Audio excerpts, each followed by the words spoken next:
see. Let me see. Thank goodness you're awake, or I'll have to try my last-ditch move. Emergency skills for junior patrollers. Lesson 1, CPR. Never did it on any living person, though. Jusia. Sorry. You just woke up, and here I am, chatting up a storm. Are you all right? Do you feel any discomfort?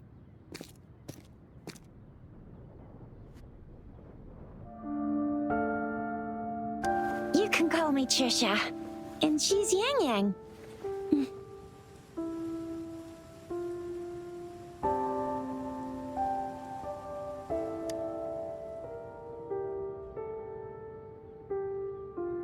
We are in the Gorgeous Spirits. It's on the outskirts of Zhenzhou, Huanglong. Your attire doesn't seem local. Are you a roving traveler from afar, or someone returning home?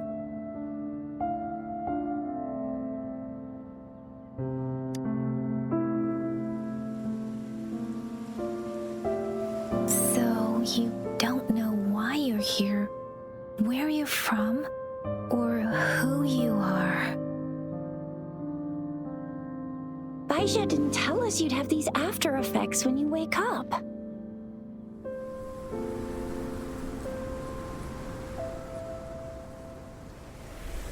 The wind has brought us a warning.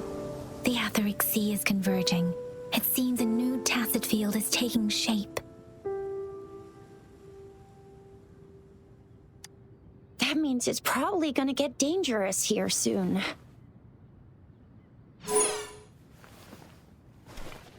I knew it. Our gourds are out of service because of the etheric sea's influence. We can't send or receive messages for help now. We better hurry over to meet up with Baizha at our gathering spot and get out of here. Guess you really can't recall a thing, but don't worry. If you got any questions, we can talk as we move.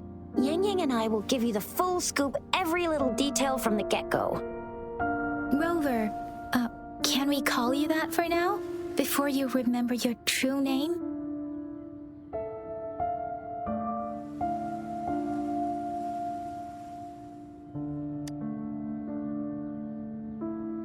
We shouldn't stay here. If you don't have other plans, how about leaving with us for now?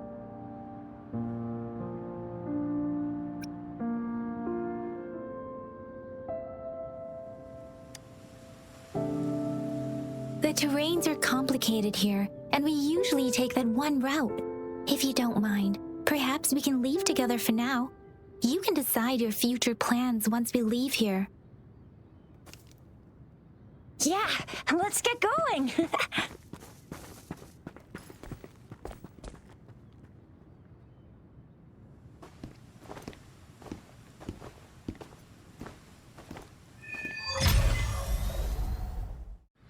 Rover, I know you can't remember a thing, but there's one thing I'm 100% sure about you. You must be a resonator too. You've got a tacit mark on the back of your hand, and you have a gourd. This is proof you're a resonator. Your gourd's design looks a bit different from the ones we use, though. Also, we have resonators who can detect the formation of tacit fields nearby, like what Yang Yang just did. She can tell all kinds of information by reading the streams in the wind.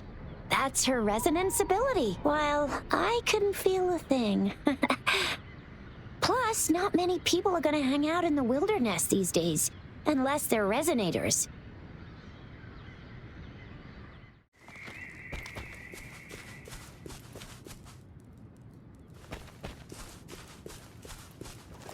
It may seem all nice and quiet here now, but you never know when a tacit discord might pop up out of nowhere.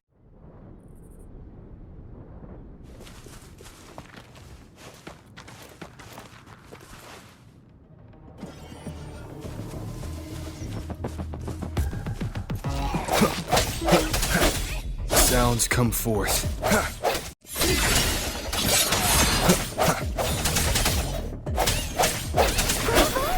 So you still remember how to fight despite having forgotten everything? Wow. Watch me lead the charge next time. No one messes with Ma Xiao Chisha.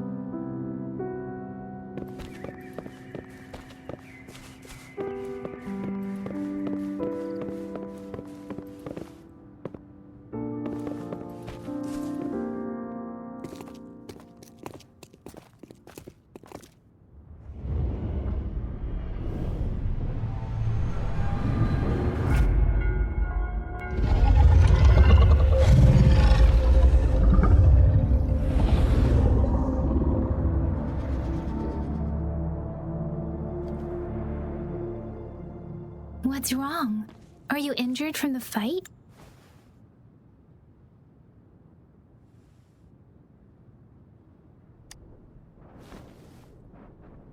You saw our sentinel in your memories?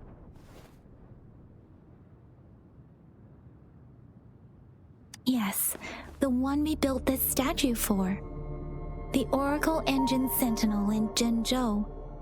There is one capital and 6 cities in Huanglong, with each city having its own sentinel. While they share some similarities in appearance, there are also differences. The sentinel in Zhenzhou is known as Jue, manifesting in the form of a long, like the statue you just saw.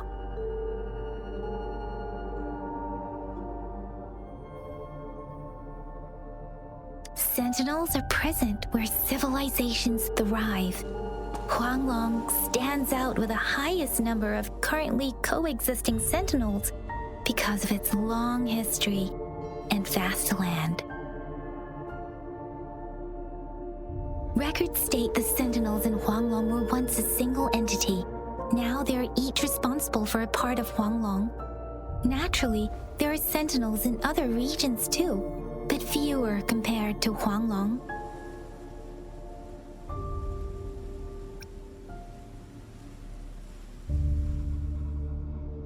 In Huanglong, most of the sentinels take the shape of a long. In other regions, they manifest in various forms.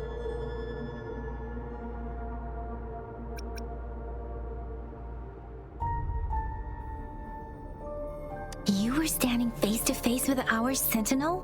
One can hardly see our sentinel with their own eyes. Most people only get the chance during the appointment ceremonies. According to your description, you stood pretty close. Only the sentinel's appointed resonator is allowed in its proximity. For now, that person is the magistrate of Zhenzhou.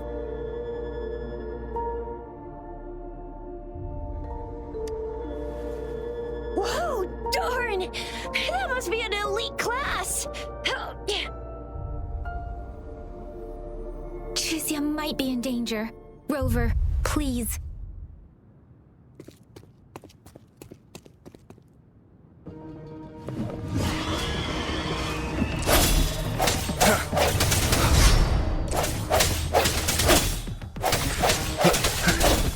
Moment of resonance.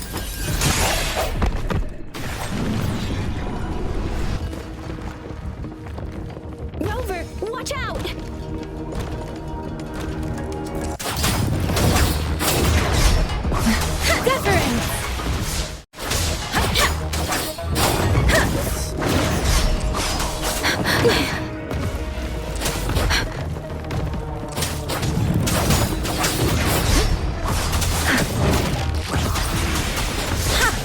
Swift and resolute. The end has come.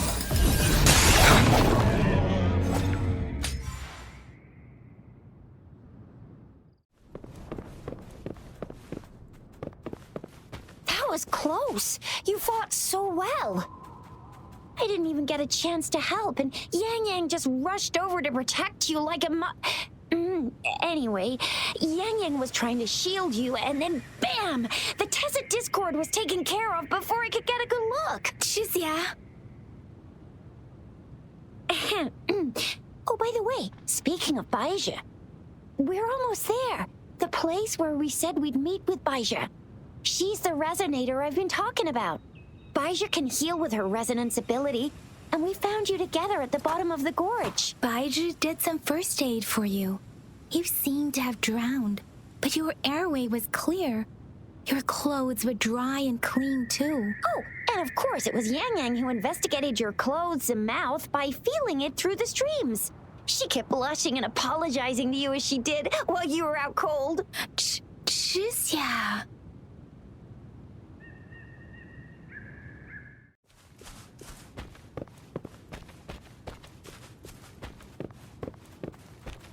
See? There's a resonance beacon over there. When you see a beacon, be sure to register and activate it. It's usually safe within a 5-meter radius of a beacon. It can protect you from danger sometimes. Rover, could you hand me your terminal for a moment? Done. Its design and system version are different from ours, but your terminal still has the data transfer and other basic functions.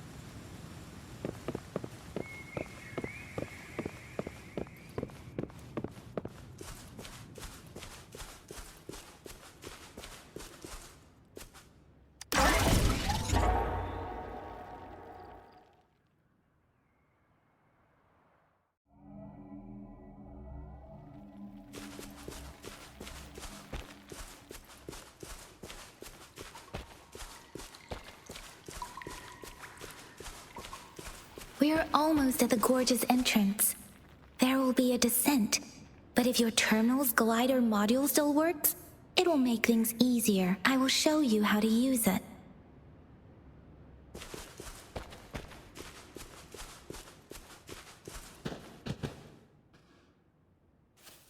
Once you're out of the gorge, there's only a short walk to reach Jinzhou.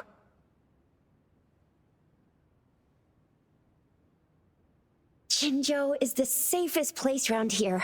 The resonance nexus provides coverage for the whole city. Besides, we've got a protective barrier and strong fortifications. Right?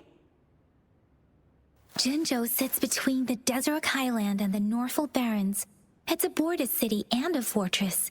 It's very crucial to the safety of Huanglong. Huh? We've agreed to meet up with Bai Zhe here. Where is she?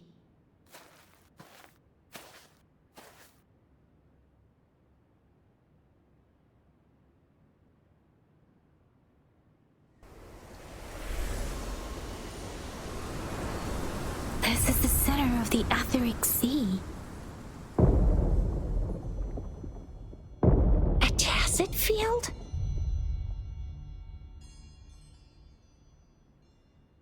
When did it show up? It wasn't here when we just got here. But I didn't sense a hint of a tacit field's presence.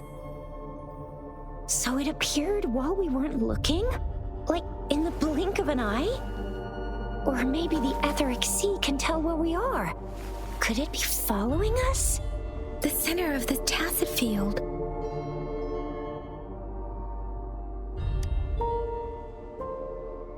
Isn't that Bai Zhe? Bai Zhe! Bai Zhe! We're too far away. Perhaps she can't hear us.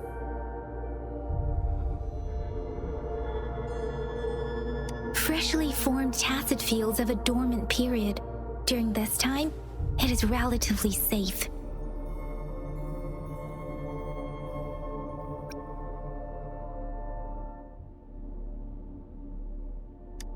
My apologies. I should have said it is temporarily safe. The dormant period of a tacit field varies based on its formation time. Generally, the shorter the formation time, the longer the dormant period. However, with a longer dormant period, the tacit discords born within are usually stronger. The faster a tacit field forms, the longer its dormant period lasts. For now, this tacit field should be safe.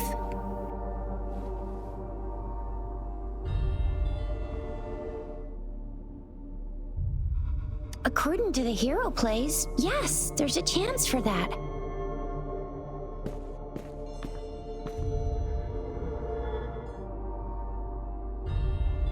Right. The glider can't carry us beyond the tacit field's range. Besides, Bai Zhe is there. We'll have to go down and see what is going on. Now it's time to use a glider module. Rover, let me help you activate it.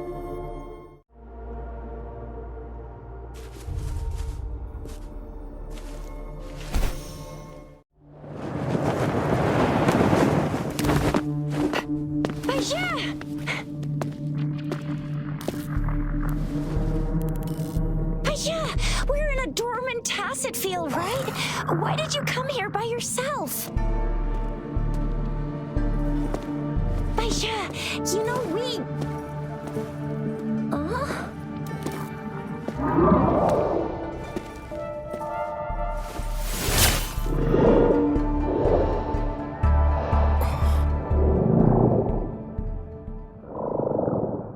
You are all right, it seems. Yeah, he was super energetic. Handled a super big TD. Way more spirited than me.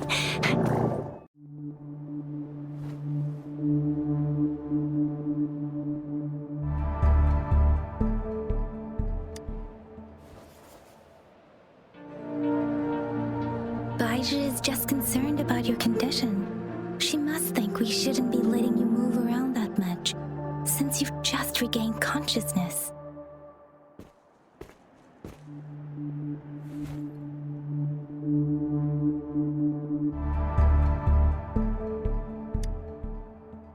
This isn't the place for talking. Let's go.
Be careful.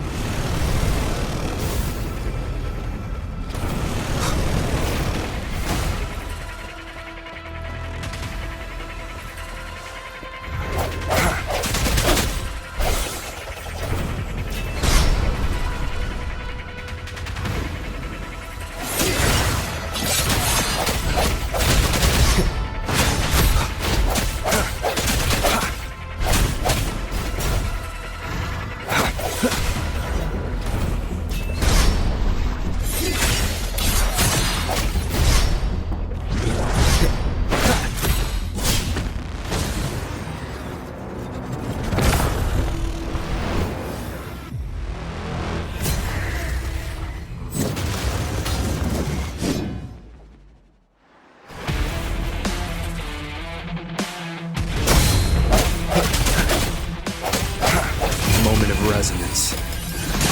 One more time. Timing.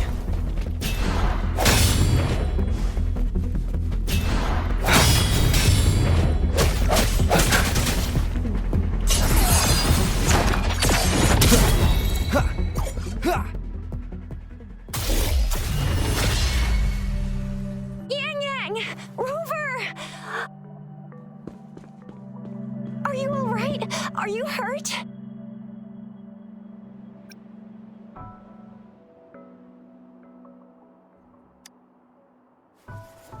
Oh, thank goodness.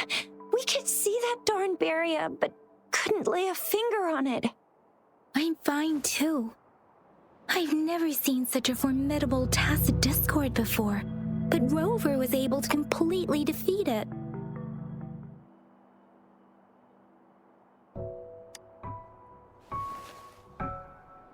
Aw, come on. on, stop being modest. So you didn't even go all out earlier?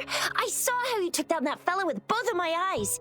You made a couple kicks, and that thing vanished into thin air. That's strange. This place isn't known to be so dangerous. Anyway, come check this out.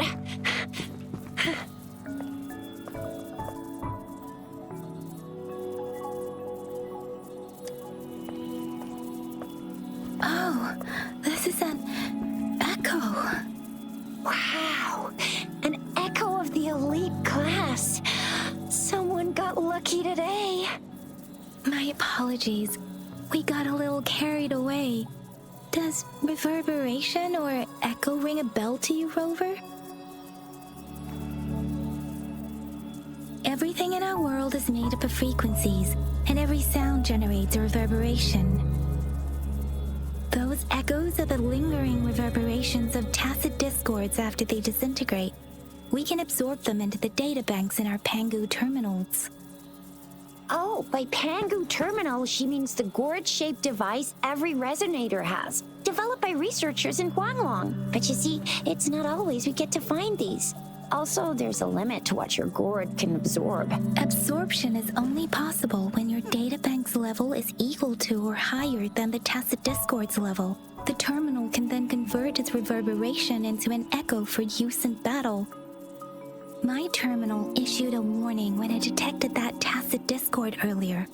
It should at least be an Overlord class. Rover, would you mind checking your databank level? No need for that. Rover, why don't you just try absorbing it with your terminal?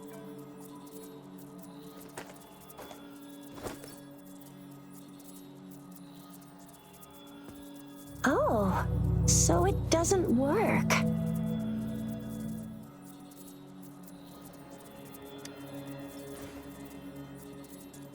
No worries. You can start with smaller ones before tackling this guy here. There should be some sweet baby rose shrooms around here. Let's go check those out, shall we?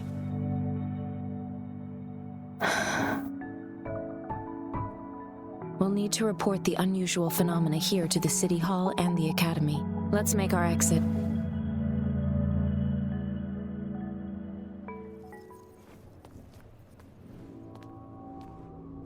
Hungry.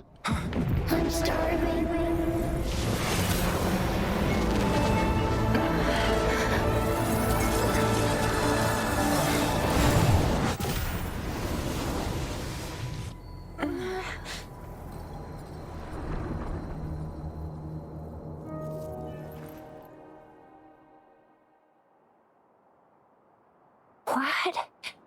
What kind of power is that? Rover, you've been playing the fool all along?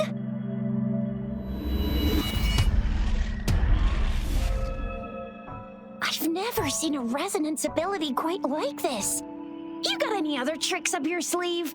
Like eating a whole tacit discord? Grilling echoes alive?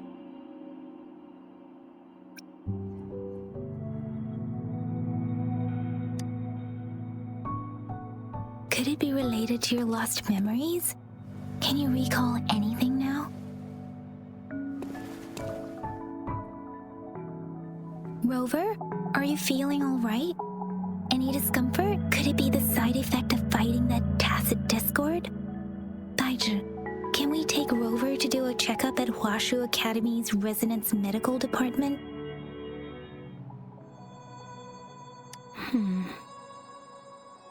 Daiju? Absorbing echoes with the human body is not entirely unprecedented. With the human body.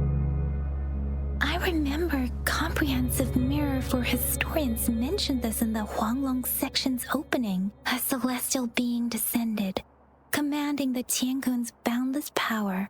Assuming mortal form, they condensed the primordial essence, creating Pangu. Cleaving heaven and earth apart, they aligned the celestial and terrestrial. Their radiance encompassed the four corners. Thus began the illustrious annals of Huanglong, as provinces were first demarcated. was a very strong person way back, like they held the whole universe right in their hands. As there was no terminal in those days, they absorbed the tacit discords with their bare hands. And the TD they absorbed was the most powerful of all. That person turned it into the first echo ever. Then they used the power of that echo to rebuild the world, sort out the laws, and that's how the history of Huanglong began.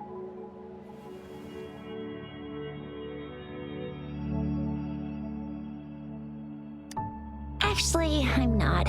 I hope I was, though. Those were just some old tales my parents used to tell me, kind of like the Sentinel's appointment thing.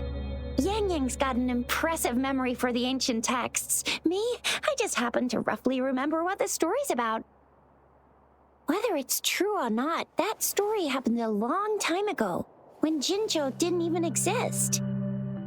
Could it be that Rover's like the great-great-great-great-great-granddaddy of us all? Let's not jump to conclusions without enough data and proper analysis. Rover.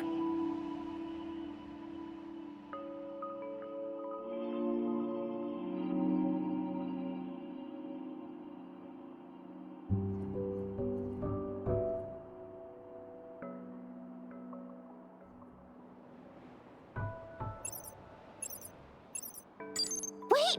The signal's back!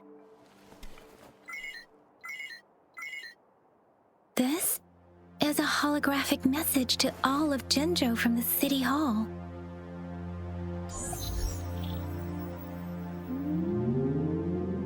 My fellow soldiers and citizens, I apologize for any inconvenience caused. I am Jin Shi, the Magistrate of Jinzhou. As the Moon-Chasing Festival approaches, our city welcomes visitors from around the world. The festivities are highly anticipated by our people, and I too share in this joyful sentiment. Jinzhou has always been a crucial defense against the tacit discord outbreaks, safeguarding Huanglong. We have a heavy responsibility on our shoulders with no room for retreat or failure. It is the dedication of our warriors, along with the diligence of our citizens, that has allowed us to thrive in peace and prosperity. Despite the challenges of tacit discords, we remain steadfast and hospitable to visitors, upholding our enduring traditions. With that in mind, I have a favor to ask. Among our many visitors, there is one visitor that holds utmost importance to me, the city of Jinzhou, and the entirety of Huanglong. We have awaited your arrival for a long time. Given the circumstances, you may be feeling bewildered at this time. You should have noticed some strange happenings related to you. If you plan to stay in Jinzhou for some time, I would be more than delighted to personally meet you in the City Hall of Jinzhou. While I cannot guarantee to provide all the answers you need, I will do my best to assist you and provide necessary permissions, if applicable. This is only my personal request. You can decide your course of action in any way you see fit. Therefore, I request the people and soldiers of Jinzhou to assist this esteemed visitor when the opportunity arises.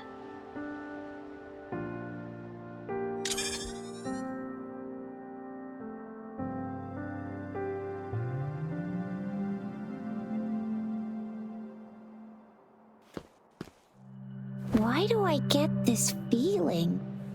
This person our magistrate was talking about? Is Rover.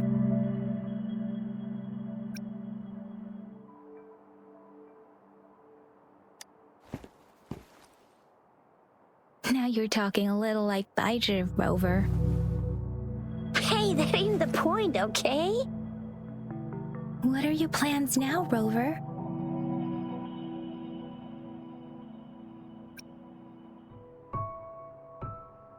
I remember you had a flashback of yourself looking into its eyes when you saw the statue of our sentinel. can't confirm its authenticity, but based on the magistrate's message, it seems Jinzhou has a lot to do with your past. Whether you're the visitor our magistrate mentioned or not, you are surely important to Jinzhou, and you will be our important Friend! We've already entrusted our lives to each other. I've never seen so many TDs packed together. And that elite one was so scary. Well, you did get rid of most of them.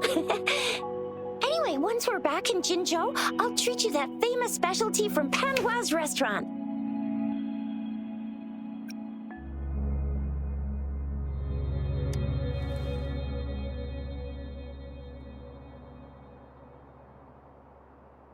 It would be best for your well-being to have a thorough physical examination once we arrive in Jinzhou. While there don't seem to be any immediate side effects following the absorption of that echo, we cannot rule out the possibility of other latent risks. Given our lack of data on you and your unusual physical signs, I suggest absorbing another reverberation with your terminal when we find one. That being said, please be sure to proceed cautiously. Yeah, don't go too hard on yourself. You should get a checkup just to be safe. Besides, Yang Yang's very worried about you. If you feel any discomfort along the way, please do let us know.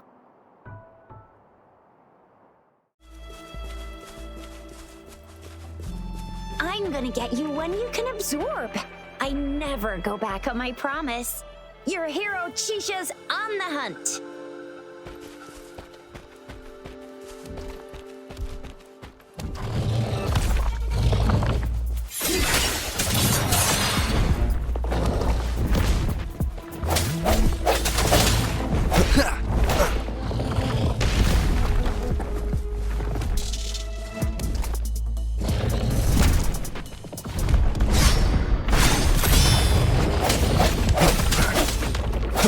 Strike from the shadows.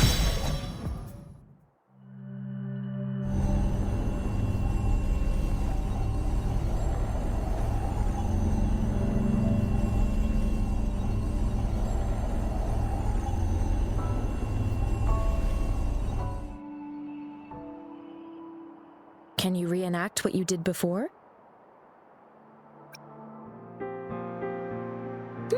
Maybe you can only absorb the powerful ones with your body. Or does it have to be a certain type of tacit discord? Or maybe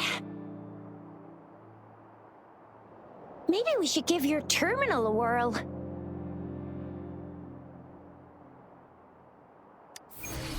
Yay! It worked! I've never seen a gourd quite like yours before, but it sure is working just fine.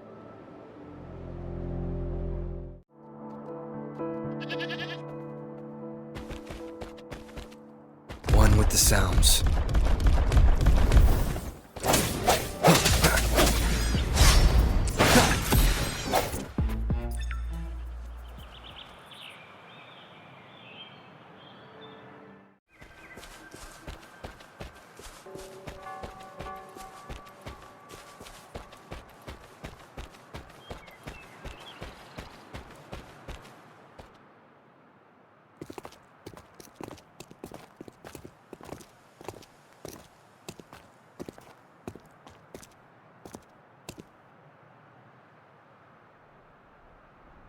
Rover?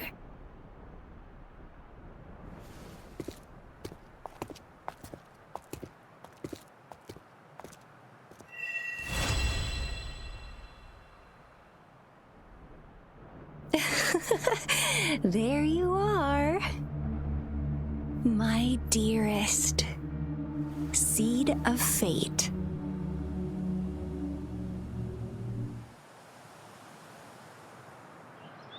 Alrighty, what should we do next? Shall we go grab a bite?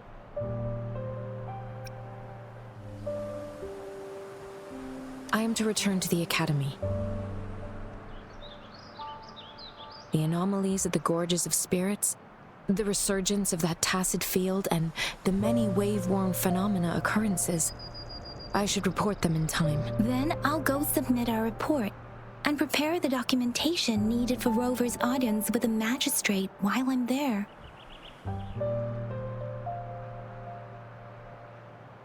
Then I guess I'll take Rover over to the Nexus Tower for registration first, and we'll just hang out for a while.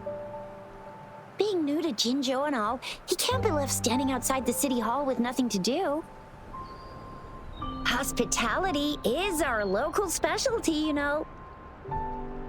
Then I'll leave you in Shizia's care, Rover. Is that all right with you? I'll give you a call once the paperwork is done. Leave it to me. I'll send the branch of Resin Medical Science a notice. We need to conduct a thorough physical examination on you to make sure you are fine. Come visit the academy after your audience if you have no other plans.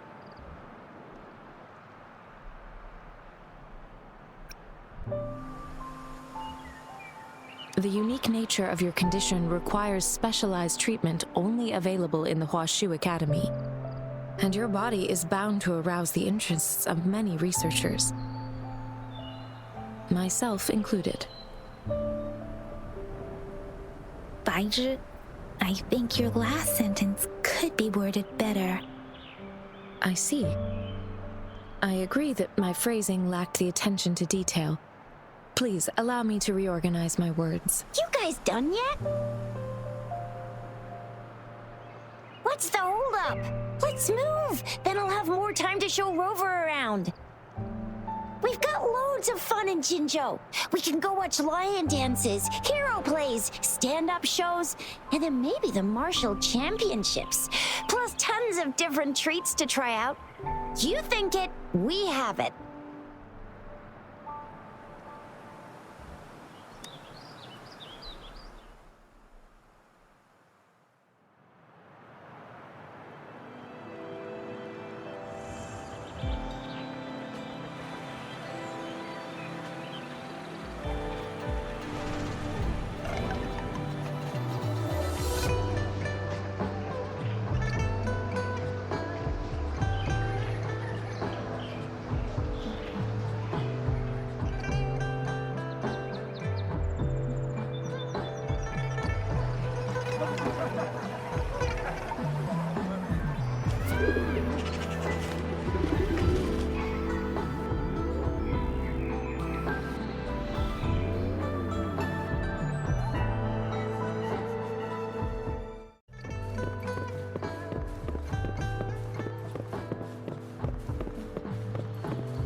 Here we are, Jinzhou's Nexus Tower. Exactly.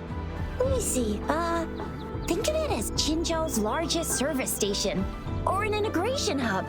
It's something along those lines. I'm not much of a tech person myself. Long story short, it's a navigator, a defense system, and a regional information center all in one enormous package. The smaller ones we ran into earlier are resonance beacons. Data is shared between all beacons. You activate one, and the entire map's data will be relayed to your terminal. Pretty nifty, huh? Just place your terminal here.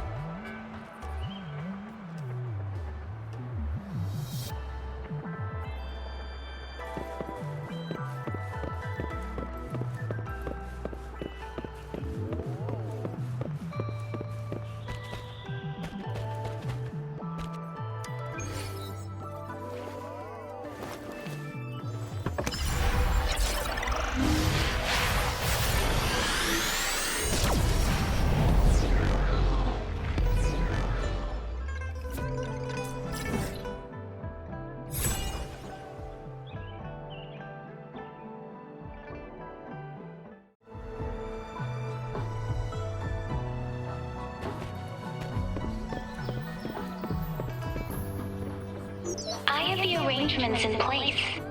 Rover, you can come visit the magistrate at any time. Shizia, do you mind bringing Rover over to the city hall?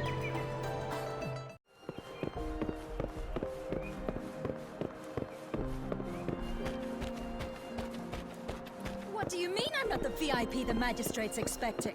Go see for yourself. Everyone's been talking about it. Every guest is important to Jinzhou. They didn't tell me I'm not. Ew. First time seeing such a crowd in front of the city hall. I was surprised too. I've never seen so many non-staff personnel here before. Most of the people here have applied for an audience, but I heard they've all been turned down.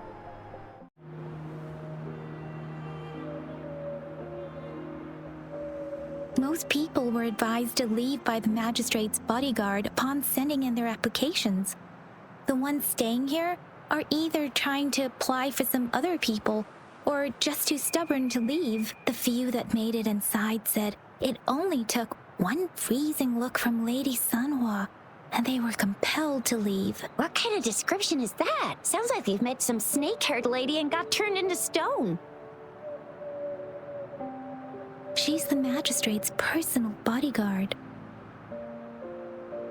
Oh, I've heard of her before. She's the all-round Death Glare / Terminator Ice Beauty. That's what the rumors say, at least.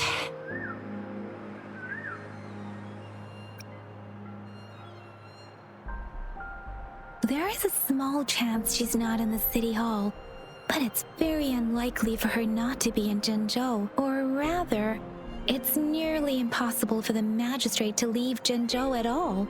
With her busy schedule, it's already difficult to find any time off. In addition, as the magistrate of Jinzhou, leaving the land under her jurisdiction without authentication is not allowed, unless she's engaged on a business trip or when Jinzhou's safety is under threat. Yep, there's gotta be something big if that's the case.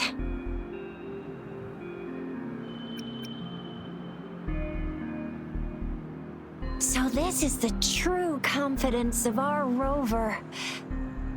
I agree, though. So far, you've been ticking all the boxes in our magistrate's description.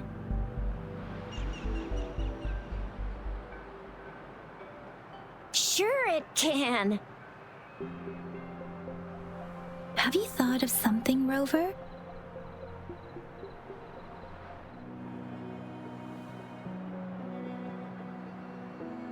You mean...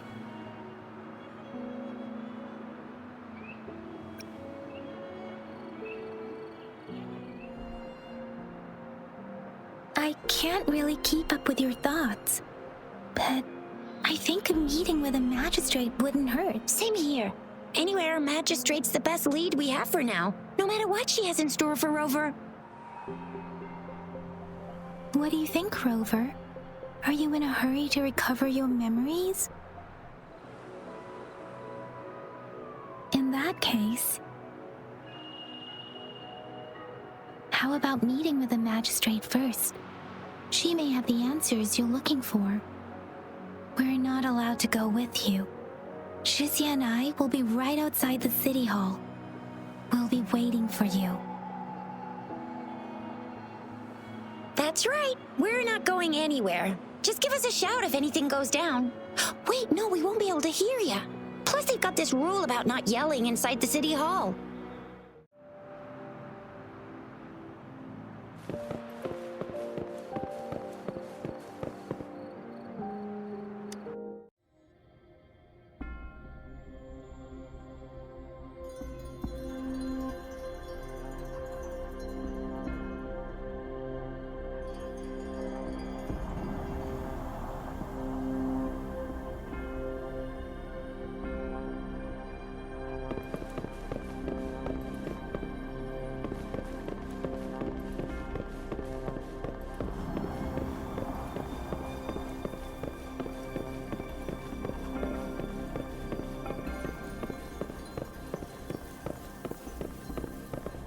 Please, follow me.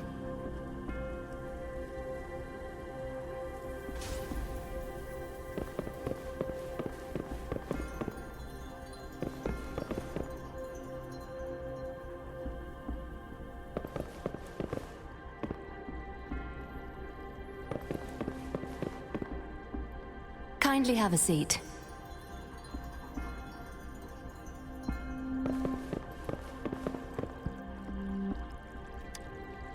Lady Sanhua will be with you shortly.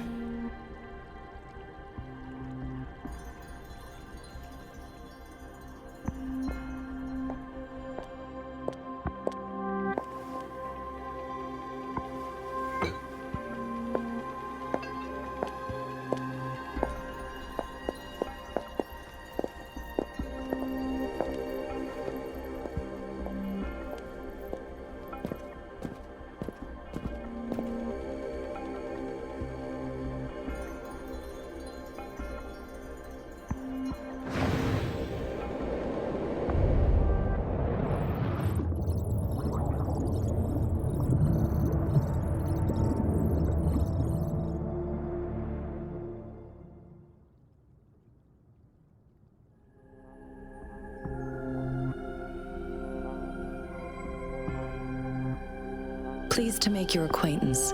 I apologize for the delay. My name is Sanhua, the bodyguard of Madam Magistrate. I regret to inform you that Madam Magistrate is currently away. Prior to her departure, she instructed me to bring you these tokens and a welcome gift. Madam Magistrate advised you to explore what these tokens represent during her absence. This may help you acquire the information you desire sooner. I apologize for the inconvenience, but please rest assured she will be here to meet you in 3 days' time. Sorry, I cannot disclose her whereabouts at this time. Please trust me that she is eagerly looking forward to meeting you in person. Pardon my inability to provide a better answer. Madam Magistrate has a task that she must handle alone, but she has never for one moment forgotten about her meeting with you. Not knowing exactly when you'd arrive, she had to leave without having the chance to welcome you in person.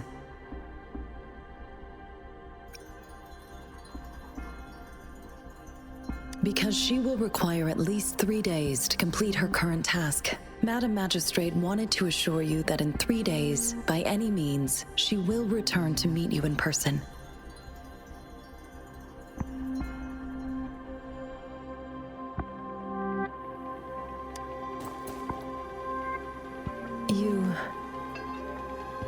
I'll be sure to convey your kindness to Madam Magistrate.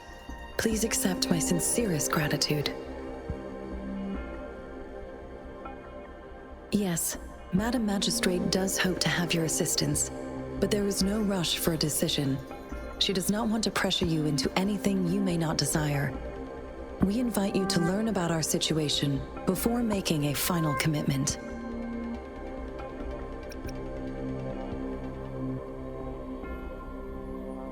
When it comes to these tokens, it is never her intention to confuse you with the puzzles. Instead, they should serve as clues that lead you toward the truth. Madam Magistrate deeply regrets not having the time to deliver her messages to you in person. We value your presence far more than you might imagine. The same goes for any and all information about you.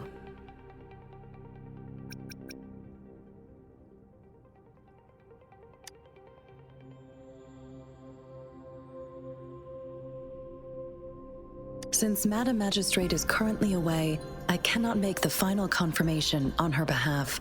But you are truly exceptional.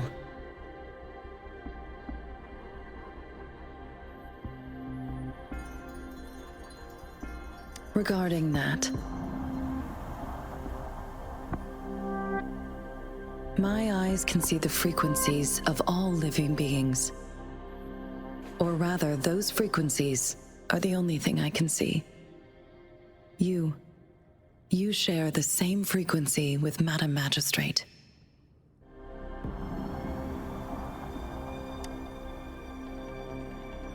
You look undistorted and authentic in your original form. In my eyes, you appear the way you are.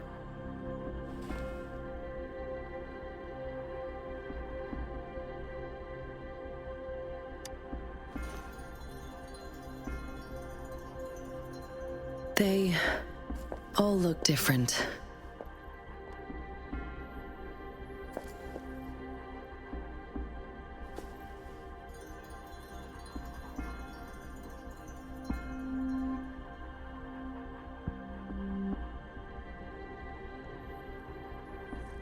May I have your terminal for a moment?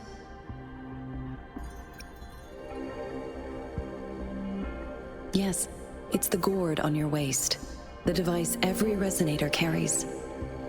Madam Magistrate thought you might need it.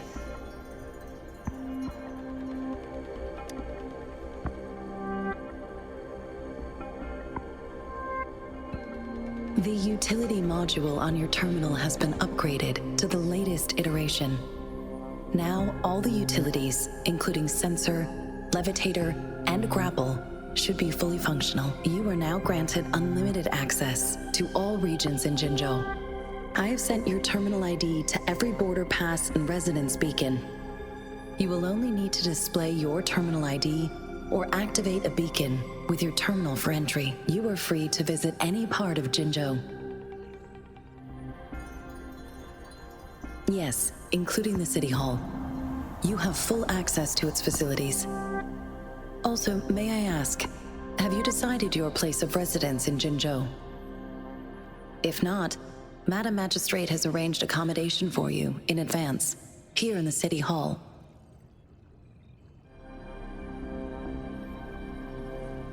Understood. We will be ready to accommodate you anytime.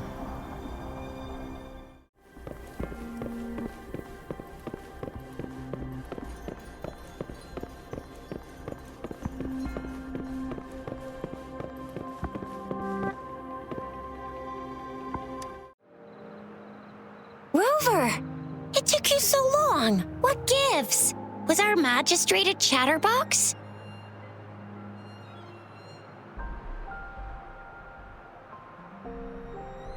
So Madam Magistrate's not in the City Hall.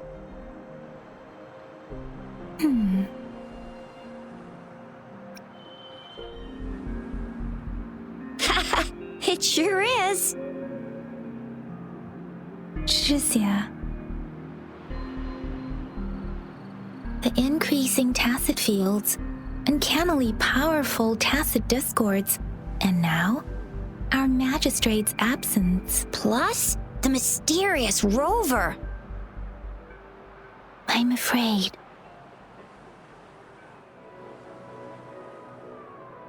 Well, we've reported to the City Hall, the Ministry of War, and the Academy. We've done everything we can. I mean, this is one long. And we're talking about Jinzhou of all places. We've been through our fair share of unrest over the past 1,000 years, and we've made it together every time. There's been TD outbreaks every year, but we can always trust General Ji Yan, Madam Magistrate, and our Sentinel to have our backs. We're not ones to mess with. United we stand, a bastion of might. One equals a legion, invulnerable in fight. Well said, Zhixia. Do you have any plans, Rover?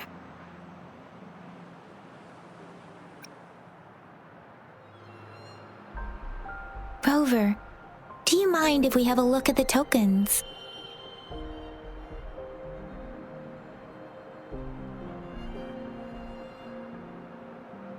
So, what's so special about them?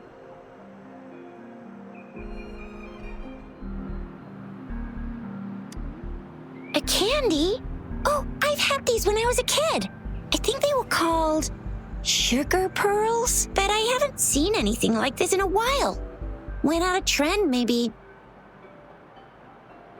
It reminds me of my childhood. I still remember the taste. It was so sweet. I was really scared of getting my flu shots when I was little.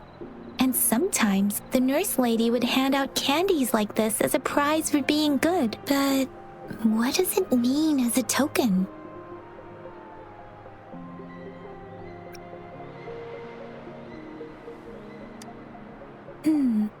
It seems like a miniature sundial.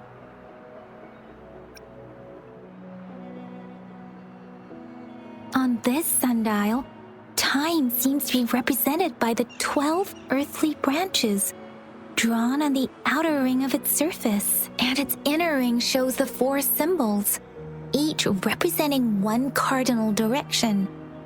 These are the 4 famous auspicious beasts in Huanglong's folklore. They are believed to protect people from all 4 directions under heaven. Generally, the teal long represents the east. The white tiger stands for the west. The vermilion bird stands for the south. And finally, we have the black tortoise for the north. It seems the sundial is supposed to show both time and direction. But how could it work when there is not a compass attached? Not to mention, the lack of sunlight basically renders it useless. Ugh, that requires way too much brain power.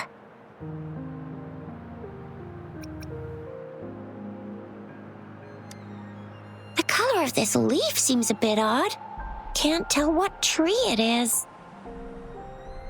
I think I can feel something from it. Never mind. It's too faint. Maybe it was just my imagination. Sorry. I can't tell what kind of tree this leaf belongs to either.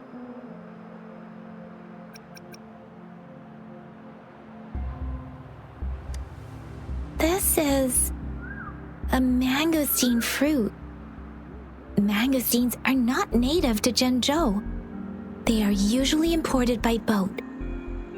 I think we can find more mangosteens being sold at the nearby markets. They're not always available for purchase, though. The frequent tacit discord outbreaks can disrupt transportation and cause shortages. The Midnight Rangers have greatly improved the situation in recent years, but still.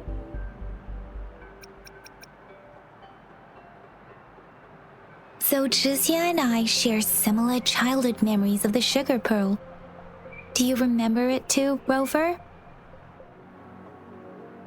When it comes to candies, no one knows them better than the kids of Jinzhou. Oh, right. Baijia's still waiting for us at the academy.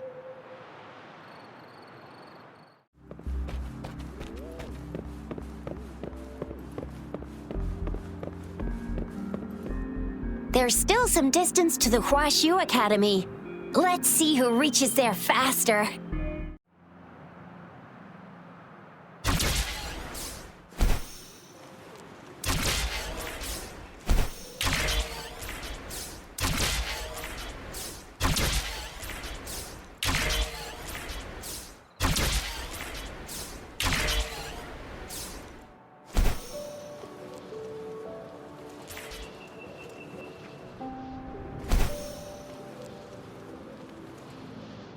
Wait a sec, someone's looking for me. Yeah? What? When did he disappear? Don't worry, it's all right. I'll be right there. Duty calls. Oops, almost forgot. Can't be late. Sorry, Rover, Yang Yang. I've got to head off for my shift. I'll join you right after I'm done, all right? If you need me, just shout my name. And I, the Jinzhou Speedster, will be there in a sec. Well, you only need to send me a terminal message as you shout. Then I'll be there in a jiffy. Anyway, I gotta go. You guys okay on your own? Give me a heads up when there's any updates. Sure, go do your thing. Don't worry, I'm staying with him. Rover, let's go inside. Replied to my message. She's probably busy in her lab. Over there must be Mr. Mortifi from the Department of Safety. Baizhi once mentioned him before. He might be able to help us get in touch with Baizhi, but, it seems we've caught him at a bad time. The previous prototype almost met all our needs, but we're wondering if you can further optimize it. Anyway, let's try asking him, shall we? What? You need something? Mr. Mortifi, please pardon our intrusion. We are friends of Baizhi, and we're here to look for her. I see. I hope I didn't cause any offense earlier. Not at all. It was us who bothered you. Baizhi should be in the data analysis room. I'll go tell her you're here. Thank you, sir.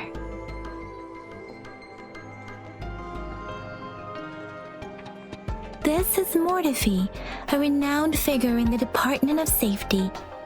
He was born in the new Federation, and he joined the Huashu Academy a few years ago. I heard his talent is truly impressive. People say he's a bit scary at first glance, but he's actually quite kind-hearted once you get to know him. Shizia told me he's quite popular with the kids.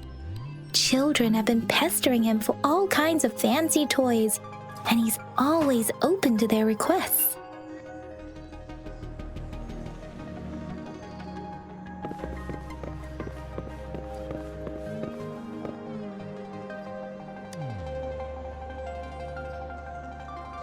Here you are. The data we collected in the Gorges of Spirits has been submitted for analysis, and we'll have the results today. I have the equipment for your physical examinations ready too. Any discoveries during your trip to the City Hall?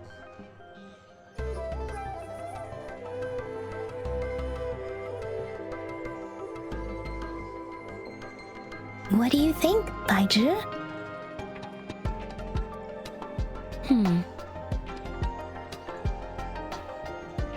I have a hypothesis about the sugar pearl, but I need to verify it first.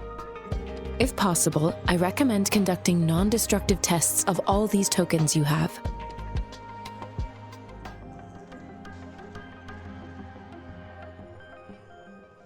Data is always straightforward. The first 3 tokens can be tested at my branch's laboratory. This miniature sundial will require radiographic testing, though. To access the necessary equipment, we'll need to file a request with one of the Tacitite Studies-related branches.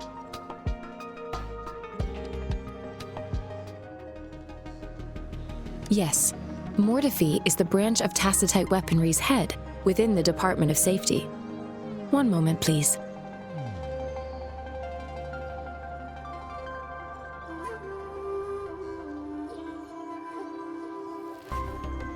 Give me the items to be tested. Anything else you need me to know, you can let me know now.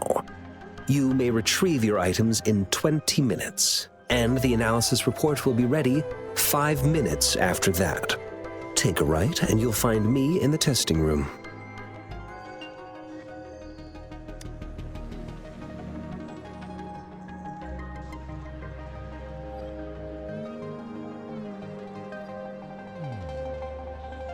This one looks like the early handiwork of someone I know. It's lightweight, and its design differs from that of the typical sundial. And it appears to be missing a part. See? There's a groove here. It will take some time before the results are ready. If you have other matters to take care of, you should go ahead. I'll let you know once we have the results. Shall we wait here at the Academy, Rover?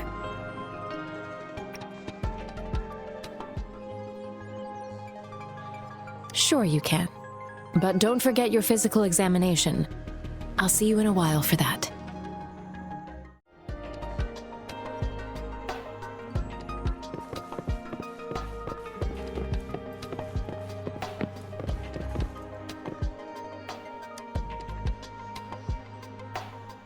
I have the equipment ready.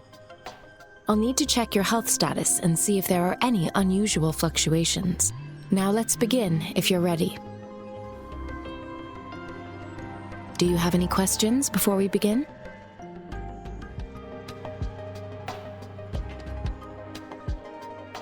Apart from the ancient legend Yang Yang mentioned earlier, I've never heard of anything like this. But if we look at it another way, we might finally be able to verify said legend once we figure out what really happened with your body. Now let's begin, if you're ready. Can you try to manifest the Crownless's frequency without using your terminal?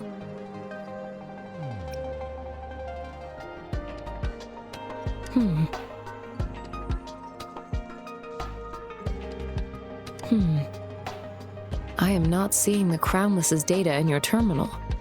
So it was indeed absorbed into your body. The Crownless's frequency energy was consumed by your body. leaving no trace behind. But how did you manage to do that? It's as though there's another mechanism within your body capable of absorbing frequency energy.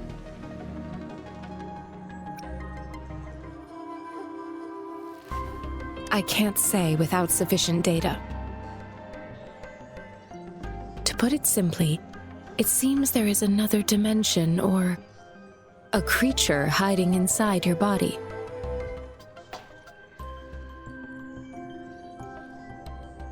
A universe. That's a poetic and intriguing comparison. It seems we need a simulated combat to figure out what happened in your body. Please hold your terminal tight and stay still. Academy's simulated training ground. Don't worry, Yang Yang and I will assist you. Please fight the simulated tacit discords like you normally would.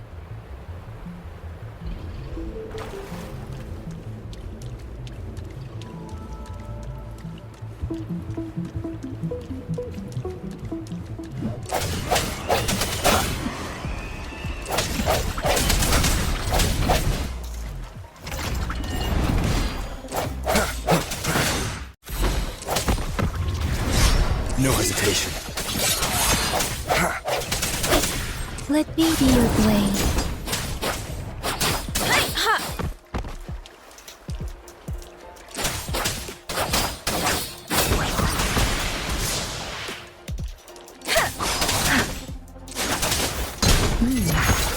As Yotan had previously detected, your bodily functions are in good condition. And you seem entirely unaffected by the Crownless's energy. Now, we will temporarily boost your resonance ability for further testing.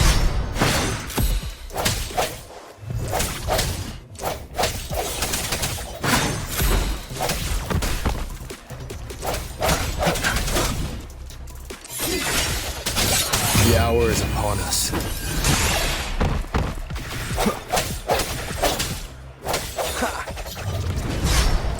Not the slightest fluctuation in your frequency energy. So it was not your resonance ability either. I suppose we'll do another round to fully test your potential.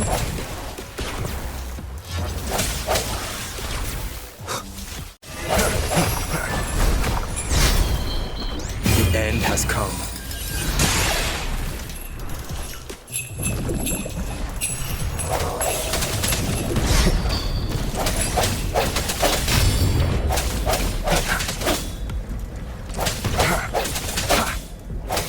We have gathered all the data we need. The test is ending soon. Rover, you can find the exit straight up ahead.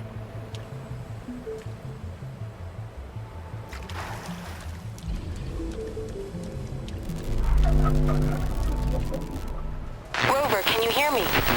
Hello? The comm line is dead. Something's wrong. Gotta be cautious. Now, where is the exit?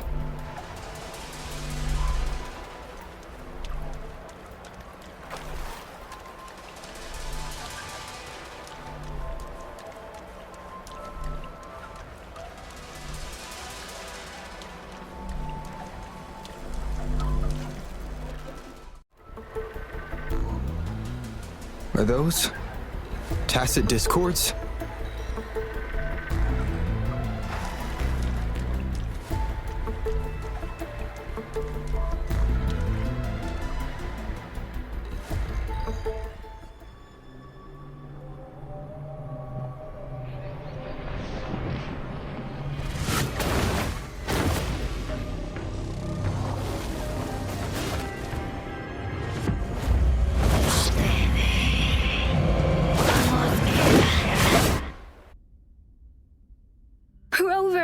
Rover! Thank goodness! You're awake, Baizhi. What happened just now? The connection was suddenly cut off. Rover, do you still remember what you saw?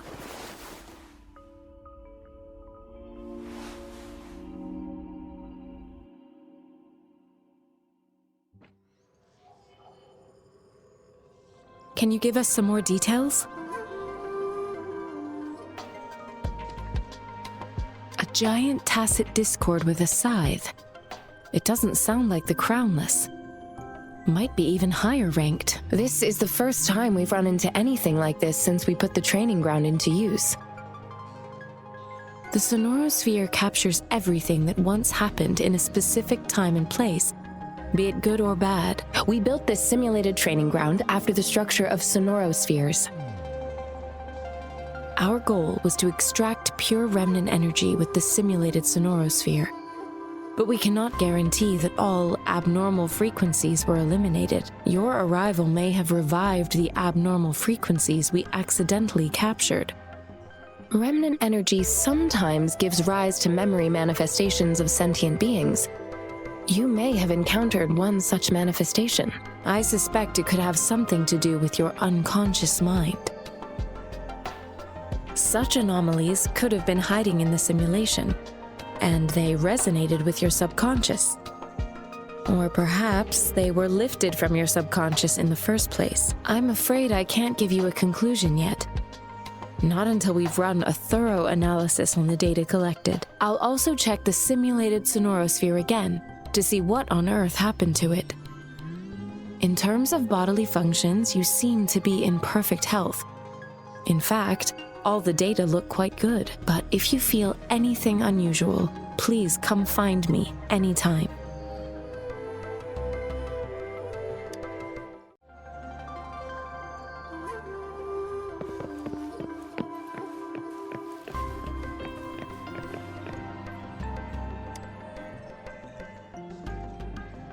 Here's your sundial, intact as it was.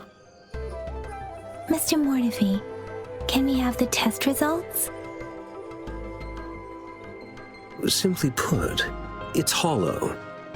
Here, try tapping on it. It sounds different from a solid object. It's not just a timekeeping tool. It's an intricate mortise and tenon puzzle box. This sundial is hollow with an inner compartment. We scanned it, and there is a small paper scroll inside. However, it's missing a crucial component. We should be able to spin the wheels on the sundial once the right component is installed. Automata mechanics isn't my field of study. I specialize in developing tacitite weapons, but the foundational theories behind these applied technologies are quite similar. It wouldn't have taken me this long if we were dealing with tacitite weapons.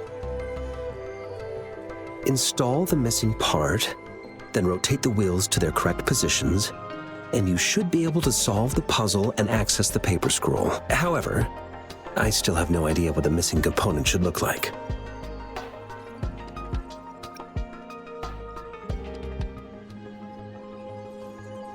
No need to ask him. I can help you with this. I just need some time to think it over. One moment. I have an incoming call.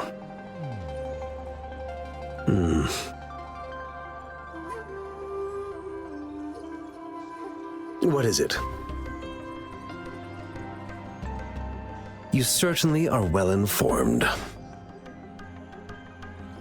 It's indeed beautiful data. Good taste. Well, since you've put it that way... Rover, Mr. Mortefi's expression seems to have softened, don't you think? We haven't even asked him to help us with assembling. It looks like Mr. Mortefi needs more time. Maybe we should give him some space to concentrate. Rover, let's come back later, shall we?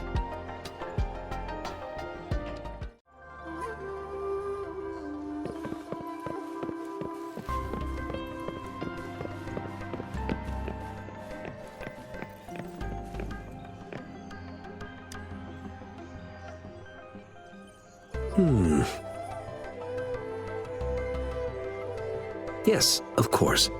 I've already noticed all that you mentioned. Indeed, you just pointed out a blind spot in my thinking.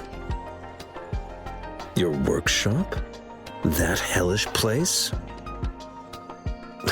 Stop sweet-talking me. I get it.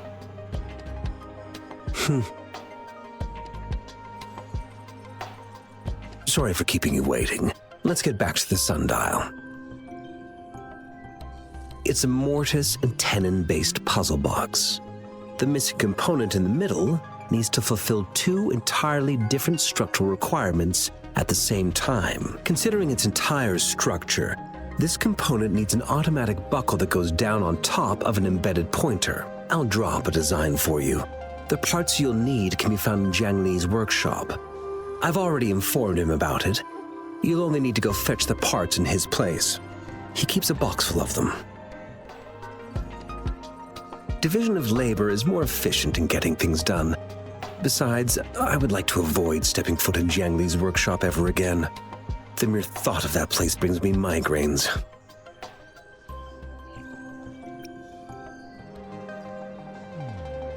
Considering its dreadful conditions, I can't agree more. How could he choose to work in such terrible condition? It's like willingly playing a score backwards. I see. Shall we go and retrieve the parts now, Rover?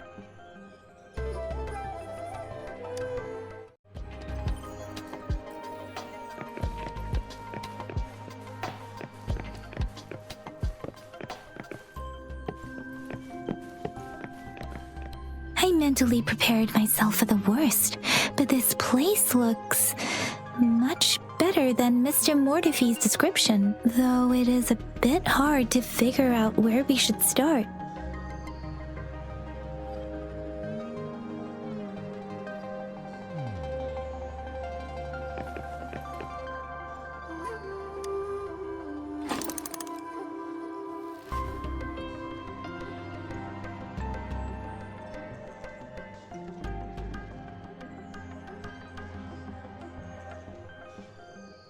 Rover? Please don't touch that. It's dangerous.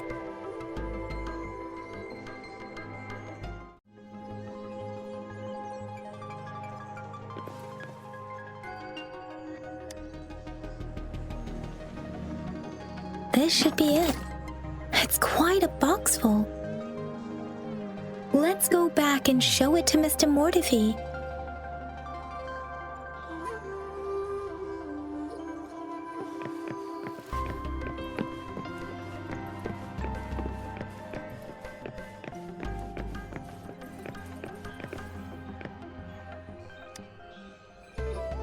Mr. Mortify, we found the parts. Good. Bring it to me. The test results are in.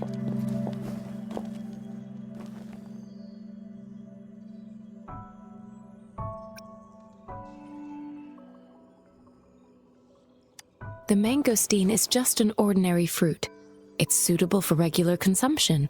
We found nothing unusual about it. From the purple leaf you presented, I detected subtle fluctuations in tacit discord's frequency from two distinct sources, but they were overlapping and difficult to distinguish. This is a rare occurrence. The scattered nature of these fluctuations rules out the possibility of them being left behind through contact. This is not an ordinary leaf, but it doesn't seem to be a tacit discord either. Based on the data we gathered, I believe it was sampled from an area struck with the wave-worn phenomena.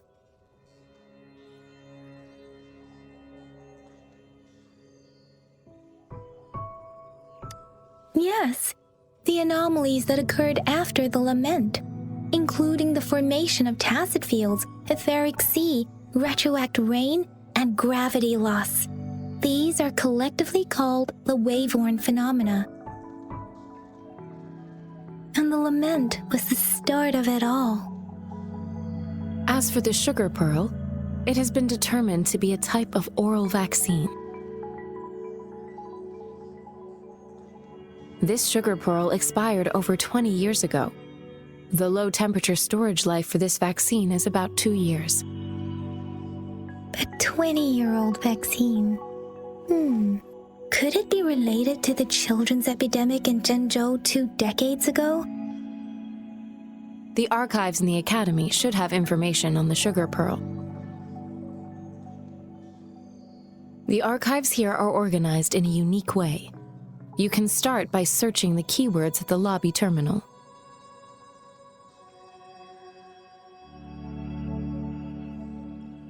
Mr. Mortefi? The missing pointer has been installed, and now the sundial should be complete. So, the discs are rotatable now? Yes. Align the correct markers with the pointer we just installed, and then you should be able to open it.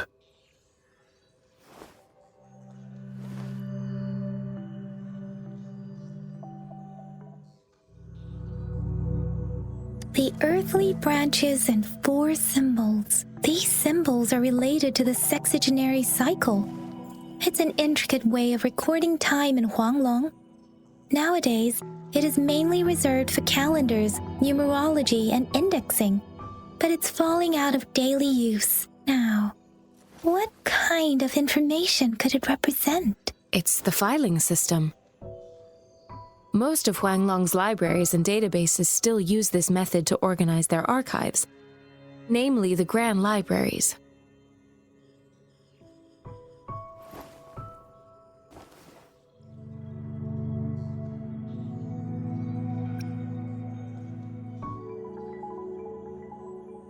Exactly. Languages may evolve, names may change, but time remains constant.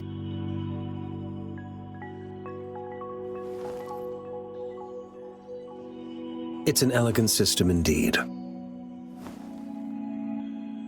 The Academy's public archives are organized in this manner too.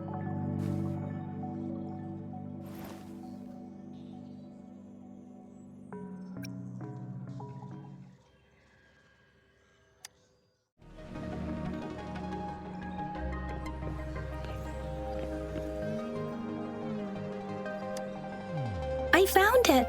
It's located on the way shelf.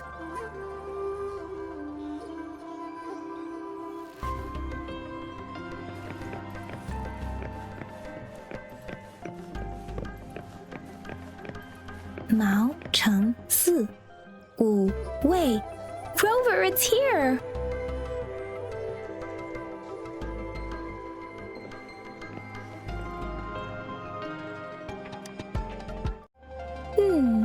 There are 2 photos here.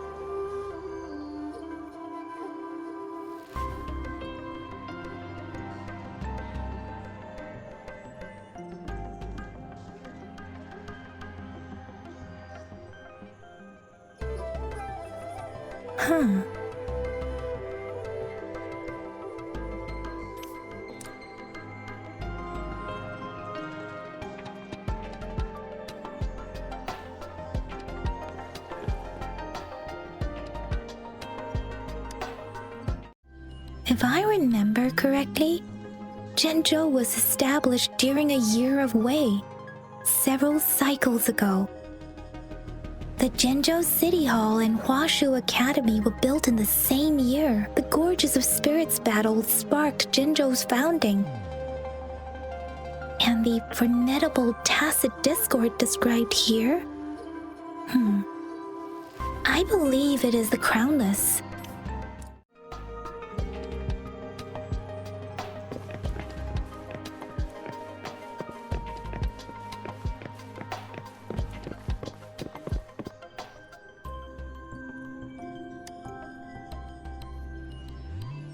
Rover, about the sugar pearl. Life has never been easy after the lament, but I still remember that sweetness from my childhood. The battle against that epidemic in Zhenzhou was grueling. Once infected, children either died or suffered lifelong disabilities, resonators or not. With tacit discords ravaging Zhenzhou and severing all communication with other cities, desperation ran high. Words are not enough to convey how desperate people must have felt. They resorted to self-experimentation with a newly developed vaccine, risking everything for a chance. If they failed,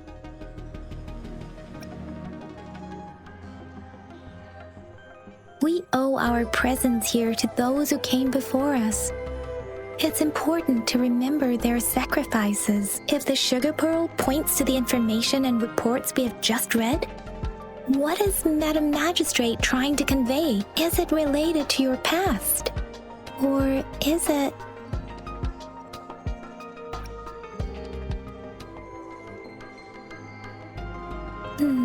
But you are not from Jinzhou. Maybe the place you came from had a similar situation. With this thought, perhaps, the reports about the sugar pearl are just one part of the clues.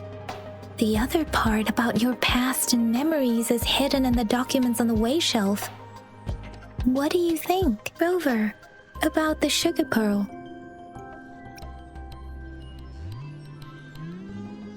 Jinzhou was the most recent city established in Huanglong.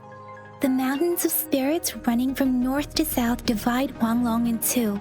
The capital and the 5 cities are located in inner Huanglong, while Jinzhou is in outer Huanglong. The Battle of Gorges of Spirits was the catalyst to found Jinzhou.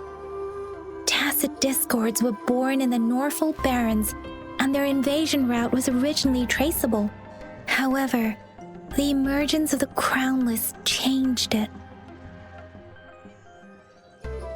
The Crownless is a tacit discord that embodies war itself. The hatred of the fallen warriors and the fear of the survivors are the ingredients for it. With the limited information available, some researchers have speculated its connection with the Threnodian. When it comes to the Threnodian, there is a lot to tell. For now, think of it this way. The Threnodian is the most powerful tacit discord.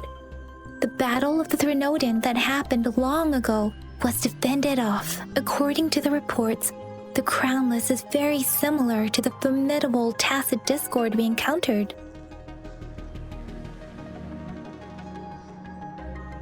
Our sentinel, Jue, manifested before us in that battle. Rover, about the sugar pearl.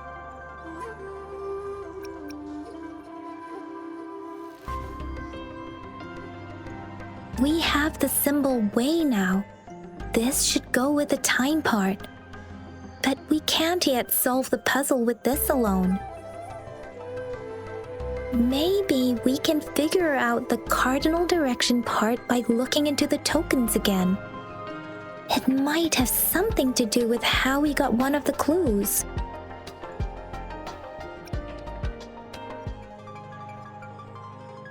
What do you think, Rover?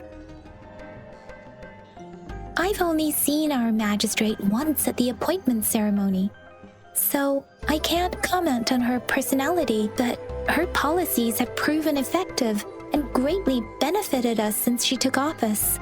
Some believe that the remarkably far-sighted and profound decisions were actually devised by Councillor Changli due to the young age of the magistrate. Lady Changli is our magistrate's advisor and former teacher.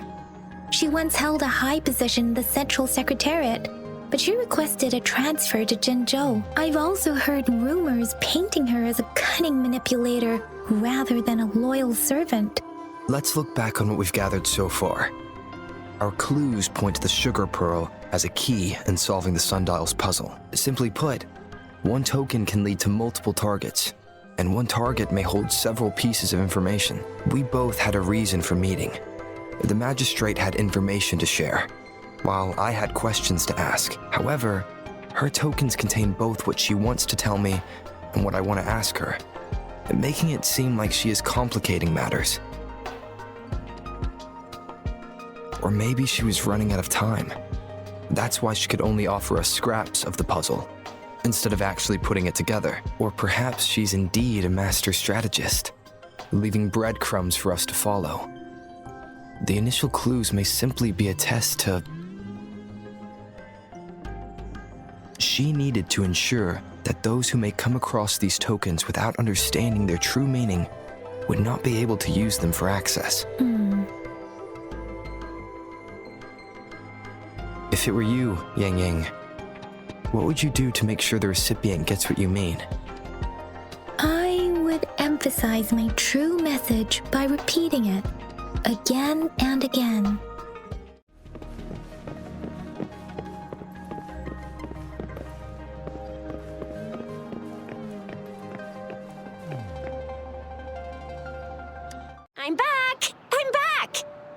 finally done with my patrol. How's it going, Rover? Feeling spry as ever? Baiju said he is in great health. No issues to report. We made some progress in investigating the tokens, too. Nothing special. A typical patrol. Well, Uncle Jang's cat climbed a tree, and on its way down, it landed on Uncle Chempi's head, causing him to take a tumble. Some dogs kept barking and have been scaring the passers-by, so I went there to calm them down. I received a report about someone going missing. I just logged the case and talked to the person who reported it. You're not the one they're searching for, though. Anyhow, I need to visit the person who reported the case tomorrow. Oh, I also tried searching for Rover's terminal number, but the system came up with nothing. The latest record was from today when I took Rover for registration. That's pretty much the update for now.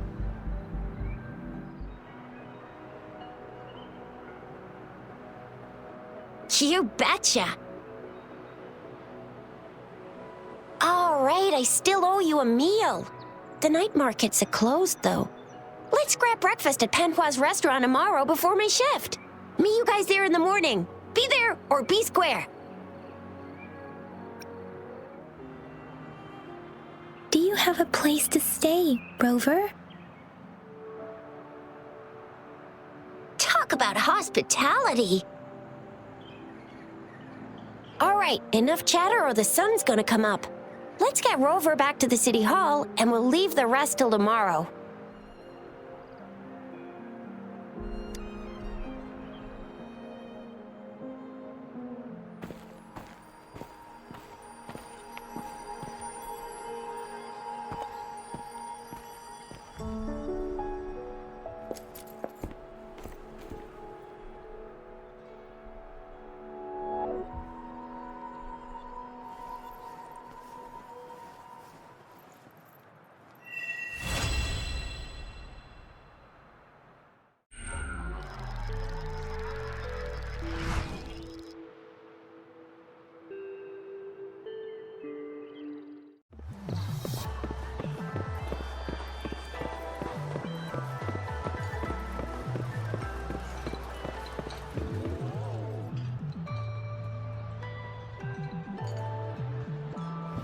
Mrs. Panhua, good morning.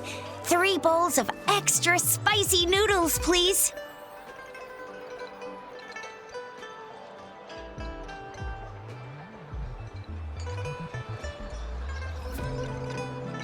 What did I tell ya? Nothing beats a bowl of spicy noodles in the morning. What do you say, Rover?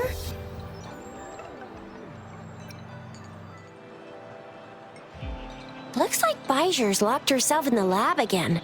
Hasn't left since yesterday. Bet we won't see her till she's done with her research. No, wait.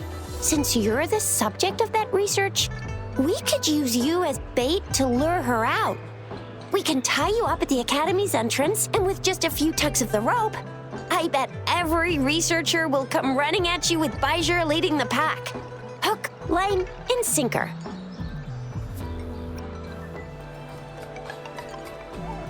By the way, now that we've figured out the sugar pearl and the sundial, all that's left is that weird leaf and run-of-the-mill mangosteen, right? So it only took us 1 trip to the Academy to solve half of our problems.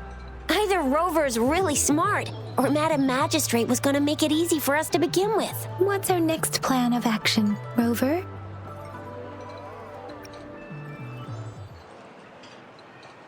Baiju said the leaf bears the frequencies of tacit discords, so it must be from a tree near a tacit field. Then we must leave the city to pursue this lead.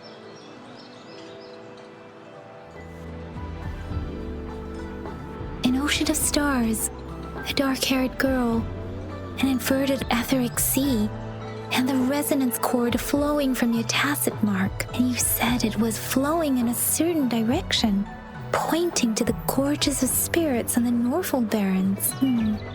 You've never mentioned this before. The etheric sea and resonance cords in your dreams are real, possibly leading to the gorges of spirits and Norfolk Barrens. Perhaps it was more than just a dream. That girl might be the key to recovering your memories. Madam Magistrate's information aside, it seems to me your dream points toward the Norfolk Barrens. It's a site of the Threnodian War and the source of all TD outbreaks. The Midnight Rangers' frontline base is stationed there as well. It's a no-go for me if you're leaving the city. My shift's coming up. Protect Rover well, and shoot me a message if you need anything, all right, Yang Yang?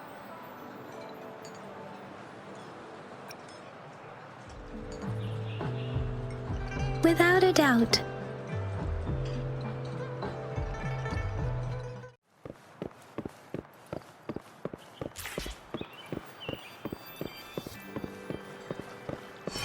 Defense at the city gate has been strengthened. It wasn't like this when we came back.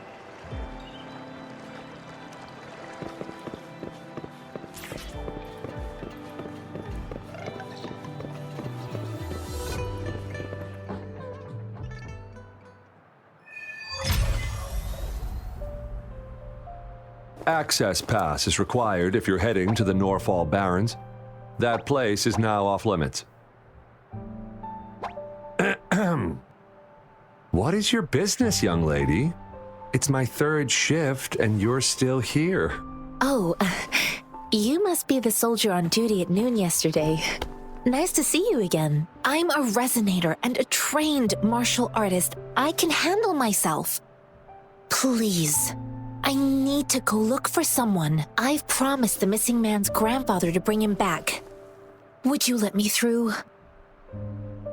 Be that as it may, I cannot let you, given the current circumstances. My apologies. Well, everything seems fine in the city.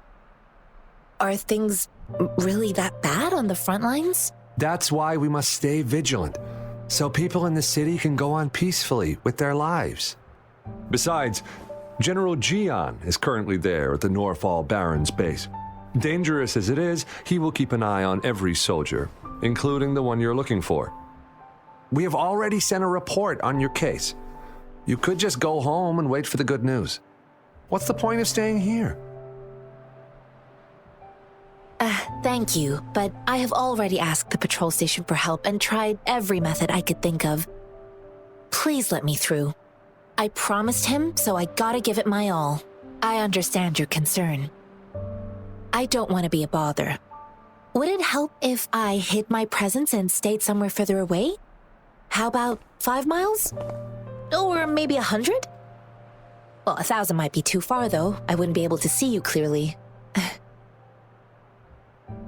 Listen, nobody knows when the soldiers will return, and even if they do, you might not find the one you seek. It's a dangerous road ahead if you want to reach the front lines, and you don't even have an access pass.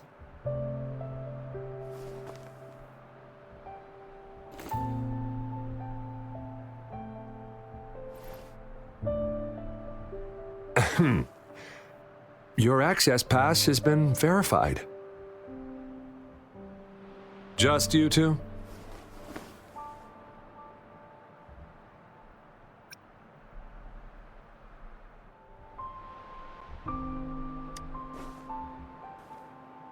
Thank you for your help. I really appreciate it. I intend to leave the city with them, and they have agreed. Will it be an issue for you?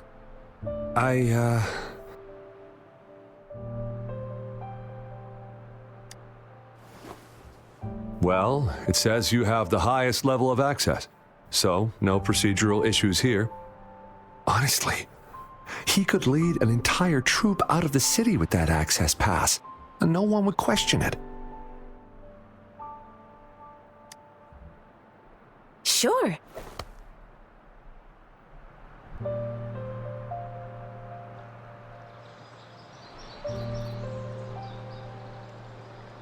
So you're looking for the relative of a veteran, and you believe he's in the Midnight Rangers camp in Deseret Highland? Mm-hmm, exactly.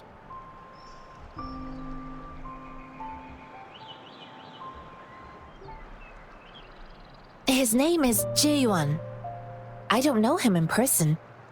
On my way down the mountain, I ran into his grandfather who was looking for his grandson on his own but ended up lost. I couldn't just leave an elderly person like him out there. So I thought I'd escort him to the nearest city and make further plans once we're safe. You're willing to go to such lengths with someone you don't know. You have a kind soul, Master Jianxing. It's all thanks to many kind-hearted people.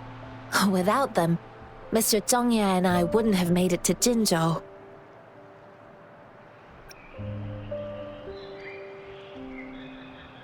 Mr. Zhongye seemed confused.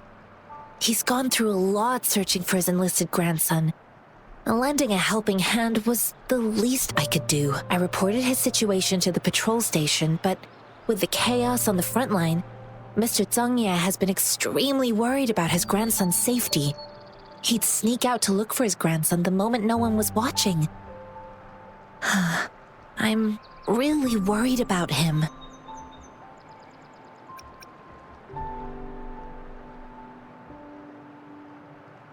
This mangosteen? It's got some fresh-looking leaves, soft, springy skin, and 8 fleshy segments fully ripened inside. It looks like a nice fruit.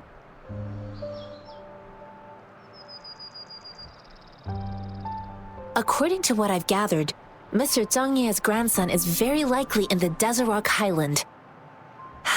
Thanks to your help, I can finally leave the city to find him.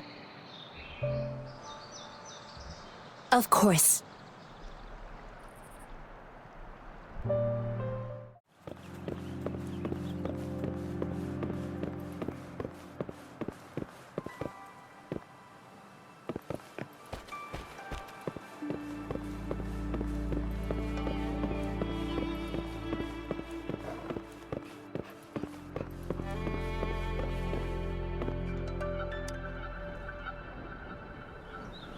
You don't look like soldiers. Why are you here? The frontliners are right up ahead. I am Yang Yang, an outrider of the Midnight Rangers.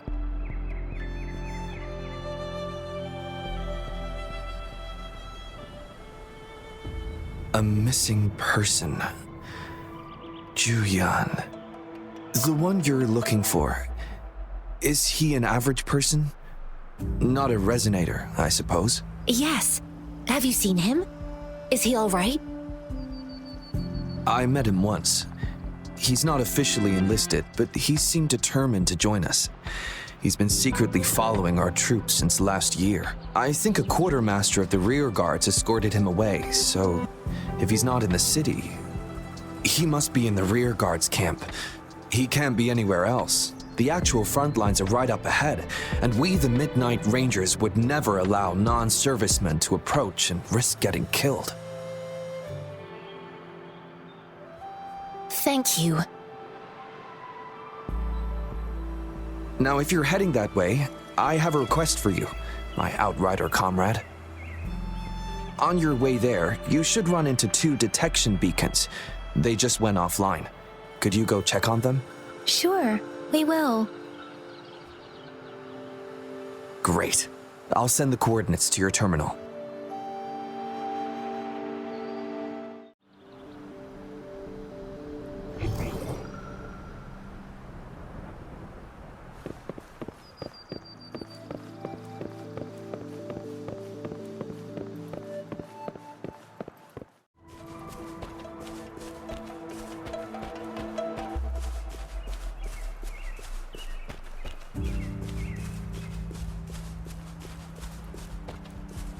Is that the beacon?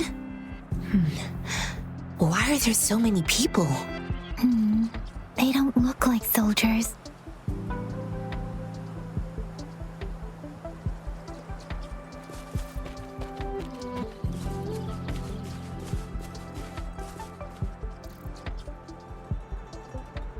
Greetings. What might interest you here? It's dangerous. Nothing really. You see, we're just on our way south to the city. Excuse me, about this detection beacon. Run, everyone!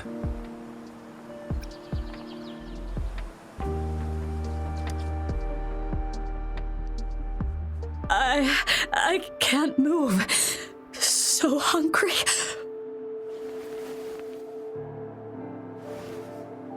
Oh, but please don't arrest us. We really had no choice. What happened? Do you need help? The battles are getting real bad up north, and we couldn't live there anymore. Figured we have to go back to the city.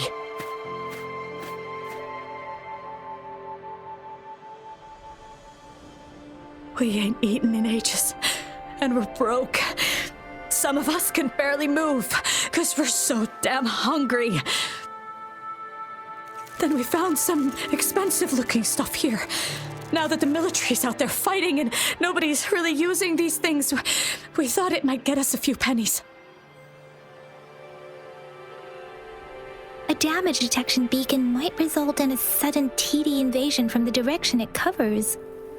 Our frontline troops would face attacks from both sides.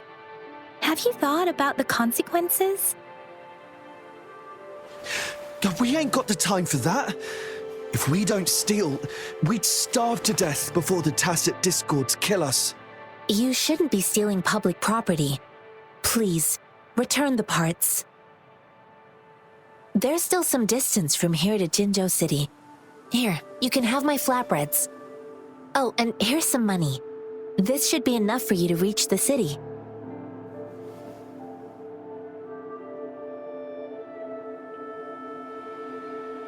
You're giving us all of these? Thank you. Thank you. Hey, you! Come over and say thank you before you eat. It was nothing. Master once told me, the sage takes care of all men and abandons none.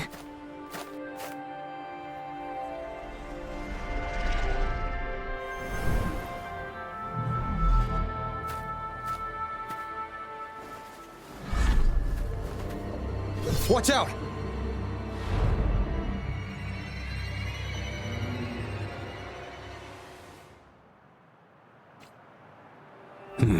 A tough nut, ain't you?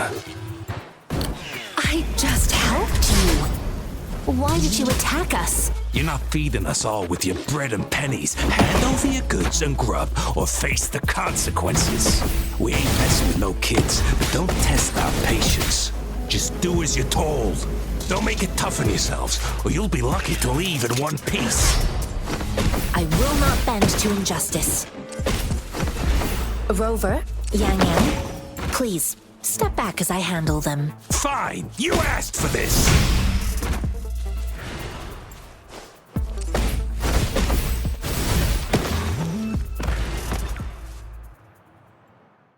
We're begging you, stop! We surrender! Take us in! Why did you attack us when I already gave you food and funds? Do you have other mouths to feed, aside from what we see here? They seem trained. These are not ordinary people. Of course we're ordinary people. We just joined the exiles recently. We done some wrongs. I tried to run from the patrollers and left the city, but dang, didn't know the battles up north were so crazy. Our new boss ran out of food before we could even figure out the camp. Figured we'd be better off just to go back to the city and get locked up. Then we ran out of food and cash halfway, so we turned to thieving. We ain't got the balls to rob the army, but with stuff just sitting around, why not? Hey, since you're being so generous, how about you throw a little extra cash our way? There's a bunch of us, some injured too. Your first amount ain't gonna cut it for us to survive.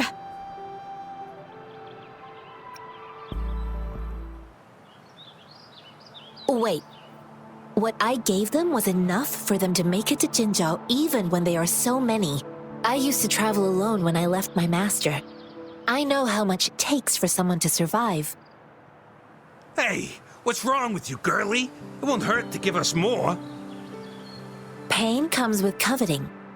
He who knows he has enough is rich. It was only meant to sustain you long enough for you to reach the city. You don't understand, girl. You don't make money very easily in a time like this. If we can't find jobs in the city, we're gonna starve again. I came from a seclusive place, learning the ways of the world from scratch. It's been a hard time, but even I have managed to make a living with my own hands. If you really can't find any job in the city, come to Liu Xian Tea House and ask for Jian Xin. I will gladly help you search for jobs and work alongside you. Fine. We'll go. Hurry, move, let's get out of here. I'm not listening to this lecture anymore. No, I wasn't trying to... Wait. Please put that down. Quite the sharp eye you got. Fine, here you go. Is this the only detection beacon you messed with? Heck yeah. The first one we were trying to steal and you bumped right into it. Really? Then why does that one over there seem broken too? That ain't got nothing to do with us. It's been that way for ages. Plus, we ain't ever reaching it with all those thorns. I see. You may leave now. The military's base is not far from here. Shall we fix the beacons before going?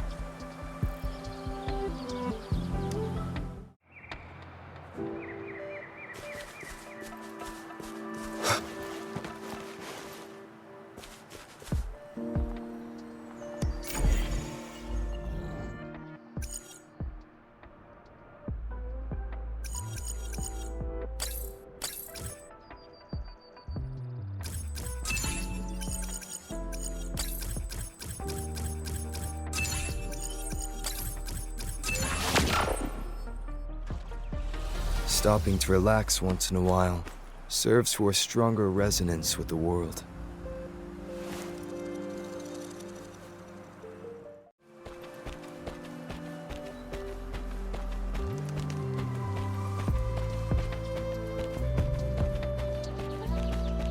The thorns are blocking our path. Weird. We'll have to clear them before we can reach the beacon. Oh, please be careful. They look sharp. Maybe we can find something nearby to help us deal with them.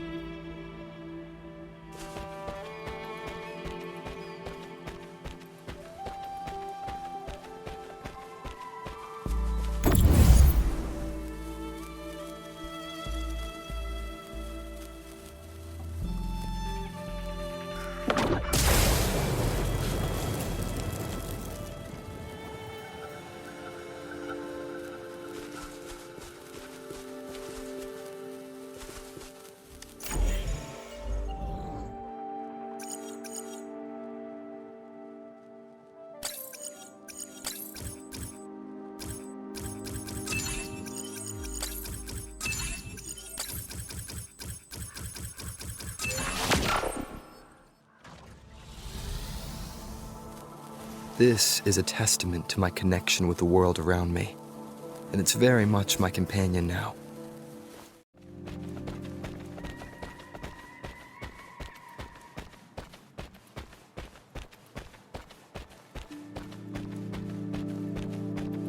Master Tianxing, are you all right? This is my first time on a battlefield. It feels so different here.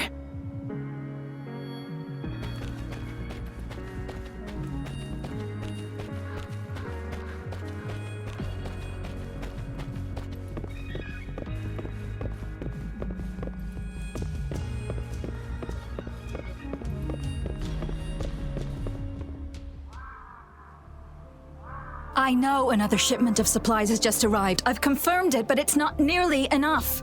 We must reach out to the city again and demand more supplies immediately. But the approval process is going to... Tell them it's an emergency. We are working around the clock here. Any delay could mean the end of our defense. Do they not comprehend? Here's a list of what we need. I'll talk to them if you can't make them listen. Now go, go, go! Move, move! What is it? Why are we still not done distributing these? You new here? Are you backups too? Wait, you don't look like one of us. I I am Yang Yang, an outrider of the Midnight Rangers, and they are...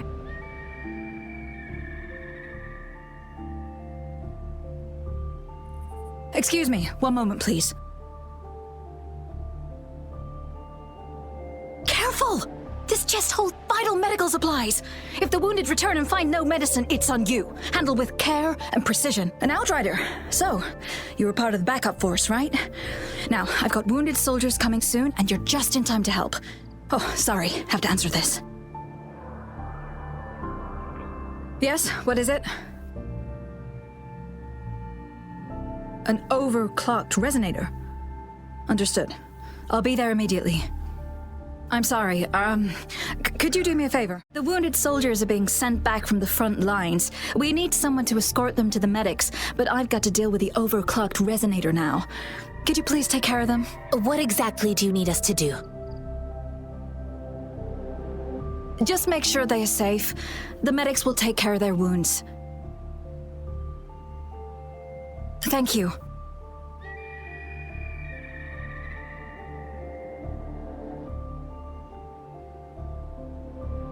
It's so busy here. It looks like they don't even have the time to catch their breath.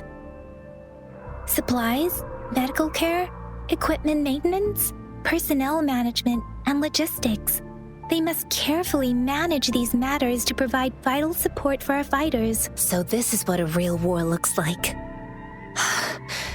I had no idea it could get this bad. Most people would never have the chance to witness any of this. It's natural for you not to know. I think this is exactly what our military strives for, to ensure peace and safety for our citizens. It's a sacrifice made so others don't have to live in fear.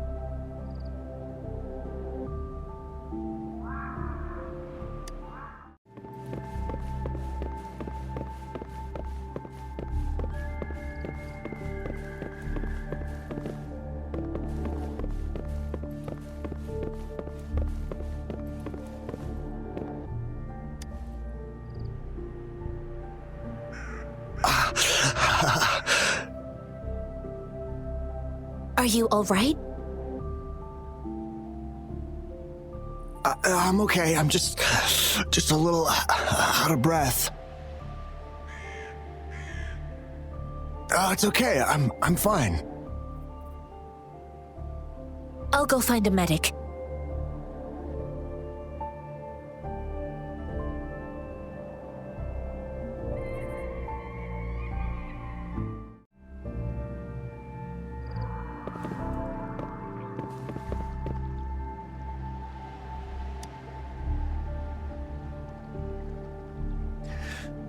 Like I said, it's not a big deal.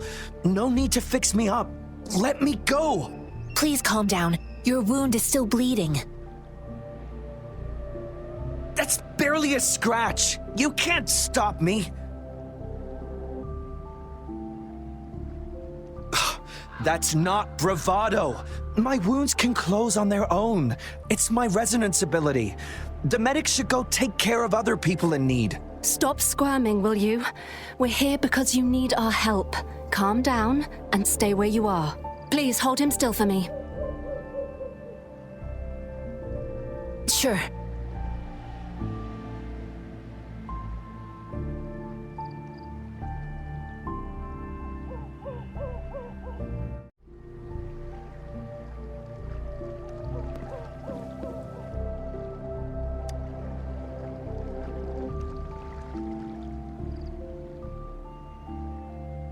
Thank you for your assistance. You must be tired. Please, take some rest. They look badly injured. Don't worry, they've received proper treatment now. They'll recover in time. Thanks to General Jian, we've seen a significant drop in the number of casualties. I've heard from veterans that soldiers used to be ordinary people, not resonators. The battles were brutal even back then, with the stench of blood lingering through the rain. But things have improved. Each injury represents countless tacit discords eliminated by our brave soldiers. Resonators in the Midnight Rangers are incredible warriors. Those who have to retreat from injury must have already taken out hundreds of enemies. They are the ones keeping our people safe. What I've been doing is not worth mentioning compared to them. Please don't put it like that. Without your help, we couldn't have helped so many wounded soldiers in such a short time. Now that they're all safe, you should go and take care of your own issues. Thank you. May I ask where the quartermaster is? The quartermaster isn't here. He's on the floor above, directing munitions distribution. Just take that lift and you should find him there. Rover, where are we going next?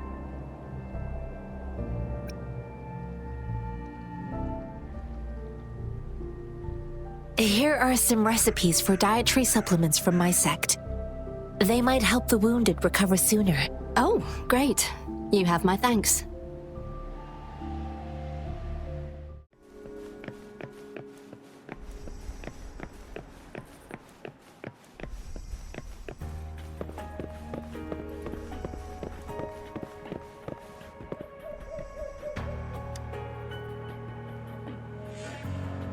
Have you confirmed the inventory? What about the spare list? Sort out the consumables as soon as possible and check our communication lines while you're at it. Ewa, deliver this list to Asher. You're not Ewa. Where is she? What do you need? Excuse me. I'm an outrider of the Midnight Rangers. This is Rover, and this is Master Tianxing, who came here to look for someone.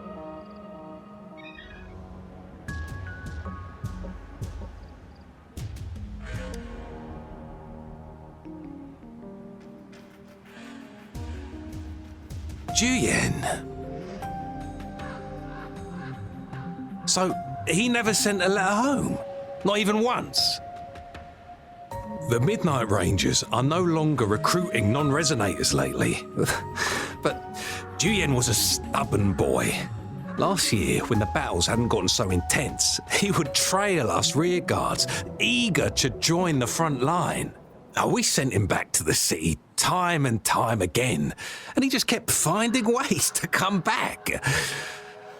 Eventually, I caved and took him in to help us here in the base. With the battle escalating, it's getting increasingly dangerous out here. I shouldn't keep him here any longer. I was just thinking about having the logistics team bring him back to the city when you guys showed up. Oh, now I remember. He should be currently on the floor above. Jinzhou is the gateway to Huanlong, and the Desert Rock Highland is the gateway to Jinzhou. A single breach could have dire consequences. Our defense must hold at all costs. The Tacit Discords are not humans. They don't do truces or ceasefires. For as long as they exist, this war will rage on endlessly. Supply is the lifeblood of our army, and I am tasked with keeping it flowing. But now we are facing a shortage.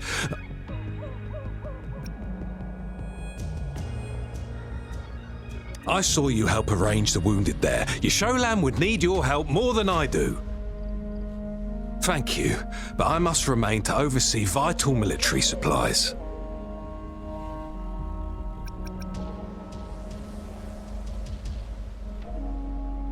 Sure.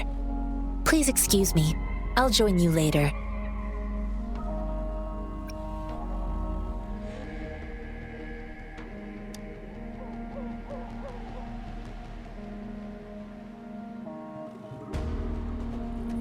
What are you doing? Oh, please excuse me. Thought that was a grenade. Is this a mangosteen?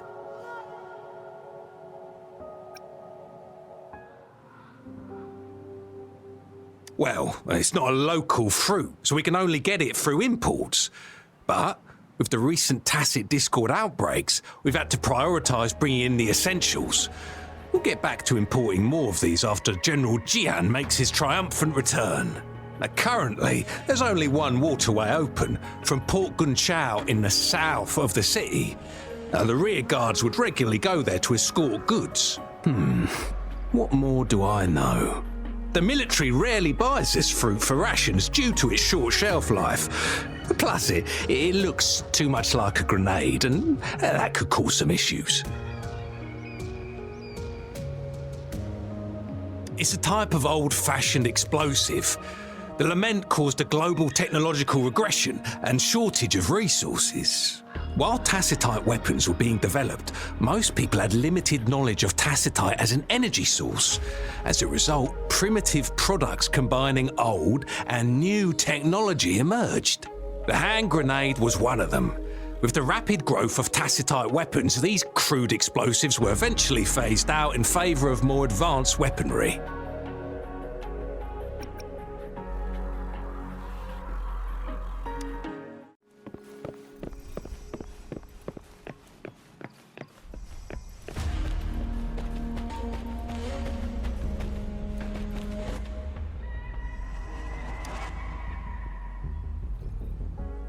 Master Tianxing, have you found the person you're looking for?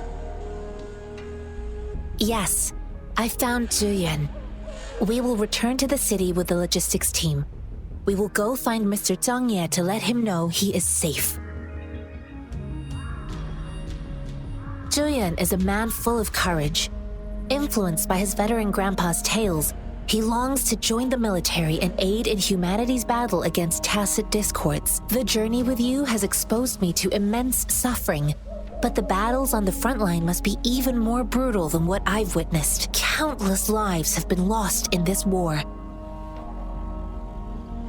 Master Rongfu once told me, the best sages gain enlightenment in the military.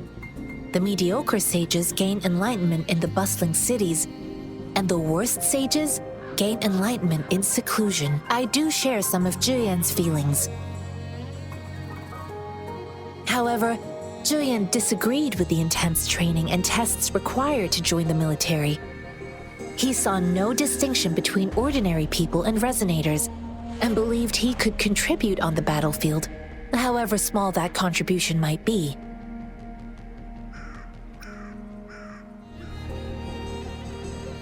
I too found what Zhiyuan said was reasonable to an extent, and I couldn't change his mind with words.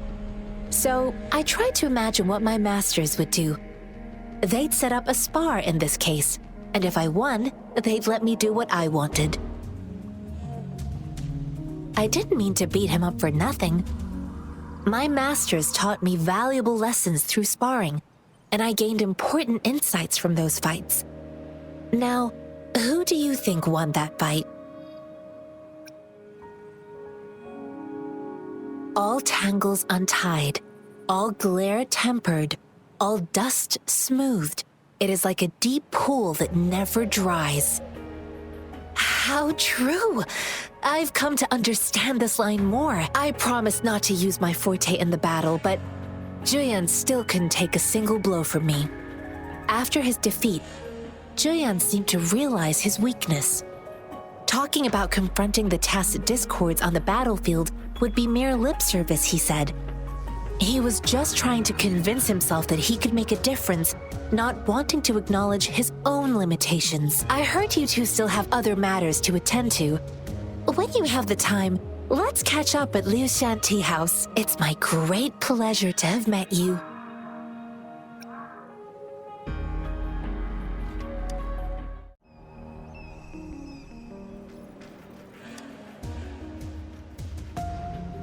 Us running into Master Tianxing was a one-off incident. If the Mangosteen indicates something about war, what is Madam Magistrate trying to convey?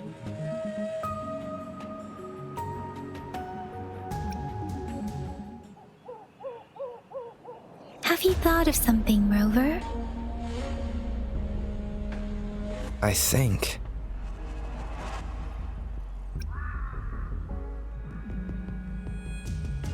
So Madam Magistrate wants to tell us something about the Mangosteen's route of transportation? The Quartermaster said the Mangosteens are transported by boat from the south. We haven't reached the front lines yet, but I can already smell the iron in the air. I sense tension and unease. Our soldiers stationed at the borders. I hope they're okay.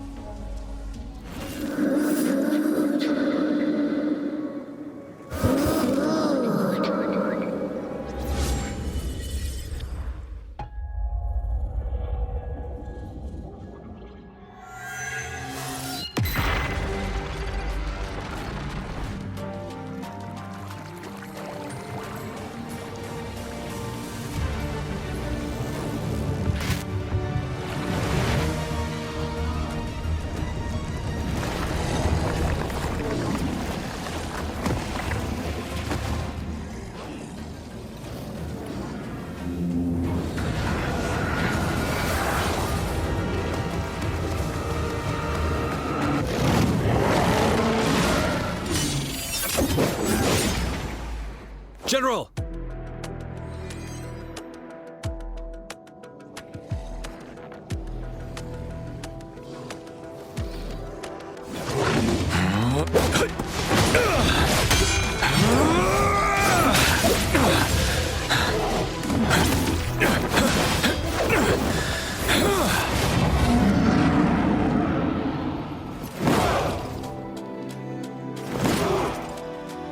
Follow the Qinglong to war!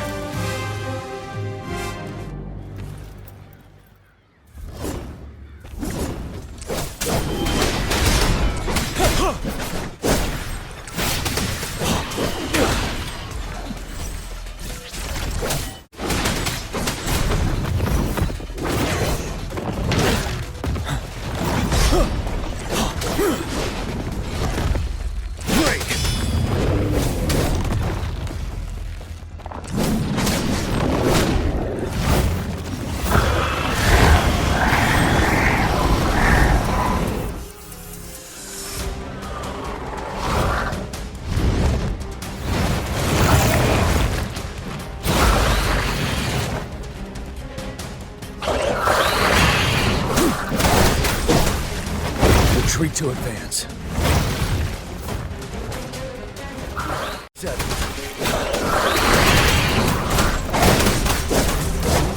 Retreat to advance. Time to fight back.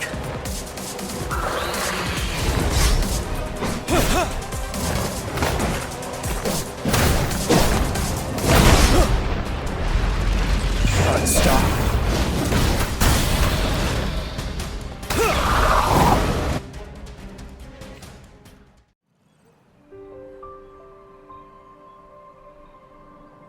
What's the matter? Are you all right? Oh, I was worried. You just stood there and gazed into the distance. You were unresponsive when I tried talking to you. What did you see? It felt as if I was seeing through the eyes of a tacit discord.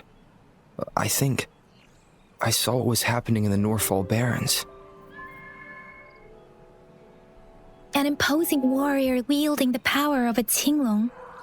The Qinglong is the Midnight Ranger's emblem. It's also the symbol of General Tian, the leader of all Midnight Rangers. The front lines are not far from here.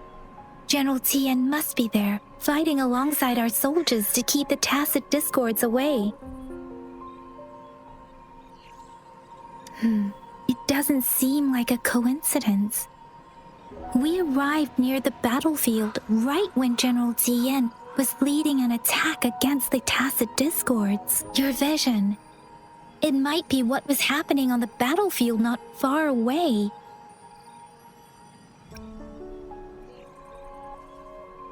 The battle itself is a clear sign of an anomaly. The streams from the Norfall Barrens feel more suffocating than ever. Rover, something on that battlefield must be connected to you, though we have no idea what it is. Resonate with tacit discords?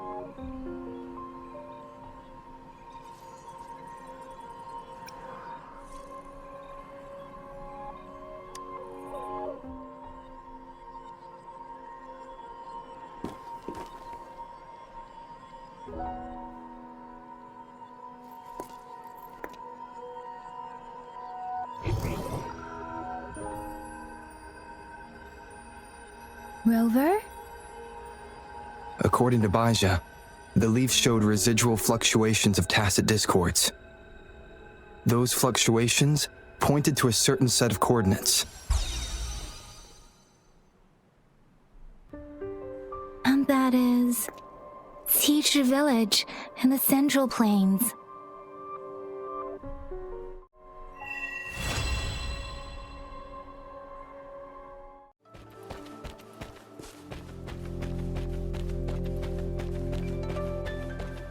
This must be the place. I sensed something ominous from the leaf back there, but I couldn't pinpoint its source. And now, the hatred and pain is so strong in this place. I don't even need to concentrate to feel it. Rover, something terrible must have happened here. We have to be cautious. This is a tacit field. Let's take out those tacit discords first.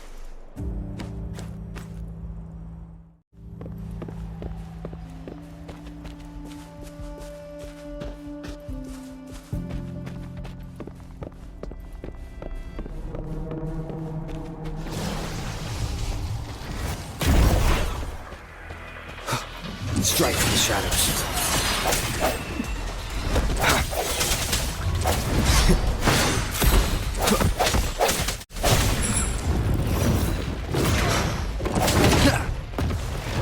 The end has come.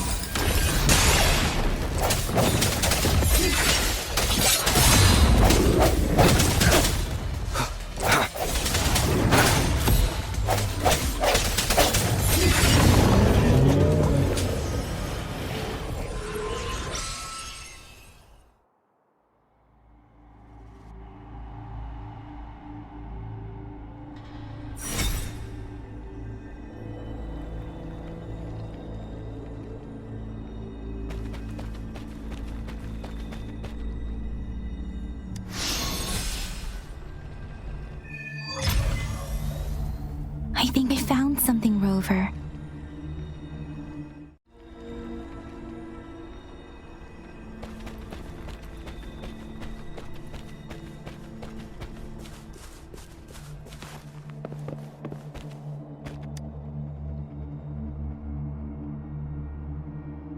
Ritualistic wooden plaques. But why are they here? These plaques are usually placed in ancestral shrines, and they seem to belong to a different time. I remember reading about something like this.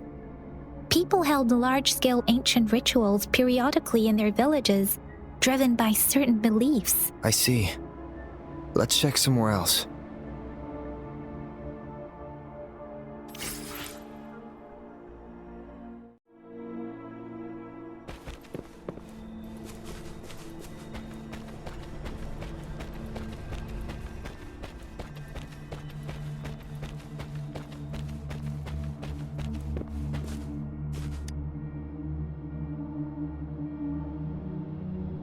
Watch out!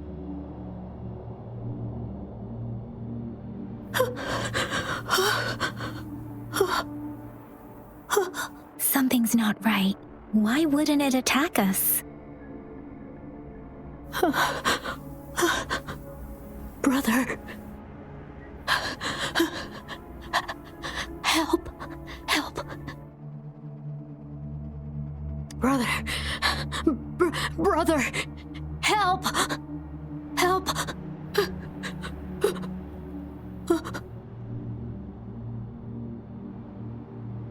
Help! Help! It seems to only repeat these lines. This is not a common tacit discord. Tacit discords attack other living beings because they need to feed on those frequencies to make themselves whole again. When frequencies are scattered and recombined, a new tacit discord is born. This one probably devoured the frequencies of humans, turning the last bits of a human's consciousness into such monotonous mumbles. Are these words the last cries of someone innocent? Who is behind this twisted plot?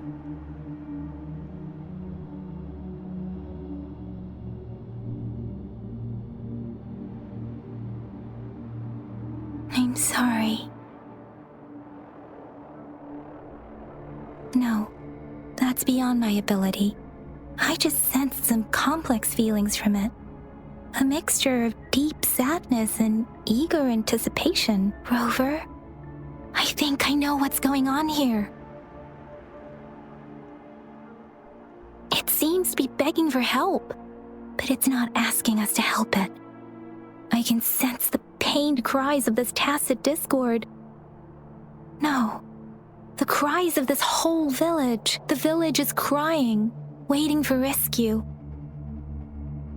Something truly awful must have happened here, and the victims' reverberations still linger based on the evidence we've found and the condition of these ruins.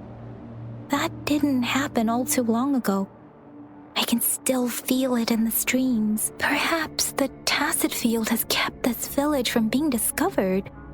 Or maybe someone has been intentionally concealing it. Anyway, there must be something we can do. We may find the victims nearby. I can feel someone connected to what happened here is still close. This place is dangerous. I'll inform Chuzia about what happened here. Can we continue our search before the official investigators arrive? Sorry, I know it doesn't sound very convincing. It's just a hunch of mine, and I don't have any evidence to back it up. Thank you, Rover. Please stay vigilant. As for the little one here, let's leave it be.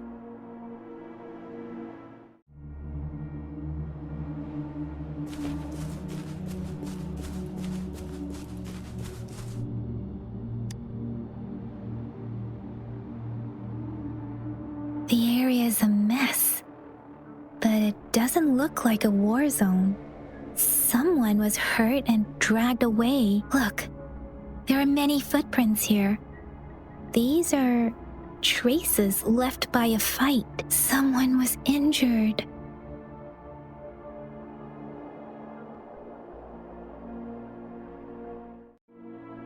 These cards.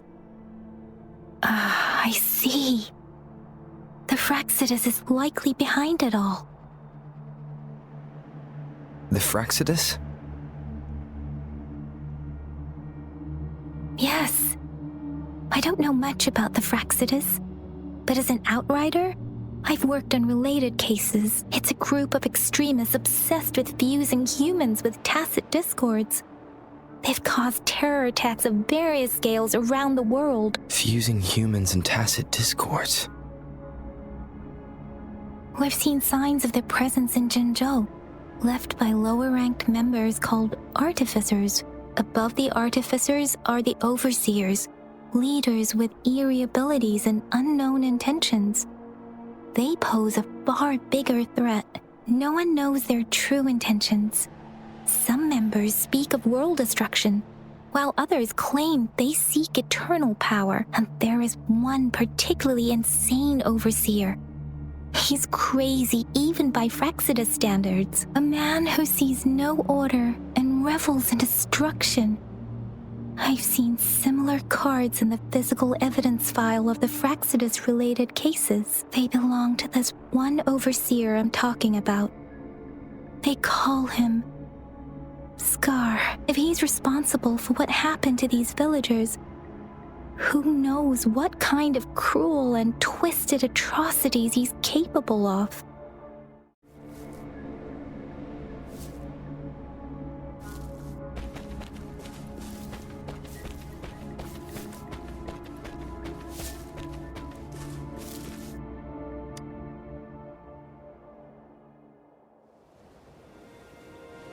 Huh?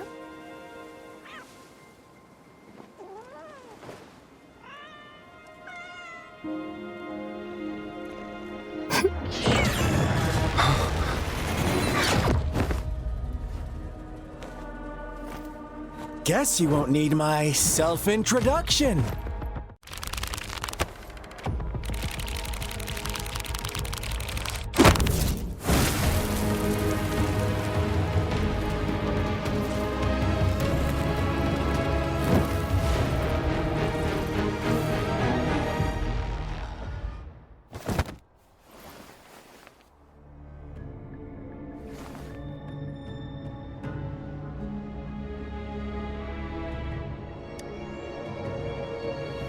If you need to hear it from me, then yes, I am Scar. Cruel and twisted maniac.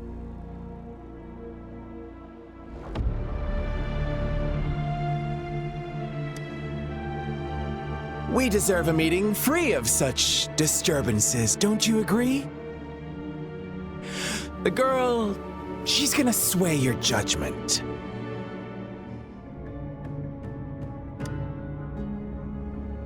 Don't worry, I don't plan to make you hate me just yet. She is safe now. Well, let's just enjoy our time together for the moment. Forget about that irrelevant person, will you? I have a lot to share with you.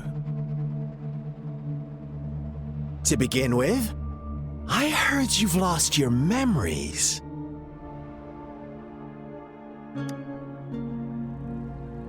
So, it's true. That makes sense, given how fragile you were when you woke up, or I would have questioned the authenticity of those rumors.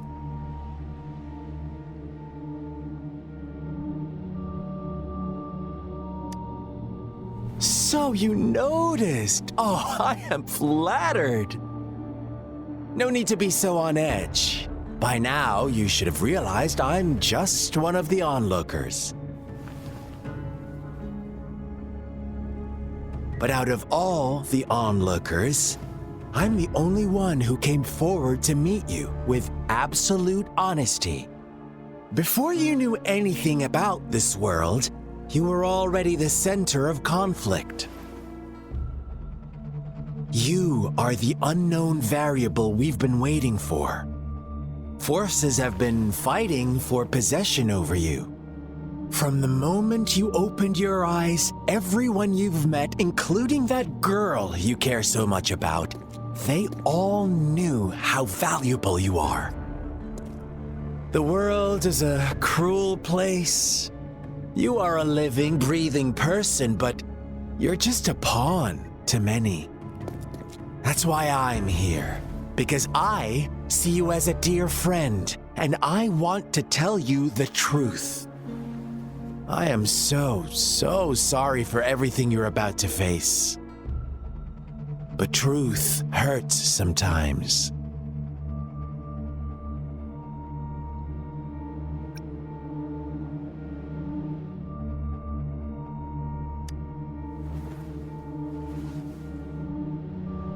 You could say I'm looking forward to your choice. My goal is simple. I just want to deepen our mutual understanding, nothing more. Come on. Observe the surroundings a little more and tell me what you see. As you learn more about this world, your true desires will surface, and our little game will become even more entertaining. And before that, I don't want anyone to disturb my precious alone time with you. That's all.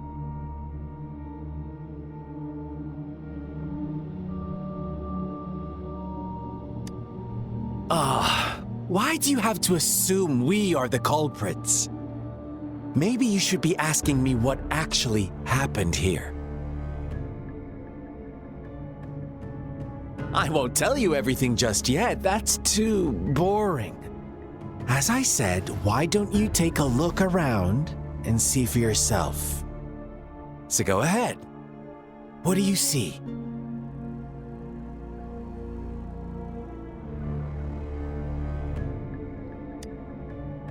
Bravo! Didn't think you'd catch on to that. Now, what is the conclusion you've drawn?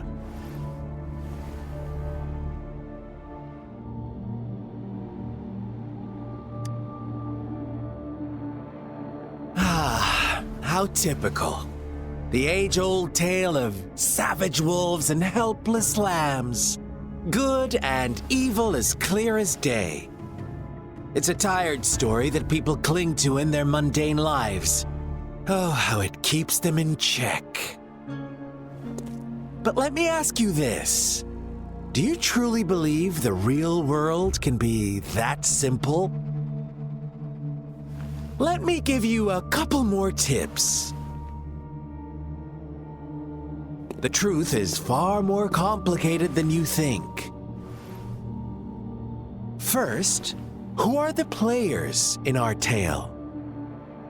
An innocent girl, a revered leader, and a flock of simple villagers. Next, what makes up our main plot? False devotion, fleeting kindness, collective deceit, senseless killings, and the one vulnerable soul pushed onto a path of destruction by the masses. Now, Rover, the story is yours to spin. I'm eager to hear your version after you've learned more.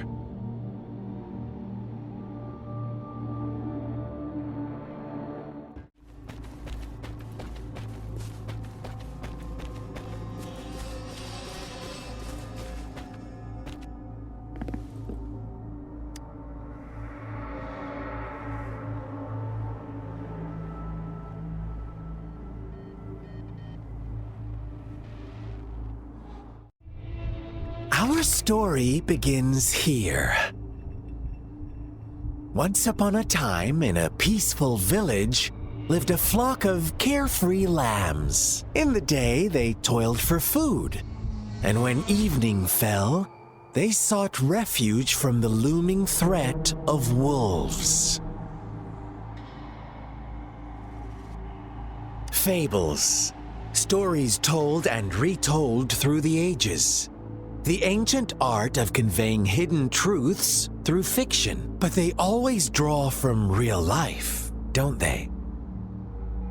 The same story gets told by many, and each person brings their own spin, their own focus. Whatever you learn from it is just one of countless different interpretations, like us now, caught in a carefully crafted plotline, a scheme I had no hand in. This village marks the beginning of my story with Jinzhou.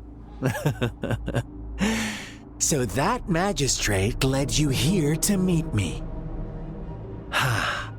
Such a clever move on her part.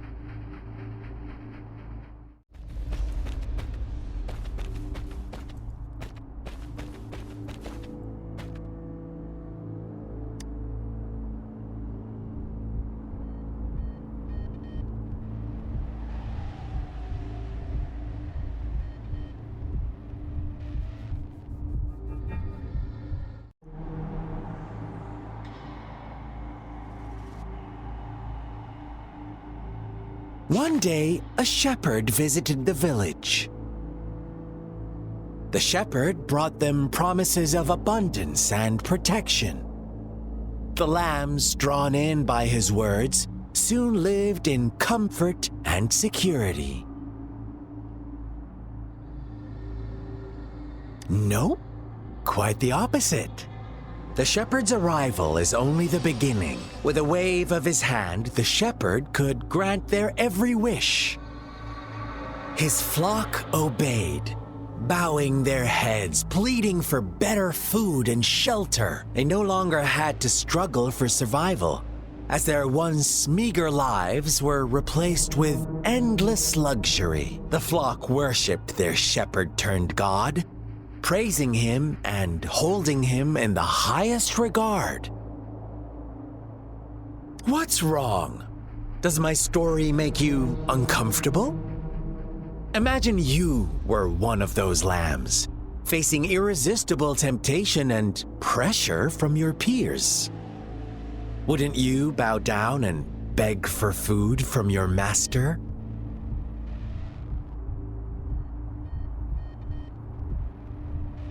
Oh, so we agree already. You are right, but the world we live in falls short of our ideals. The shepherd still reigns, and the lambs have grown complacent. It's up to the two of us to make that ideal world a reality.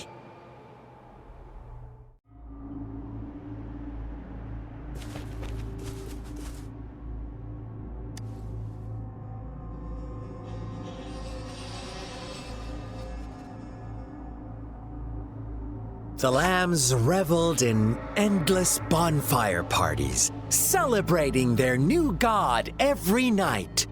Except the one little black lamb. As each night passed, it was the only one to notice how its flock was dwindling away. Rover, do you think someone would give you what you want without taking anything from you?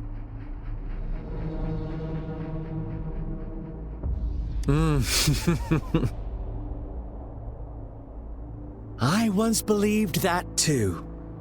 Thought as long as I paid a high enough price, I could get my desired outcome. But true equality is scarce, always has been. The world was never a fair place. Wouldn't you agree?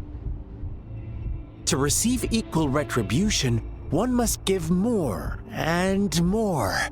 And more. When every wish comes with a hefty price, people weigh their options carefully. When they can make someone else bear the price, they all rush to make more wishes. They don't consider they too may one day pay for another's selfish desire. Funny, isn't it?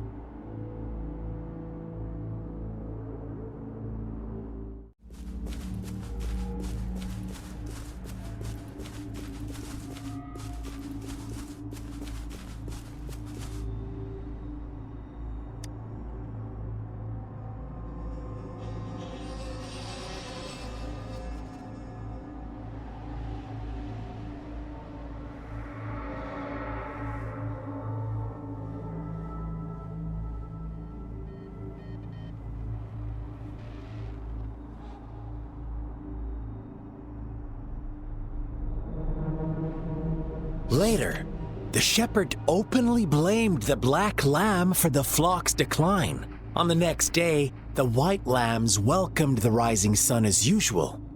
But the black lamb was nowhere to be found. The shepherd introduced an unspoken rule to this village.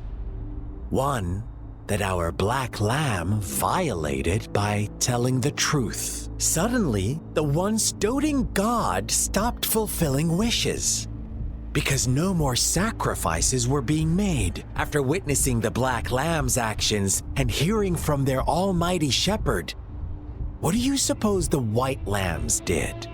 Those oblivious lambs. Little did they know the most fearsome demon was right under their noses.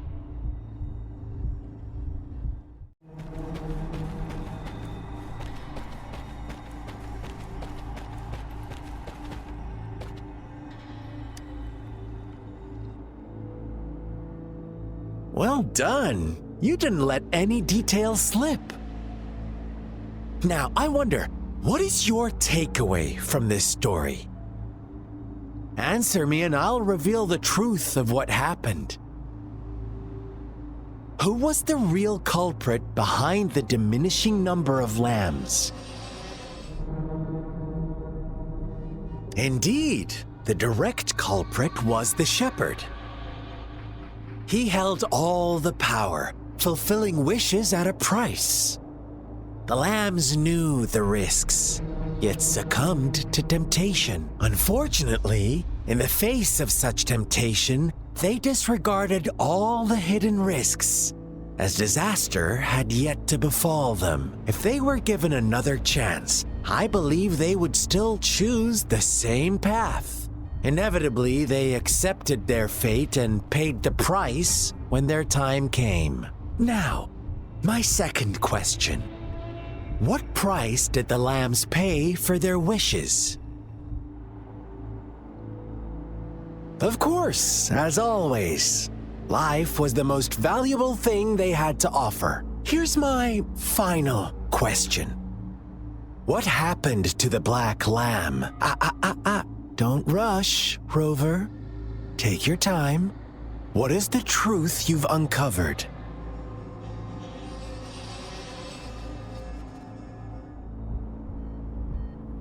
The shepherd was granting wishes by sacrificing the lives of lambs. The flock found out the truth, but chose to be his accomplices, and they willingly offered the black lamb as another sacrifice. That's right! Little lambs cowered and huddled in their village, terrified of the relentless wolf packs. Until a shepherd arrived, bearing the gift of wishes and providing shelter and sustenance. Slowly, the shepherd gained control over the flock, and the lambs lived contented lives. But this is not the end of our story. The shepherd found the solitary black lamb in his flock and offered to grant any wish it desired. In exchange, he wanted one of its companions as a sacrifice. The black lamb refused, and it was shunned by its flock, left without shelter or sustenance. After the black lamb's exile, more lambs continued to vanish. The shepherd then blamed the black lamb for breaking the rules and withheld his wish-granting power as punishment.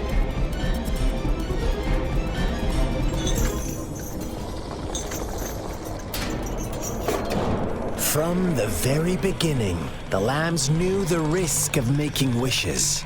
They too could become sacrifices for those of others. But they always believed it wouldn't be them.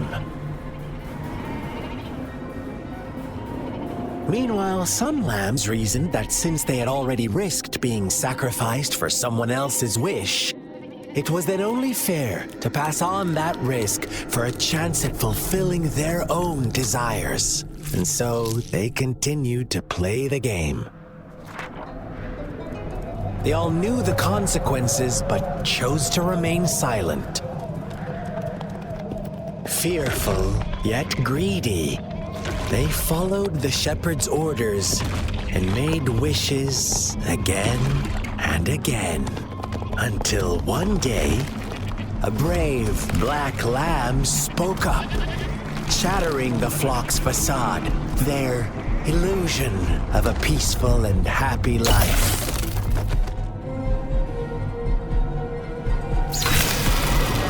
The black lamb got in their way, and that of the shepherd's greedy pursuit, sparking hatred in their hearts. Suddenly, they could no longer ignore the blood and ashes of past sacrifices littering the ground.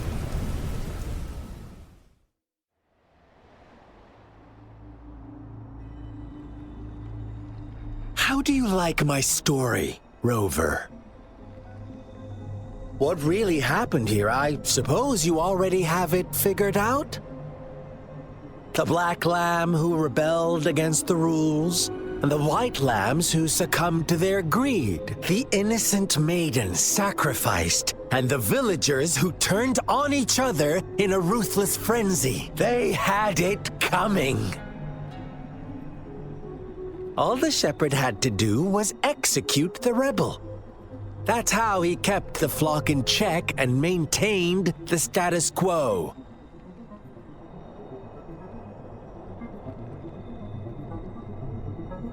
Fun answer, but no, not even close. I was never the shepherd, never will be.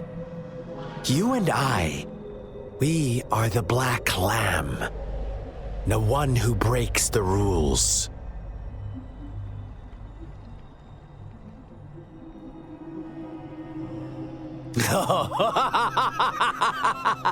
Interesting, Rover. I'm liking you more and more. Well then, let's see if this black lamb is going to end up like you say.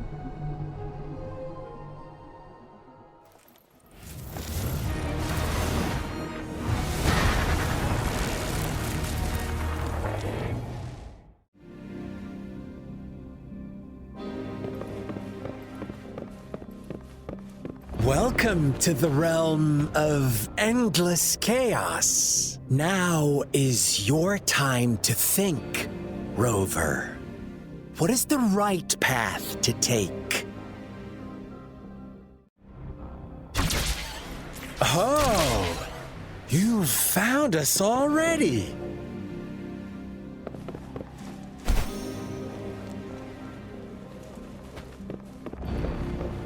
Shake and shiver, blink an eye. A flock of lambs comes passing by. Fleece of white, black, and red. Who's the sweetest one ahead?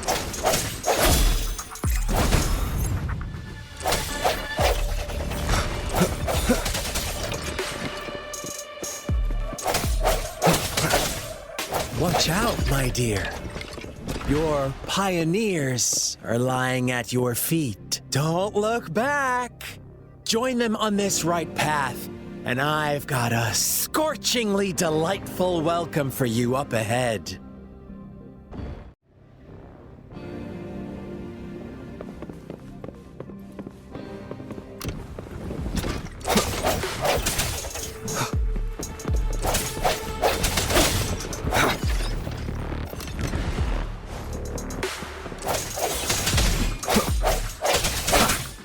Such speed!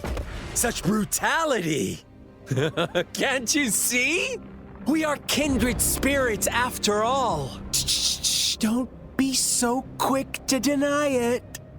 Now that I have you here standing before me, I'd love to hear your answers.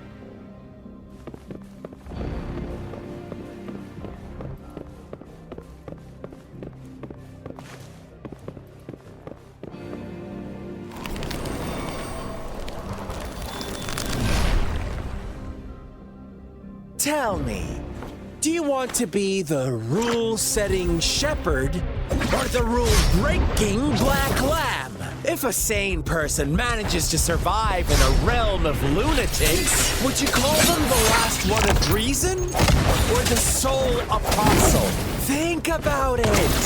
The shepherd is not the preordained embodiment of truth. Once he is gone for good, the black lamb can reclaim the trust of its herd. Then, eventually, there will be none left to be victims or oppressors!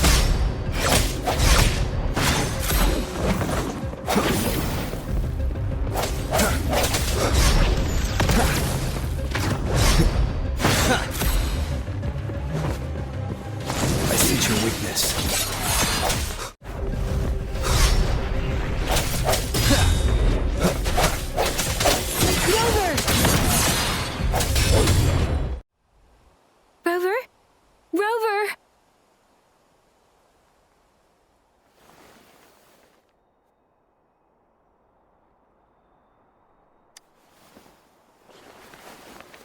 I shattered Scar's illusion.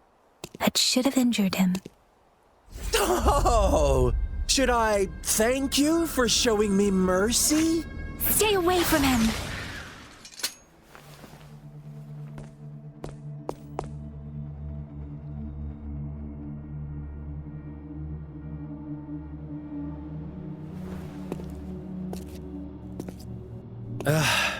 Didn't you promise to leave me some alone time with Rover? With one condition. I do hope you haven't let that slip from your mind. Don't let your improvisation trouble others. Look at you, rushing in to protect your precious, perfect movement. No worries.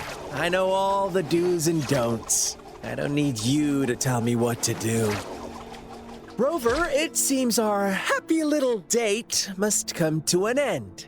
But don't forget my sincere reminders. Let me know what you choose. An unexpected gift? An honest and open exchange? Or a highly risky gamble? The choice is yours. I know how smart you are. You won't make a hasty decision. We'll meet again in the not-too-distant future. They're gone. Should we go after them?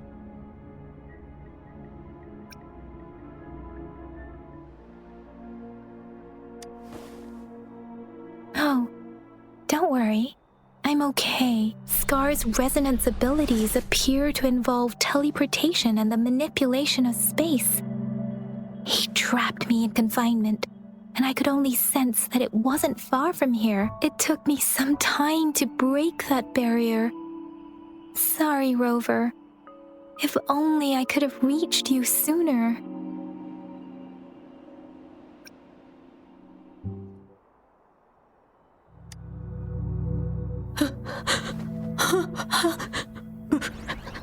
Brother. Brother. Huh? Why are you here, little one?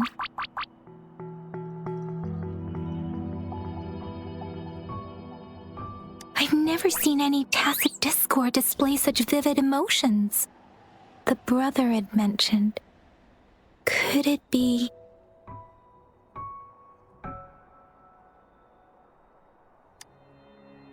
Yes, that is a possibility.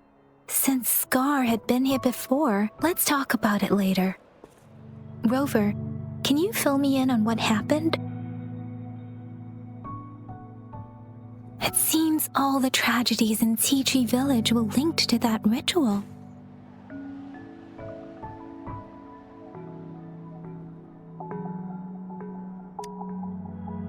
Making up stories based on real life to support his twisted beliefs? That does sound like something he might do. We cannot take his words for granted. Now, we must locate where the ritual took place and see for ourselves.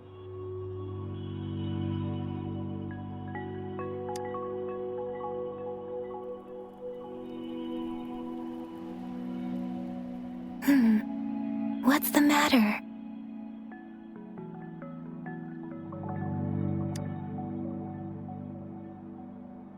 Two distinct frequencies of tacit discords.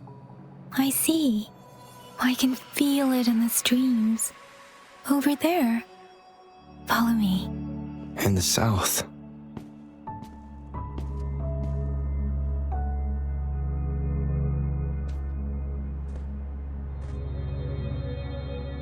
They are unharmed. Please rest assured. As you anticipated, Scar did not try to kill them. Yes, I stayed out of it like you asked.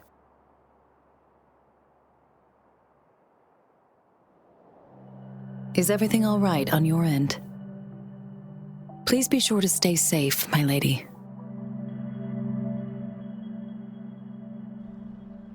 Rover, do you still have the plaque we found earlier? The one broken in half. Yes, as I thought. I just felt a similar vibration from that direction. Please follow me.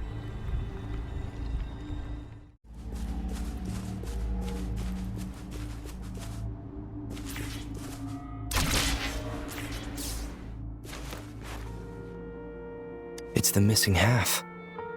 We can piece them together now.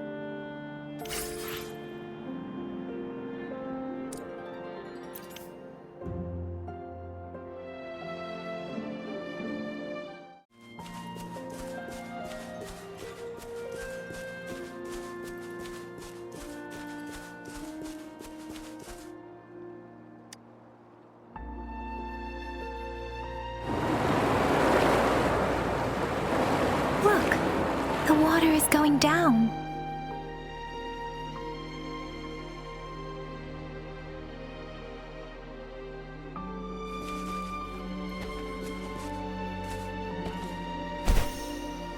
I can't believe it. There is such a big opening down here. How odd. This place should have been soaked in water, but everything is dry here. Even the vegetation is thriving. Did Scar do this? Given his powers, it doesn't seem too hard for him.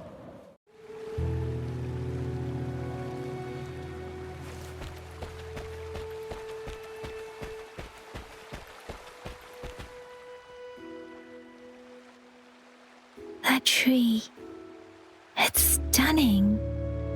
It's almost eerily enchanting. Please, save us. Are you trying to tell us about something hidden here?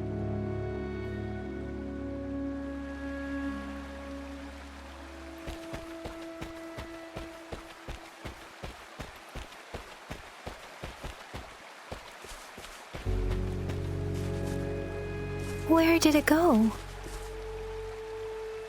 Oh, is that a diary?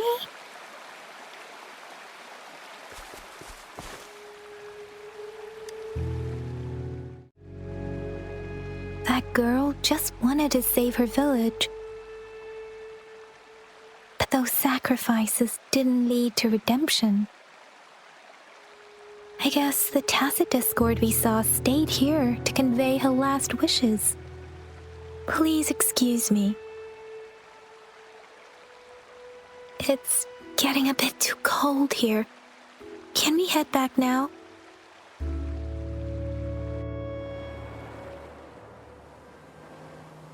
Sorry, Rover. I didn't feel comfortable down there. The air was heavy in that place, without any wind to speak of. But I could still feel so many emotions and desperate cries for help. I couldn't handle it. The villagers were a complex mix of emotions. Hope, resentment, and despair. And as I read the diary, I could feel the intense sorrow and longing of its owner. What was the diary's owner longing for? Was it the peaceful life she once had? Or did she miss her only family? The person who pushed her towards such a tragic end? My apologies. I got lost in thoughts again.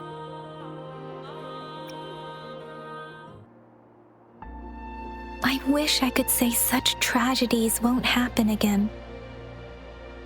But I still lack the confidence to make that claim. It was tragedies like this that made me want to become an outrider. To become someone with the strength to stop them from ever happening again. I cannot stop the lament. But at least I should do everything in my power to help those affected by it.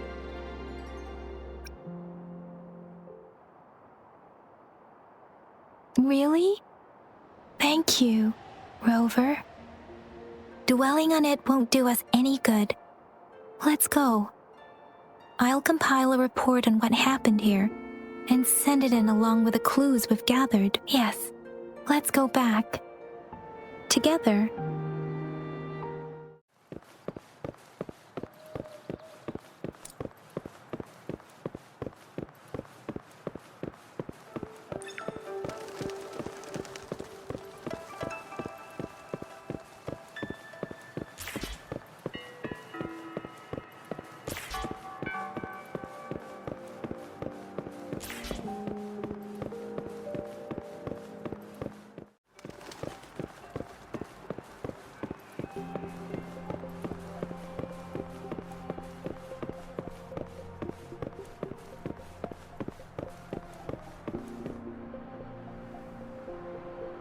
How did it go? Anyone hurt? Let me check on you. Phew, you're still in one piece. Okay. Anything new about the tokens?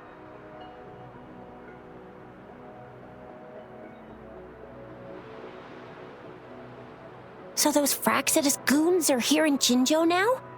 Things are more serious than I thought. Beats me. I've only ran into some bozos before. Those wackos are hell-bent on making their own resonators. Said there's no right or wrong when it comes to resonance powers, and everyone should have the right to them. They use mechanical manipulation to integrate parts of tacit discords into human bodies, seeking power with such gruesome acts. I cannot bring myself to understand them. That Scar guy you mentioned sounds like he's on a whole other level. How did the fight go? It seems he didn't intend to kill us. I would even say he was pulling his punches. I don't know what he wants from us. But Madam Magistrate may have intended to hint something by letting us run into him. I still can't wrap my head around what happened in that village. I went over the files. That case is ancient. It was dealt with and archived way before our current magistrate took office. What happened to the village in the end? Don't worry, the crooks were brought to justice and most of the villagers were relocated to new settlements. But I didn't find anything in the files about that little girl you mentioned. So Scar really did take her away.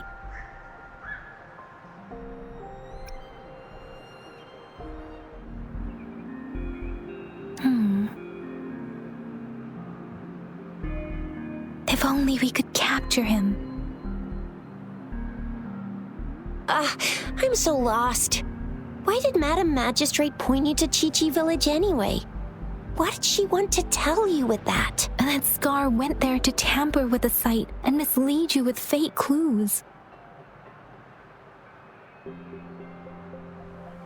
You mean? The Fraxidus was planning to tell you something about what had happened in that village. Then our magistrate intercepted by leading you there before they could?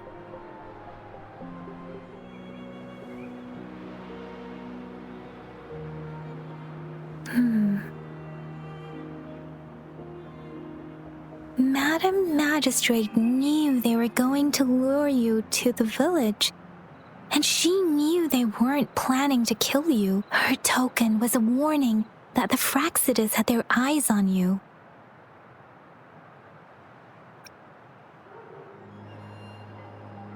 How so? You mean she's got someone looking out for you? Or maybe she prepared other means of protection.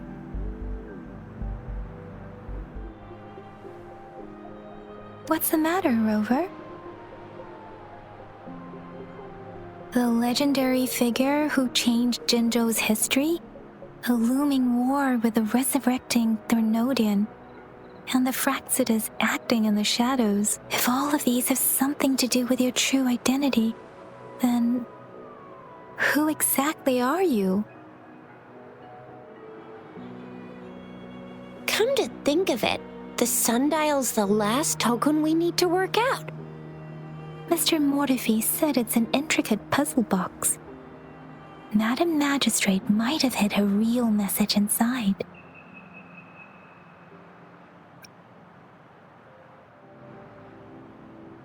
Yes, it's the South, represented by the vermilion bird, one of the 4 symbols. Now we have the Shichen of Wei and vermilion bird. We should be able to solve the puzzle. So Rover, you gonna try it now?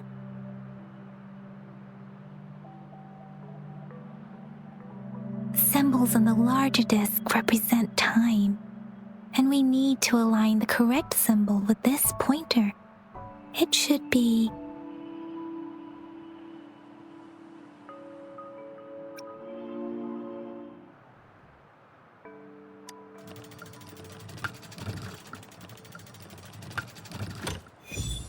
It's working.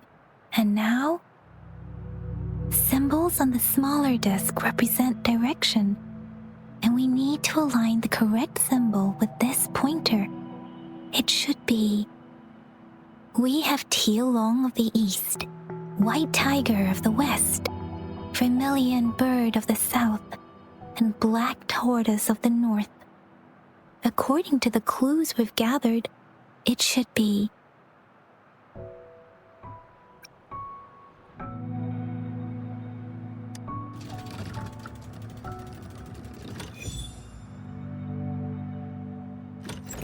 Wow, you really solved it!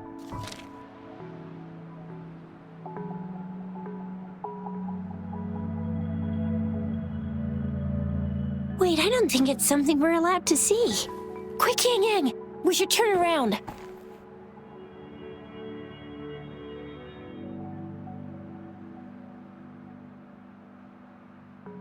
Come on, just go ahead and see what's written inside.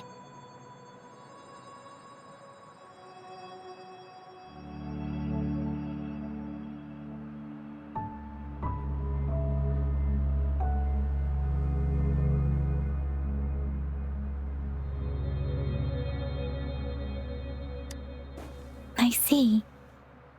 grand libraries in Huanglong are renowned for their vast databases, holding valuable information about the regions they represent. Their exact locations are kept confidential, but it is believed they hold answers to all questions one could ask.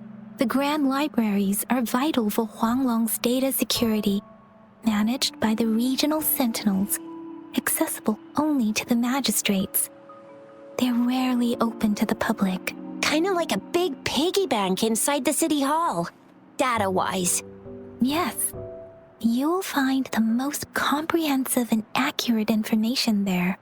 Rover, if you need to visit the Grand Library in Jinzhou to find out who you are, I think it suggests two things.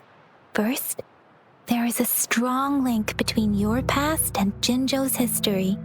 Second, you must be a really significant person. So you're super important to Jinzhou, maybe even all of Huanglong. Wow, I think we stumbled upon a real big shot when we didn't even know it.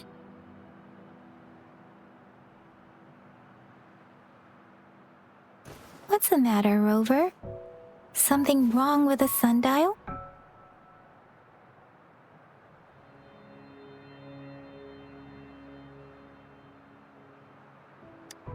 It is Jinzhou's political center, and it's also located at the city center, if that's what you mean. The city hall was built when Jinzhou was established. It's a popular landmark for locals giving directions. Why do you ask, Rover?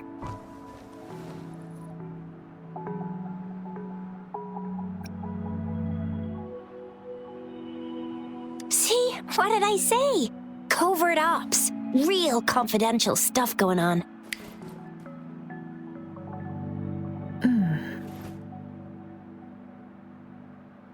Come on, Yang Yang.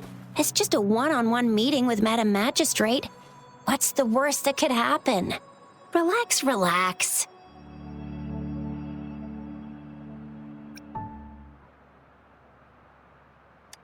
I guess you're right. Still, please be careful. We'll be waiting for you.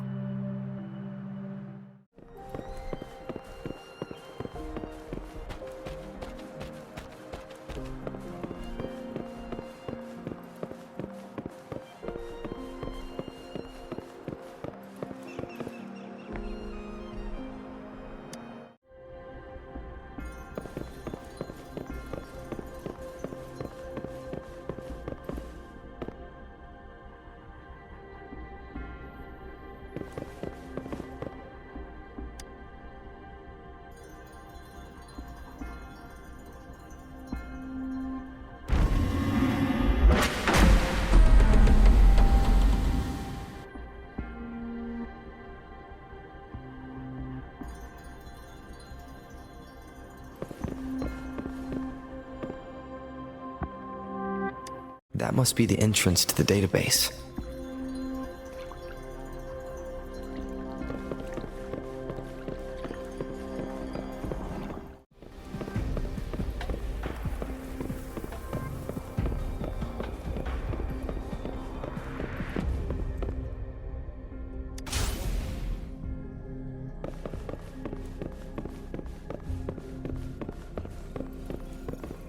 So this is the Grand Library.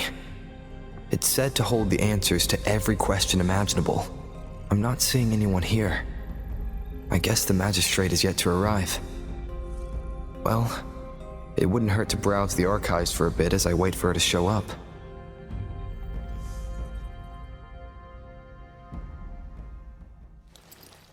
Thank you for leading the way, Rover. What a magnificent place to set foot in. Extensive, exhaustive. Oh, how I want to carve the place inside out and blow it all to shreds. Thought you'd seem a bit more surprised. I wonder why.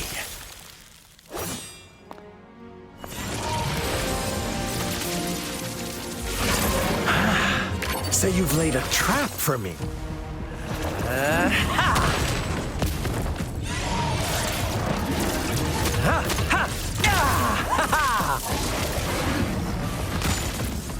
Huh?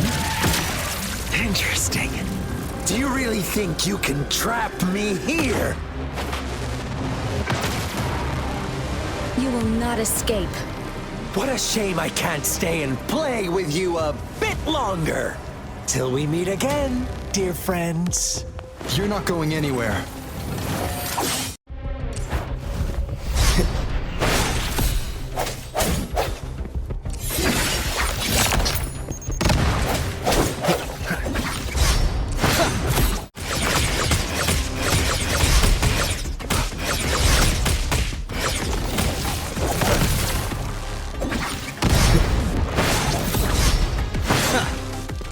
No hesitation.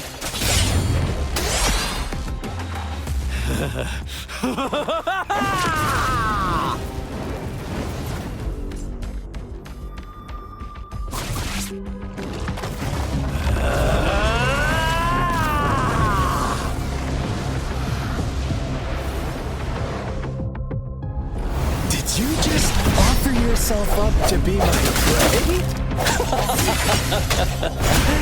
Now, it's just the two of us. Stow away that irrational anger of yours. I just have a friendly reminder for you. Seeing is not always believing. Why are you so sure they told you the truth? Don't jump to conclusions so soon. Why are you so stubborn? Why can't you place some of that trust in me? Or do I have to crush you to make you behave for once? Swift and resolute.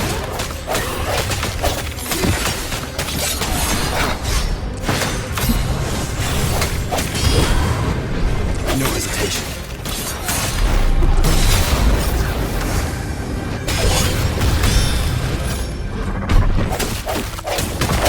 The hour is upon us.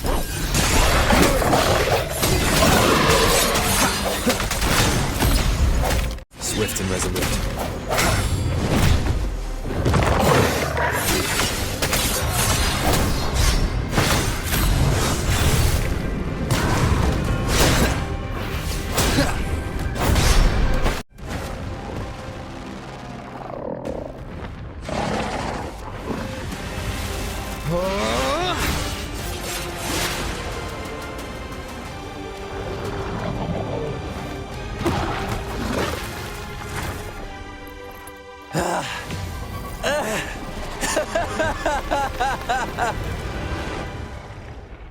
So you knew I was following you all along, huh? My Elysium only breaks under coordinated attacks from both sides. I can never get rid of all these pesky little helpers around you, can I? So you've joined hands against me with Miss Magistrate here. It does hurt my feelings, you know? You're always so popular. Are you all right, Rover?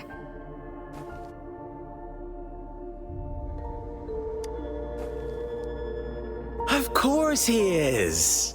How could I ever have the heart to hurt him? Consider my moment of failure a gift of sincerity, Rover. I trust you haven't forgotten our conversation earlier. Choose me. I'll tell you everything you want.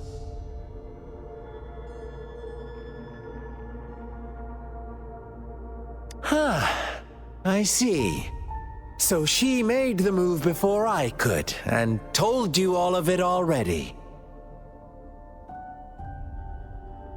Then as the winners, would you be so kind as to tell me how you set me up?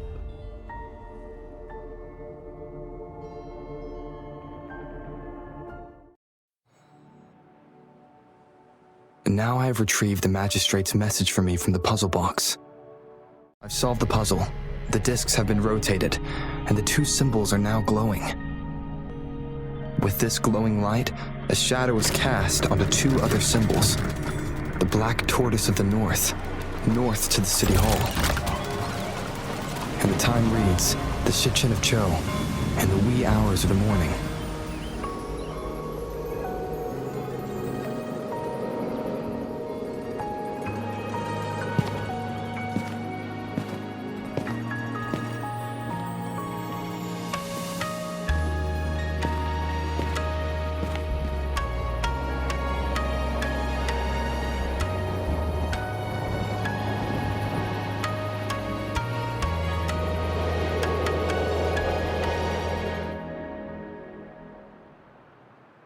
It's been 3 days.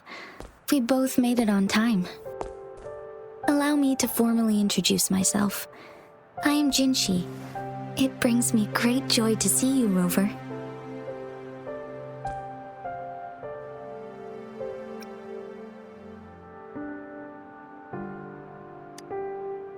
An emergency forced me to leave, and I only had the time to prepare some tokens for you. Please pardon my lack of hospitality.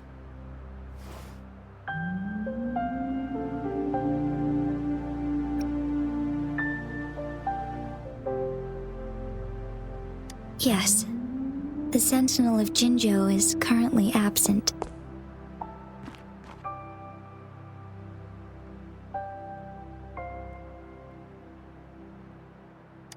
Correct. The Sentinels guide and guard humanity as a symbol of our civilization. When a region's Sentinel goes absent, chaos is bound to ensue.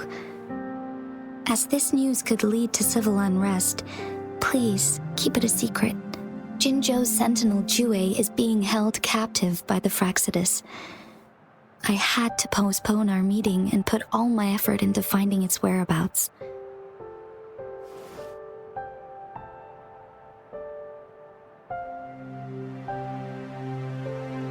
Yes, our thoughts are connected, to a certain degree. I can sense his memories, feelings, and surroundings, though not very clearly.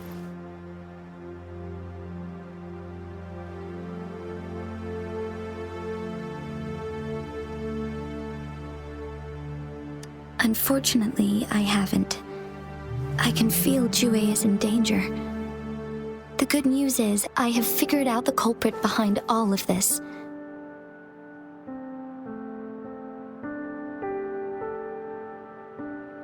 Precisely. The Fraxidus plans to advance another lament and cause disasters worldwide. Overseer Scar had several objectives upon infiltrating Jinzhou. To track you down, to test your strengths, and to make you join their cause. To abduct Jue and to resurrect the Threnodian in advance. They must have discovered your value, likely from one of Jue's prophecies. If you join them, they'll gain significant power. Should you refuse to join, the Fraxidus will likely want to eliminate you, so you don't get in their way.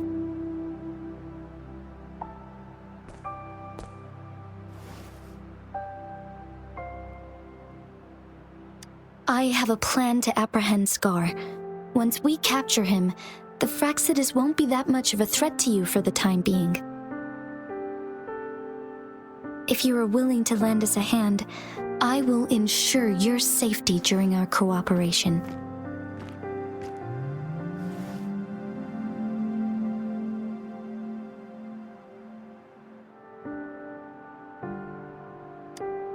Thank you for your trust, Rover.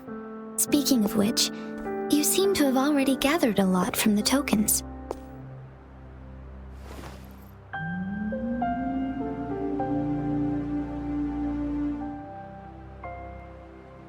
Impressive, Rover.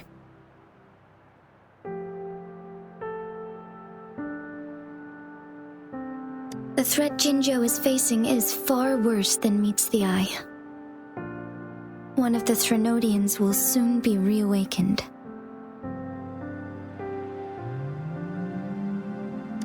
They are the enemies of human civilizations, born from the dark side of our collective consciousness.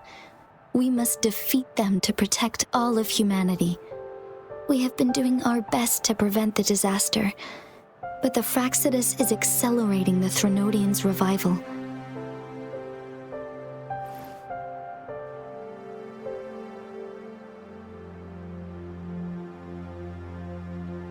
Indeed, you have defeated the Crownless and absorbed its echo with your bare hands. It is the tacit discord that embodies the concept of warfare. Resentment of the fallen, fright of the ignoble, those are the emotions that lay ground for its birth. The Crownless is a tacit discord that possesses powers from the reviving Threnodian. Jinzhou is a border city with an unbreakable will and a strong spirit of resistance. However, we also fear the constant wars and loss of life, and the Threnodian can prey on that. You, however, you were able to defeat and absorb a Threnodian-related tacit discord with your bare hands and resonate with other TDs.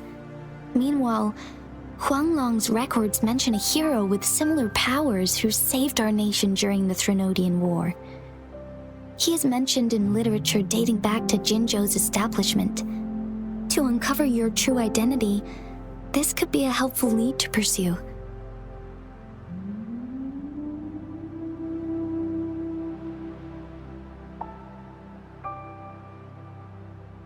Yes, based on my own deduction and the prophecies of Jue.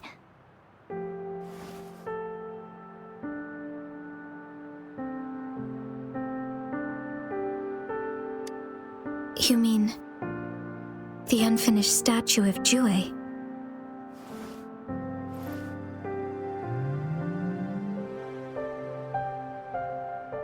I see. Do you mind letting me know what you remembered? Since it's related to our sentinel, I might be able to help.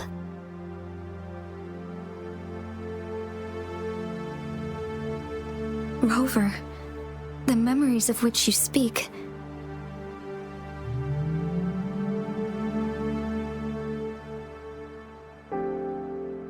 As I mentioned earlier, I can resonate with Jue, our sentinel. Your recollections, they align with what I've witnessed in Jue's memories.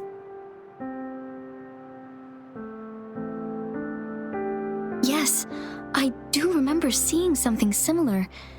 I believe it had truly happened in the past.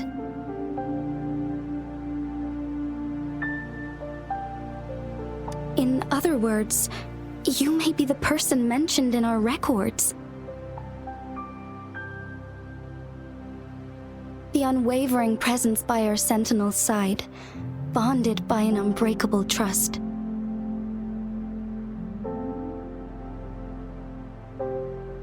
Resonators tend to live a longer lifespan, but it is indeed unprecedented to live hundreds of years without any sign of aging. So many mysteries about you remain unsolved, and your age is just one of the unknowns.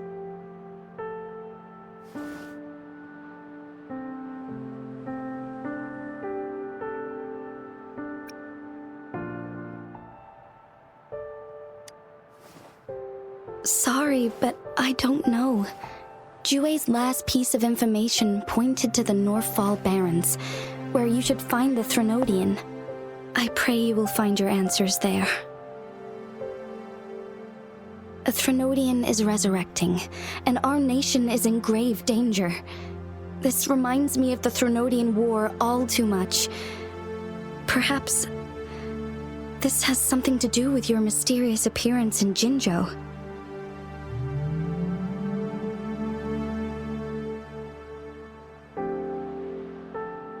Not really. I don't plan to believe in a hero showing up out of nowhere and protecting us. I'm just presenting whatever lead I have about your past, as I know it is troubling you. I want to help you, and that is all there is to it. Thank you for considering lending us a hand. Your help is much appreciated. But please, do not feel obligated because of the information I shared. They are my people, and the responsibility to keep them safe should fall on no one else but my own shoulders. I am saying this because I have faith in my abilities, and even more so in the bravery of Jinzhou's soldiers and our people.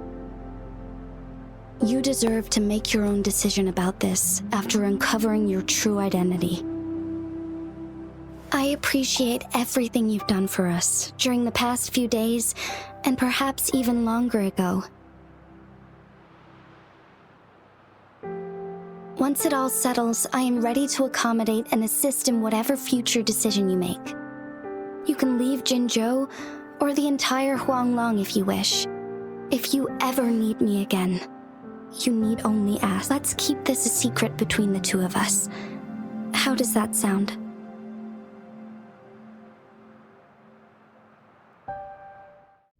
Scar, you are now under arrest for committing multiple felonies in Huanglong.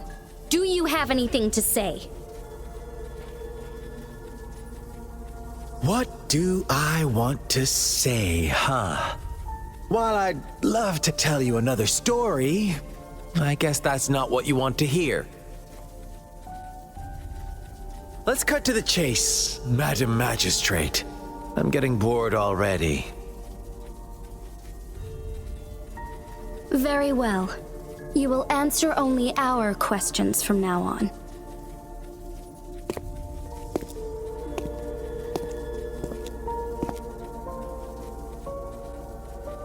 Sure, why not? What do you want to know?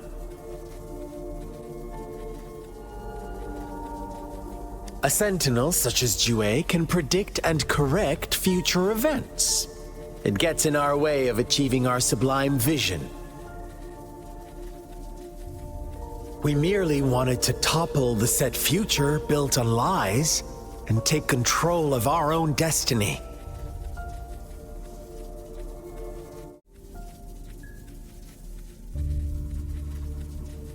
The Threnodians.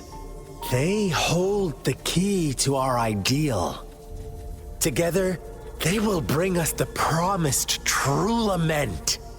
And we will embrace the new world that is bound to come.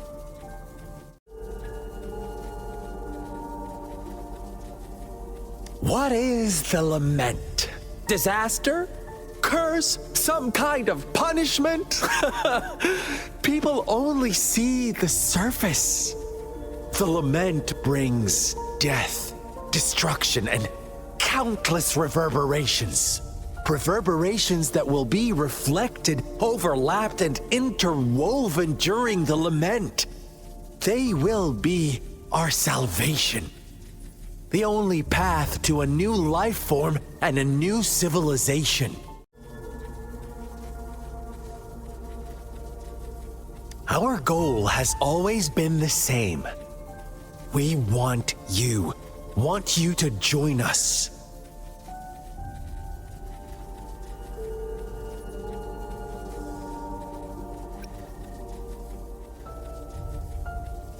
Too bad. We will then be forced to kill you by any means necessary. But I'm sure you'll willingly come to us when the time arrives.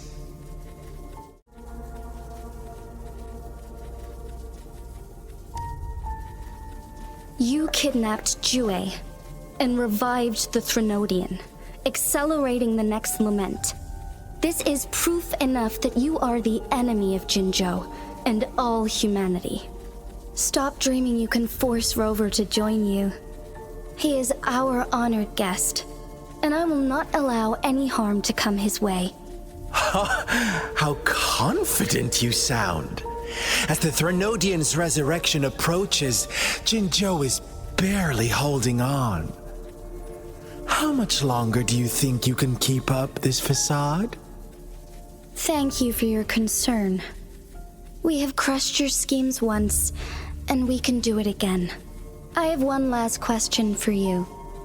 Abducting Jue, stalking Rover, and setting up an ambush in Chicher village.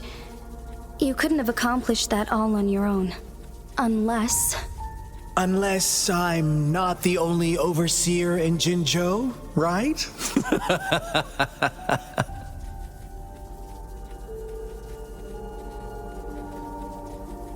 I have answered all your questions with full honesty. I don't mind you knowing because it won't make any difference.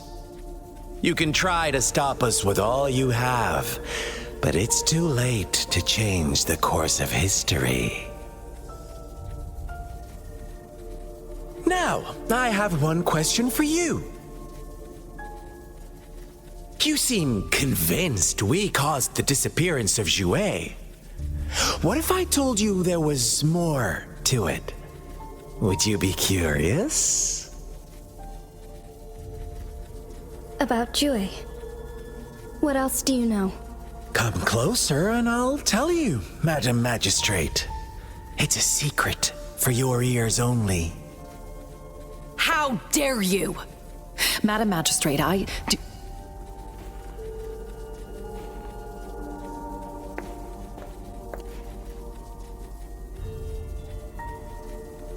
No, it can't be. Shocked, aren't you? But there's more. What if I told you your sentinel had made this prophecy a long, long time ago? Your all-seeing sentinel abandons you now, of all times. Need I say more? We're merely adding a touch of extra fuel to the fire that will soon consume all. Rover, care for a wager? I know you've been searching for answers about your past, and I've got news for you.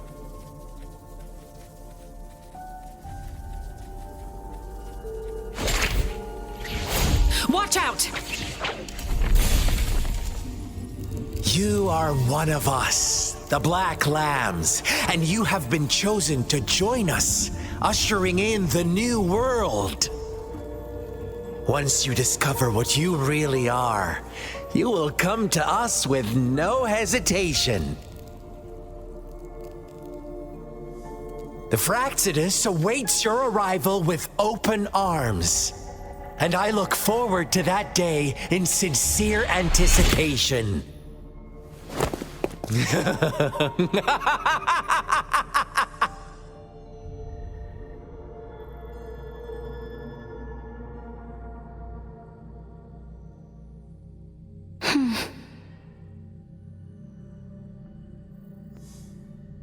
Sorry, Rover.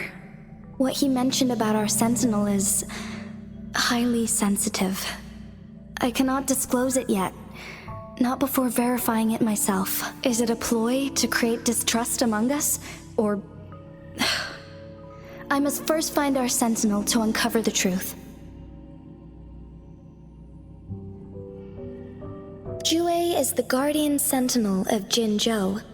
It is responsible for assisting Jinzhou's magistrate in administrative affairs, while I am the final decision maker.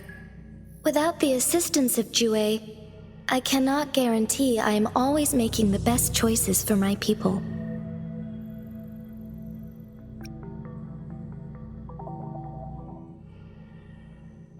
Jouet can predict the future, and up to this point, every one of its prophecies have been proven true. While justice may not be universally agreed upon, its decisions have consistently served the best interests of Huanglong. For that, I suppose we will have to talk to it in person to find out. In addition, Rover, Jouet once told me to deliver a message to you, to the Awakened One. When raindrops fall upstream, please head to the Northfall Barrens and seek General Jian of the Midnight Rangers. I suppose so. General Jian is currently battling another TD outbreak in the Northfall Barrens, which will also serve as our front line against the Threnodian. But the ongoing war has made it a very dangerous place to go. Since you won't need to go there right now, not until when the raindrops fall upstream, I know you're here for clues about your true identity. And I don't want you to leave the city empty-handed. Have you heard about the Black Shores, Rover? It's an organization shrouded in mystery, with a secretive membership process and members who usually keep their identities hidden. Upon your awakening, one of their members discreetly contacted me to gather information about you. But please don't worry. The Black Shores developed a special lament prediction system and has established partnerships with countries worldwide. While operating in secrecy, they are not an extremist group like the Fraxidus. They have been monitoring the situation in Jinzhou to provide assistance when needed. Thanks to their extra help, my meeting with you went smoothly. This Blake Bloom is their symbol. The Black Shores members usually wear it on their person.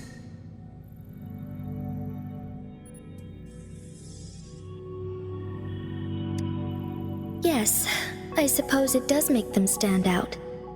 On the other hand, they presumably possess extraordinary abilities to stay anonymous. This photo is yours to keep. I will return with Jue shortly, and the Black Shores may be worth your try during this time.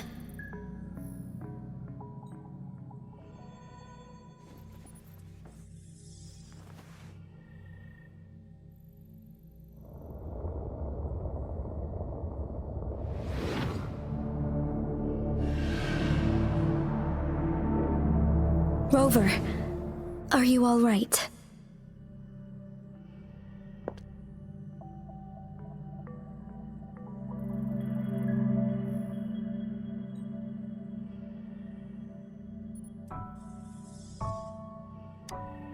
I see. The Black Shores must have a deep connection to your past. Since you are likely being closely monitored by the Fraxidus now, I suggest keeping an eye out for the Black Shore members. They could prove to be your valuable allies. I'll do my best to find Jue and tell you everything I learned from it once I return. This is my promise.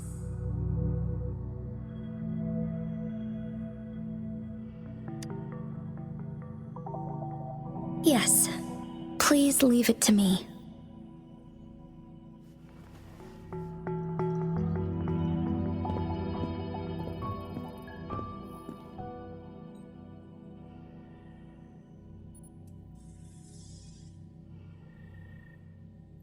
Sanhua. Yes, Madam Magistrate. I will be going on a temporary leave. During my absence, please help me handle my responsibilities in Jinzhou. Understood. Should I continue protecting that rover?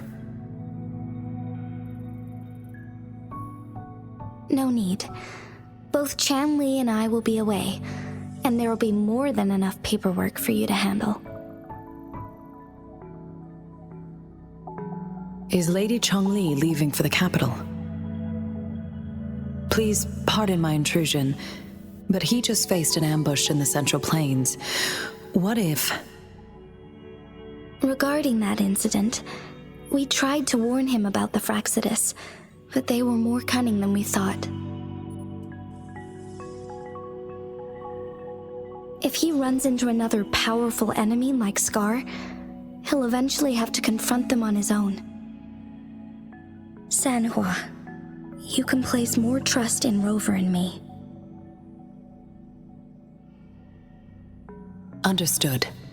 I will. My lady, no matter what happens, my sword is always yours.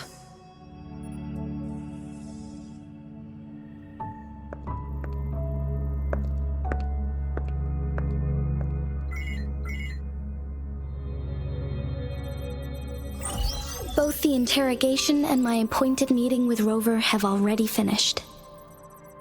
Scar only needed the two of you as his audience. We already knew what he wanted, and we let him have as much. He decrypted every message we intended to convey. It's only proper you meet him in person, as the one who crafted those puzzles. Such intricate puzzles. I guess only Rover has the patience to solve them all. No detail is too small. I'm sure he understands. Besides, Not seeing the opponent heightens the thrill of the game. If everything goes according to the prophecies of Jue, I will meet him in person eventually. So, what did our captive from the Fraxidus tell you about Jue? That Jue had predicted I will have to fight it one day. A fight that will shape Jinzhou's future.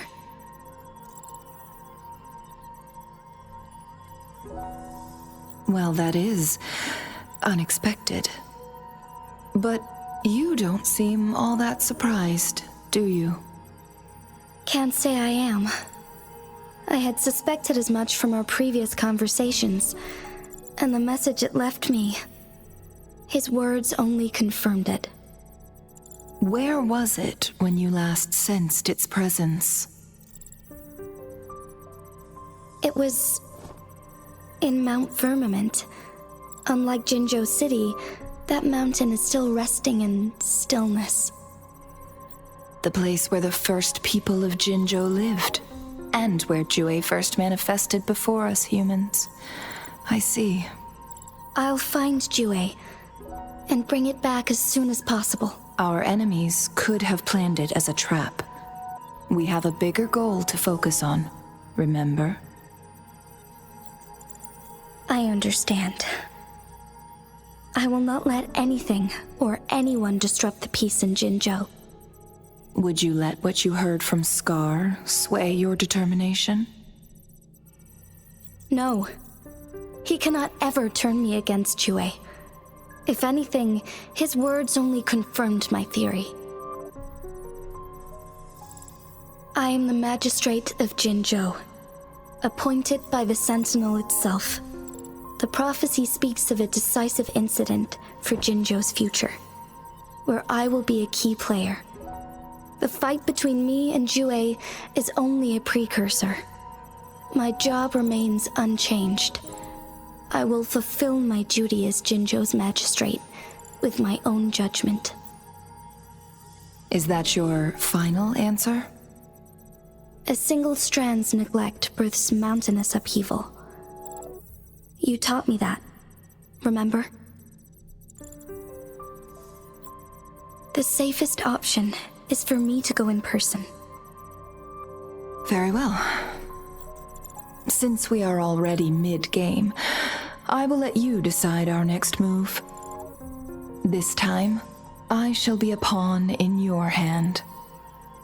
Remember, I will always stand by your side, in this crisis or any other. Am I a player or a mere pawn? I suppose there is no difference at this point. No matter what, I will do what I must.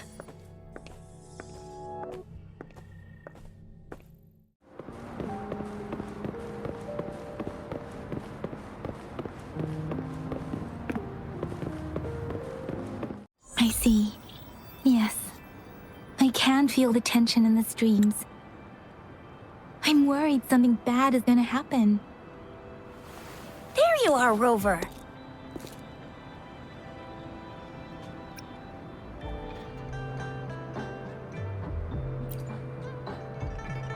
The Academy has noted a concerning rise in tacit field activities. Please use caution when exiting the city.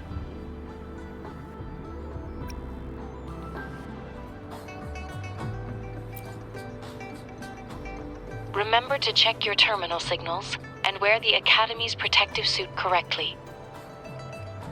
And don't forget to stay hydrated.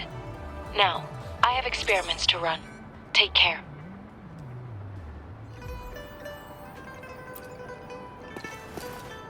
It's just Baija being Baija.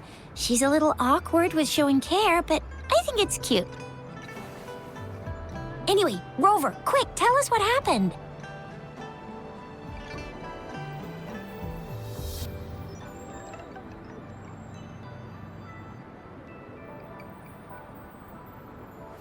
The Fraxidus again?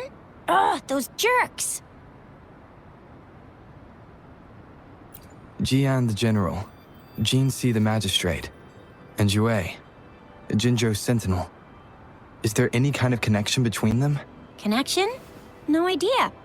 But I did hear General Jian used to be a military doctor.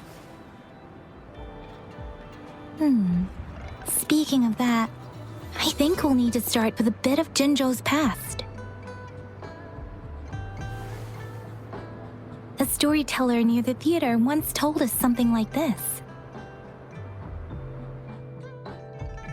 The Honorable Madame Jinzi, our great magistrate of Jinzhou, was handpicked by Sentinel Jur. Her status as the Sentinel's appointed resonator is rare among all past magistrates. Our Jinzhou was leaderless for years until Jur finally chose her to be the next magistrate, and she answered the call.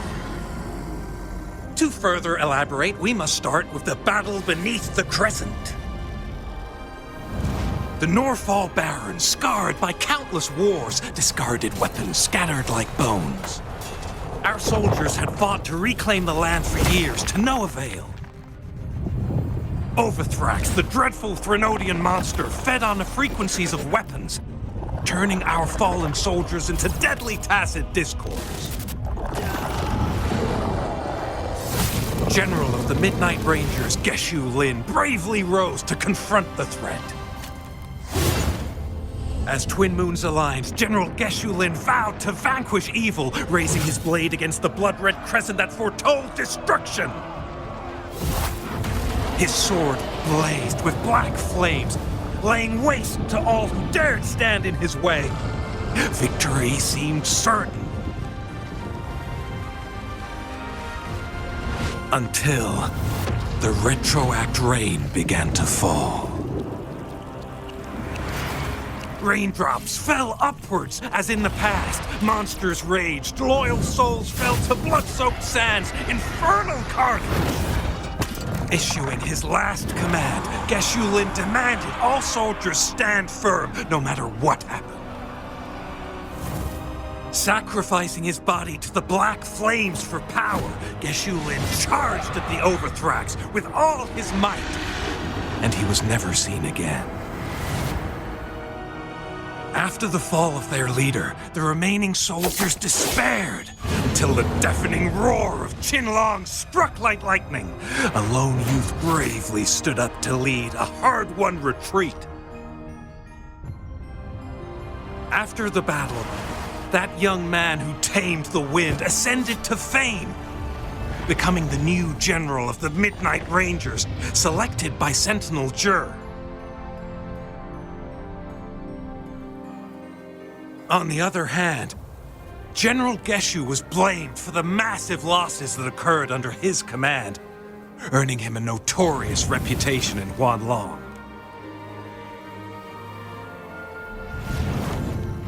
That battle struck us hard, but our sentinel rose from its long slumber to select a new magistrate who'll guide us into the future.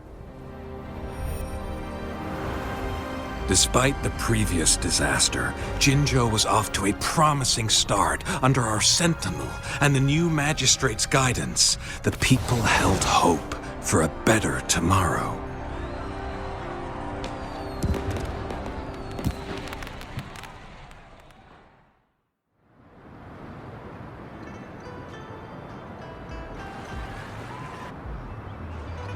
Whoa!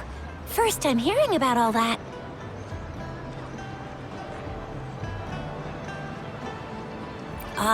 Maybe the Sentinel had its own special ways of picking candidates. Or maybe it is their incomprehensible ways that set these divine beings apart from us. Their thinking tends to be elusive to the average person. Yeah, true. Wouldn't be surprised if Jue decided to make me the magistrate one day, not gonna lie.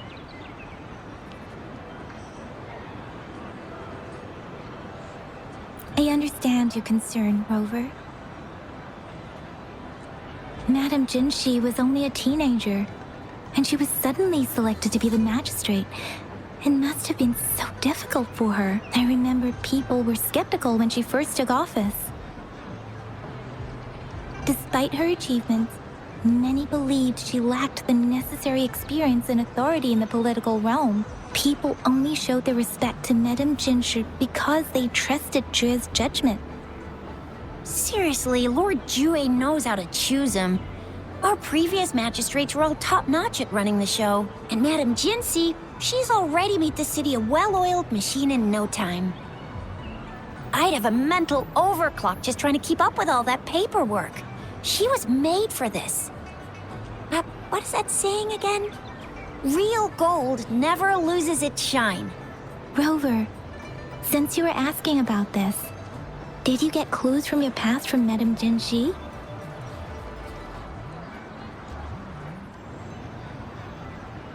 The Norfolk Barrens?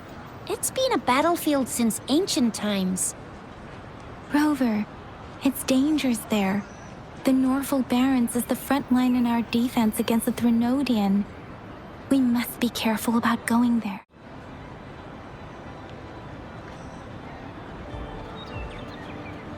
They sent 2 overseers at once. Their scheme must be far more expansive than we thought, though the Fraxidas do seem to know a lot about you. Their ideology and actions are too dangerous, and right now, the odds are in their favor. If we rush into a confrontation, it could lead us into their traps. The Black Shores? Doesn't ring a bell. Sounds like the name of a place, but I've never seen it on any map. This flower. It's only a photo, and I can't tell where it came from with my ability.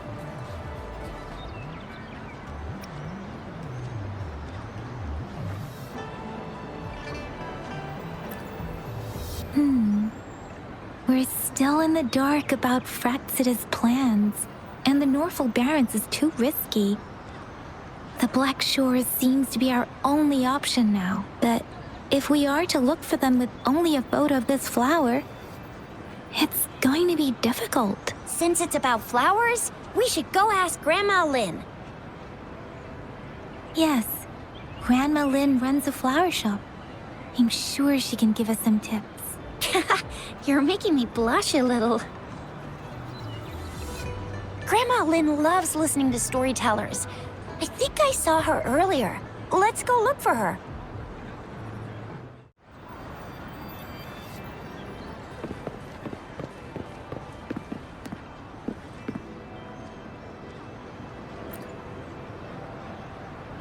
Oh, hello! Shisha, Yang Yang, what brought you here? Hey, Grandma Lynn.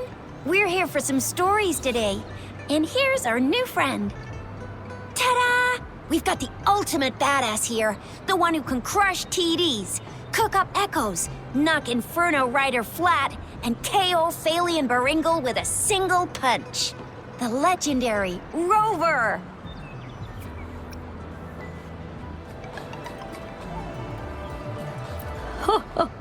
That's just how Chisha talks. Please don't mind her. Grandma Lynn, since you're the flower expert, I got a favor to ask. Have you seen flowers like this one before? I'm familiar with most of the flowers local to Jinzhou, but this one...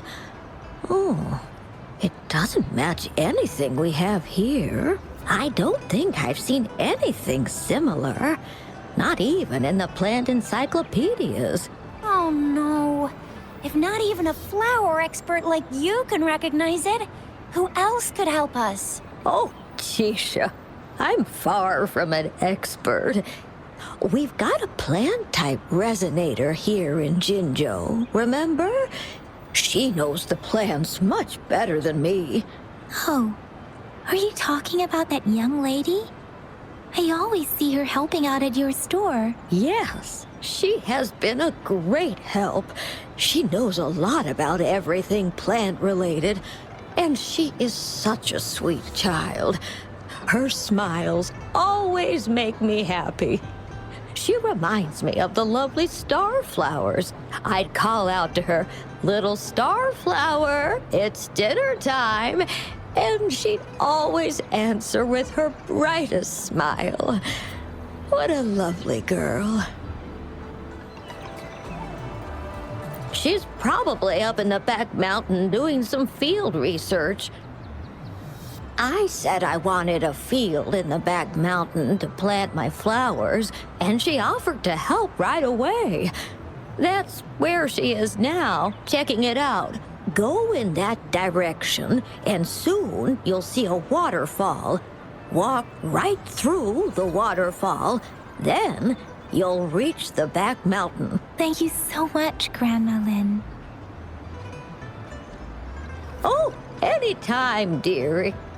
Don't forget to visit my Penjing shop. I'll have treats ready for you.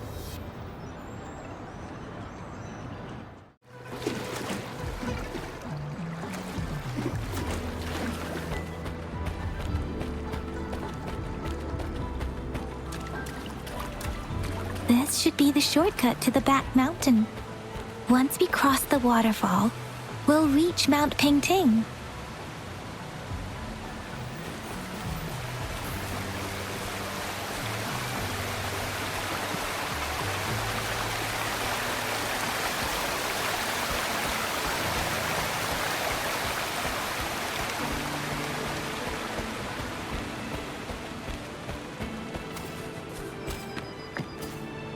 The flowers seem to be showing us the way.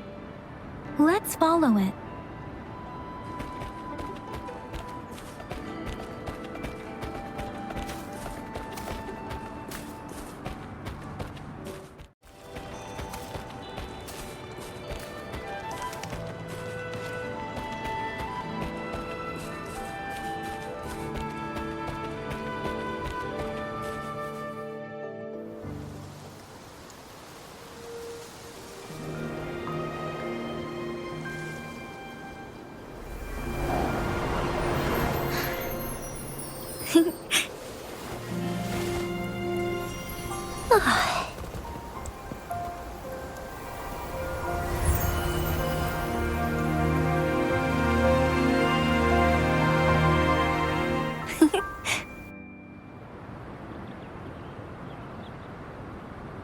Hello? Are you lost? Do you need help?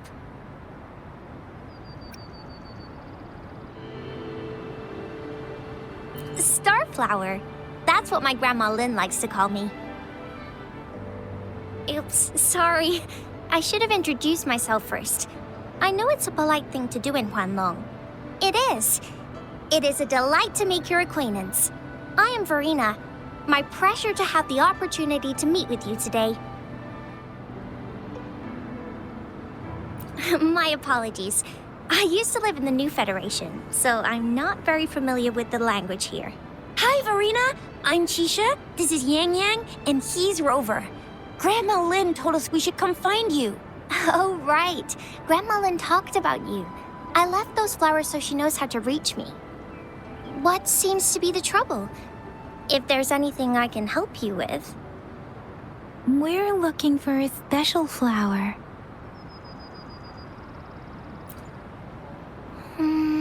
It's an unusual flower indeed. Pure black flowers are rarely found in nature. We can't rule out the possibility that it's been dyed. When looking at the structure, there are a few types of flowers that seem similar. Take iris, for example. Its petals are similarly oval-shaped, but it has double petals. It's not viola either, since viola has notched petals. Then there is also the cliff recluse, but this flower has a longer stamen and an extra petal. Lemongrass is also similar in shape. It's native to the New Federation, and Huanlong people may not be familiar with it. Though it has a similar stamen length, it has a conical inflorescence with a trumpet-shaped corolla. Oh, and I almost forgot the peacock flower. It's a single-petaled flower with a similar stamen length. But the peacock flower has a distinct peduncle, while this one doesn't. Wow, you really know your stuff. I learned a lot from that. Anyway, this black flower does look very special. There are hardly any similar plants in nature, so I'm thinking it might be a newly cultivated species. Also, its veins are somehow cross-shaped. I can feel some faint traces of frequency fluctuations on it, too. It's a sign of overflowing remnant energy.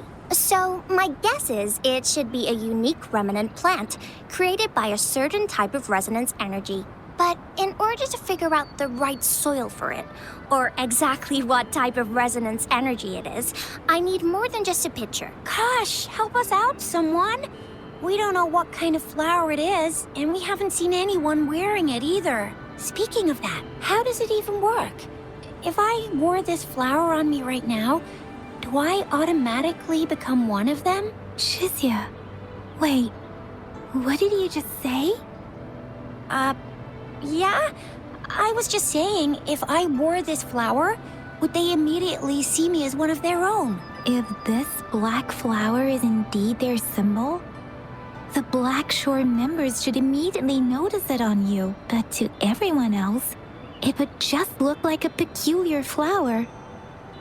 Given that, if they are indeed in Jinzhou City, we may only need to wear this flower to lure them out. Oh, I see. But how do we get our hands on one?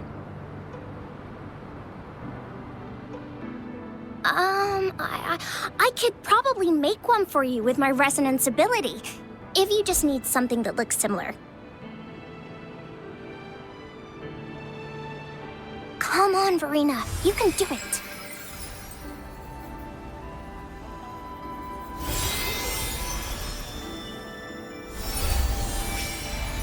No way! That's amazing, seriously!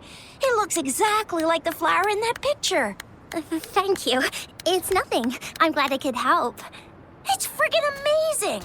Could you do that again? Please! I love it!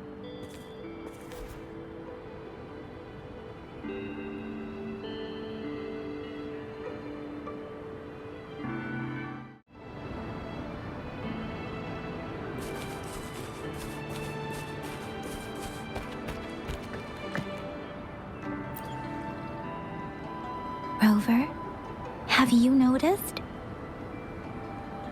We've been seeing these black petals for a while now. They're scattered all over the place. I'm pretty sure they're not made by Miss Verena. The streams have been disrupted. Someone has been following us.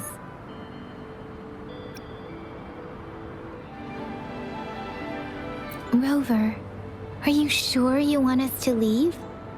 It could be dangerous for you. Okay. Shizia and I will wear these black flowers and go look for members of the Black Shores in the city. Rover, please be careful. Ring us anytime when you need help.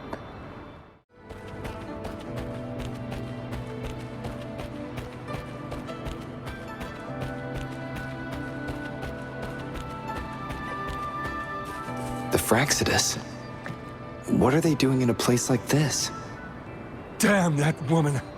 Always getting in our way. And what are you doing here? Get lost! I'll have to take them down first. Leave it to me.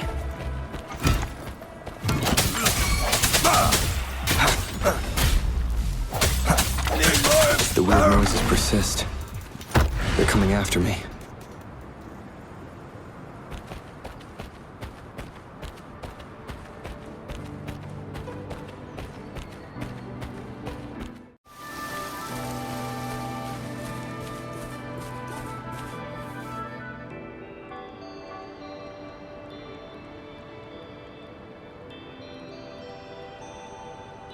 If I climb up to that point, I should be able to get behind that person.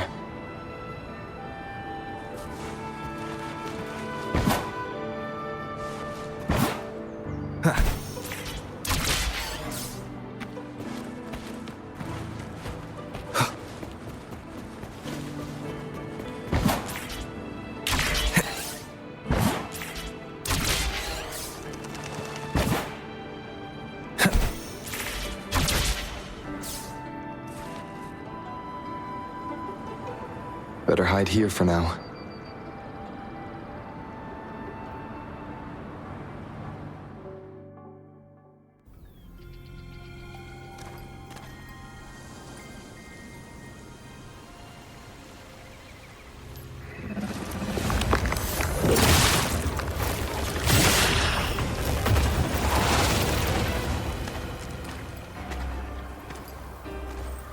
Looking for me? Oh, here you are.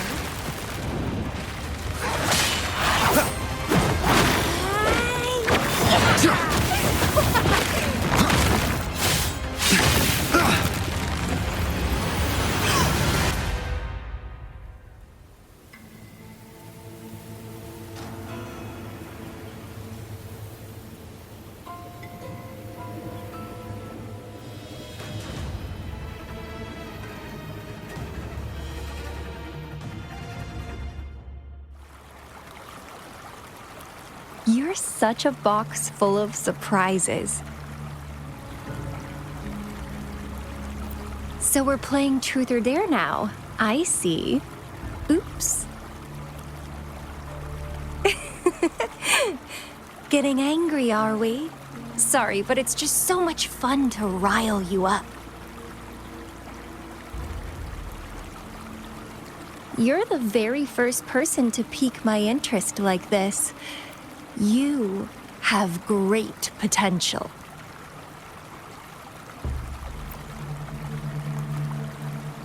Okay, so you're not up for small talk. I'll keep that in mind. You're my mission target after all.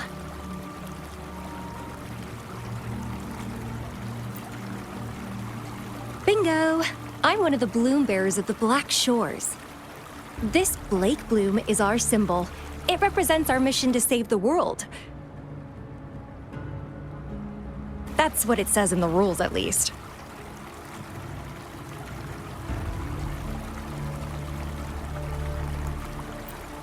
Our plans?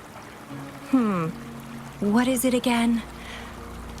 To recruit as many talents as we can and save the world from its impending doom. So are you in?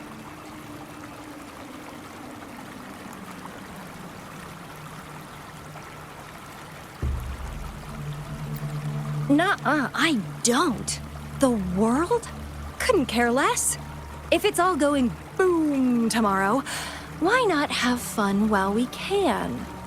To stop at nothing for more power, take down any prey without mercy, and indulge in all our desires for the ultimate pleasure.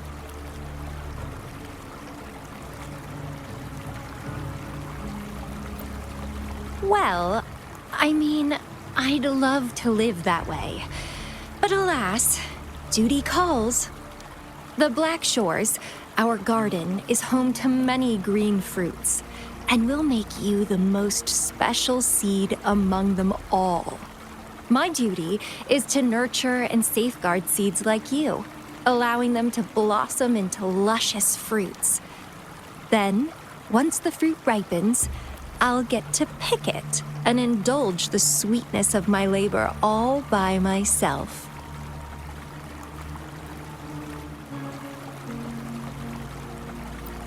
You're just like what Civilization Simulation Sandtable Tethys has told us.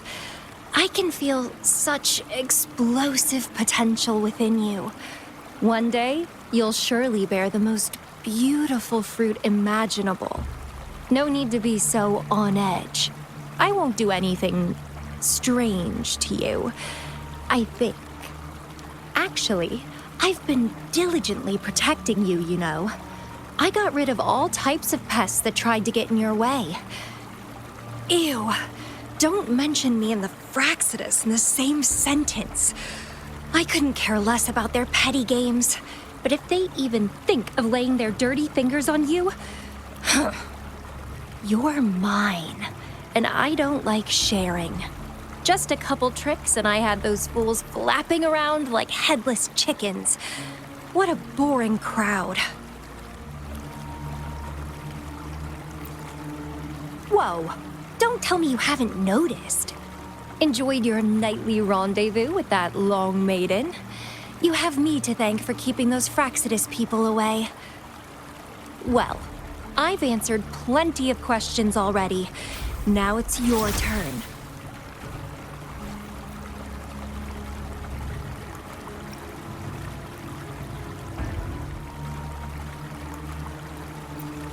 Huh.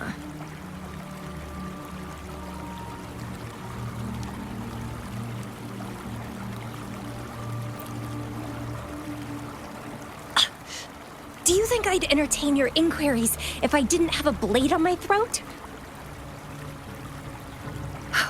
Anyway, I'm not trying to get any answers from you. But I'll be watching you. You're a very special seed. That I'm very sure. I can feel something oddly familiar about you.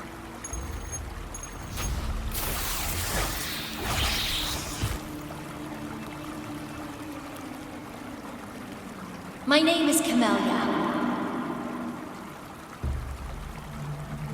Try not to let me catch you so easily next time. And she's gone. Huh. That was fast.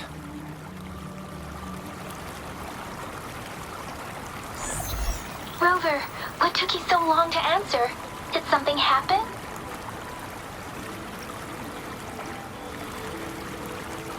Is that a friend or foe? Are you hurt? The Black Shores. Did she tell you anything? Phew. At least you're safe.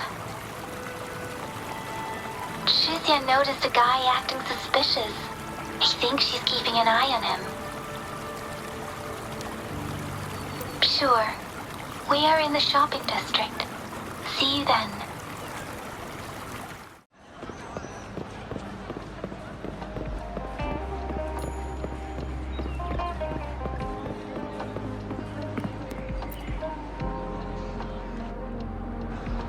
Rover, there you are.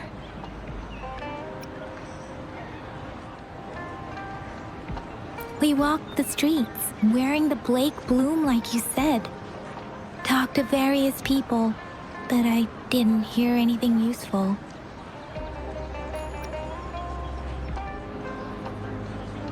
Shuzia did say she found someone suspicious. Look, it's him.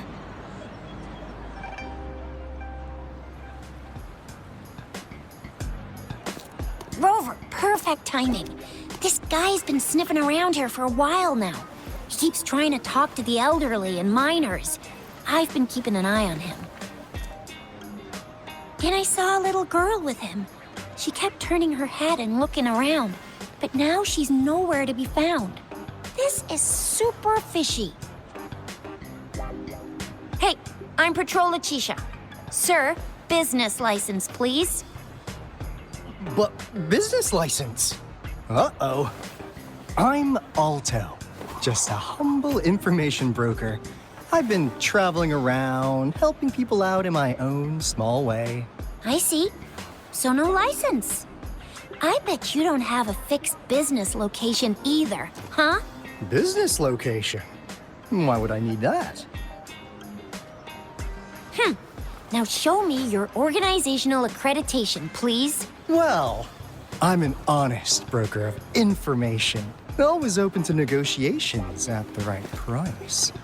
I'm the all-time intel champ, with more bestseller certificates than I can count. No license? No clear business plan? You're running an illegal business. Then... Who's your supervisor? You should at least have their ID number. My supervisor? Oh, right. She's like a super big deal. She's an ancient being, born with this planet we're living on. She's the will of a star, the reverberation of everything in this world.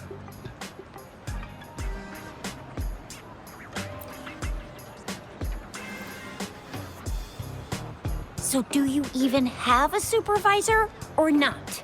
What? Come on. I already told you about her. Why won't you believe me? Yeah, I believe you. I know what's going on.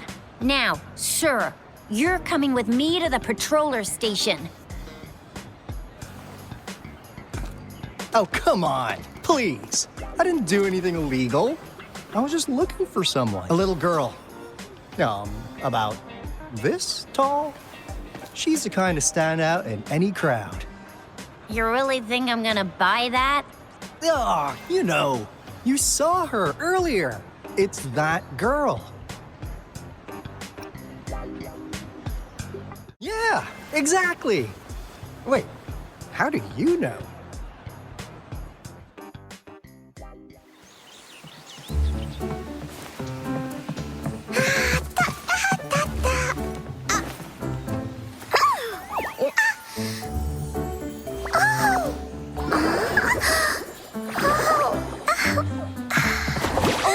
Watch out! It's dangerous to run like that.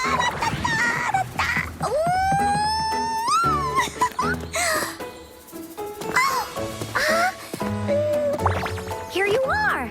Hooray!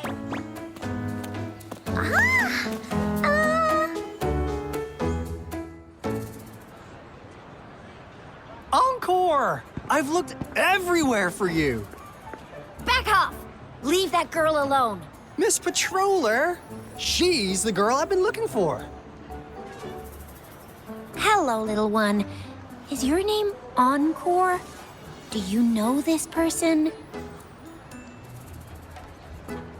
Yes! Encore knows him.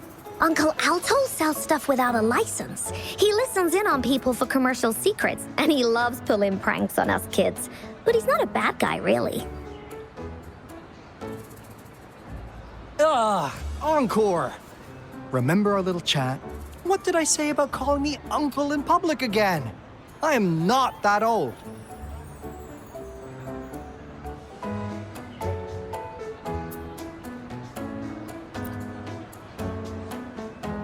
Miss Verena? Where did you meet this girl? I ran into her near a cliff on my way home. She was eating a poisonous mushroom.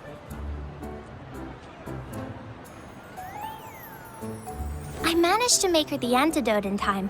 Imagine what would have happened if I wasn't there. Don't worry. Encore's had plenty of that mushroom already. But why did you go to such a dangerous place alone, little Encore?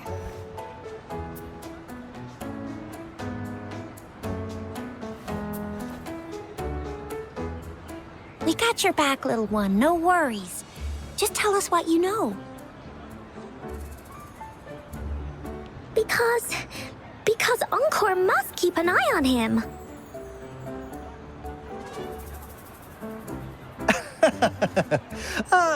Kids can have such wild imaginations sometimes. Hey, Alto! Didn't you just send Encore there? Wait, why are they all giving you the side-eye? Encore! Some things are better left unspoken, you know. Since the situation has come to this, I've got no choice but to tell you. Indeed! We're here for business, and it's a crucial one. You want to know what it is? Let's go, Encore! Hey! Alto! Wait for me! See ya! We still have a world to save! Wait!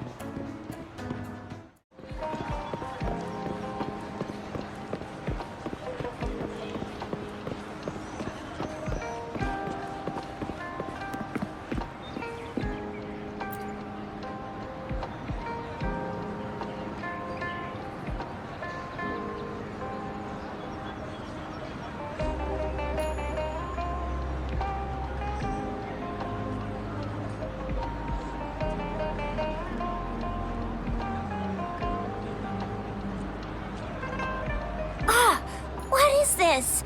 Is he mocking us? I'll go down that way towards the patrol station. I know the streets here like the back of my hand.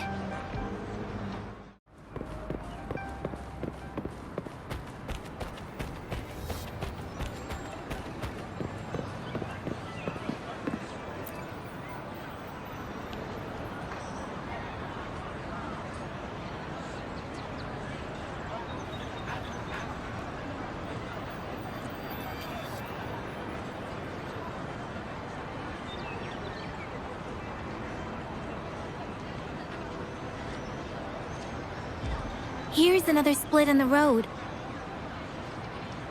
I'll go look for him in the square. I'll leave the other side to you.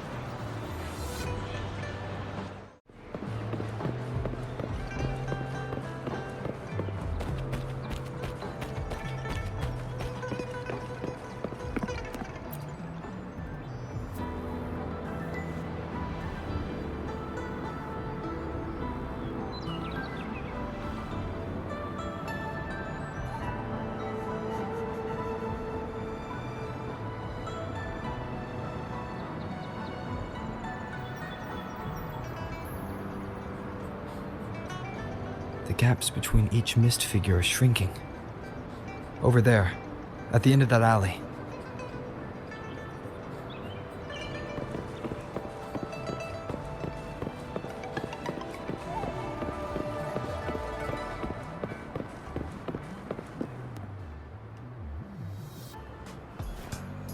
Huh. Now you're here.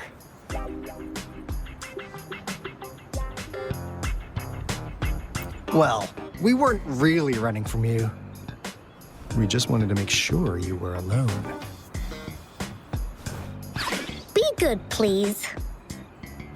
Encore and Uncle Alto won't do anything bad to you.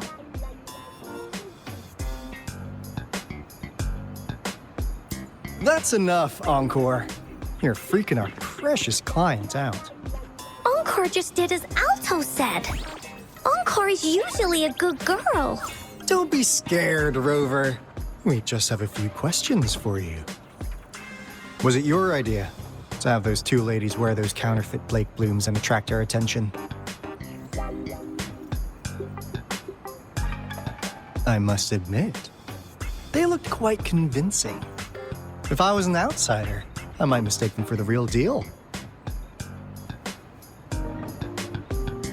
So, you worked with a plant-type resonator. Interesting. A plant-type resonator. We happen to know someone like that too, don't we? Yeah, there are more than one of them out there. Not a big deal. So please, tell us, what do you want from the Black Shores?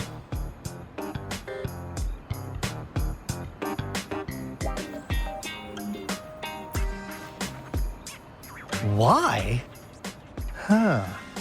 What if I told you we have the information you want the most? Like what they say here in Huanglong. The straight hook is for willing fish to bite. Da-da-da-da! Your efforts finally caught our attention. Surprise! The people you've been looking for are right in front of you. Now, how's that for a piece of intel? I'll let you have it, free of charge.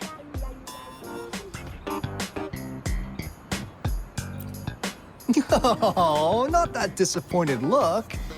Are we not what you had in mind?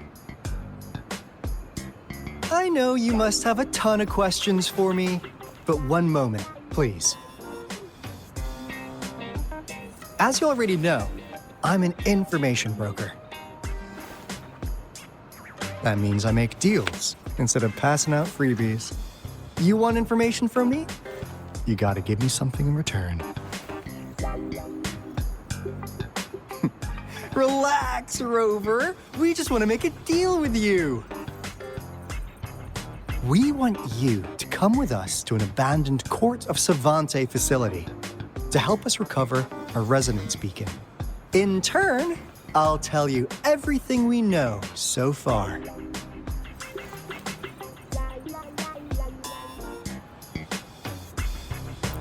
Our business is centered around customer satisfaction and built on integrity. Otherwise, we wouldn't qualify as consultants of the Black Shores. And since you're a first-time customer, I'm pleased to offer you an additional gift. Here, have this. This should prove you're serious, since you already know what it represents. And if you still have doubts about us, just show it to that plant-savvy young miss. She'll be able to tell. Finally, as a last resort, Encore! Do your cute face! Quick!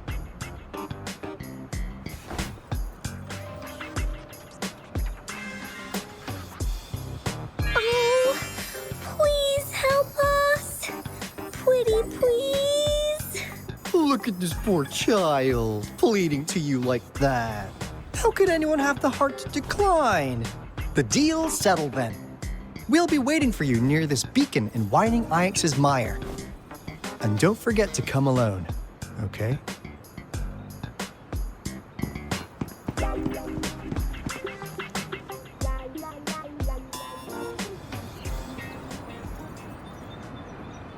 Rover, did you find them? What? Seriously? No way. As I expected. This flower is indeed a type of remnant plant. And it contains a very unique kind of remnant energy. The concentration is much higher than usual, too. No way. Are they really from the Black Shores? Tch, not as mysterious as people make them out to be. Well, at least they're good at running. I'll give them that. What did they tell you?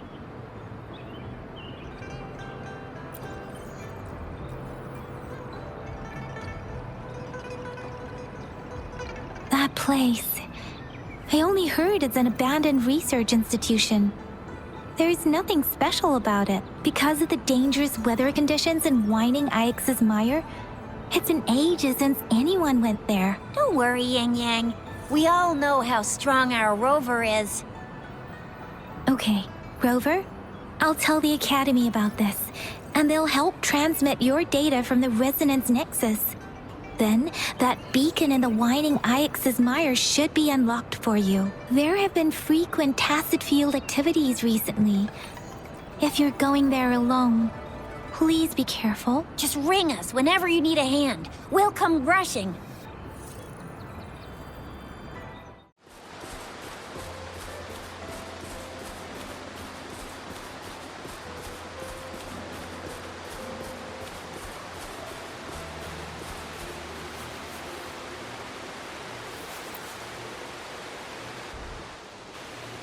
Hey, Rover. I've sent the coordinates of that CSC research facility to your terminal. Now that we're in the same boat, let me fill you in on what we're getting into before we dive in. The Corte Savante is a mysterious scientific research organization. They're best known for their research in automata mechanics. But what really put them on the map isn't that. It's all the bizarre experiments they did. What's with the psychedelic black light coming from Morning Ix's mire? And is that freaky ring in the waters really the lake monster's doing? One day, a daring young scientist soared into the sky and never returned. Could this be the beginning of another diabolical plot? Alto, why are you telling bedtime stories now? Is it time to sleep already?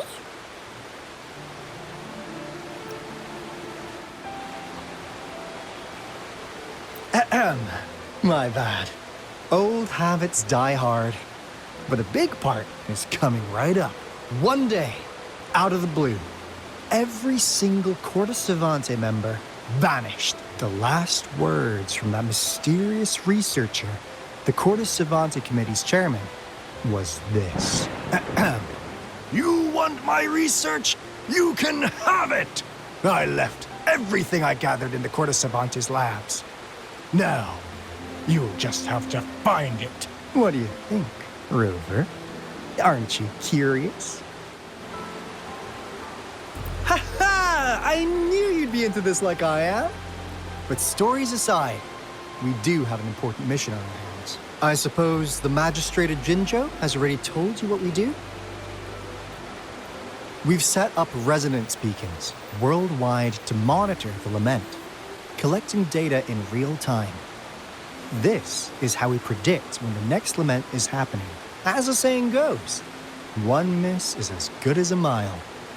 Every single one of those resonance beacons is crucial. After the Corte Savante researchers disappeared, all of our resonance beacons near their facilities were damaged to varying degrees. Recently, something went wrong with our lament detection system, and we suspected it had something to do with a damaged beacon around the area. That's why we've been sent here, to investigate the case. While our main goal is to retrieve the lost resonance beacons, we also might find some treasures. Alto, even Encore can tell what you're up to. It's called Seize the Opportunity While I Can. You're just too young to get it. Come on, let's go.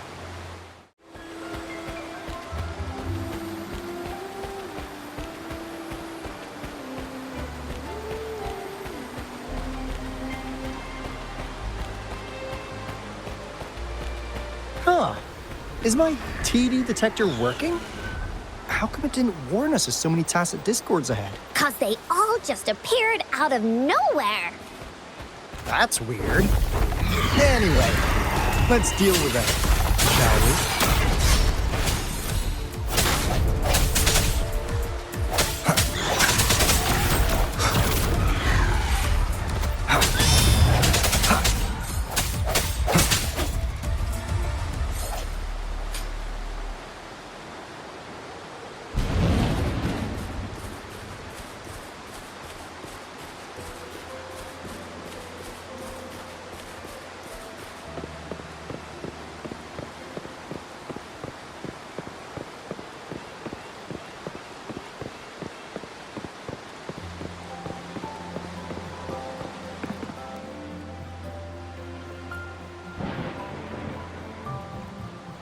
This is the place. No wonder folks never managed to get inside after all these years. Their security's top-notch. That's because Alto set off the security alarm, and now the gate's closed. Ugh.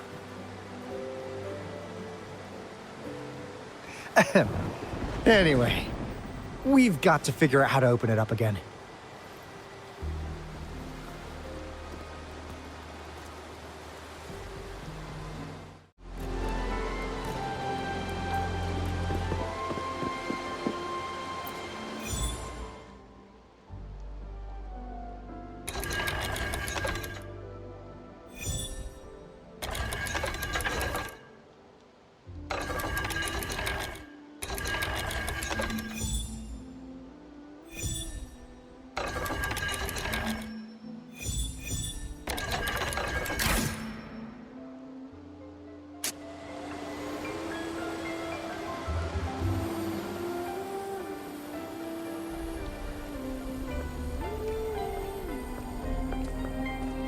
This is...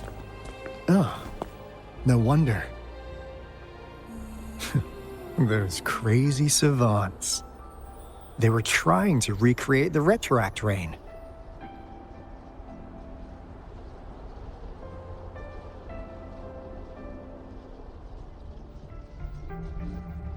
Never thought they could pull off something like this. Incredible. The retroact rain is essentially a form of condensed remnant energy from the etheric sea. Various events across space and time from every dimension are recorded in the form of remnant energy. The retroact rain conjures illusions of past events for those exposed to it. That rain curtain we saw earlier was probably the result of their experiments. Before the retroact rain forms, it goes through 3 stages. In the first stage, it looks just like any regular rain, and what we're seeing now should be the second stage. Water droplets floating in midair, being absolutely still. I've heard of plenty independent studies on the retroact rain.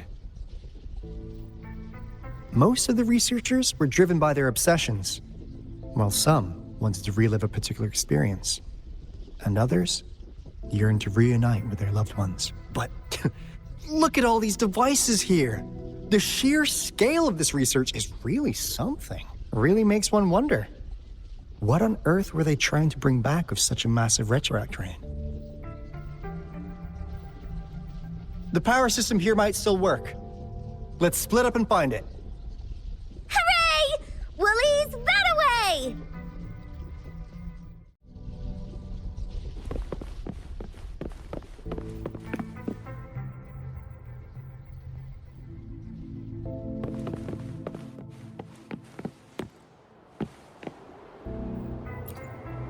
The experiments have been going smoothly, but we still can't get the desired outcome. Why? The artificial retroactive rain project has advanced to its second phase. We have various evidence that this ancient civilization was the Whining Aches' Maya at some point. We believed we could recreate that divine miracle with the artificial retroact rain. Have we been mistaken? We have no time left. The artificial controllable tacit field should be complete by now. We'll have to rely on our backup plan.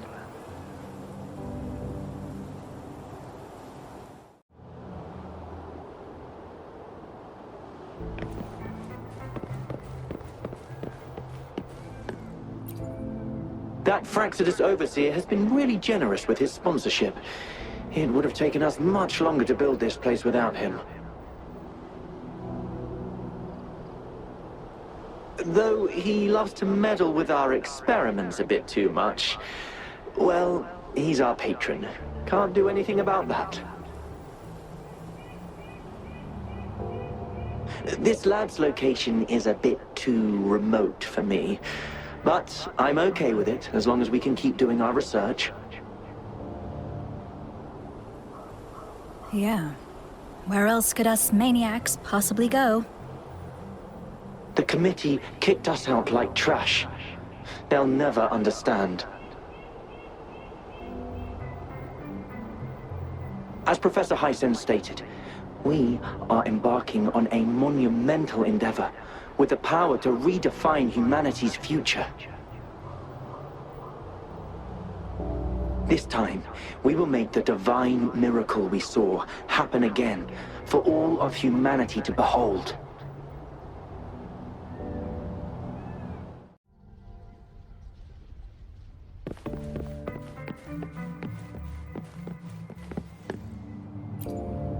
How's Subject A038 doing lately? It has yet to assume a concrete form or exhibit vocalization behavior. In most cases, it remains motionless. However, we noticed some behavioral discrepancies from our initial expectations, and further observation and research would be necessary. It's merely a replica after all. It's far from the true form of those gods. By the way, things have been mysteriously disappearing lately. Any idea?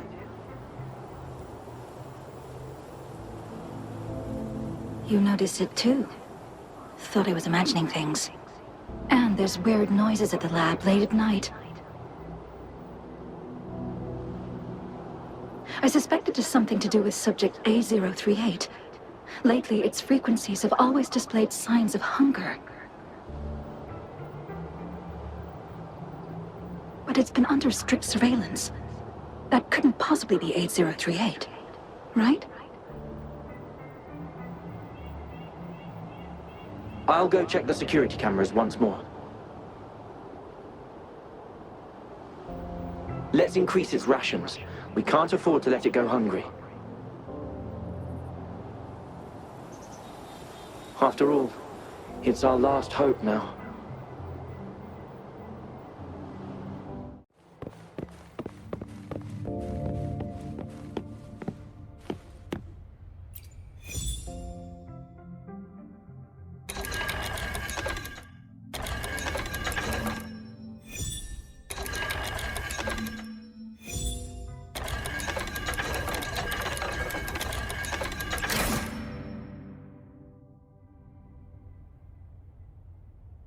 It's getting closer. These will be my final words. If only I had more.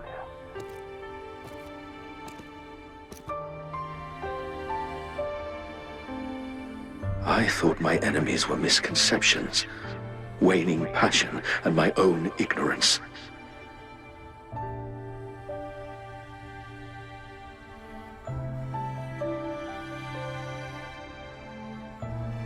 Only in the end did I realize Time is my ultimate foe.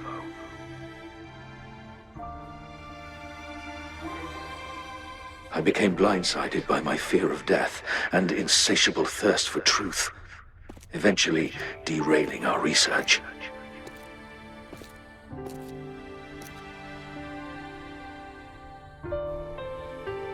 It was too late when I finally came back to my senses. We had already walked into that false gate.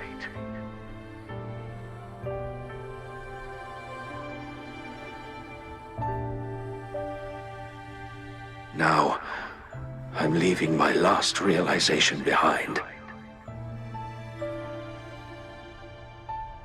They are our past, but they are also our future. Had I realized it sooner, there might have been a chance to get things back on track.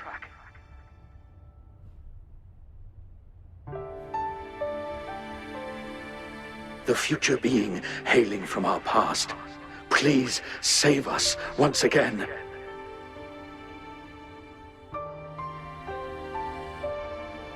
Please keep pushing forward until you reach the real gate that can change the world.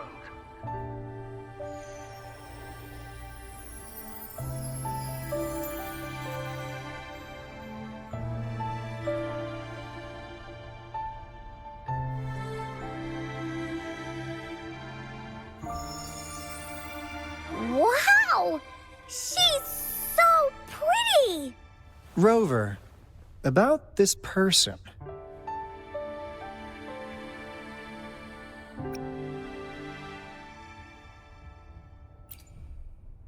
Heh, knew it. Great! Now that power's been restored, the elevator should work. The beacon signal is coming from below. Let's go.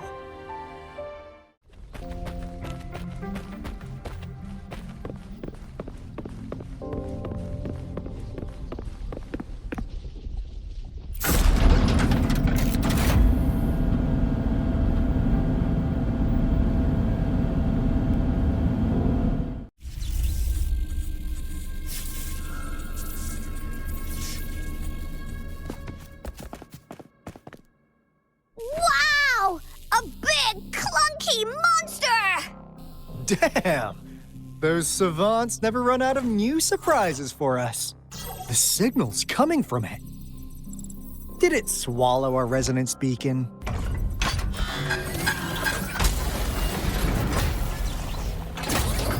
Looks like peace is an option. Guys, brace yourself. We'll need to take it down. Alto, we doing it like we usually do? Of course. Then this big guy is Encore's to tackle. Cosmos! Cloudy! Attack! Let me figure out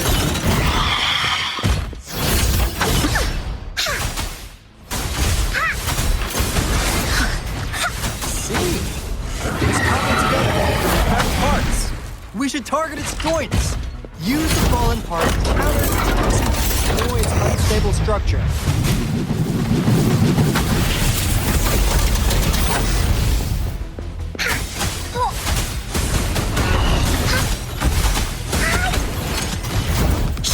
Leave me alone! Into Wooly's belly you go!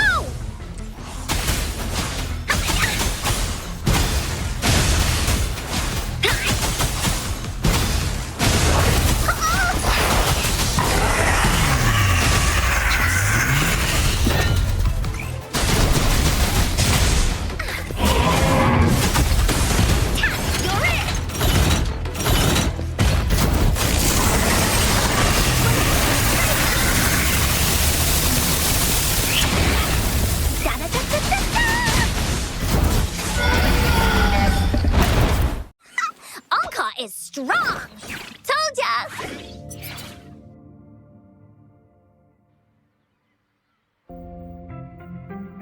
But why did they keep that big guy here? According to our findings earlier, researchers who worked here were probably only a small faction of the Corte Savante Committee. They were likely studying an ancient civilization they deemed to be divine beings, but later got denounced from the CSC due to their extreme methods. Somehow, they believed this ancient civilization had once visited the mire, which led to their attempts at recreating those past events with artificial retroact rain. And when they failed to recreate the retroact rain, they resorted to making a replica of the lost civilization instead. To get their desired results faster, they started feeding this replica various frequencies, data sets, and mechanical constructs. And we've seen what that ended up with. It turned into a monster, driven by the frequencies of hunger, devouring everything in its path. It was probably the culprit behind the disappearance of those folks. And I suspect the Fraxidus Overseer mentioned in that log may have something to do with it all. Those researchers, they were too obsessed with validating the divine miracle they experienced. They eventually got lured into the monster's frequencies of hunger and willingly walked into its maw. The monster devoured them, but not with its teeth. Their own delusions and fear were their undoing in the end. What a crazy bunch.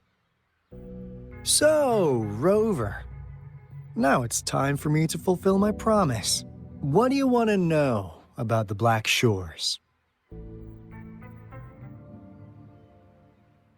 As you already know, we monitor and research the Lament, and we've got resonance beacons set up in every nation worldwide. The island our headquarters are built on is in fact a massive piece of tacitite ore, which powers our various energy-intensive operations. This Blake Bloom is a product of that overflowing energy on the island. Our island is located in the perfect spot to accurately monitor the Lament, ensuring precise predictions. That being said, the Lament's behavior is constantly changing, and we are still studying to understand its true nature. All we can do for now is observe the Lament, study its patterns, and provide early warnings to countries worldwide. What do you want to know about the Black Shores? All right. No more beating around the bush. Yeah, we've had our eyes on you. But please, trust me, we don't mean anything bad. We just wanted to make sure you're a dependable ally. The Black Shores members all work together to save the world from the Lament crisis. We've got talents from all walks of life, including skilled hackers, explosive experts, and even feng shui masters. You name it, we have it. We like your skills and methods. So what do you say? Ready to jump on board? What do you want to know about the Black Shores?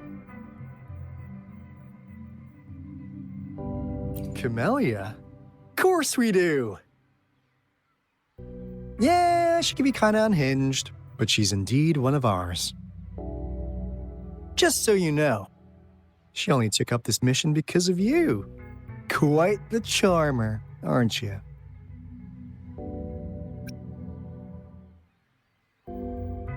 I know she could be a bit too straightforward in how she expresses herself, but don't worry. She won't do anything bad to you. Really, what do you want to know about the Black Shores? We just received a warning from our Lament detection system. Another Threnodian is about to revive near Jinzhou City. So, we came here to inform Jinzhou's magistrate about it.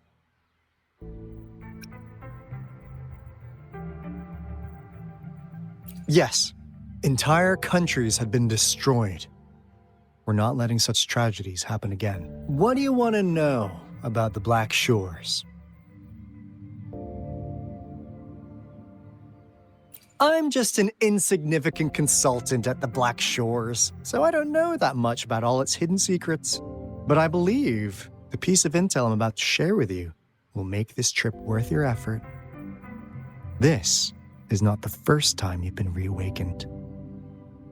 Last time, you woke up at the Black Shores. Rover, We share the same goal. We're both aiming to fight against the Threnodians and prevent the Lament crisis. Yep! Onkar can prove it. The Threnodian is a bad, bad guy, and Onkar and Alto are the heroes of justice! So we're gonna stop the bad guys! I understand. Trust isn't something you could afford to give out that easily. Remember the Blake bloom I gave you earlier? It's more than just a symbol. It also holds the key to our headquarters. I'm sure it'll come in handy for you. Phew! Anyway, mission accomplished! We've got the resonance beacon secured, plus a sweet bonus of Cortus Savante's big secrets. Glad I got you on board, Rover. Looking forward to our future collaborations. Oops, almost forgot. Gotta check the resonance beacon again, just in case. Wait, this is... No, it can't be. Hey, Alto! Wait!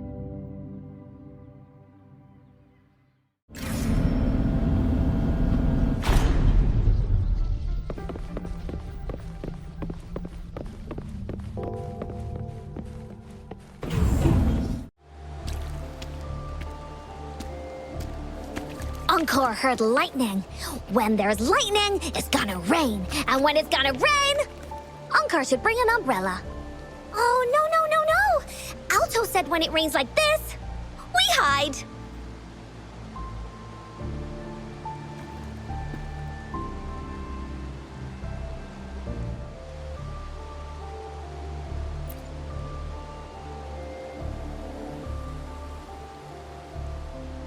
No.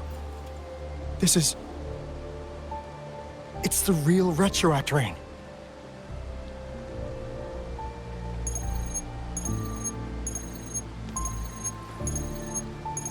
Rover, Jinzhou.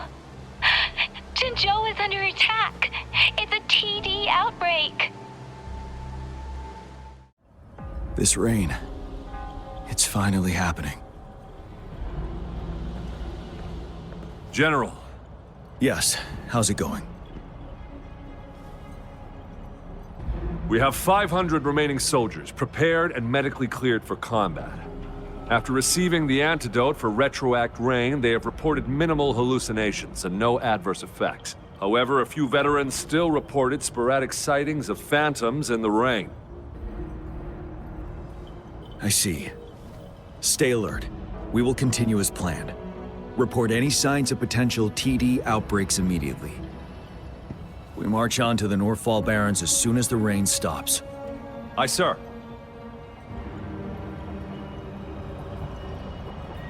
Stronger emotional connection to the affected area leads to more intense hallucinations.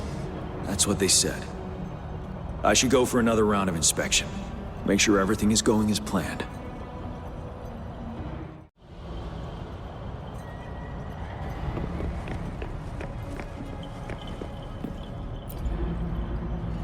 Can we really trust that medic?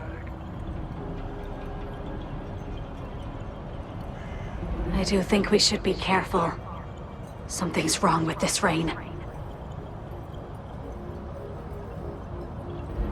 Hey, you see? The raindrops. They're falling up. It's the Retroact Rain.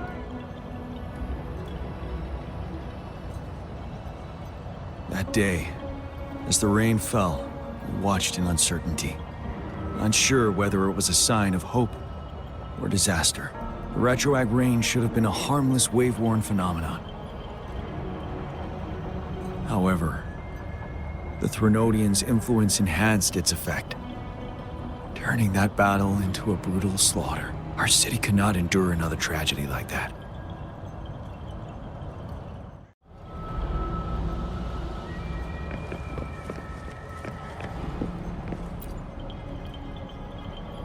Let's join the Riverside Games after we beat that monster. The Riverside Games? You won first place in the last armed race, remember? Don't back out now. I already counted you in.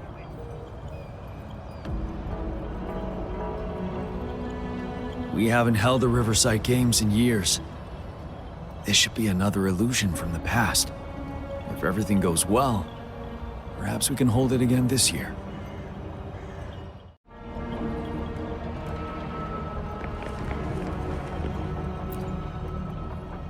This guy packs a serious punch. It's already so powerful in my hands. When I'm just an ordinary person. Now if I was a resonator...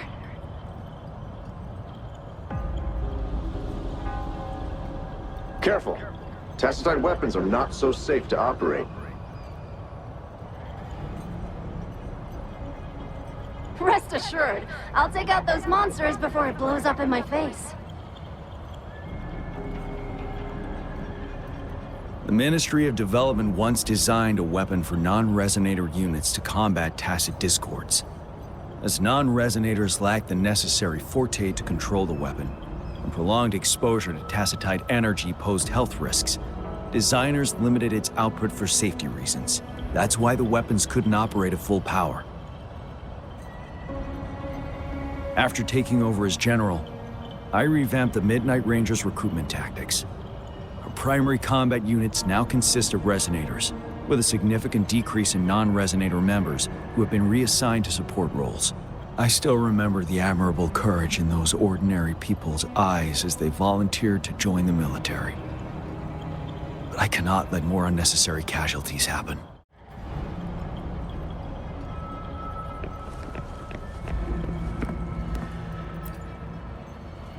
The plan is simple. We will use the cliffs as a boundary to divide the battlefield into two.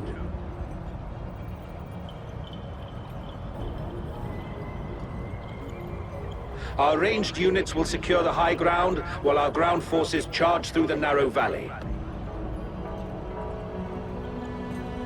Meanwhile, we will deploy resonators to the suspended ruins, where most of the tacit discords are located. Squads 2 and 3 will flank, while General Geshu leads Squad 1 to break their front line. Our goal is to shift from defense to offense and disrupt their strategies. Everything is at stake here. In a word, it's victory or death. Our strategic plan was crafted 3 years ago, taking into account the terrain in Norfall Barrens. Its value remains crucial today, but now, our enemies are even stronger than before. There could be unknown risk factors. We must devise a new plan for the current situation.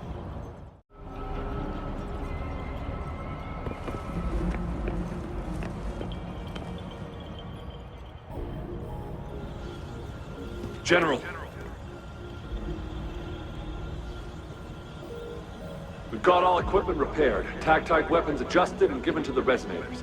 Non-resonators are also equipped and prepared for action. But the rain's getting heavier. Should we take shelter for the time being? One of our combat medics claims it's no ordinary downpour. He strongly advises holding off any moves until it clears.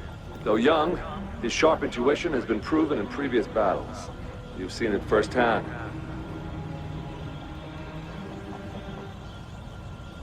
However, I do agree this will be our last chance at organizing another attack.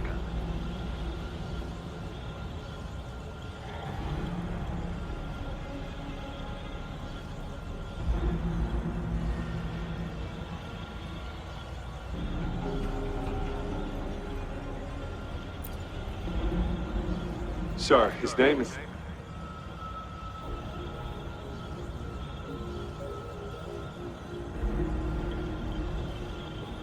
Jian.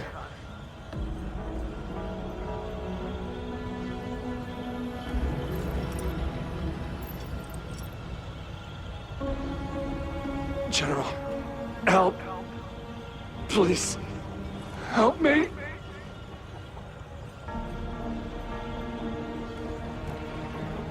What do you make of this, Gian?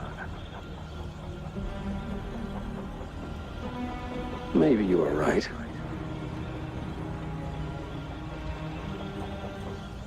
The rain just happened out of nowhere. It's indeed unusual, but...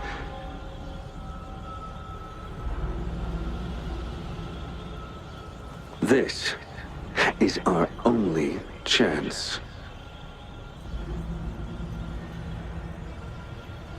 The enemy we've been yearning to destroy is finally right before us.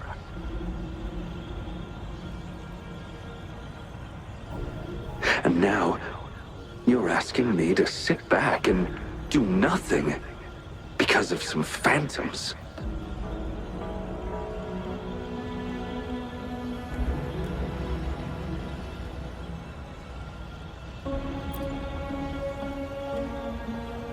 Silence? Is this your response? Or is it fear holding your tongue?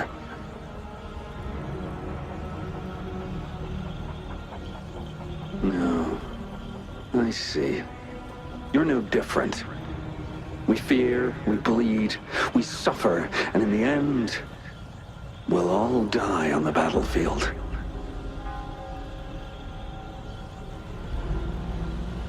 But what about your brethren, friends, and comrades, as you witness them viciously slain before your eyes, one by one?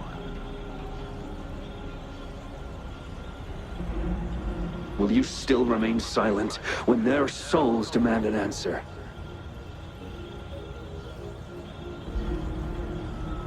There is no other choice.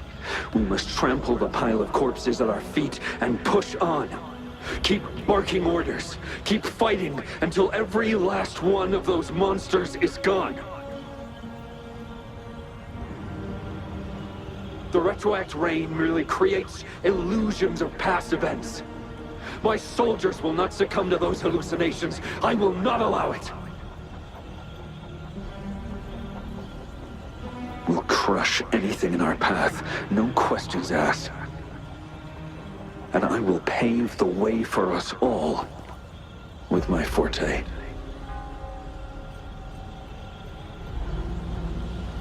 If tens, hundreds, thousands more of my men will die, so be it. We will win this battle by any means necessary.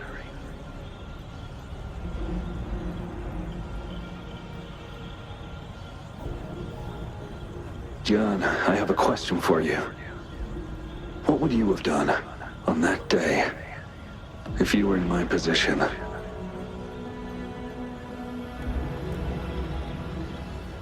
Whatever you say, I'll never answer those brave souls with such silence and cowardice.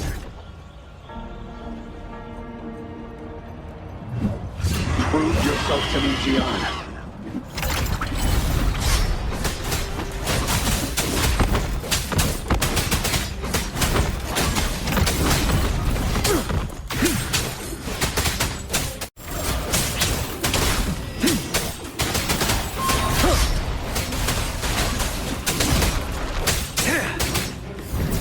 Stop.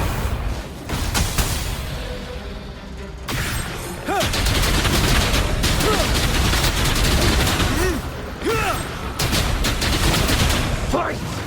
Until the last of them is wiped out!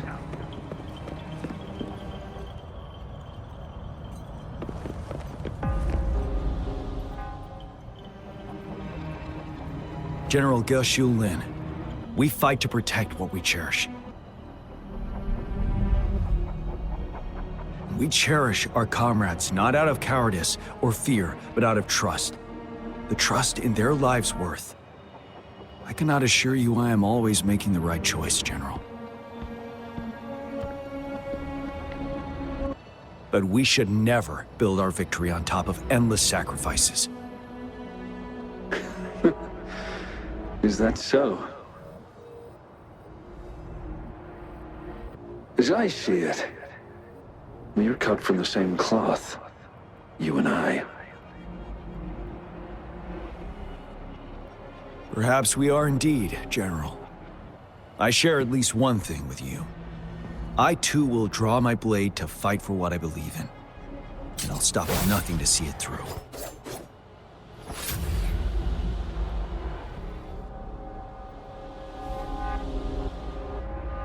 General.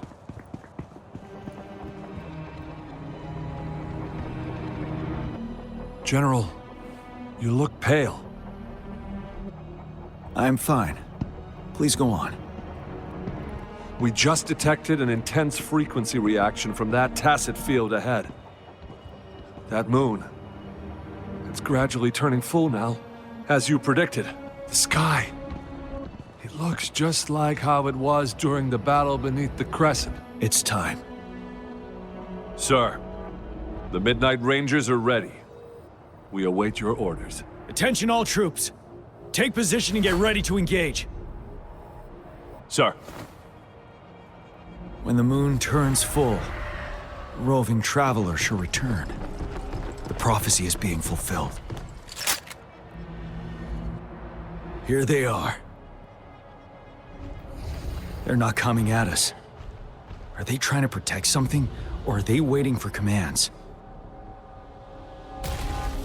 With a TD outbreak of this magnitude and organization, someone must be orchestrating it. Could it be?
It looks almost full now, and the retroact rain falling. Rover? Maybe this is the right time Madam Magistrate was talking about. Citizens of Jinzhou, please remain calm and evacuate in an orderly manner, as we practiced during previous drills. It's a pre-recorded broadcast message. Our magistrate saw this coming and she had General Jian devise an emergency plan a long time ago. This wave of TD attacks should be over now. We knew this was coming and we were ready, but oh boy, the amount of TDs is insane. Thanks for coming in time, Rover. It would have taken us much longer to handle this. Oh, Director Tao Chi is here too. For a better rundown of the situation, you can find her near the city gate. Any update on the protective barrier? We've put in all our resources to repair it, but if those tacit discords keep coming at us, it might not hold up for long.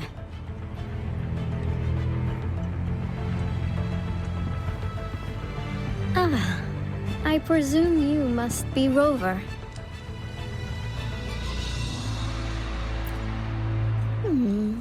Maybe we've met somewhere before. Anyway, please allow me to introduce myself. I am Tao Chi, a director at the Ministry of Development. I'm in charge of our defense fortifications. Thank you for lending us a hand.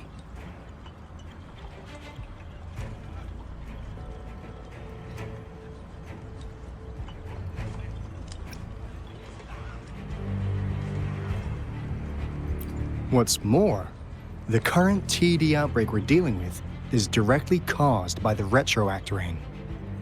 Once the protective barrier breaks down, tacit discords could manifest from inside Jinzhou City.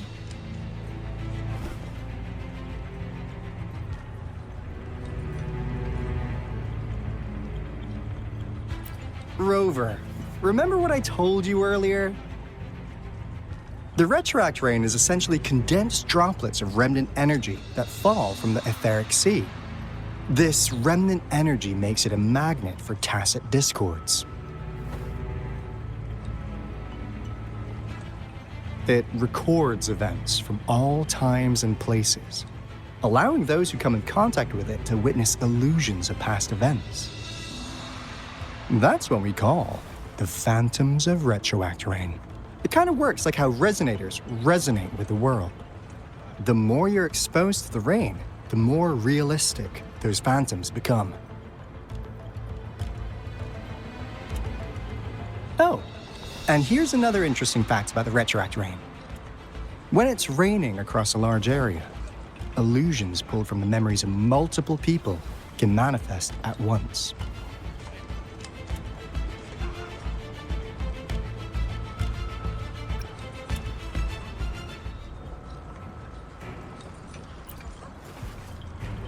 Nice catch, Rover. Jinzhou has been a battleground for centuries. That's why it has to deal with the Threnodian that represents the concept of war. And wars will lead to deaths. Once the retroact rain reaches its final stage, there'll be thousands of phantoms. Phantoms of dead soldiers and tacit discords. This is the one major threat that has been looming over Jinzhou. Our magistrate ordered the construction of this barrier precisely because of that.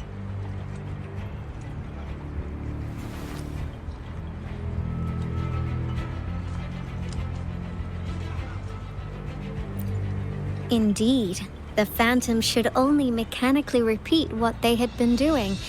They shouldn't have the ability to interfere with reality. But the retroact rain can be significantly enhanced through the Threnodian's power.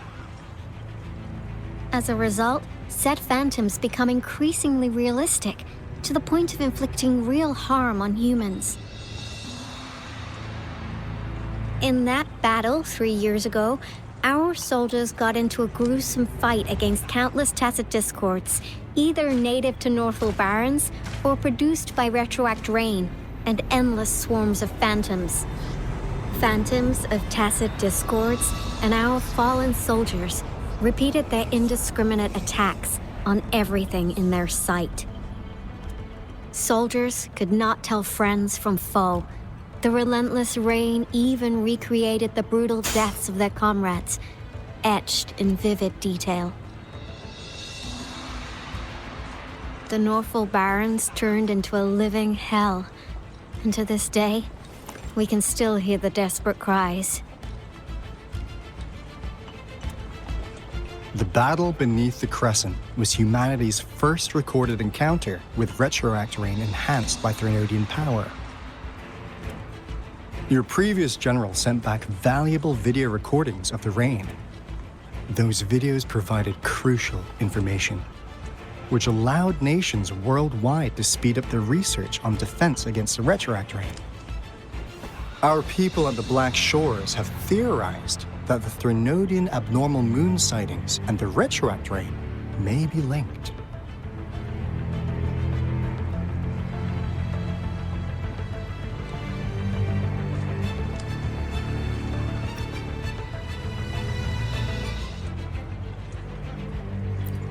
Yeah, something like that. But it's only a theory. We don't have enough data to verify anything. So, unfortunately, we can't predict retroact rains yet, but we know it's closely connected with Threnodians reviving. The TD outbreaks are another sign. The moon just changed in an instant. If this theory turns out to be true, that means...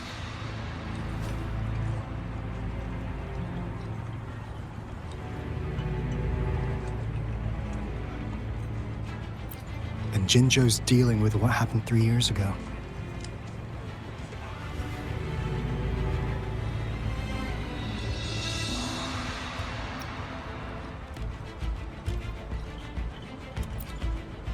The Threnodians' revival is never an independent occurrence.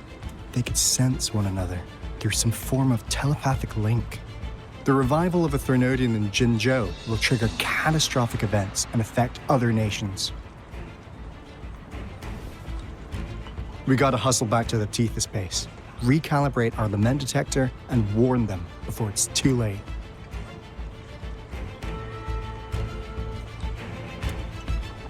Anyway, we'll take our leave now. Please stay safe.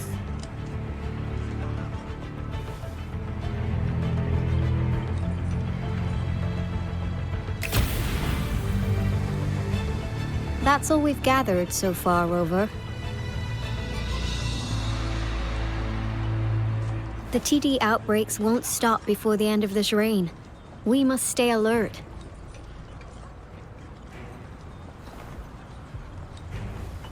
Mom, there's another wave of them ahead. Speak of the devil. I'll need to take a very long nap after this. Activate the defense mechanisms!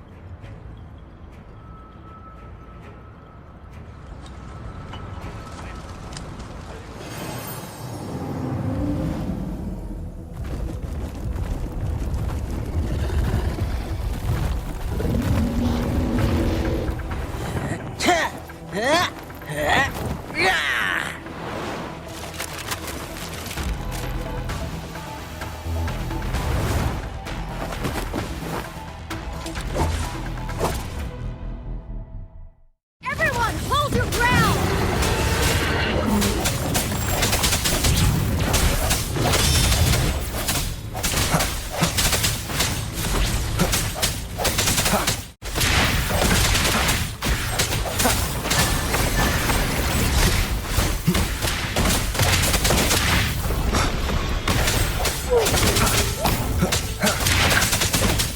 No hesitation.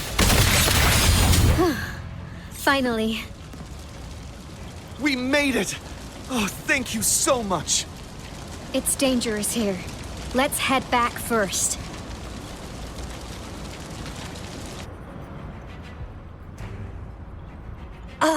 Please tell me this is the last one. Rover, your moves are sharp as always. Dealing with so many TDs seem like a walk in the park for you.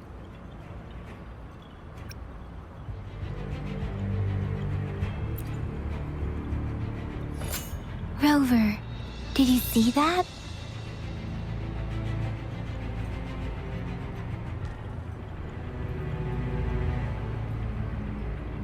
Now, it's almost identical to what we saw 3 years ago, during the battle beneath the Crescent. I'm afraid we're already running out of time.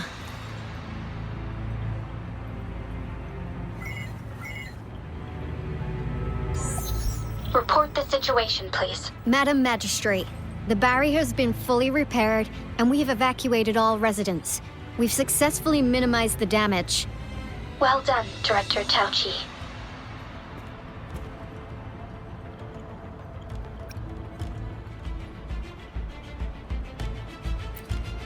Indeed. It's been a while, Rover. It's been going according to plan, if I may say so. I was made aware of this in advance, and planned out our defense beforehand.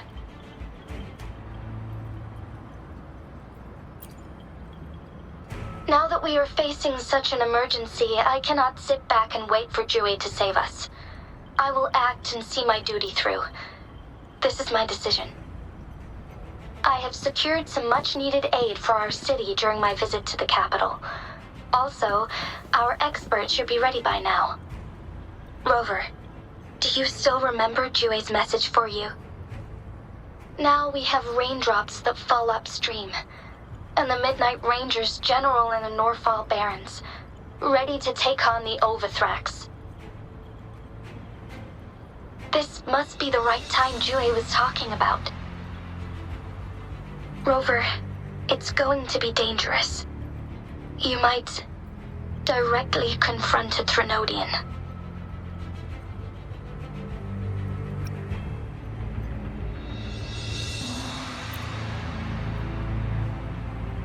I understand how you must feel, Rover. You will be remembered as a heroic ally in our defense against external threats, regardless of the outcome of this battle. May victory prevail the lasting night. I will pray for your safe return. Rover, I have informed border checkpoints across Jinzhou about your trip to the front line. You have been granted unlimited access to all places. Yang Yang, you're one of our outriders. I hope you can go with Rover and provide assistance. You'll need to pass through a tacit field to reach our base in the Desert Rock Highland. Please, be careful.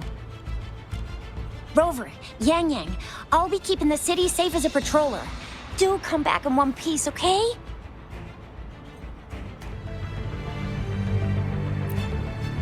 Thanks! I'll give it my all.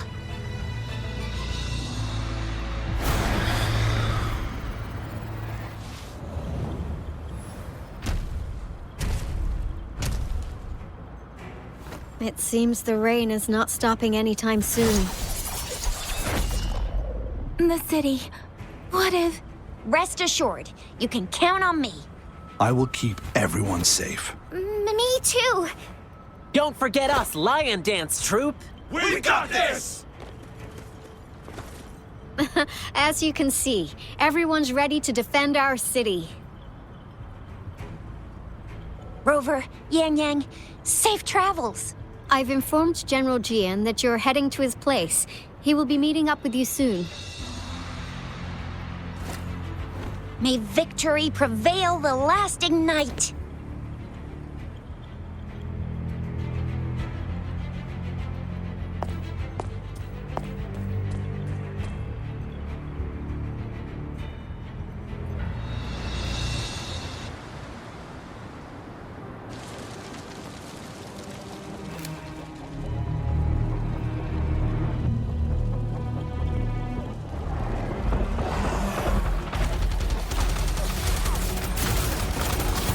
Defend the south gate. Enemy attack weakening. This wave is almost over.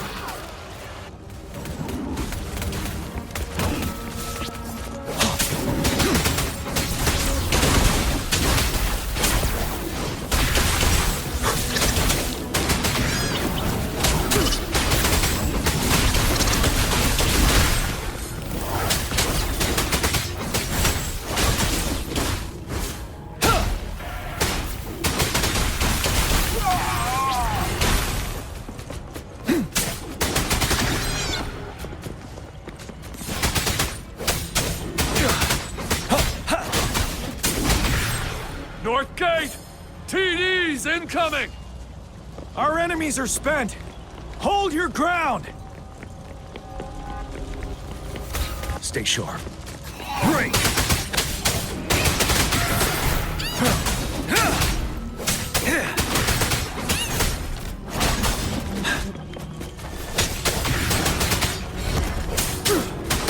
It's over! All tacit discords nearby have been dealt with. Now the city's defense.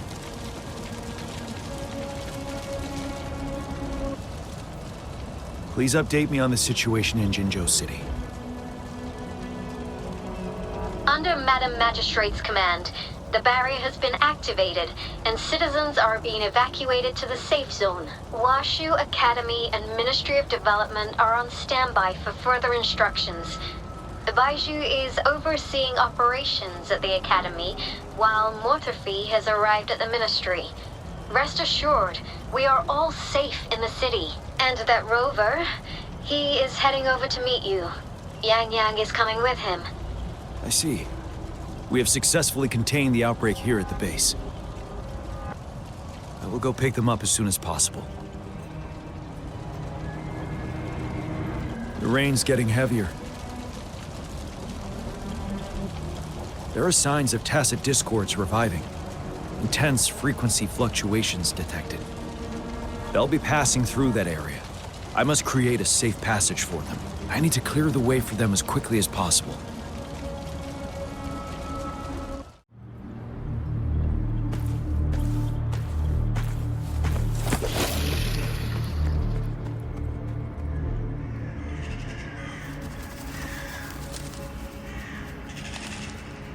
Trinodian's revival has done significant damage to the environment nearby. Things have gotten even more dangerous out here. The closer we get to Norfolk Barrens, the worse it gets.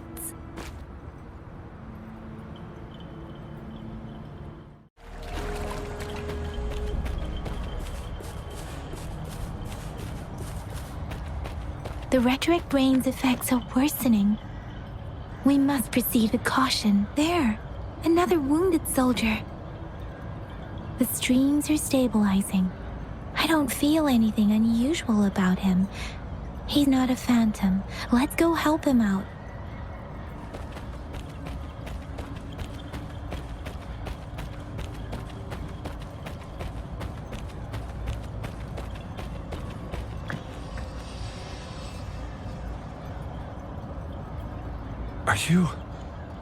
Are you Yang Yang? Oh, thank goodness. What happened here? The Thundering Mephis. It came back. I'm part of the Deso Rock Highland Supply Transport Team. This is where our supply station is. We work to keep our soldiers alive. We were on our way. Had to go through this tacit field. Thundering Mephis. The rain brought it back to life, crushing our transport. In the end, I barely escaped. I can't move anymore. This place is dangerous. Careful, please.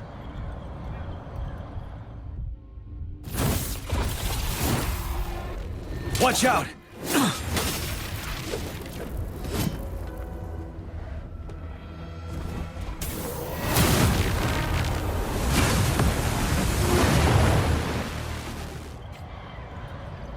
Thundering Mephis. We must bring it down to keep pushing forward.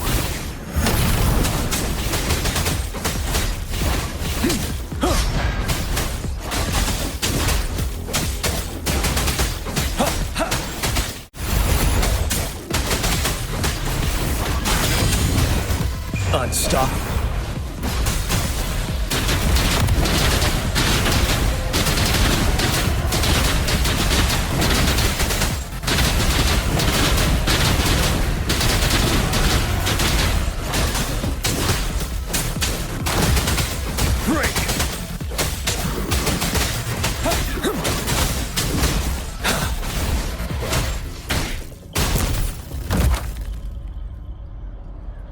God! We did it! The Thundering Mephis is a blend of countless fallen soldiers' reverberations. As long as more soldiers are still dying here, it will always return. Not to mention, countless souls of our brave soldiers remain trapped in this rain to this day. General. Sorry. I should have arrived sooner.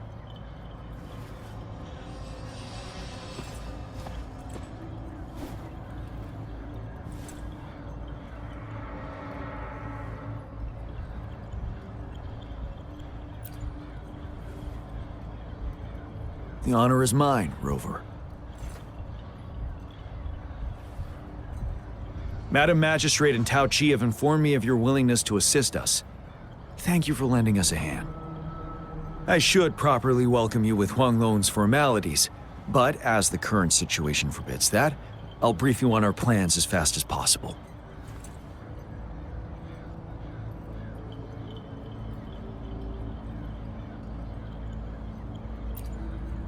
I've heard about your deeds from Madam Magistrate. You are a trustworthy ally, according to her. Here, Retroact Rain Antidote, developed by the Academy. While the antidote cannot shield you from its effects entirely, it should at least lessen the hallucinations.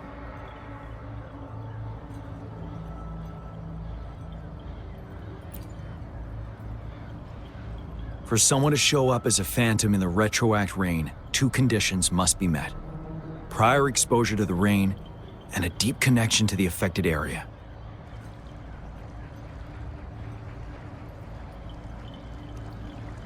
You were found in the Gorges of Spirits only recently, and this is your first time setting foot in Jinzhou, ruling out that possibility.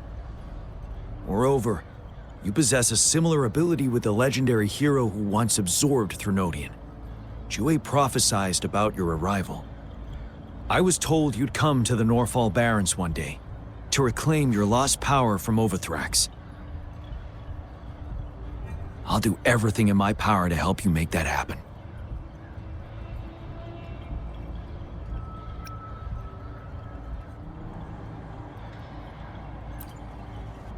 Yes, Madam Magistrate might not be aware of this as it happened before she was appointed. On the day I was selected to be the next general, Jue told me this. Beneath the full moon, guide the returning one to confront Threnodian. From the threat itself, he shall reclaim the power to conquer it. And if you are indeed the returning one mentioned here, we may actually get rid of that monster once and for all. You might have noticed something off about that moon. We call it the Void Plenilune. Once it fully takes shape, Overthrax, the Threnodian of War, would be reawakening soon.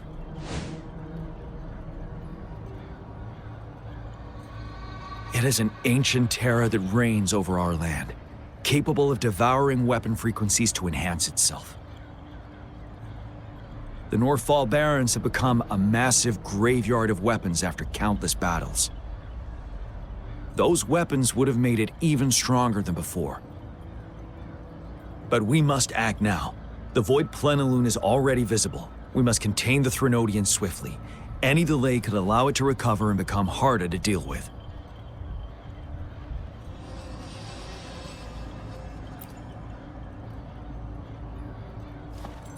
To remain calm in such an extreme situation, your composure is admirable indeed. We'll get into the specifics once we reach our base.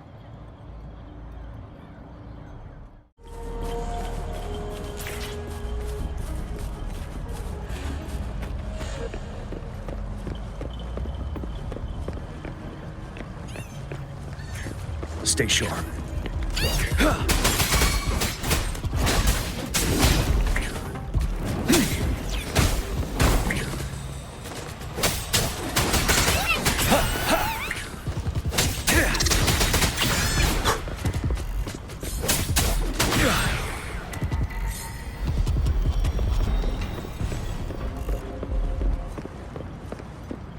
Wait, is that?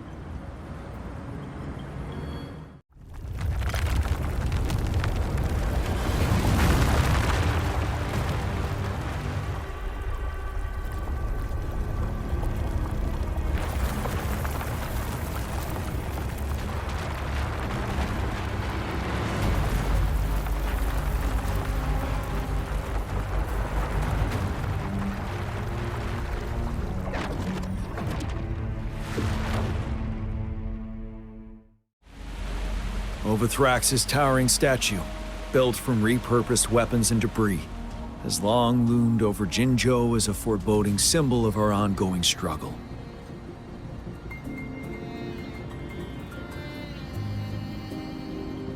We managed to gravely injure it 3 years ago, making the statue sink into the water. And now it just resurfaced. Our enemy must be eager to strike. The Vanguard base is right up ahead. Let's hurry over.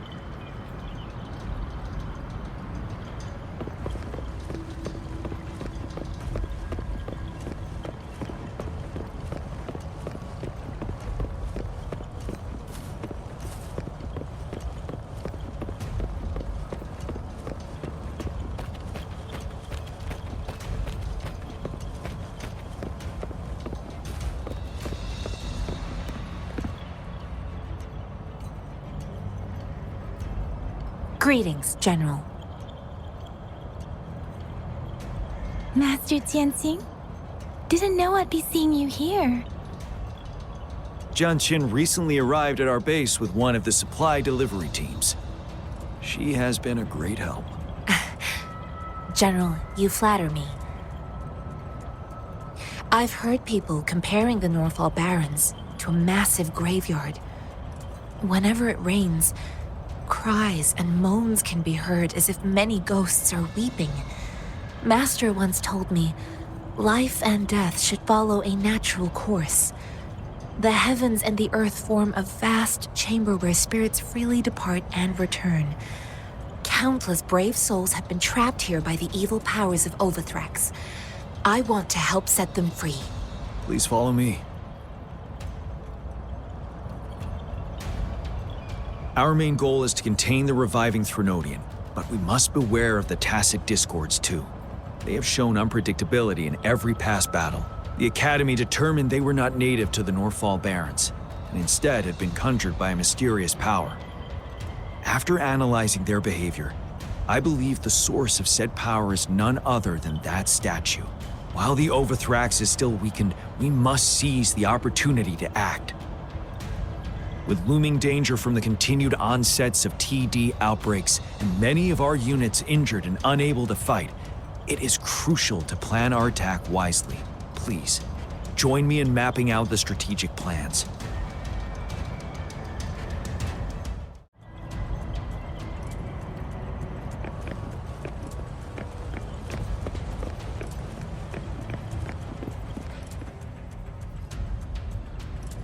I have split all combat units into 3 factions.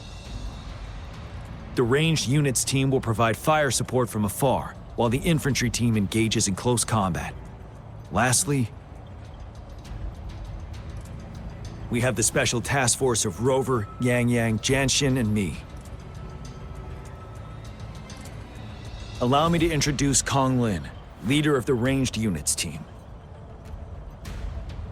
And this is Yue Hui.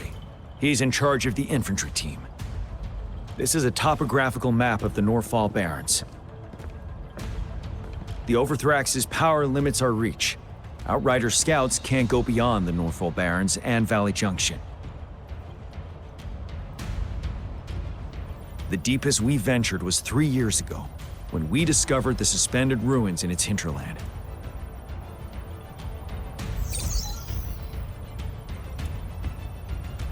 But the terrain is treacherous, narrow and flanked by high cliffs on both sides, leaving only one path for our troops to travel. On the other hand, our enemies must take the same route if they want to attack us.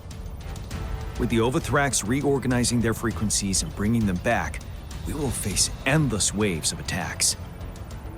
Every time we cut down an enemy, it gains more power.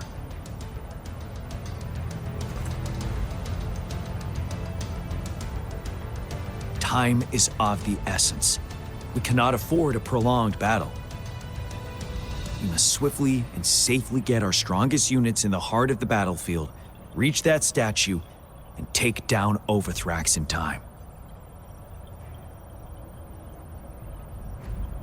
Rover, let's plan carefully and use each team's strength to our advantage.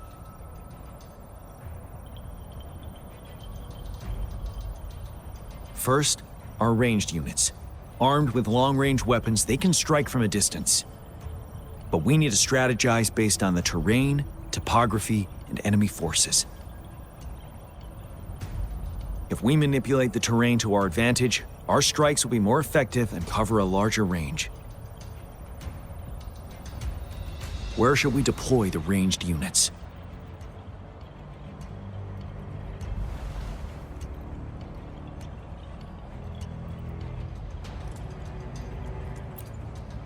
Deploying our ranged units high above the valleys in advance.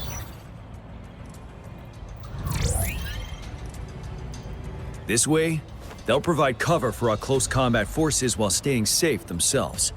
We'll use their range advantage to the fullest. It's a smart move. Next, the infantry. They have been trained and equipped for close combat. The heart of Northall Valley is our main battleground, where we'll fight our enemies head-on. We need to plan our attack wisely. How should the infantry engage enemy targets?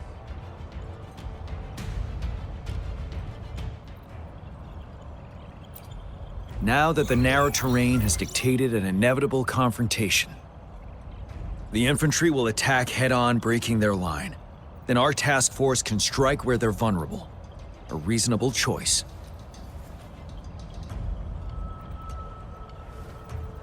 Lastly, the Special Task Force. All resonators with powerful abilities, they have superior mobility and combat skills.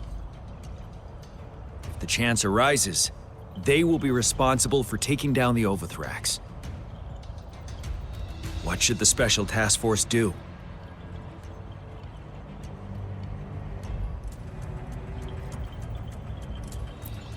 We'll join our effort to break through their defenses and crush their source of power. This is the only way to completely rout the enemies.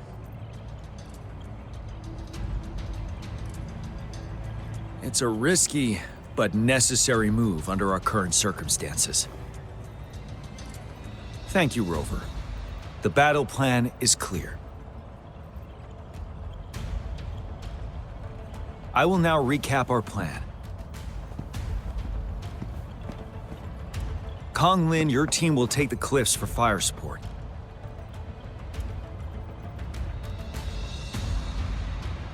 Yuehui, your team will charge enemy lines to pave way for the Special Task Force.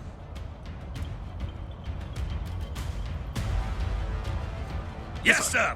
And I'll join Rover, Yang Yang, and Jian Xin to create an opening for our main forces and take down the Threnodian.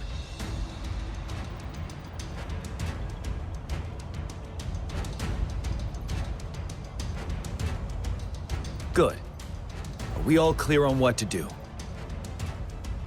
Our next move is to reclaim the disruptor and break through the ground wave barrier.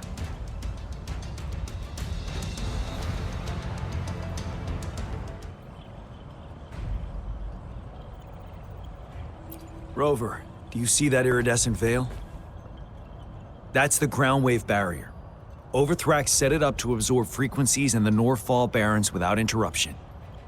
One of our top priorities now is to protect the disruptor from tacit Discord attacks. It's a powerful anti-Threnodian weapon from when Jinzhou was founded. We need it to break through this barrier. I'll leave it to the professional to explain the details. Greetings, General Jian, Rover. How's the preparation going on your side? We've got good news and bad news. Good news is we've established connection to the disruptor and we're ready to go. Bad news is the disruptor's electric capacitor is damaged. Simply put, it's out of power. Fortunately, there should be a backup power outlet. To use the disruptor, we'll have to repair that outlet first, then wait for a full charge. Any questions?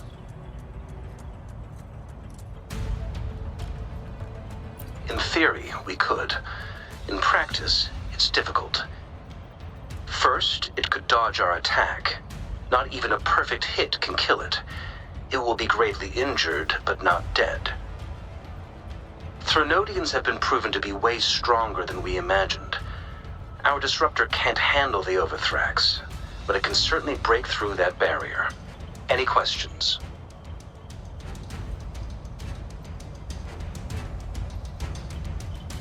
That's because this ancient disruptor dates back at least to the founding of Jinzhou.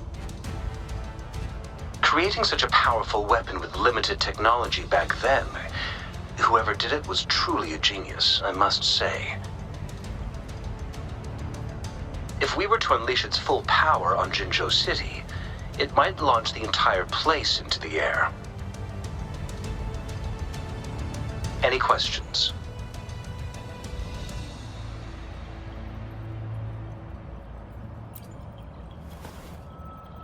I can, but it takes time. No matter how fast I build it, Jinzhou won't be able to hold out that long. Any questions?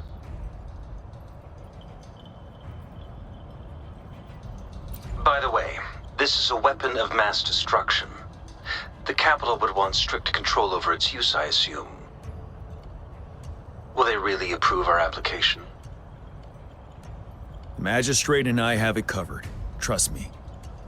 All right. We'll be waiting for the green light.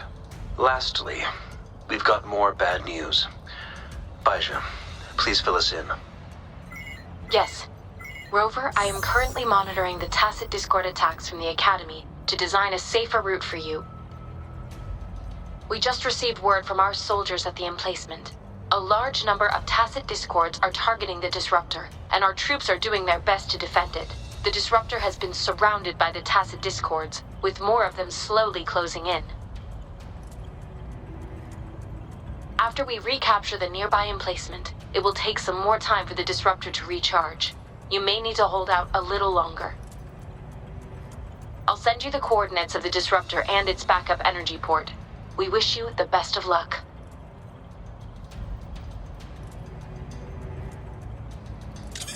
I trust we all understand the situation now. Rover, Yang, please go and secure the disruptor and fix its backup energy outlet. Jianxin, please stay and guard the base. I'll draw those tacit discords away. Let's get moving.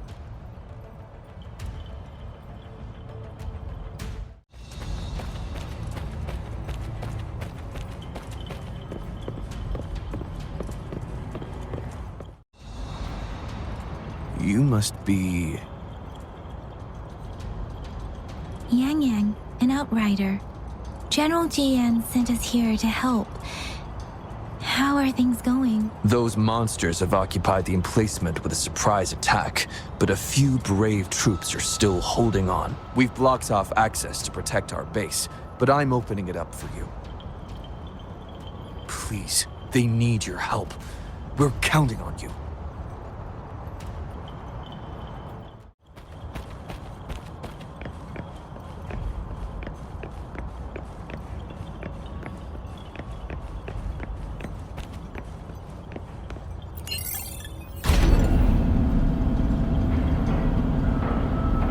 The tacit discords are everywhere. They've cornered a soldier. Over there. He needs our help.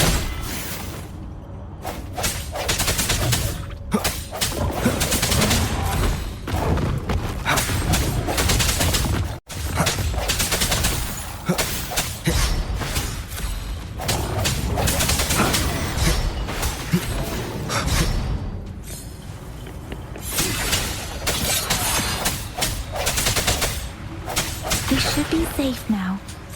I hope he's all right. Let's go check on him. General, is that you?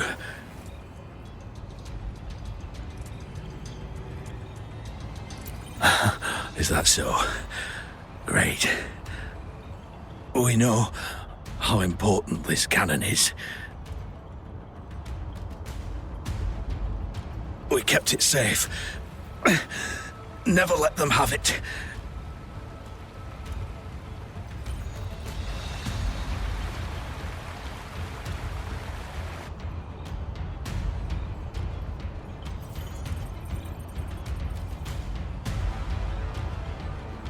This reparation key. Take it.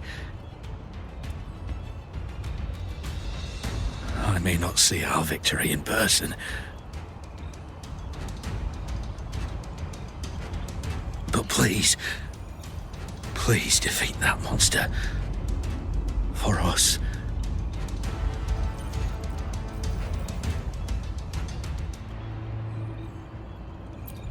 Thank you.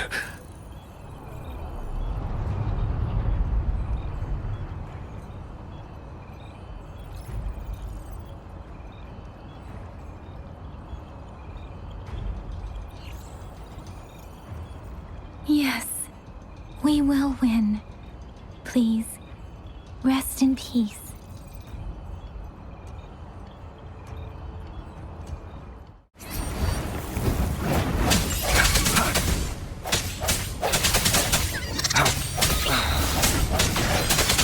No hesitation.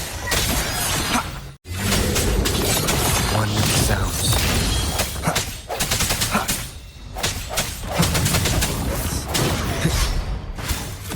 Last chance.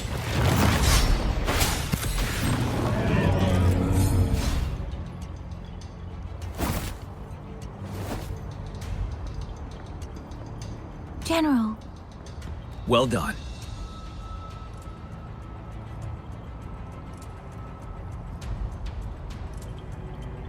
The rain has stopped. General, the retroact rain's effects are subsiding. We are observing a sharp decline in the number of TDs in the Northfall Barrens. The disruptor is fully charged and ready to fire, but it takes a lot of energy to fire the disruptor. If we missed,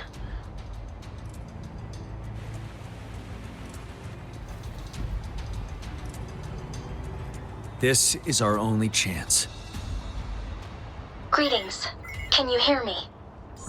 As the Magistrate of Jinzhou, I've obtained the approval to use the disruptor in combat. The enormous energy consumption, the risk of a misfire, and the weight of this decision, I will bear the responsibility. I alone will be accountable for the outcome of this battle, whatever it may be. General, Rover, please march on. May victory prevail the lasting night. I pray for your safe return. Thank you for your trust, Madam Magistrate. No need for that, General. We've always shared the same goal, you and I. Attention all units. Do everything you can to assist. You are authorized to use the disruptor. Target the Northfall Barrens. Defend Jinzhou at all costs.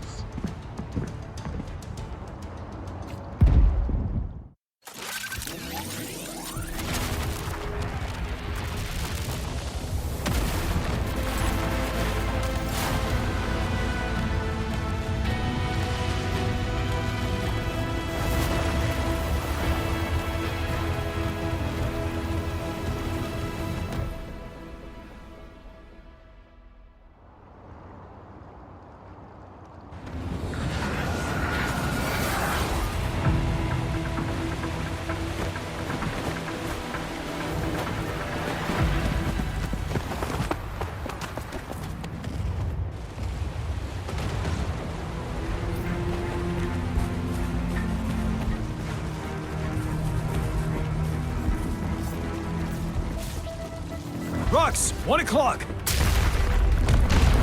Watch out. Tacit discourse incoming.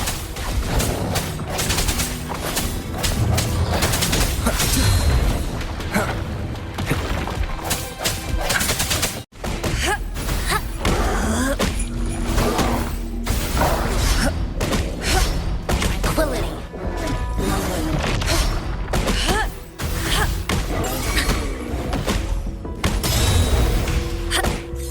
Embrace the oneness.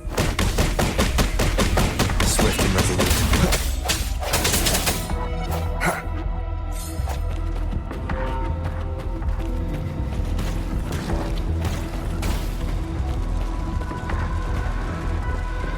We'll shake them off. Use your grapple now.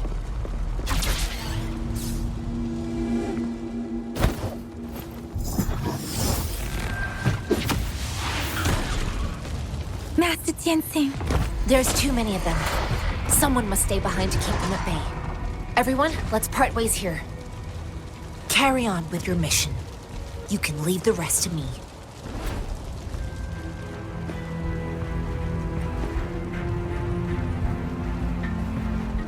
Yang Yang, Rover, follow me. We're going down from here. Mind the cliff.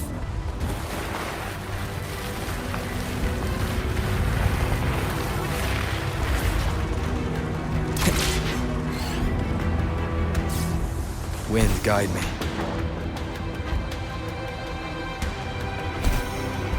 Rover, are you all right? Stay sharp. More tacit discords incoming.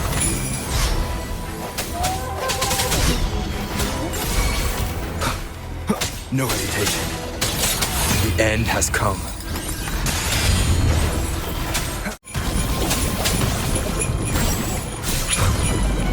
Strike from shadows.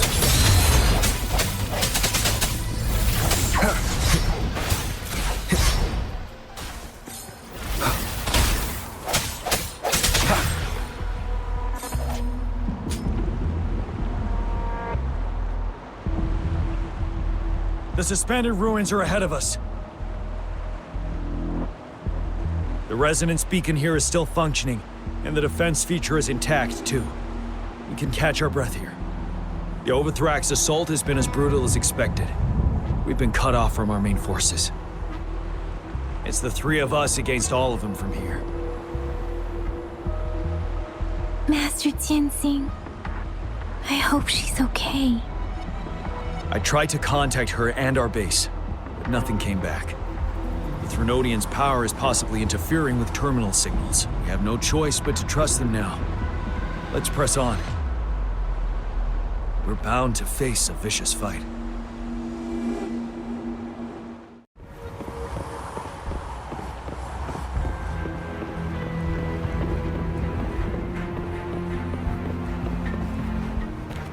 Leave it to me. Creating a tacit discord at this level. But it won't stop us.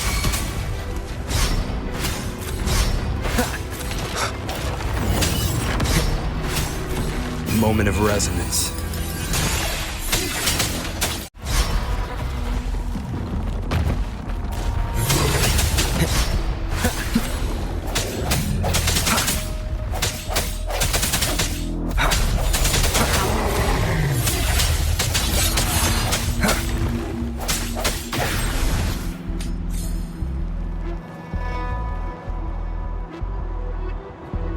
As expected, the enemies are increasingly strong as we approach the statue. Have you been injured, Rover, Yang Yang? I'm okay, but Rover, he... Give me your hand.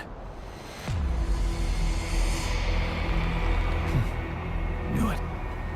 The battle has left you with a few scratches. I still have some first aid with me. Please use them. The upcoming battles will be even more dangerous. Should you get injured, you must let me know in time. Let's keep moving.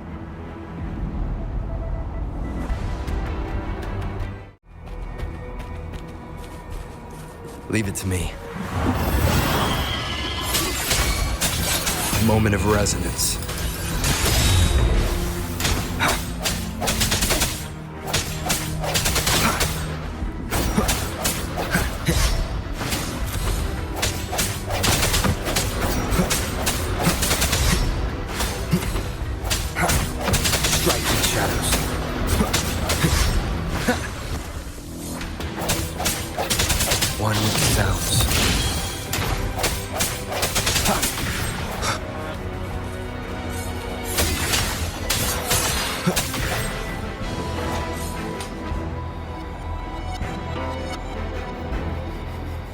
These rocks are blocking our way. We'll need to get rid of them. Finally. Rover, you hear me? Our signals got blocked off by the Threnodians' power. Took us a lot of effort to make this call get through. I have to say, your terminal has a very intriguing design. We'd love to thoroughly investigate it once we have the chance. Now back to business. We are aware of your situation. Luckily, your current location is still within the Disruptor's range. We can provide fire support. You've seen what the Disruptor is capable of. We can turn down the output power, but I strongly advise finding cover far away. The structure of this building is almost entirely destroyed. We'll need to create a safe space where we can take cover. There is a floating platform over there. Perhaps we can make use of it.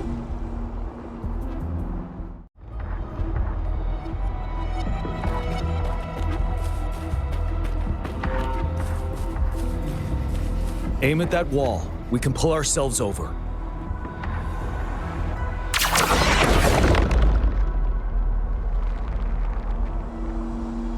Mortefi, it's time.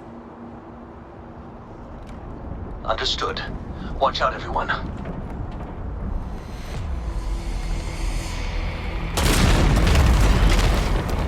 We did it. The Disruptor's power is down to 1/3. We can only fire it one more time. After that, it needs to recharge. Take care, everyone. I'm on standby to help you anytime.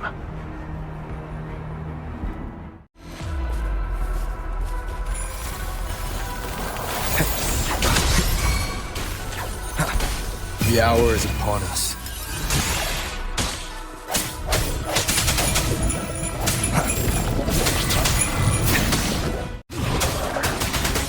Swift and resolute. Moment of resonance.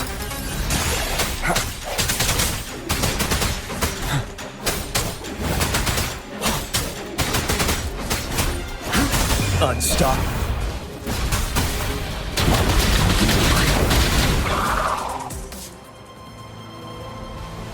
So many enemies along the way. I couldn't have made it past them so fast without you. We're almost there. The statue's power is getting stronger. I can feel it. We don't have much time left. Let's move on.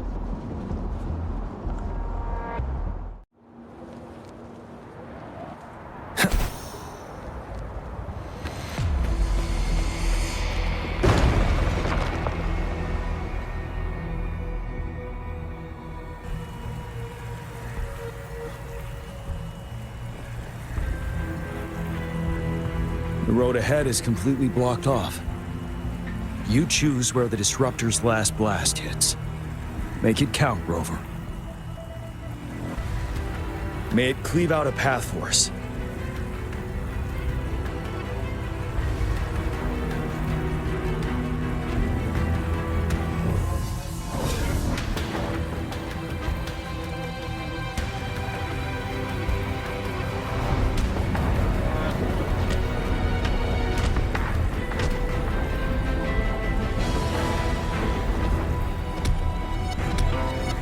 This amount of enemies, we cannot fire the Disruptor again.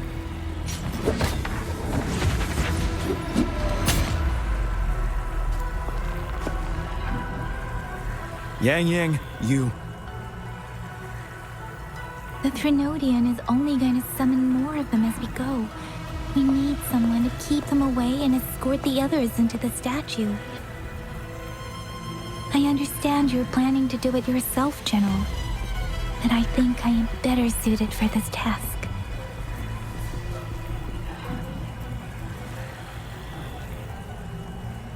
We all want to beat the Threnodian once and for all. I understand that you don't want to leave anyone behind. But we all know you and Rover have the best chance against that monster.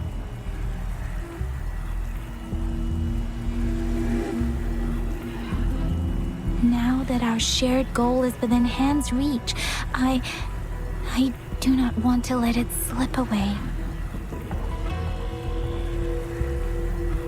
Indeed, Yang. Turns out I was the one being indecisive.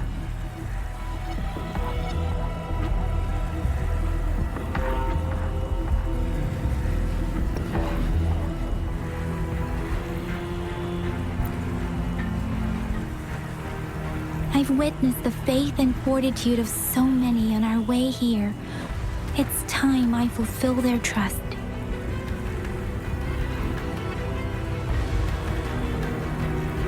Rover, please leave it to me.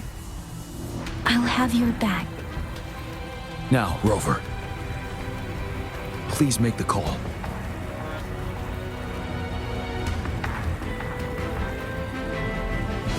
I'll stand guard here. The Threnodian will not be able to draw more power from the monsters.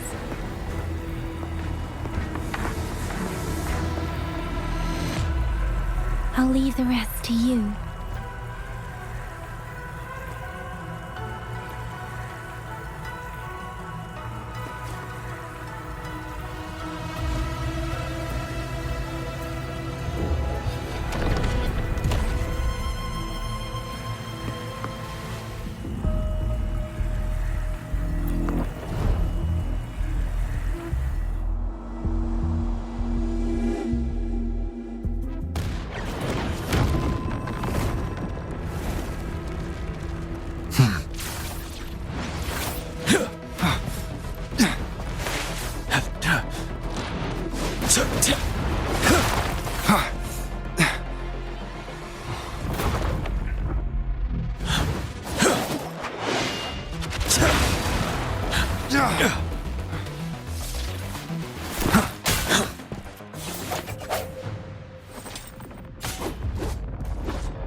It seems the culprit is hidden deep within this statue.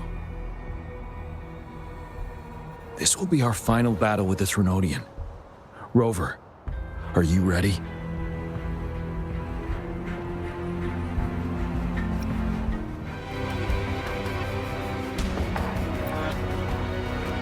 Indeed. We've come too far to turn back now.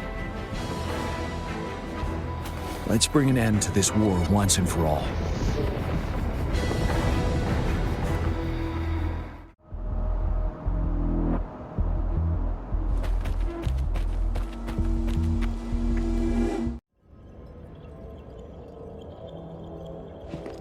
That's another moon.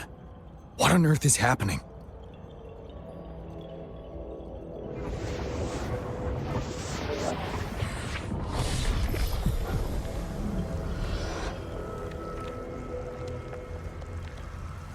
The Crownless.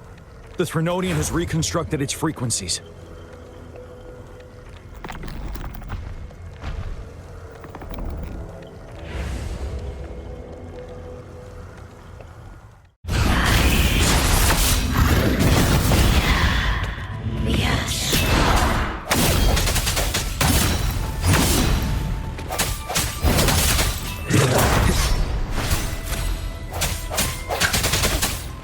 I sense your weakness. It's been immobilized. Time to strike.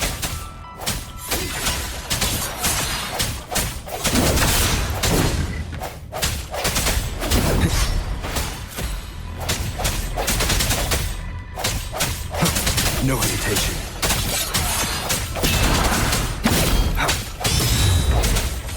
Those frequencies we just crashed. The moon is drawing them in?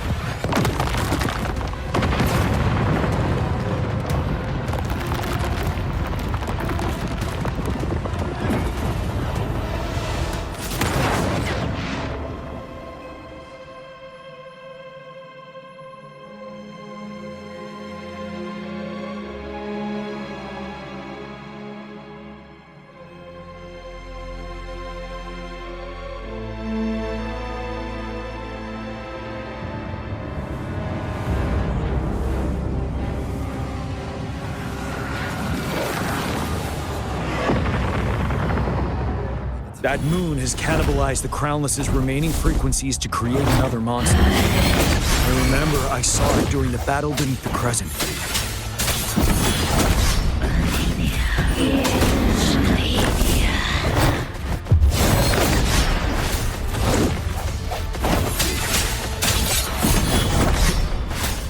The end has come.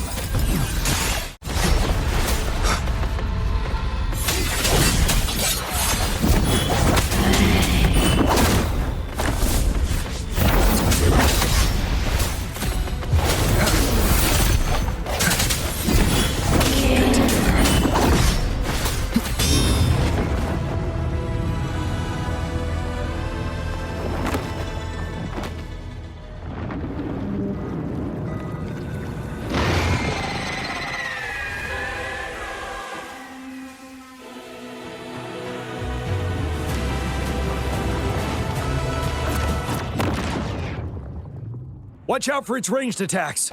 Rover, have you noticed? It avoids attacking the moon behind. That moon must be the core of our enemy.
for battle.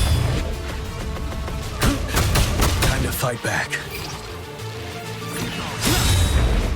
Keep it together.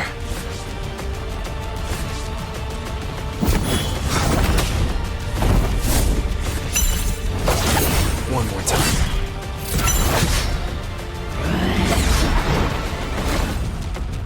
You will obey.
Food.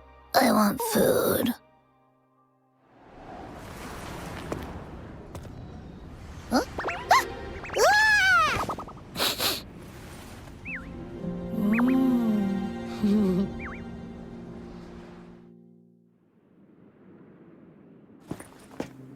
As the conceptualization of war, somehow it opted to flee instead of fighting us properly.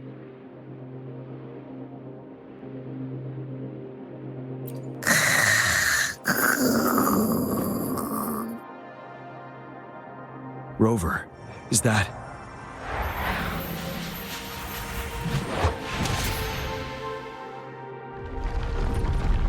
This place is collapsing soon. Let's get out of here first. Gather round, I have a tale to spin. Our feather-haired maiden faces a horde of beasts. And just in time, a ray of light. Sunbeams burst through the clouds, banishing darkness out of sight.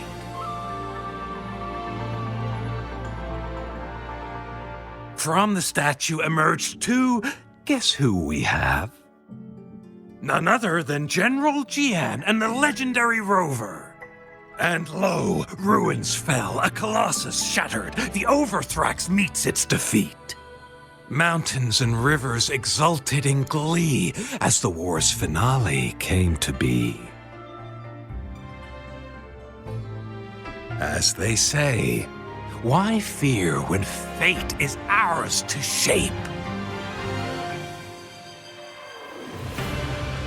Amidst setbacks, heroes will rise to conquer. Their determination fuels the fire of hope in our darkest hour. Under starlit skies we battled, divine loon roaring above. Now victorious, our songs of triumph shall shake the clouds. And our story goes on.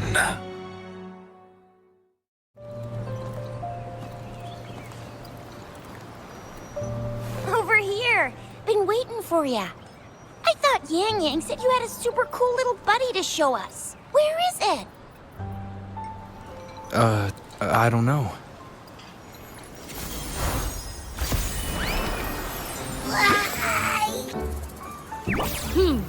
Did it just pop out of your tacit mark? Smells good. So, is this how it first showed up when you guys were in the Northal Barrens? Yes, back then As I fought off those tacit discords, a burst of energy erupted from that statue. Two forces clashed and collided, and later, one of them emerged victorious, vanquishing the other in a violent clash. General GN and Rover later told me it was this little thing coming out of Rover's body. It was blocking or even consuming the overflow of Threnodian power. It reminded me of how Rover once absorbed frequency energy with his body in a similar fashion. So, we took him to the academy for a checkup with Baizhi. Apparently, this little one is what we had detected before. It's a speculated space or organism hidden inside your body. Now we finally know. It shares similar frequencies with tacit discord's reverberations. It resembles an echo processed by the data bank, stored inside your body instead of a terminal. In other words, it's your own echo, captured or absorbed at some point. Without you, it can't manifest. That's why Baizhi couldn't confirm just how you absorbed that echo back then. Was it you? Was it the little one? Or maybe the two of you together? And Baizhi discovered more after analyzing your spectrums. She found a new power source within you, similar to the Crownless, but even stronger. This power comes from the tacit discord you defeated in Norfal Barrens. So, the excess energy this little thing had consumed somehow ended up in your body, available at your disposal. In other words, there is a deeper connection between the two of you. Or, according to Baizhi, it's a convergent codependency.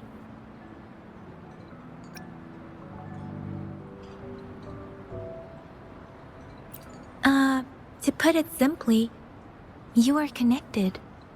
While you are two separate individuals, your energies and vitals can affect each other, for better or for worse. You may even feel each other's emotions. The bond between you and this creature is symbiotic. As it strengthens, so do you. However, if one is harmed, the other suffers.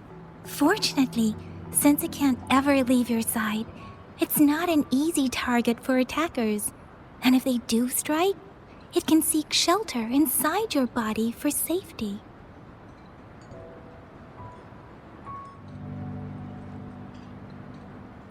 Okay, now that's pretty much it.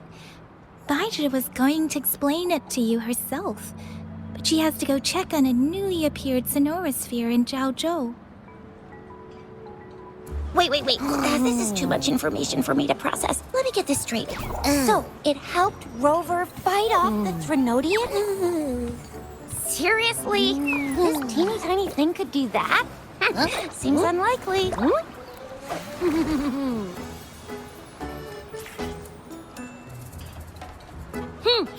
Don't look down on me. You'll regret it when you learn what I'm capable of. That poker-faced researcher was absolutely shocked when she examined me. Said I'm not just any echo. I'm a super-duper cool one. Rarest of them all.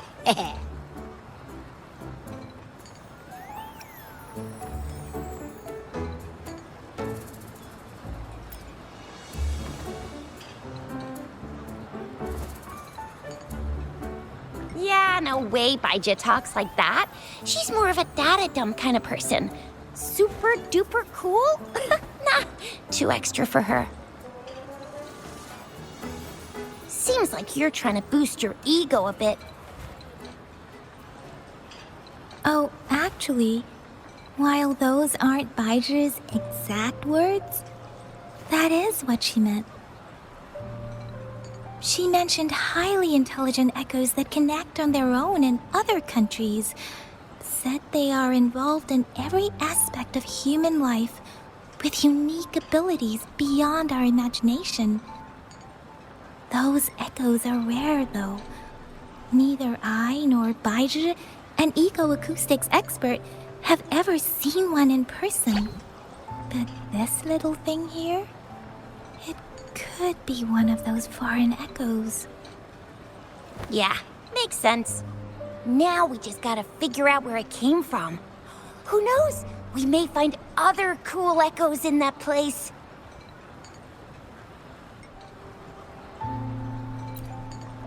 Well, both General Jian and Baizhi have confirmed it. No way they're lying.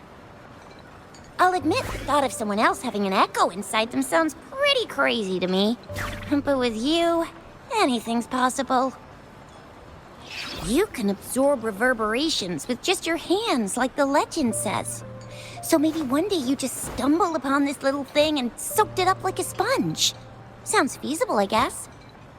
So, do you know where exactly he absorbed you? Huh? How am I supposed to know? Why don't you just ask him?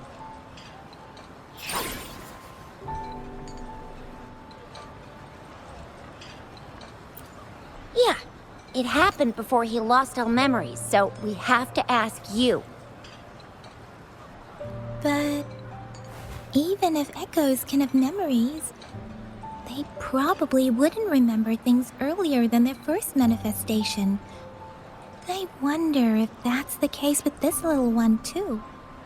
Aha! Finally! Someone with common sense. That green-haired, serious guy asked me a similar question.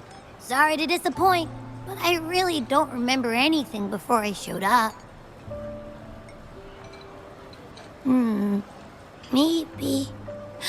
Maybe I was just sleeping inside him this whole time. So of course I don't remember. Sleeping? Seriously? It's been so long. All those happenings, all that fighting, and you didn't hear anything? Wow, that's... Your sleeping quality is really something.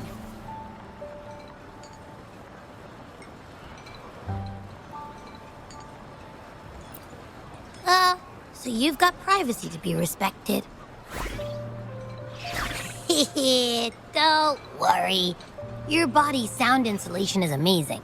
You dive into it, and everything goes quiet.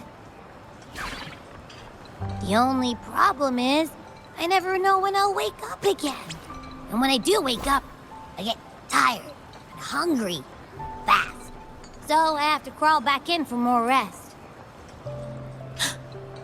I know. It's all because I'm not eating enough. That's why you kept disappearing. You went back to sleep from lack of energy. Makes sense. Regular echoes need to be powered by the terminal, too. I thought you'd be really different from the usual ones we see. Turns out you share a lot in common.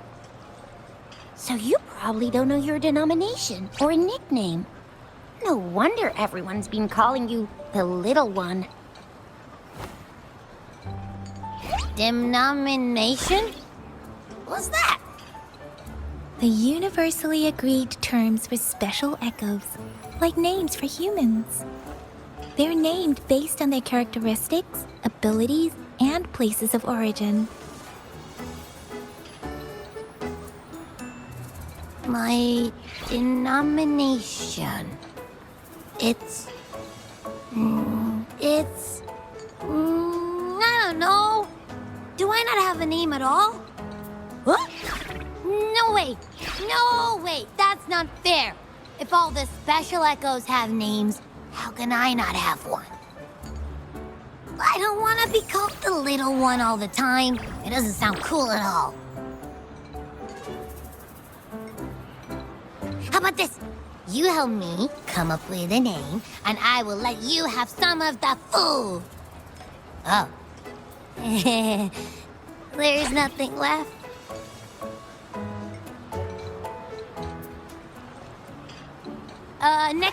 Next time, I'll definitely save some for you. Just give me a name. Please?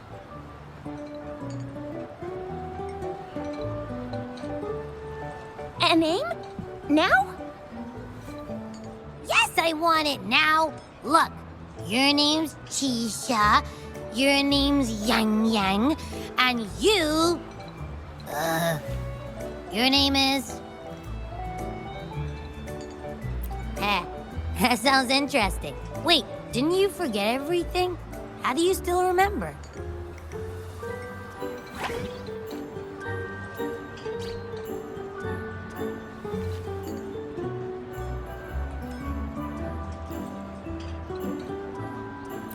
With your old name and memories all gone, it's a good idea to go with a new one. It makes everything more convenient and represents a fresh start. Yeah! Exactly like she said. Every one of you has a name, and I want one for myself, too. I'm really not asking much. I just want a name that sounds a little cool, a little special, and epic, and super smoking.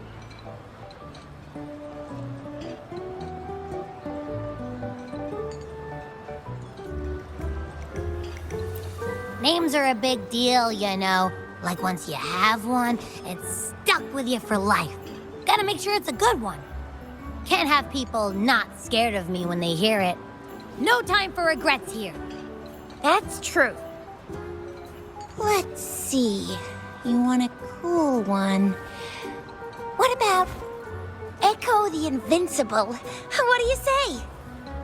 Nah, nuh-uh, absolutely no. That's too straightforward. It's no better than calling me the little one.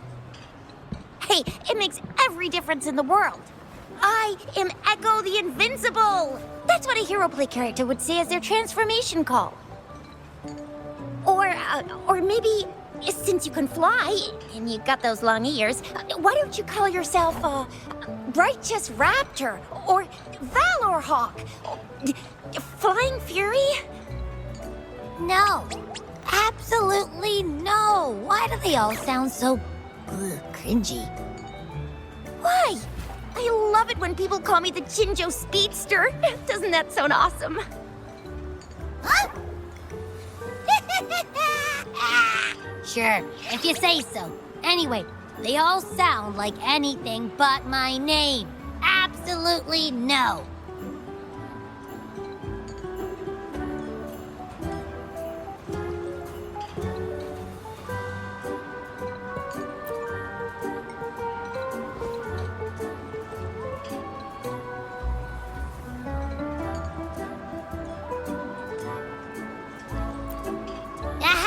I knew Rover would come up with a good...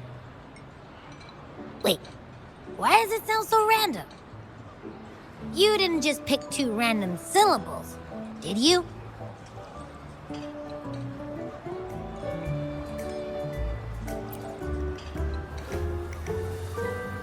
I mean, yeah, it's simple, easy to remember. I can imagine myself yelling it out loud. And at least it sounds better than Chisha's cringy titles. But you know, it doesn't quite feel majestic enough.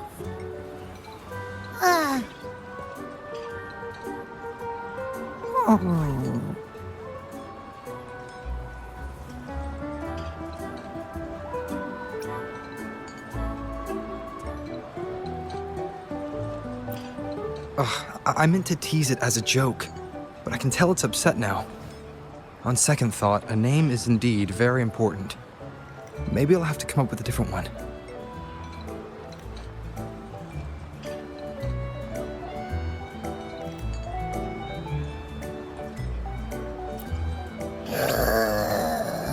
Abby... Abra... Abraxas?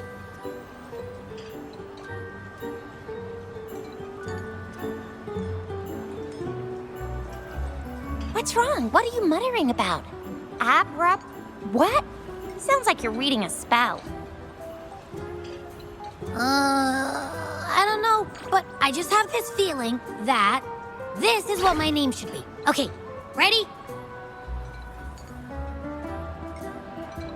Abby. I like the sound of that. That's my name.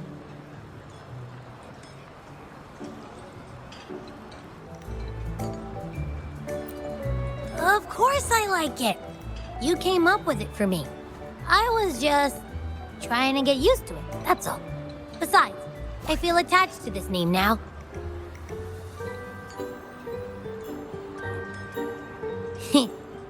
My name is Abby. You will not call me the little one again. Sure, we won't. Got it. Well, that didn't work out. I was hoping we could get some answers from from Abby. But now we're back at square one.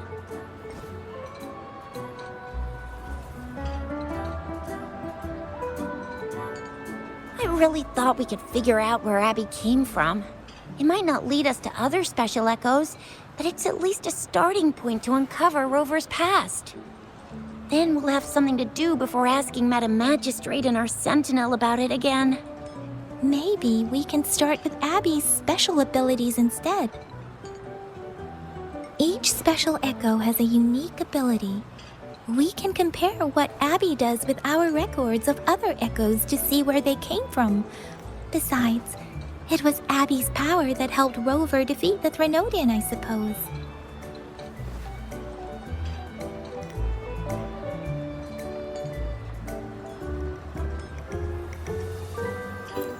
Why do you sound so unsure?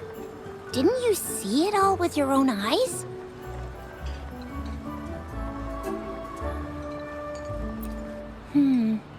Abby, can you show us again? I'm super curious how you did that. Who knows? We might learn something. Well, since you asked, I'll show you how it's done. But this place is too crowded. Let's move to that open spot over there.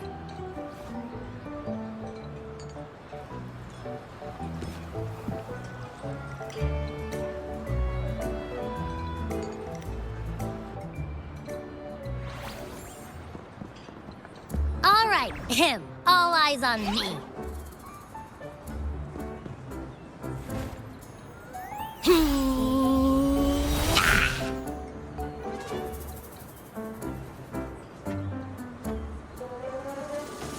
What's going on? I'll try again, just you see.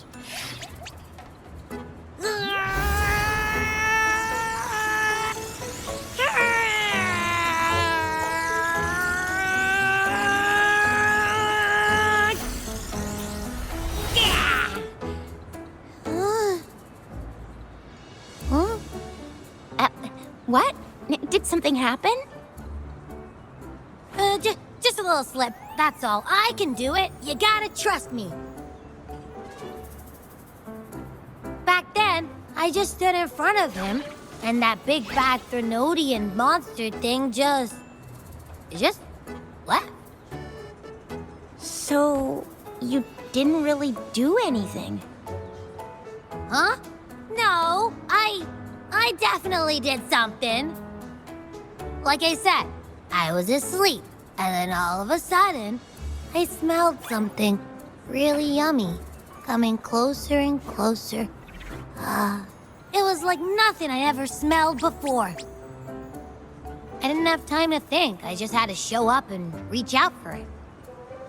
So, maybe Abby's power activates automatically under certain circumstances. Perhaps Abby can't control it yet. Yeah, it looks that way. You can't even hold your shape for very long yet. Hey! Stop looking down on me. Like I said, it was just a little slip. Really. When I think about it, I just stood there and did nothing and ended up beating a Threnodian. Imagine what I could do if I actually tried. Hey, Rover, get behind me next time we run into anything, okay? I'll keep you safe. Promise. You're so real for that, Abby. You bet. I said I'm super strong. I'll protect him. That's very reassuring to hear, but it seems we're stuck again. I can't think of anything else to check out.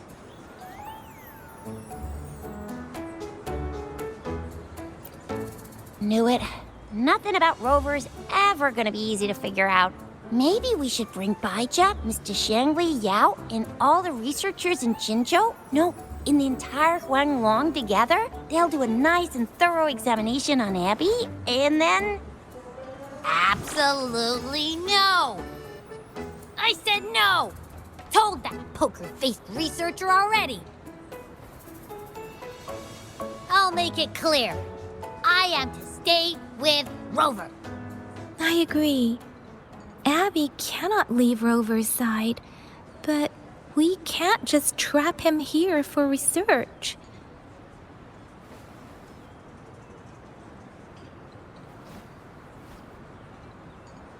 Where did you absorb Abby? What are Abby's powers, and what exactly happened between you two? There are so many questions we can't figure out yet.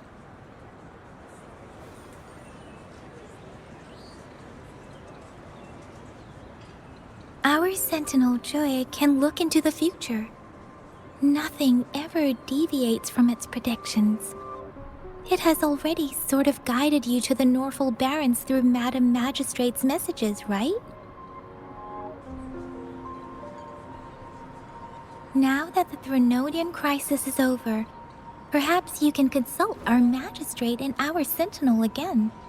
I'm sure they can offer you some more useful guidance.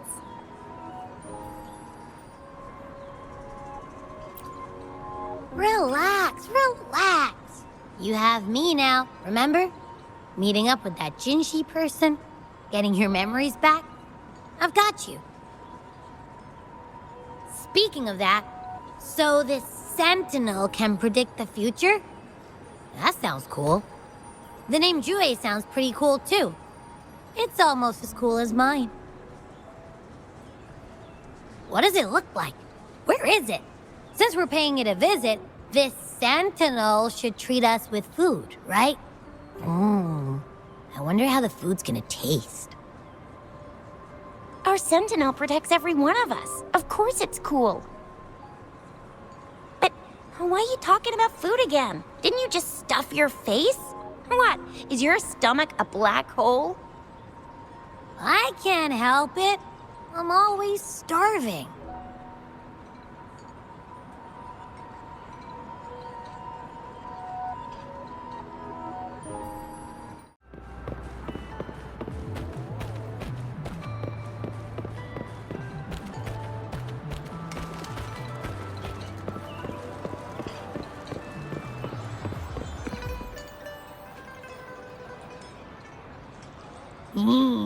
Yummy, yummy.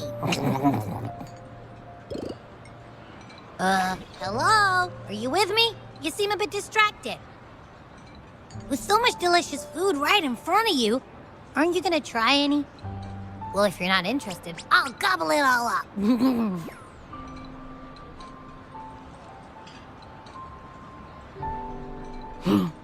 You've been absent-minded the whole day. Still bothered by that dream from last night? Wait, so you had a dream about the Sentinel? Like the one from your flashback when we saw the Sentinel statue after you lost your memory?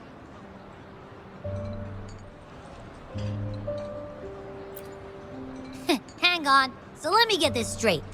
The Sentinel swooshed you off to a mountain shaped like a dragon, and then there were all these bad things going on with lots and lots of tacit discords. But the Sentinel saved the day. How exactly did it protect everyone again? Oh, in your dream it made the time different there. Yeah. The time in the mountains seemed to have slowed down from the outside, away from the tacit discords. The Sentinel must have created a barrier by manipulating the flow of time, keeping those monsters out. It was a safe haven from all the disturbances caused by the tacit discords, where people lived peacefully. Also, in my dream, I wasn't affected by the slow time and could freely move in and out of the barrier. I It's no shock that you have awesome powers, being friends with me. What was that place you dreamed about called? I'm not entirely sure I heard it correctly, but in my dream, the Sentinel mentioned a place called Mount Firmament. Mount Firmament? Never heard of it. You've never heard of Mount Firmament? Then I'm sure you're not from around here.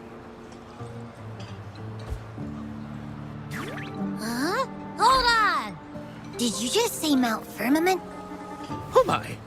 Did that echo just talk?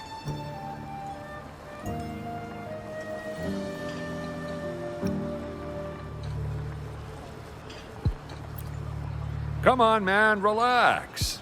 You don't hear an echo talking every day, but it's not that uncommon either.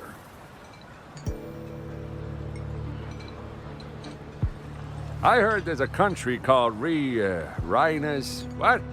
Anyway, the echoes there are next level.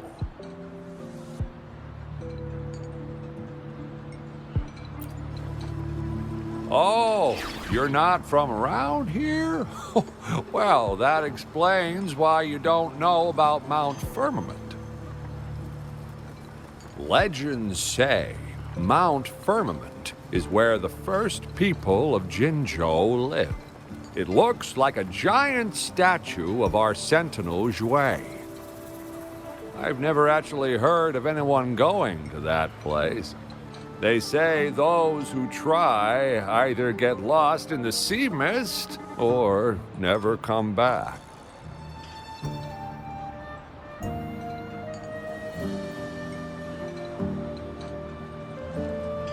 If you're curious, just head southeast.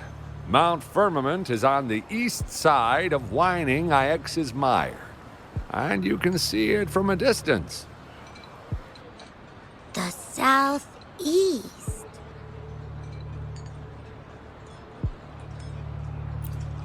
The past few days, especially this morning, I caught this unique smell from the southeast. From that mountain they just mentioned.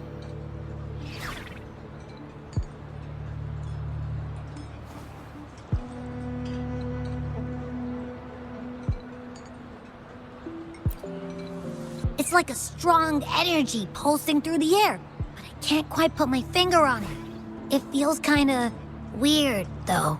Doesn't smell natural.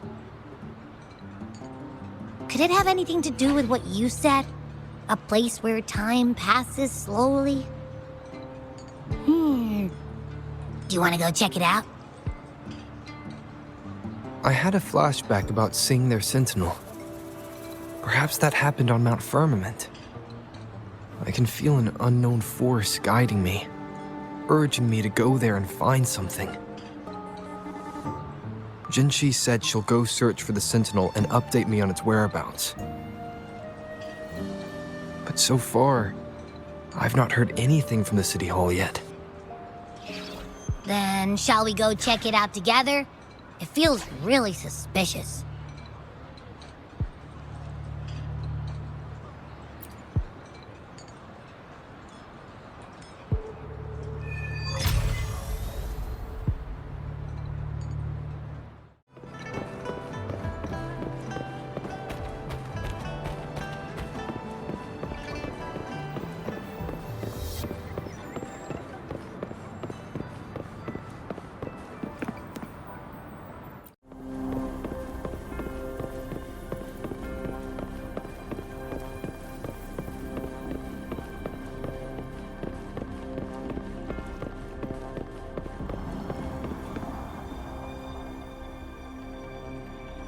Greetings, Rover. What can I help you with today?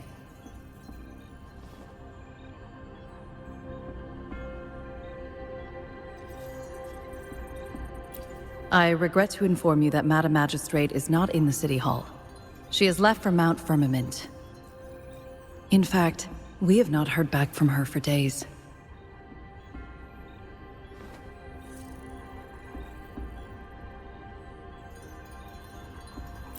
Unfortunately, no.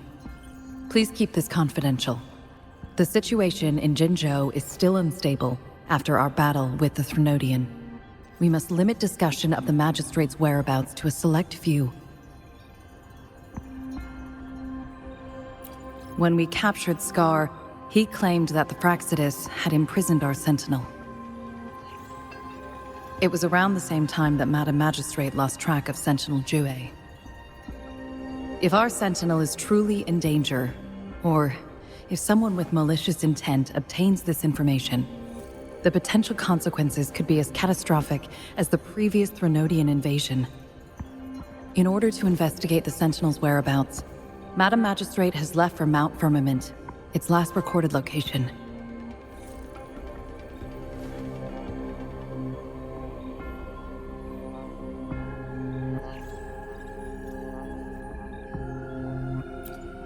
Madam Magistrate traveled to Mount Firmament alone. The looming threat of the Threnodian discouraged any additional diversion of human resources. Furthermore, when it comes to the Sentinel, force is not a viable solution.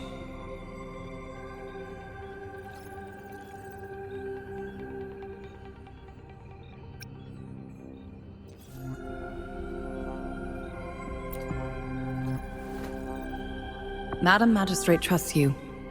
It is beyond my authorization to meddle in your decisions. However, the landscape around Mount Firmament is complex. One must be accompanied by a special wayfinder to navigate safely. That's all I know.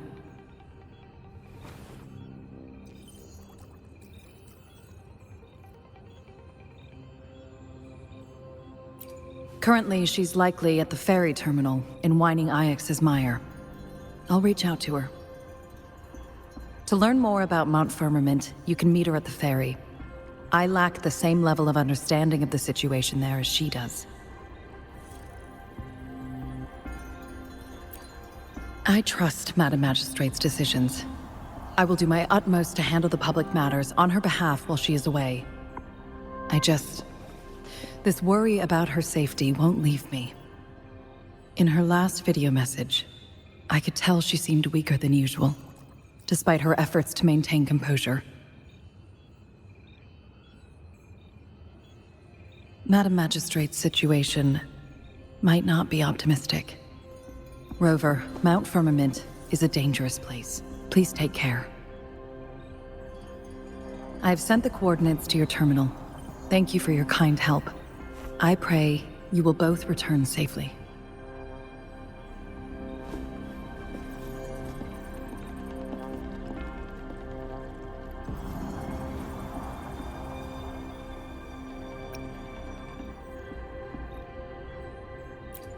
I'm listening.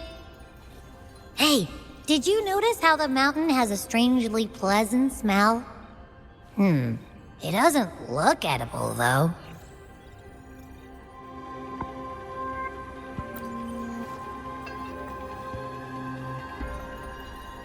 Not that I'm hungry or anything. I just tend to doze off easily.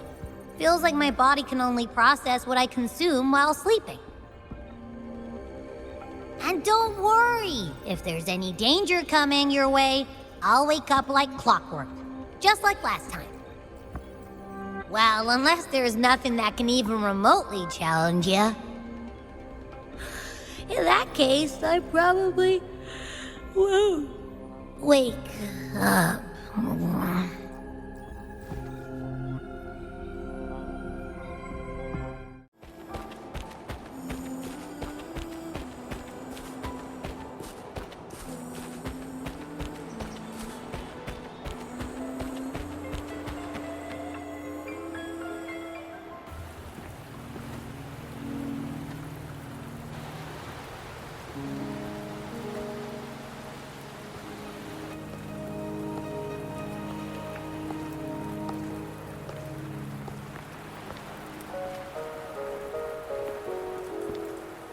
Are you trapped here by the rain?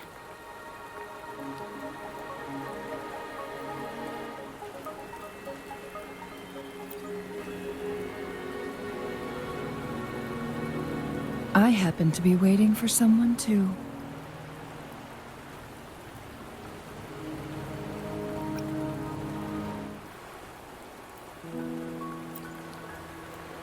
I am Chun-Li, your Wayfinder. Don't worry, the rain won't last much longer. Our destination lies just beyond it. Rover, what do you know about Mount Firmament?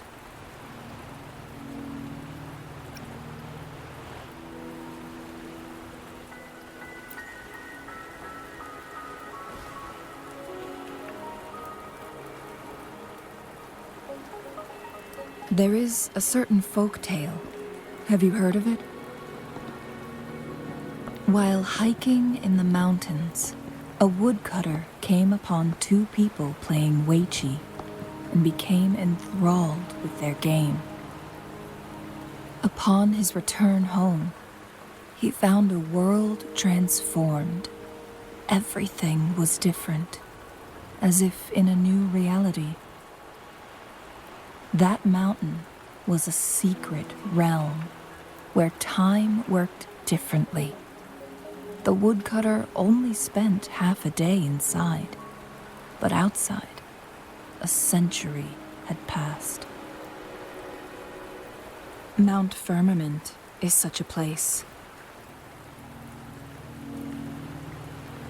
But unlike this folktale, there is a price to pay for entering and exiting its grounds. If I spend a full day in the mountains, 10 days will be taken off my lifespan upon my leaving, reflecting the actual time that has passed outside. Not to mention, the situation on Mount Firmament right now is probably even more complex than before.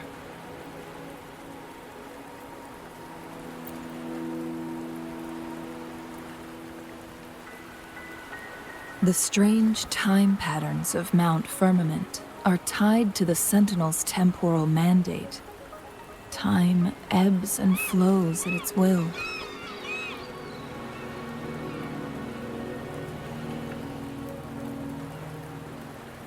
If the Fraxidus really has imprisoned our Sentinel, causing it to lose control of its powers, that could explain the temporal disruptions.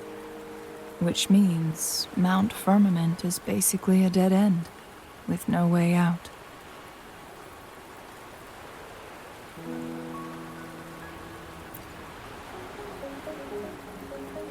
Lifespan is not the top of my concerns. If you've decided to venture there, I'll join you as your Wayfinder. Jin Shi has stayed on Mount Firmament for too long.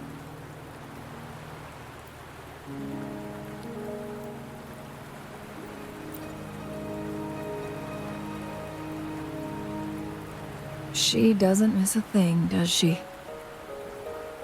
Before Jinshi left for Mount Firmament, scales began appearing on her body, and her resonance ability was weakening.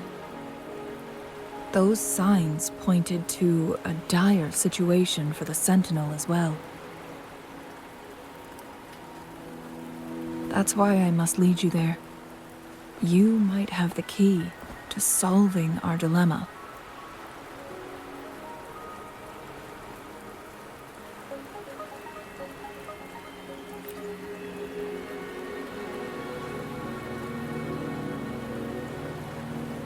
You're here because I invited you. Sanhua was instructed to disclose my whereabouts if you ever went to City Hall and asked about Jin Shi.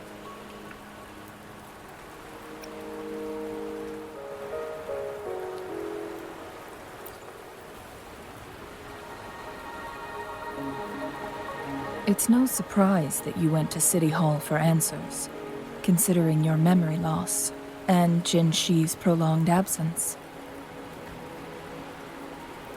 I need to tell you the truth, because you've been the top priority, no, the sole concern of our enemy, the Fraxidus. That overseer tried everything to sway you and make you join their side before our battle with the reviving Threnodian.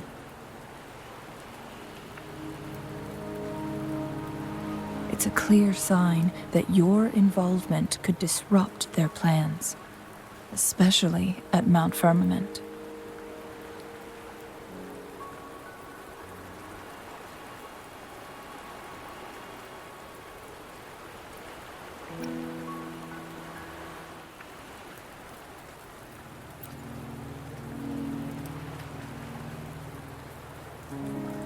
Records at the Grand Library tell a tale of someone who dared to enter Mount Firmament after the Sentinels' descent, and they emerged unscathed, as if time had no hold on them.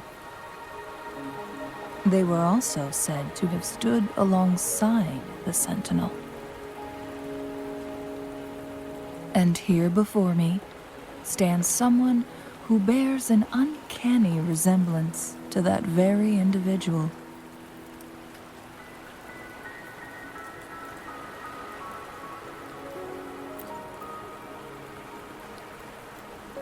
Is it you? If not you, who else could it be? It took me some effort to finally reach this conclusion. Rover, the journey ahead is filled with danger at every turn. Once we venture into the mountains, there's no turning back. Are you sure you still want to join me?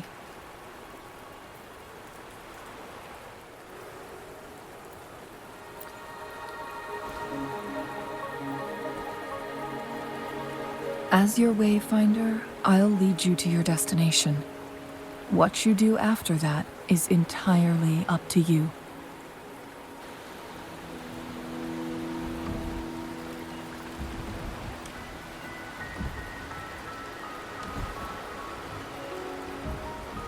The rain is subsiding, and the sky will soon clear. It's time for us to head out.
We're at the base of Mount Firmament, but we won't enter the temporal barrier until we cross the luminous shore.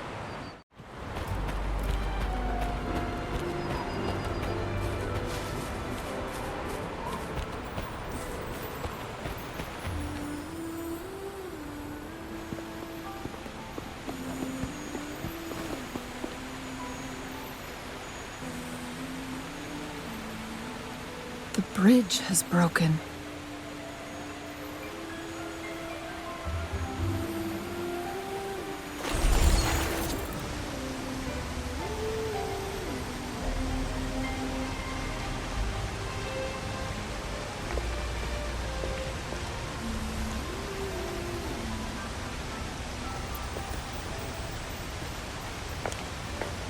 Judging by its design and intricate details, it must be a creation of the court of Savante. This is what they call a chronosorter.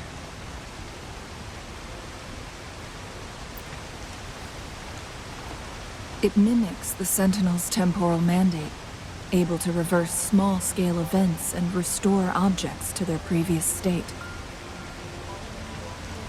My master once told me about the court of Savante and their fearless quest to unravel the mysteries of Mount Firmament, risking all in their pursuit of understanding its strange flow of time. Their dedication bore fruit in the form of fascinating inventions, such as this chronosorter. But it doesn't add up.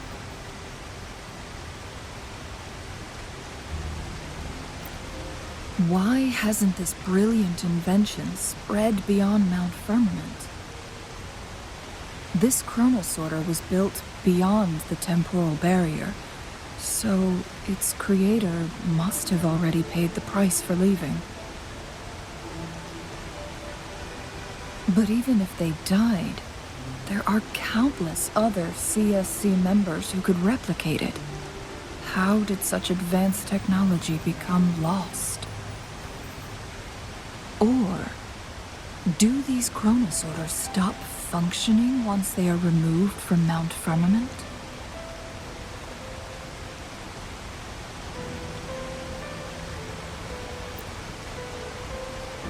This chronosorter, weathered though it may appear, bears no signs of neglect. Someone has tended to it diligently. Let's give it a try.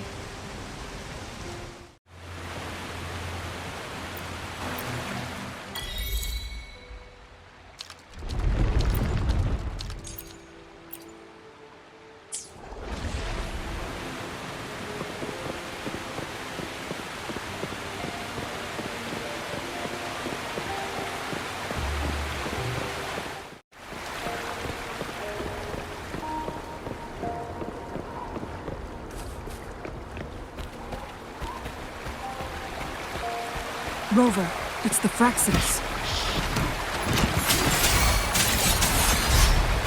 Need more experiments!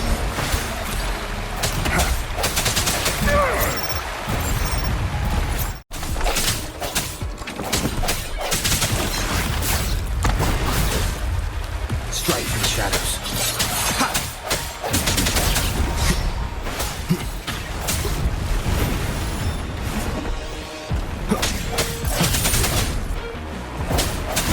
Fraxidus. It's them again. They've set traps all around the luminous shore. They must have anticipated your arrival.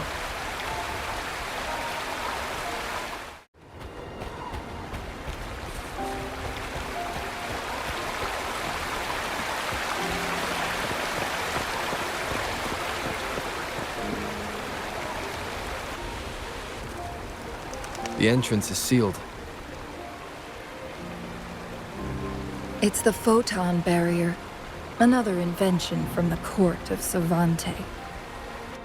Specific steps must be followed to undo the barrier. Rover, I'll guide you.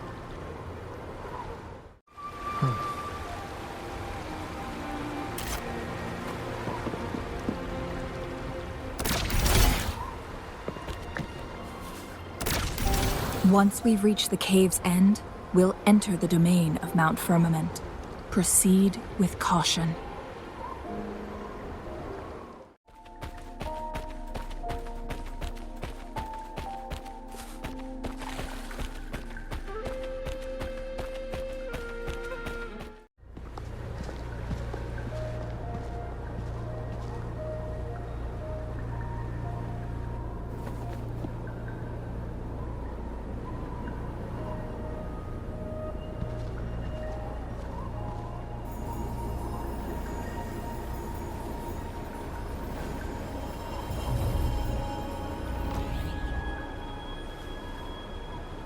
So it can't hurt me.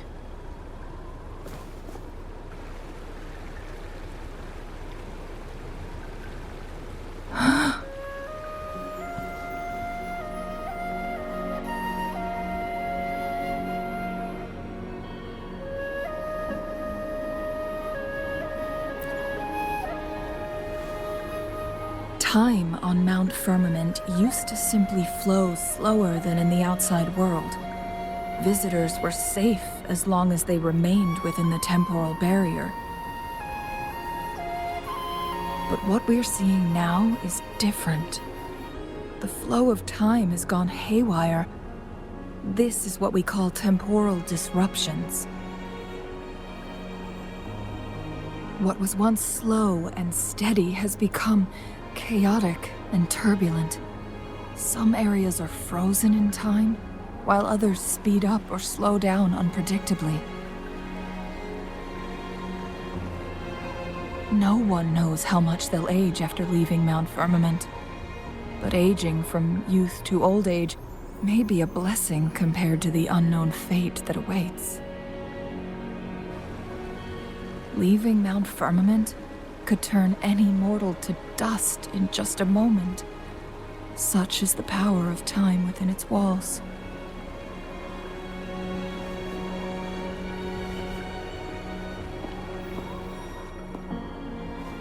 These poor creatures, trapped in the temporal disruption, are the most pitiful of all.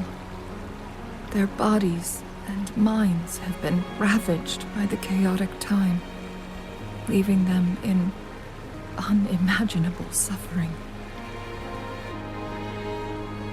So, it looks like the Fraxidus did manage to capture our sentinel, leading to the temporal disruptions we are facing now. I had wished that my theories would turn out wrong.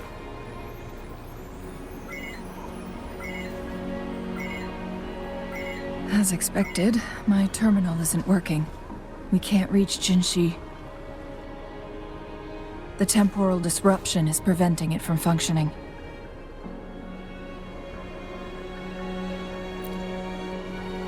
We can't waste a moment. Jinshi's fate isn't the only one at stake. All the inhabitants of Mount Firmament are in danger.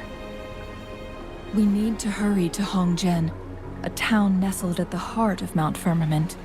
Jinshi would likely pass through there on her search for the Sentinel.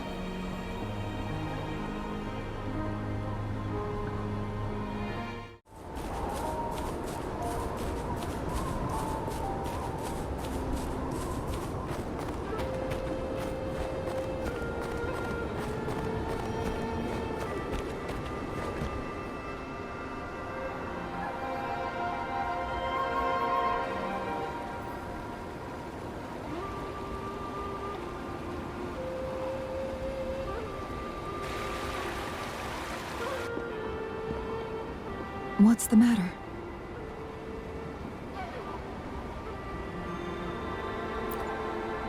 You dreamed of Hongjian?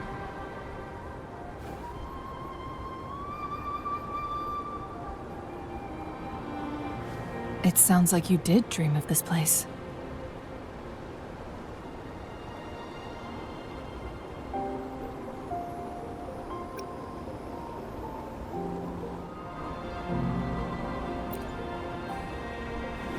What you just described closely aligns with the accounts documented in our Grand Library. Over a century ago, a vast horde of tacit discords invaded Huanglong. Hongjian suffered greatly during that onslaught. Thankfully, the Sentinel descended, manipulating time to erect a protective barrier, keeping those monsters at bay. Rover, perhaps that dream is more than just a dream. It could be a glimpse into your own past, and a guiding light for the future.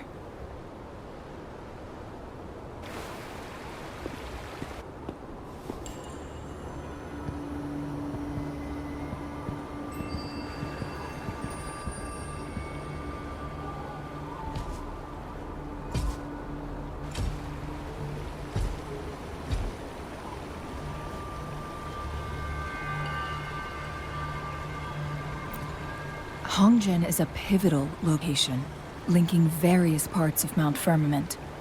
With the Fraxidus now targeting us, they'll seize any opportunity to intercept our path.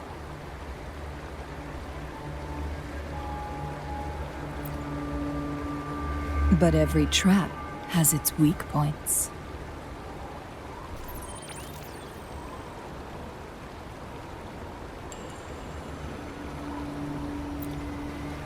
Someone has used their resonance ability here, but it feels different from the Fraxidus aggression.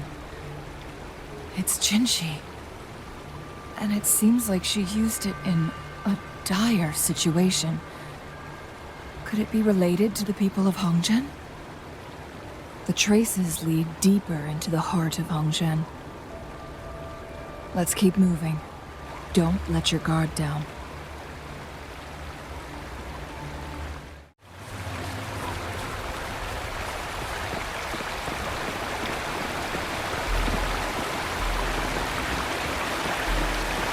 The traces end here. Let's search the area.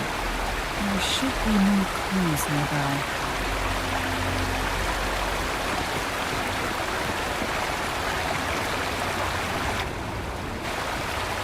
Someone fought here against those Fraxidus. Must be Jinshi. Her trails led to this location. Using her resonance ability too much would only worsen her condition. But she must have had a reason. Was she helping the people of Hongzhen find refuge? Chun-Li, there are traces here. They're pointing north. Let's proceed in that direction.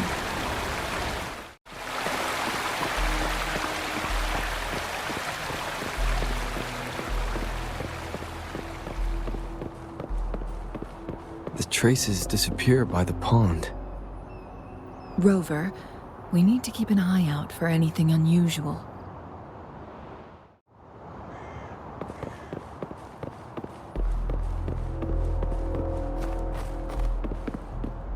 Wind, guide me. The vase on the stone table seems rather peculiar.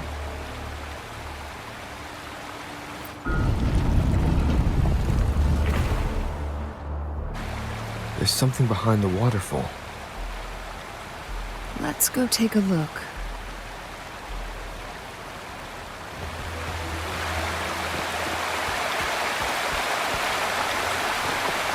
Another photon barrier. 3 photon volts to break. Rover, use ranged attacks.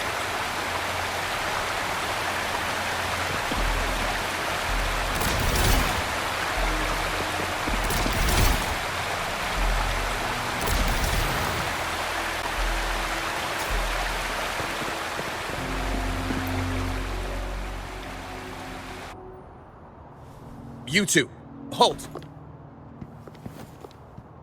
Hold on. Lady Xingyi. Relax, there are honored guests. No need to be tense.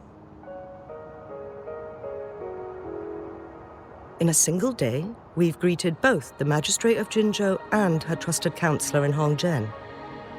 I can only assume something significant happened. It's been a while, Chang-Li. I heard you stepped down from your position and moved to the countryside. And now here we are, meeting again after all this time, in such unfortunate circumstances. For years, I lived secluded, no longer concerning myself with the matters beyond Hongzhen. But the current situation in Jinzhou is volatile. It has reunited us in an unpredictable moment.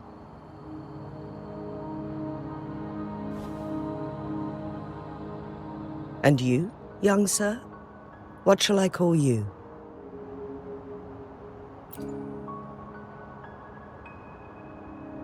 My name is Xinyi. Pleased to make your acquaintance. Please follow me this way. It's not safe to talk here.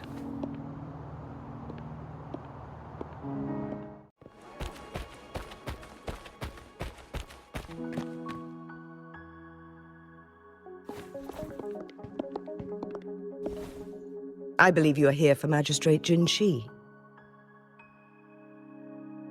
The Magistrate left Hongzhen about 15 minutes ago. She should be at the Truth Seeker's Pass now.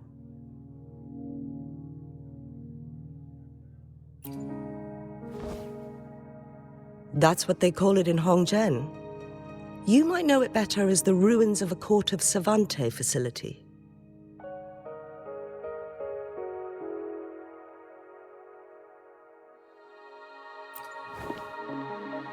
Lady Xingyi, please elaborate.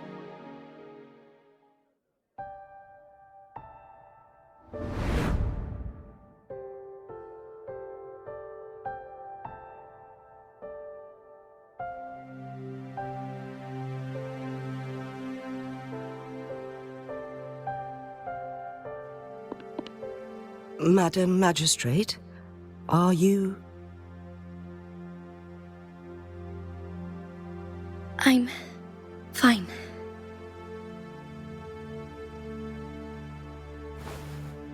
How's the situation? Have we evacuated all the civilians? Yes. Remaining civilians have been counted and escorted to safety. Good. These hidden chambers should provide some much-needed shelter for them to rest a little.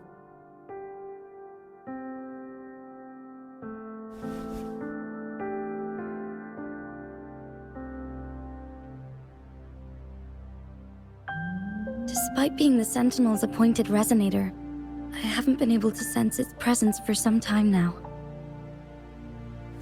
I can feel my resonance ability waning, and I get my power from the Sentinel. This can only mean one thing. The Sentinel's condition is getting worse.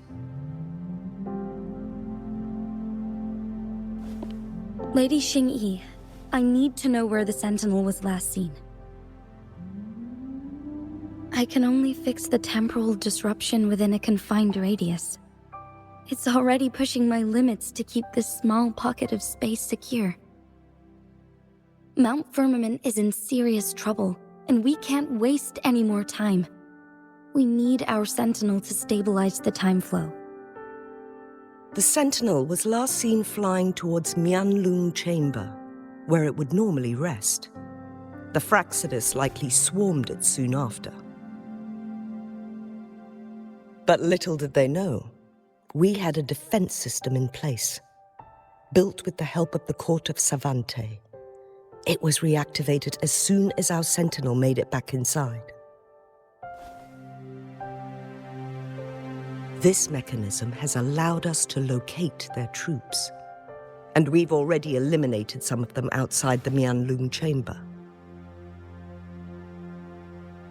To get inside Mianlung Chamber, we have to find the cipher key in Truth Seeker's Pass and unseal it with the Keyforge. Understood. I will go bring back the cipher key. You are injured. Please, rest and leave it to me. The Fraxidus will most likely attack this place once I leave. You must stay here and guard it. I implore you, Xingyi. Help me keep our people safe. Yes, I will, Madam Magistrate.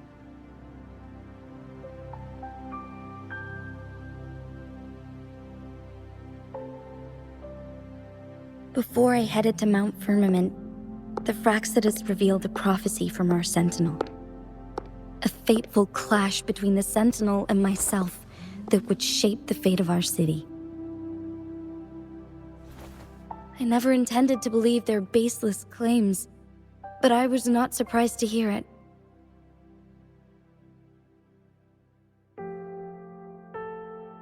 The Sentinel had told me long ago that there would come a day when I surpass it in power. A day when the humans of Jinzhou take control of their own destiny. Once we save the Sentinel from danger, I intend to have a serious conversation with it about this prophecy.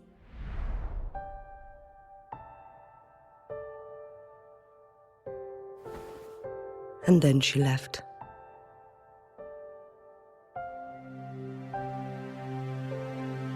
There's still one thing that doesn't add up. How did the Fraxidus kidnap our sentinel? The Mianlong chamber was once renovated by the court of Savante.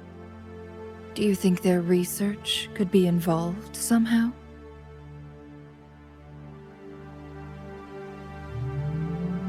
I'll look into what you said. But once we have the cipher key, the Mianlong chamber will be left vulnerable to the Fraxidus' potential retaliation.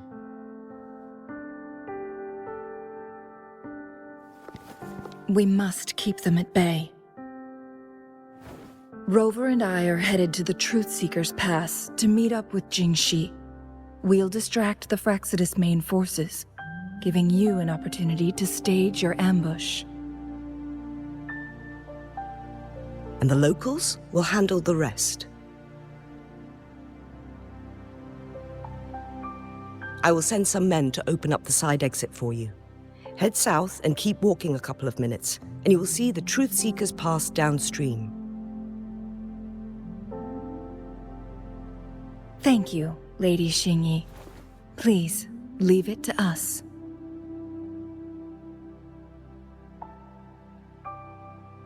In this place she was born, and in this place she returns.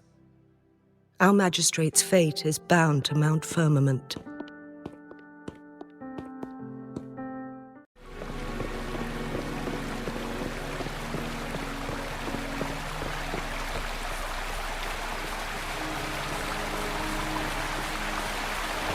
Did Xingyi and Jinxi know each other?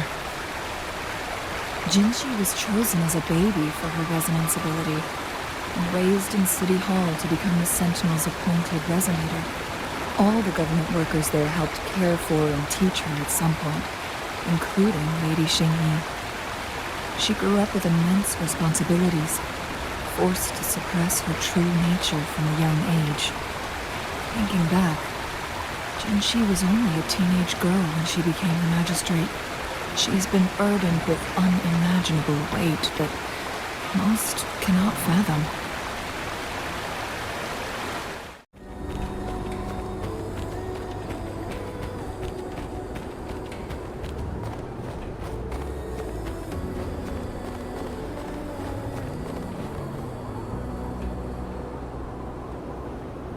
I assume this is the Truthseeker's Pass Xingyi mentioned. Yes.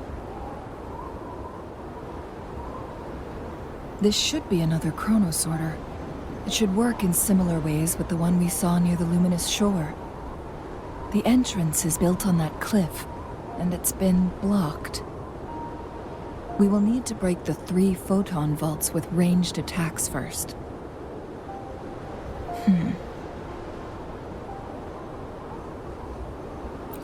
Nothing. I was wondering, how did the Court of Savante create such an advanced mechanism using the Sentinel's power? Mortals aren't supposed to be able to comprehend it. I've never heard of any human civilization having the ability to manipulate time.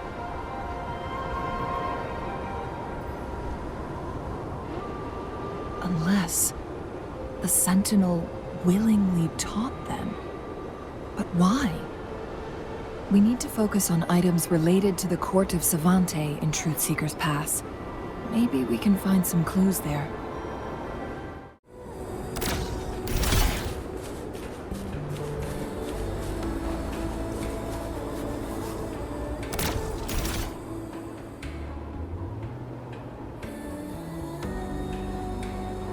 The blockade has been lifted. Let's go in.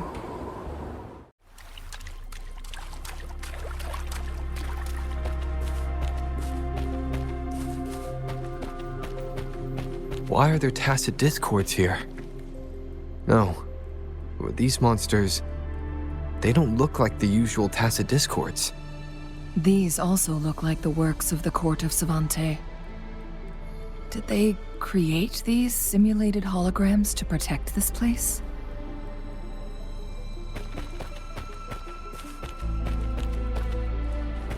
Leave it to me.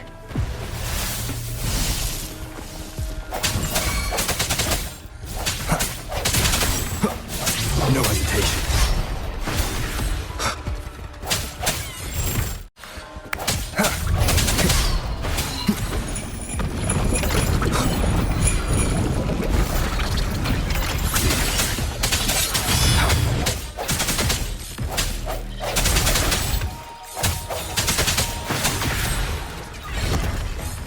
No hesitation.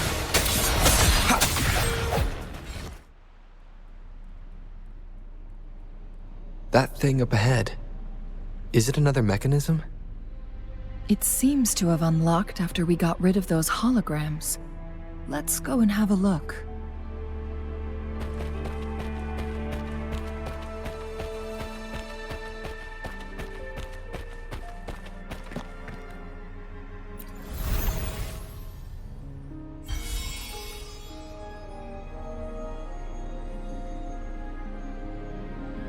The glowing patterns on that gate. It's a flare crest. Yes. The flare crests have a complex structure, but they can be deciphered with patience. See how each star represents a flare stone? That mechanism we accidentally solved earlier should be one of them.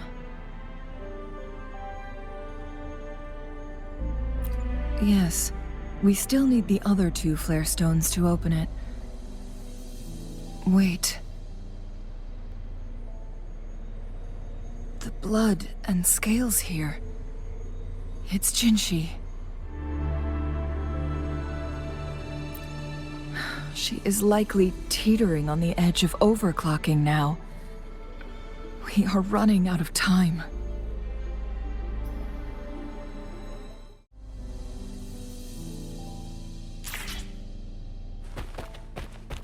Decades have passed, but those researchers' presence still lingers in this place.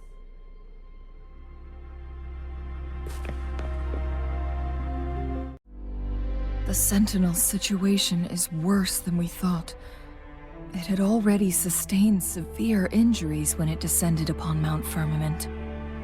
With one of the temporal programs lost, it no longer had the power to restore time. Instead, it could only stop and rewind it. So the Sentinel protected Hongjin with its power, but it couldn't return things back to normal. It would seem so. According to their theories, the Sentinel's injury would worsen over time, and if the Sentinel perishes, the temporal disruptions will spiral out of control, engulfing all of Jinzhou.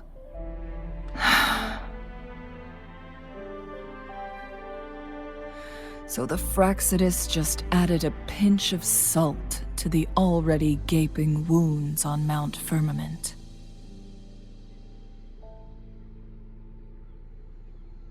There's nothing we can do. At least that's what it says in these records. Only the Mianlong Chamber can provide temporary relief for the Sentinel, but it won't heal it completely. In the end, the Sentinel and a peculiar visitor who is immune to time disruptions would have to come up with a last resort.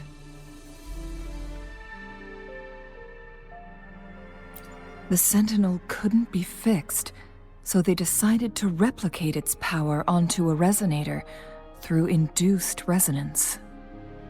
Their experiments resulted in the first Chronosorter, a man-made resonance object. No. A Chronosorter can only rewind time within a narrow range. It's no match for the Sentinel's immense power.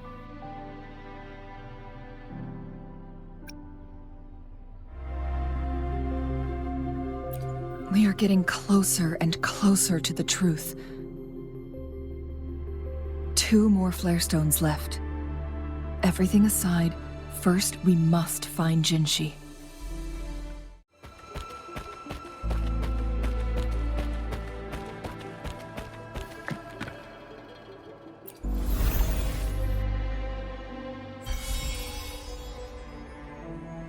One last flare stone to go. There's a carrier lift nearby. Perhaps the flare stone is on the floor beneath us. We should be able to find Jinshi soon.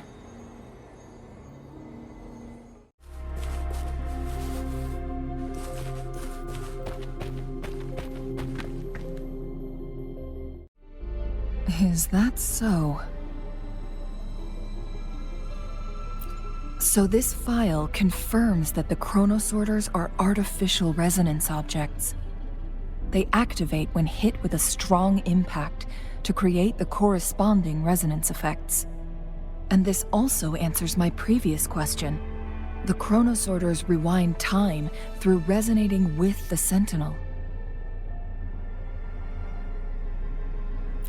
No, it was nowhere near enough. The chronosorters shut down once they are removed from the Sentinel's range or the abnormal time flow on Mount Firmament. Plus, as artificial resonance objects, their capacity is limited. According to the Court of Savante researchers, there was a hypothesis that could potentially make them more powerful, the Second Resonance Awakening hypothesis, which states the collision between two resonating frequencies might cause a Second Resonance Awakening.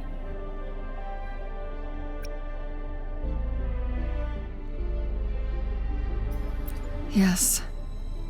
That fight has to happen to trigger a Second Resonance Awakening for Jinshi, so she may exert even stronger resonance abilities, ones that allow her to restore the flow of time.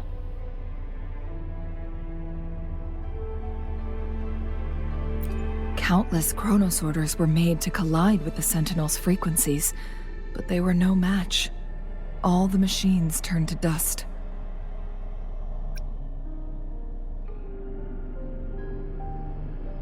One chronosorter briefly showed the power to restore time before breaking apart. This proved that a second awakening can indeed improve resonance ability. The research log mentioned that all chronosorters were working in an overdrive mode. It's similar to how human resonators experience overclocking, they wrote. Overclocking happens when a resonator overexerts their ability. And this researcher who wrote this suggests that it might be the key to triggering a second awakening. No, it's not. Exhausting oneself will only result in destruction. In addition, I noticed another detail in these records. The chronosorters required manual control, while the Sentinel Jue appeared to be under someone else's command.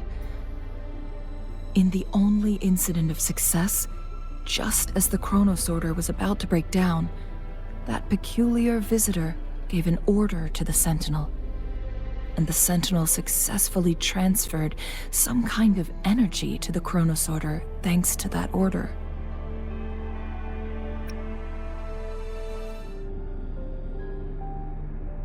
Rover, do you have an idea?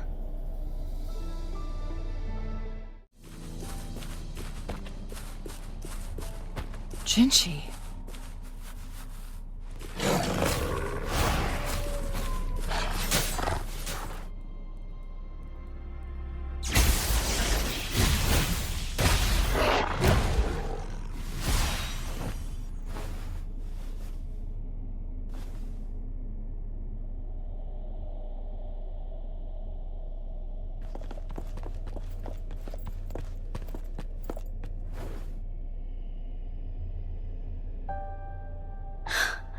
You.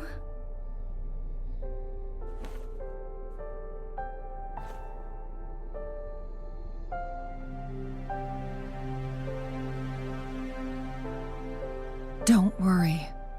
Rover is special. The temporal disruption can't hurt him.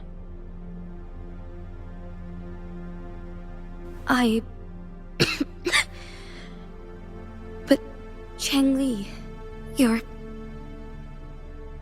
Shh. I gave my word to be your pawn, and I intend to keep it. As your teacher and courtier, it is only right for me to do so.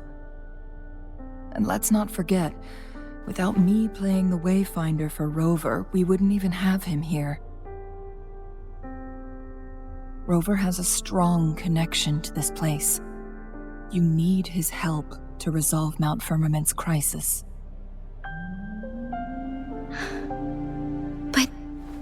We already owe Rover a lot.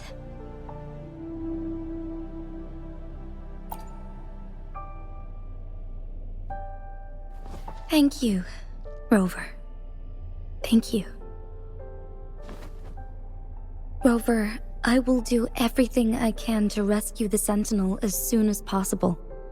And we can finally talk to it in person. It will surely have the answers you want. Let's cut to the chase. What did you find in Truthseeker's past, Jinshi?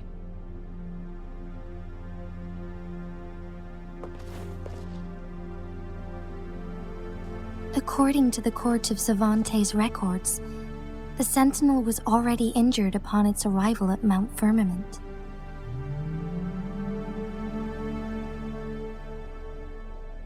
As time passed and its condition worsened, the flow of time became unstable here, causing temporal disruptions that could potentially threaten Jinzhou.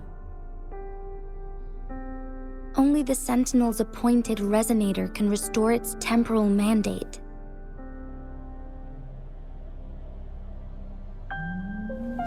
Their records indicate a solution. To reverse the rapid aging effect from temporal disruptions, I must deliberately collide with the Sentinel's resonance power during combat, triggering my second resonance awakening. That will enhance my power beyond its limits. Let's say you can achieve all that, but Jinshi, do you understand what is at stake for yourself?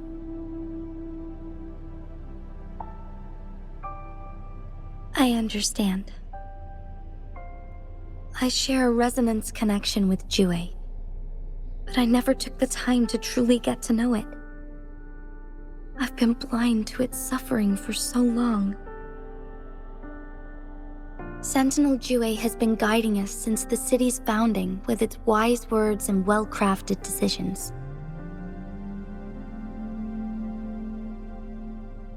The temporal disruptions we face are just a side effect of its efforts to protect local people.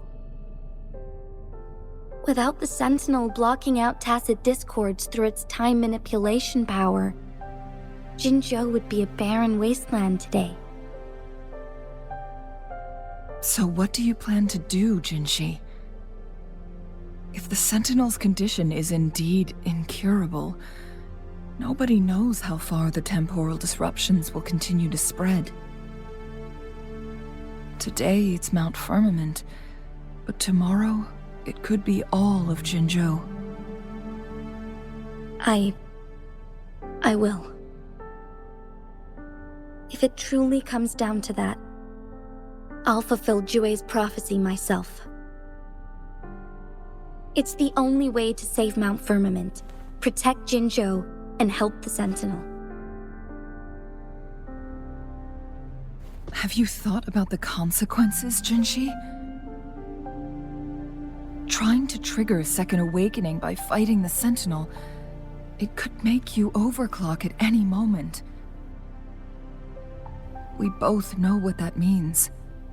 You could lose your mind forever, or even disintegrate into dust.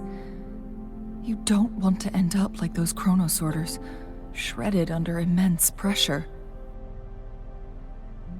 On top of that, do you honestly believe you can fight in your current condition? I can see right through your facade, Jinshi. You're essentially committing suicide at this point. You're one to talk, my teacher. I learn from the best. When have you ever backed down from risking your life for what you believe in? Oh? I don't remember ever teaching you that. We all die eventually, but we need to stay alive as long as we can to achieve more. Jinshi, you must live and inherit the Sentinel's power. Then you can save and protect these people for years to come. Chengli,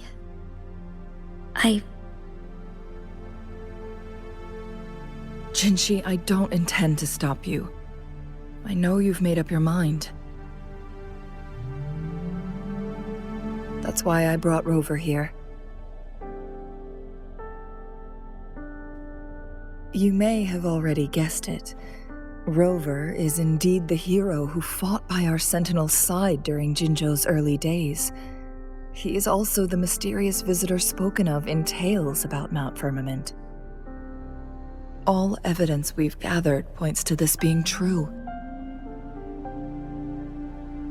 If anyone can help us with the situation at Mount Firmament, it must be Rover.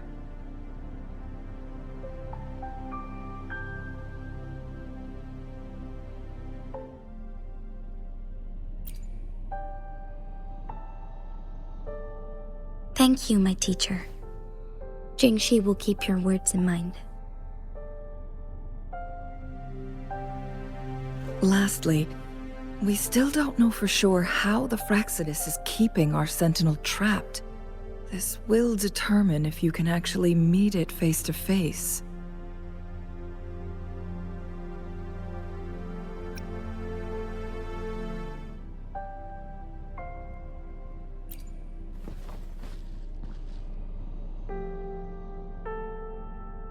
Yes, it could be any of these scenarios. Lady Xingyi is already on the case. We should get an answer soon. The cipher key should be inside the stone chamber, behind its entrance gate. There is one more flare stone to work out. Let's get moving.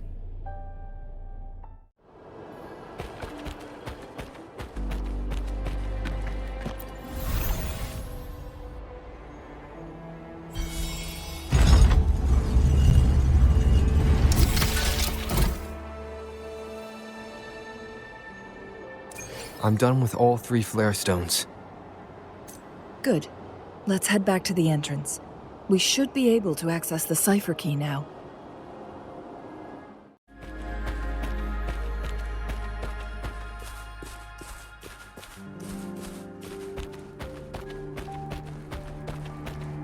The cipher key.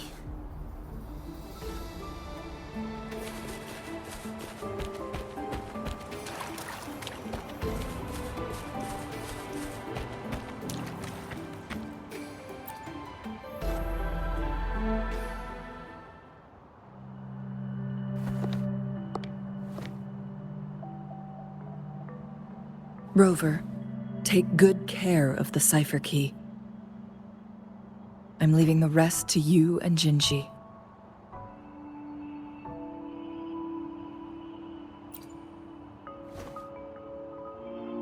Please don't forget, I am your wayfinder. I journeyed with you into the mountains to ensure you meet up with Jinshi. From this point onward, I will be counting on you both to go and confront the Sentinel. This is all I can do for you.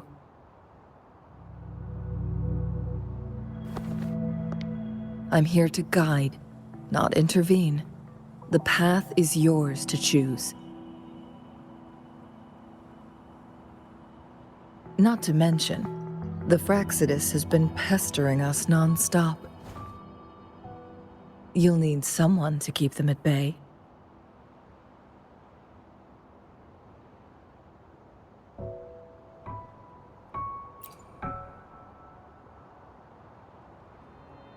Yes, they've been constantly watching you, interested in your every move. They can never seem to take their eyes off of you.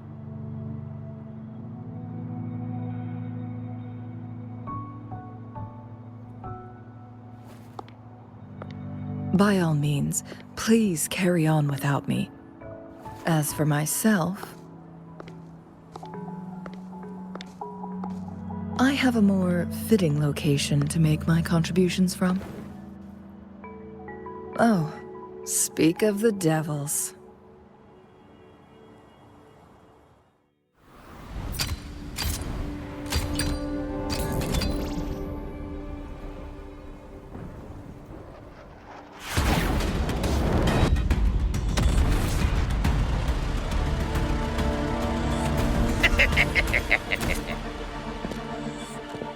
How rude. This is not how we greet people here. Allow me to demonstrate the proper etiquette.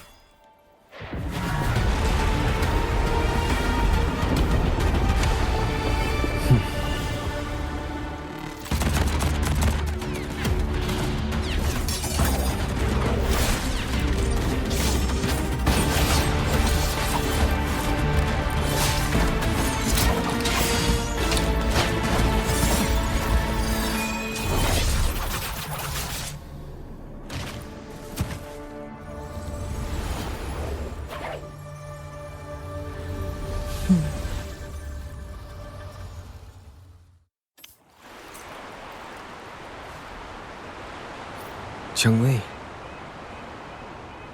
Those artificers are nothing to worry about. Don't worry. Changli has her plans. I don't believe we will run into more ambushes on the way.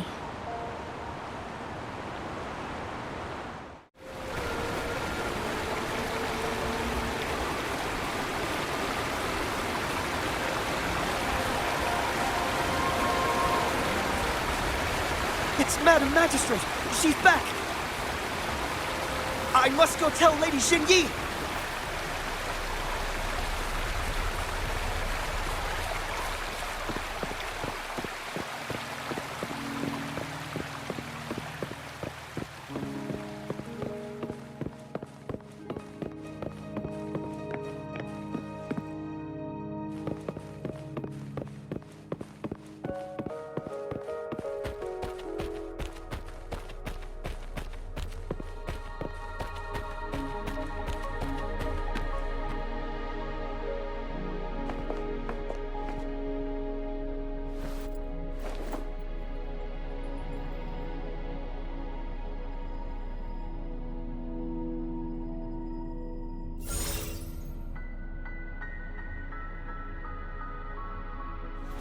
The Mianlung chamber is open now. You can proceed inside. Before you go, there's something important I need to tell you.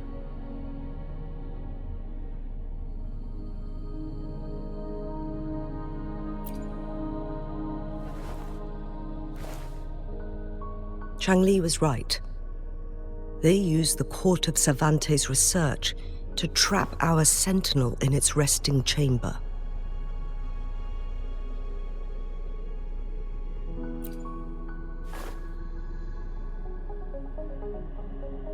They used the chronosorters. Our captured artificer revealed that the Fraxidus sent a death squad to invade Mount Firmament. They had a twofold plan. First, to place the chronosorter in the Mianlung chamber while it was still operational. And second, to lure the Sentinel back to Mount Firmament.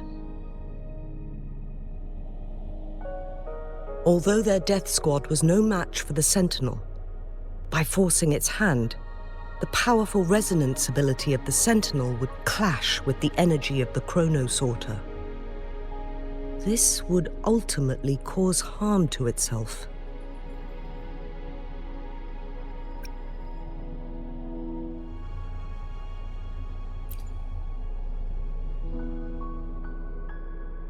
What if the Fraxidus modified those chronosorters? A whole bunch of them, pushed to their limits, all working together to deliver one massive blow. But not even that was enough to take down the Sentinel. After the first hit, they set up modified flare crests in the Mianlung chamber to form a special force field along with those chronosorters. It prevented the Sentinel from replenishing energy, and eventually restricted its movement and perception. So, we must free the Sentinel from that force field first. It would be a task more complicated than it sounds. The people of Hongzhen have lived with the Sentinel for generations. We can usually tell if it's in good shape or not.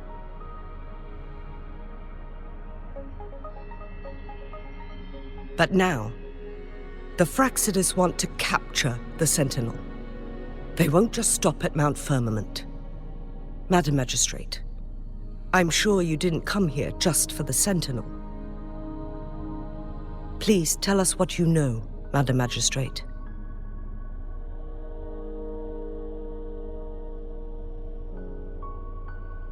Yes.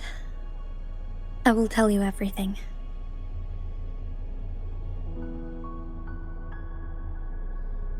So the Sentinel is actually injured. And it's been getting worse. The Fraxidus attacked while it hasn't healed yet. Their plans are devious as always. Madam Magistrate, you've already laid out this plan so far. It's always a challenge to decipher the Sentinel's intentions. But there were many theories about it in City Hall at the time. I couldn't fathom why it went through such great lengths to retrieve you from Mount Firmament and raise you within our walls.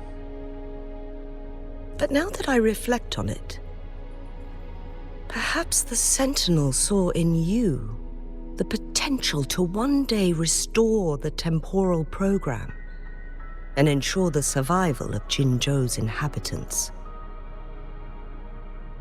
I just never thought you'd be willing to follow through with that prophecy. It was here on this very mountain that I first encountered the Sentinel. Back then, I was too young to remember anything. Even the image of Mount Firmament has slipped from my mind. But this time, as soon as I stood at the base of Mount Firmament, I felt a wave of recognition wash over me. Memories long buried resurfaced with sudden clarity. Lady Xingyi, I was born with my life, my everything connected to our Sentinel. But my duty as its appointed resonator is not the only reason for my decision. I'm following the heart of my younger self before I became Jinxi. The girl who used to laugh with pure joy as she felt the snow from Mount Firmament on her face.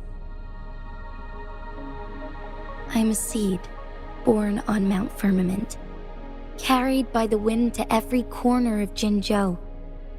But now, I've returned to my place of origin. It's time for me to take root and grow into something greater.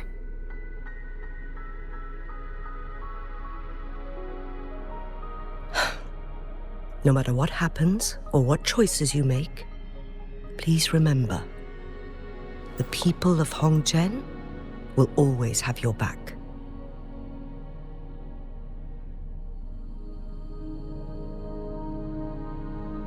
Mount Firmament has been stagnant for eternity. Perhaps a sudden crack of lightning is what we need to break through the fog of uncertainty that has lingered over us for far too long. Once you pass through Hongzhen, keep your eyes open for a cave on the northern cliff. That will lead you to a shortcut towards Mianlun Chamber. The place is directly under Mount Firmament's iconic loon-shaped cliff. I wish you two the best of luck.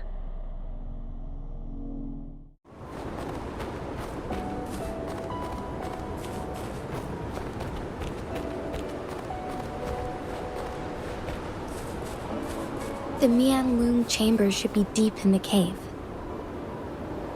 Let's go.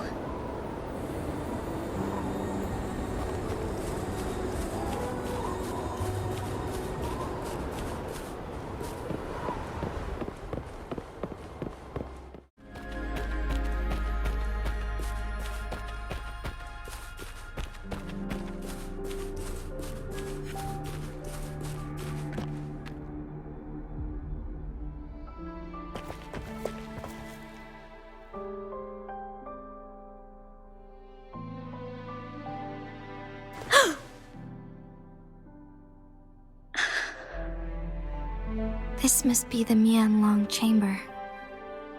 We should now help the Sentinel break free from the Flare Crest's binds.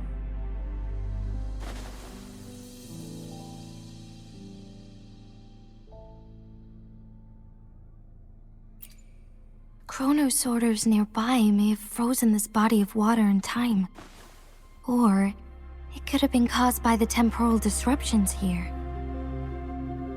Either way, we can use it to our advantage. We can walk over the water now. We are too far away to see what's going on inside. Let's go. I still need more information to determine what we should do next.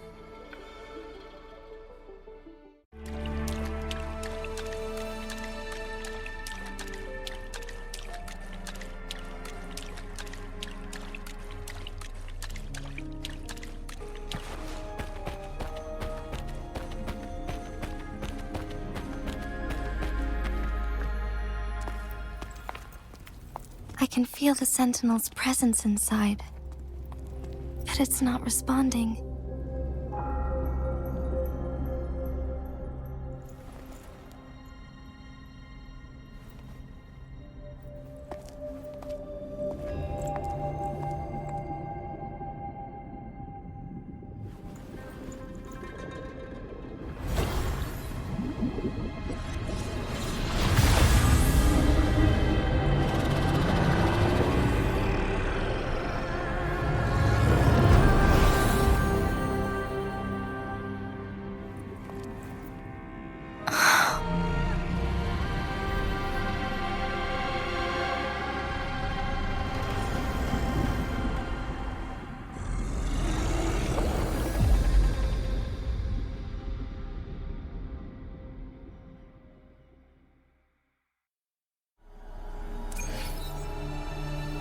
The Flare Crest. The Sentinel is telling us we need to find the 3 flare stones corresponding to the Flare Crest. Then we will be able to lift the confinement set by the Fraxidus. But I'm not seeing any flare stones, or any kind of entrance to another chamber. There seems to be something underwater. Let's start with the Chronosorter here.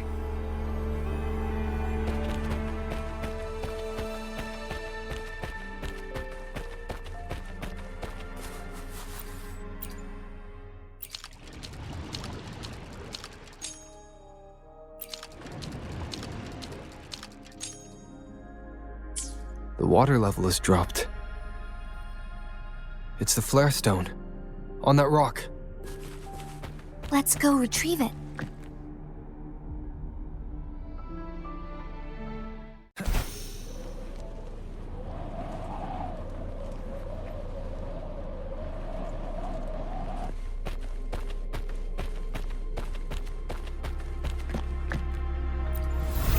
Done.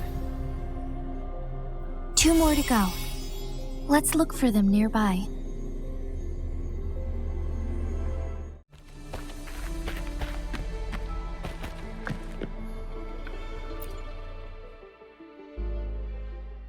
Once, tacit discords terrorized the land. The region of Jinzhou was under siege.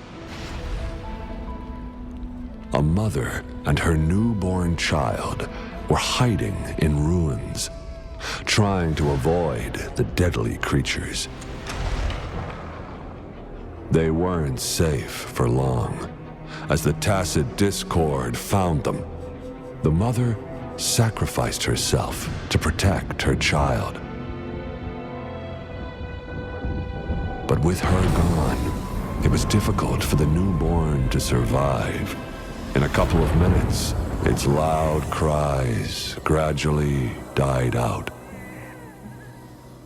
Fortunately, the newborn's cries echoed through the forest with a unique resonance that reached the ears of the mighty Sentinel. With a burst of energy, our Sentinel dispelled the surrounding evils. But sadly, it was too late.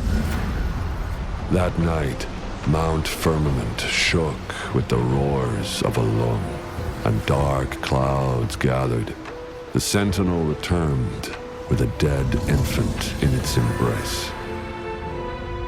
As if by magic, somber clouds parted, and shooting stars lit up the sky. With Mount Firmament's unique flow of time, the Sentinel brought the deceased infant back to life. The resurrected infant became known as the Sentinel's appointed resonator, and went on to become the magistrate of Jinzhou.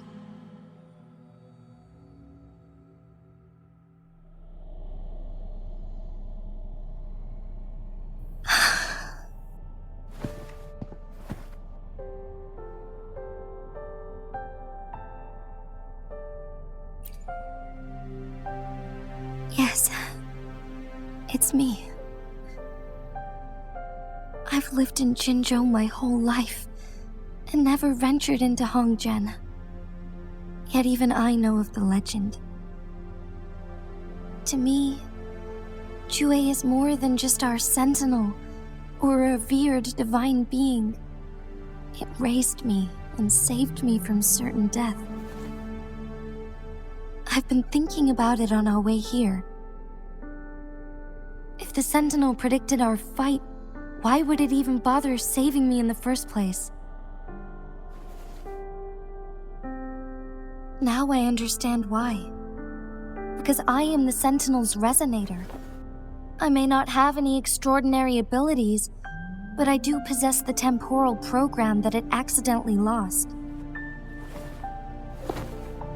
If Jinzhou ever faces a similar time crisis, I might be the only one who can set things right.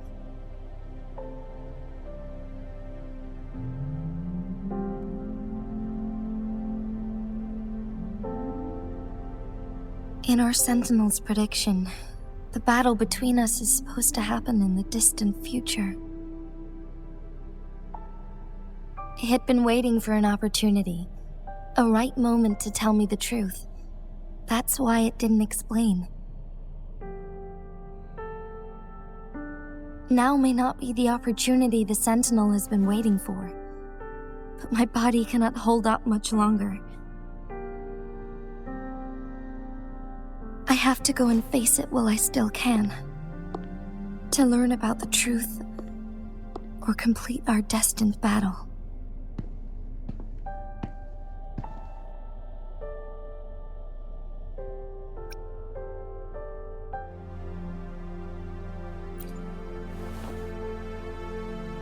Give up my duty? I never thought about it. To be honest, I did doubt myself many times. It was the endless kindness of you, Cheng Li, Xing Yi, and everyone in Jinzhou that gave me the courage to push on.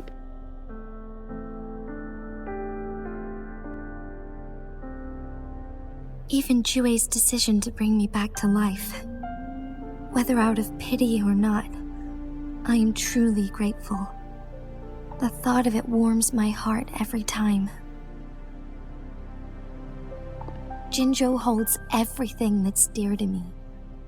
Even without the title of magistrate, I could never leave Jinzhou behind.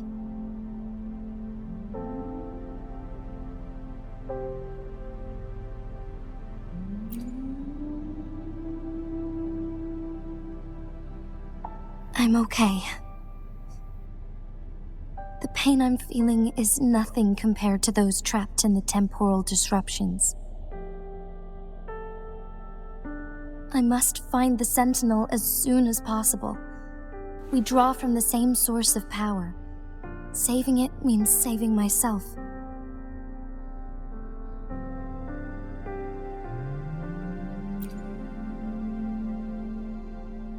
If there is truly no other option in the end, then I will have to fight it. I refuse to back down. I will fight. To protect the Sentinel and to defend Jinzhou. One life may be lost, but many will be saved. If it means keeping everyone safe, then I have no regrets giving my own life. But let me make one thing clear. I am not planning on dying yet. I am here to fight for a chance at survival, no matter how slim that chance may be.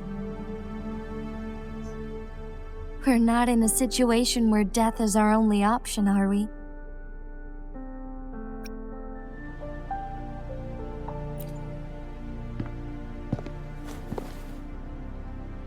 Thank you for placing your trust in me. Come to think of it, many good things have happened to me since you arrived in Jinzhou.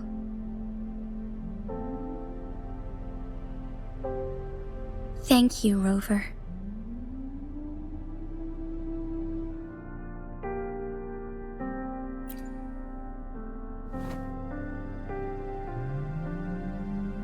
My teacher Chung Li told me it's up to both of us to solve the crisis at Mount Firmament. As I know you have a special connection with our Sentinel, I need your support in this decision.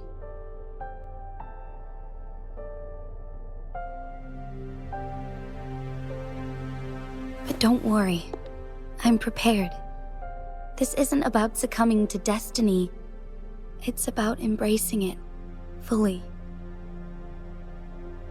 I am grateful to have you by my side through it all.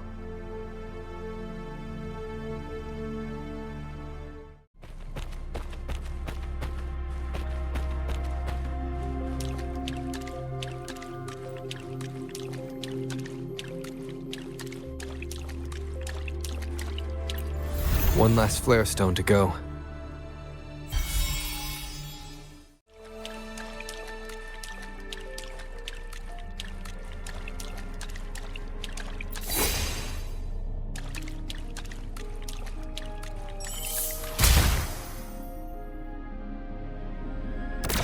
Good. Now we can get that flare stone.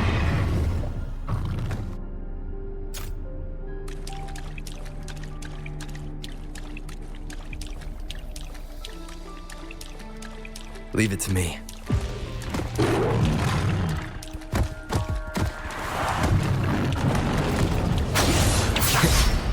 The end has come. No hesitation.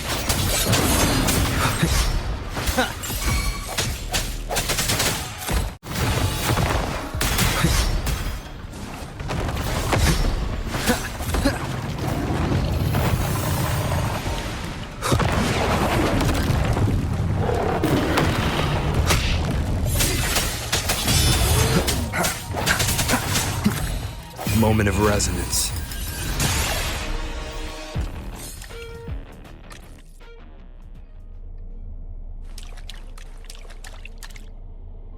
All set. The Sentinel should be able to break free now. Yes, I believe so. Let's head back to the Sentinel's place.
Jinshi, it has been quite some time.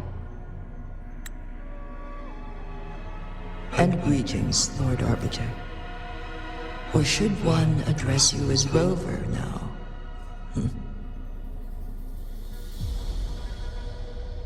One cannot discern the cause of your arrival. Yet its significance heralds Jinzhou's fateful juncture.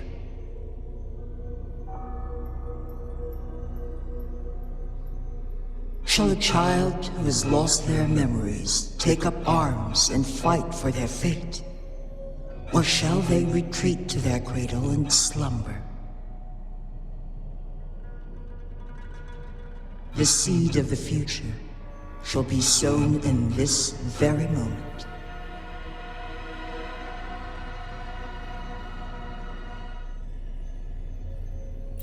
Once the situation settles, an explanation shall be provided. For now, one must implore you to simply engage, decide, and observe.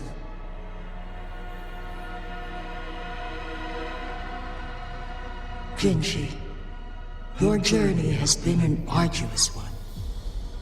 Aside from aiding one in this predicament, surely there are other inquiries you wish to make.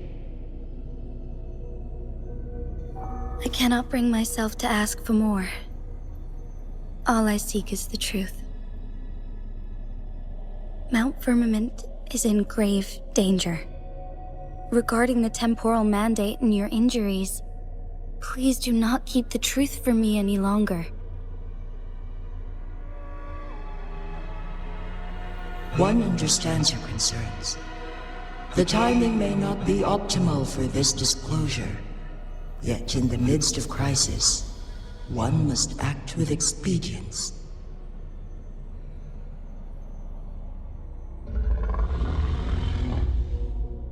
For one will soon perish.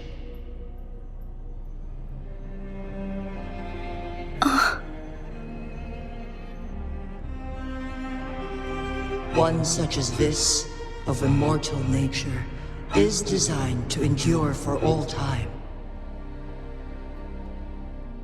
Yet one suffered severe harm in ancient times, and now relies on the Myanlong Chamber for survival. This is not the optimal solution. For a long time, one has had to use this chamber to replenish energy, hoping to delay the inevitable doom. Yet fate cannot be defied. The Fraxidus have conspired against this one. Now, the injury only worsens. The Myanlong Chamber can no longer prolong one's life.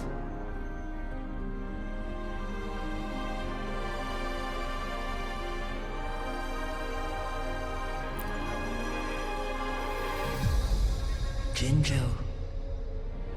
The city of Jinzhou will be no more.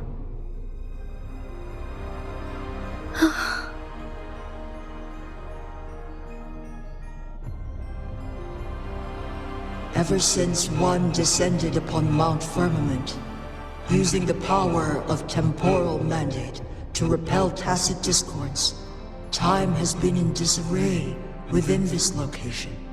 The fate of Jinzhou was sealed from that moment on. Over the past millennia, one has defied the laws of nature and sustained Jinzhou at the cost of one's own life force. Otherwise, the temporal disruption would wreak havoc not only on Mount Firmament, but on the entire region of Jinzhou. If this were to happen, all life will be engulfed in a chaotic storm of twisted time flow.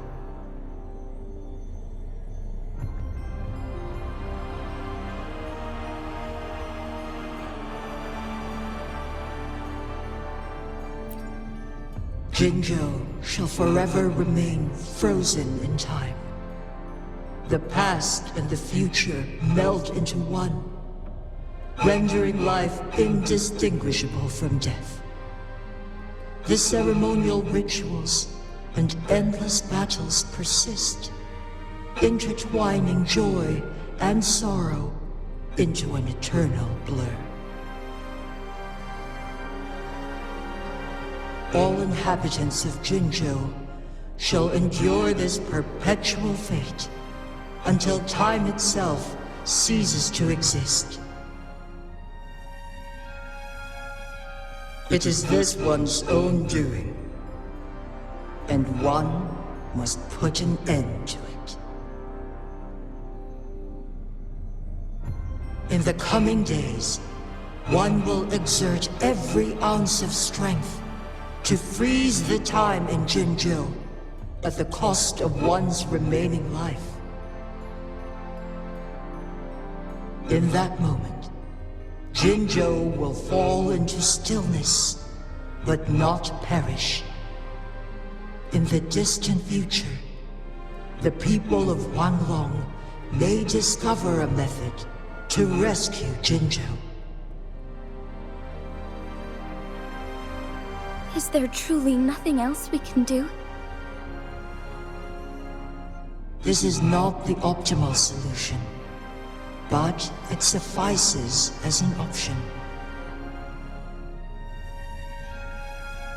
Please, forgive me, but I cannot do as you say. A decade, a century. What if nobody comes up with a solution? By that time, the world will have turned its back on this forgotten city. And who would be willing to spend precious resources rescuing a small city in a far-off corner of the world? Jinzhou's fate deserves better than an uncertain future. Whilst one may not live to witness the future, one can still envision endless possibilities yet to come. In my deduction, this method proves to be the most effective and stable. Magistrate Jinji, as you express doubts, pray tell, how do you propose to solve this issue? The flow of time upon Mount Firmament is in disarray, and it can only be contained through one's utmost effort. If one does not freeze the time now, the situation in Jinzhou shall surely worsen 100-fold, or even 1,000-fold after one's passing.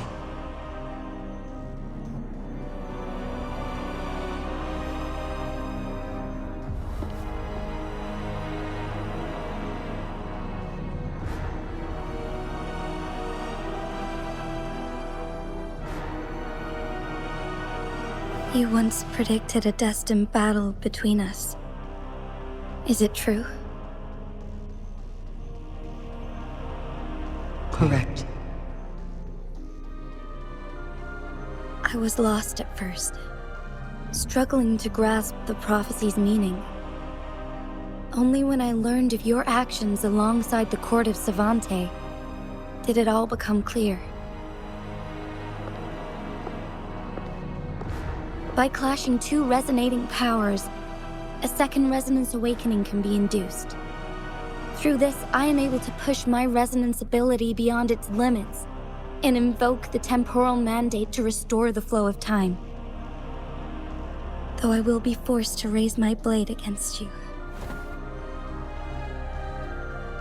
Ridiculous!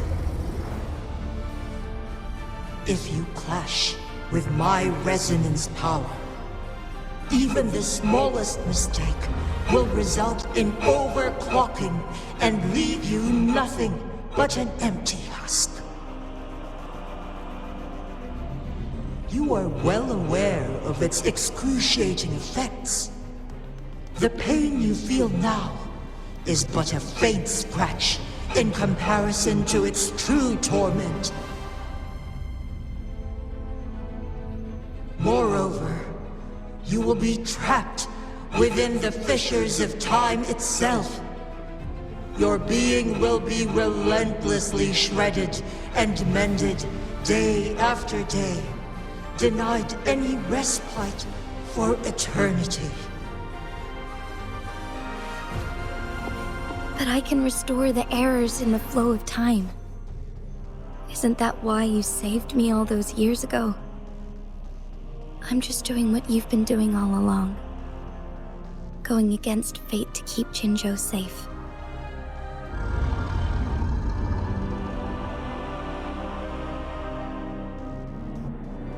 Jinshi, you are given one last opportunity. Let me freeze the time, and I can ensure your safety.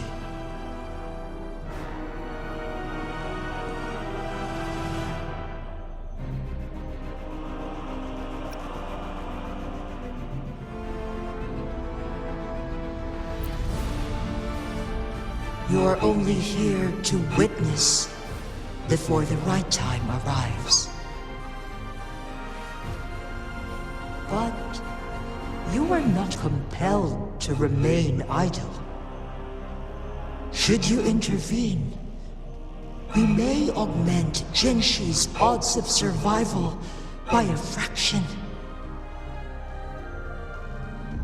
Command me to transfer my temporal mandate access to Jinshi at the right moment. The moment of her resonance ability's depletion, when she is teetering on the brink of overclocking and near death. Then we may still save her life. Miss that moment by even the slightest margin, and Jinshi's fate will be sealed.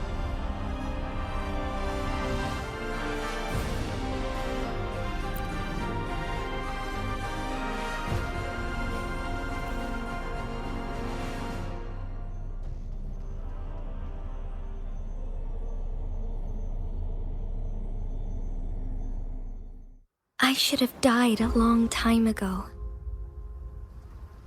But I was lucky enough to be saved by you, allowing me the chance to see the glittering lights of Jinzhou for myself. You rewinded time to save me. I am responsible. Jinzhou is my home. If it's ever in danger, I will do everything in my power to protect what I hold dear, even at the cost of my own life. Such a valiant speech. Do you know the weight of this decision? I understand your concerns.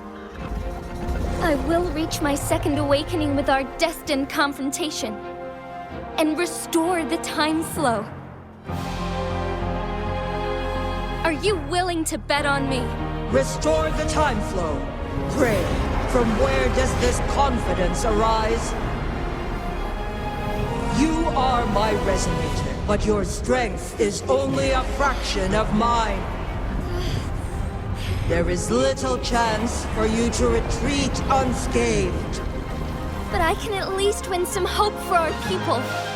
Even if it costs me my soul, my everything. I cannot die without trying. I may only bear your power for a fleeting moment. It's all I need to secure a better future for Jinzhou, defying all of your predictions, and I can keep you safe. If there is anyone who can face you in a fight, that person has to be your resonator.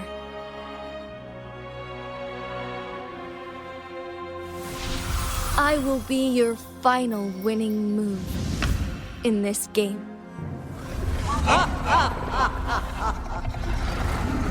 Are you truly ready to challenge a being worshipped by your kind? Will you not regret it when you meet your bitter demise? I will not regret it, no matter what. Very well, Magistrate of Jinzhou. Come to the summit. Demonstrate your prowess. Show me how you shall be my triumphant ace.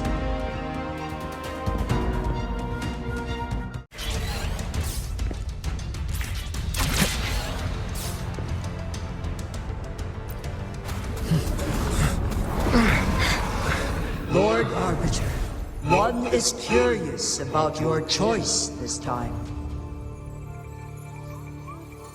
Wherever the tides may take us, you will bear witness to our fight.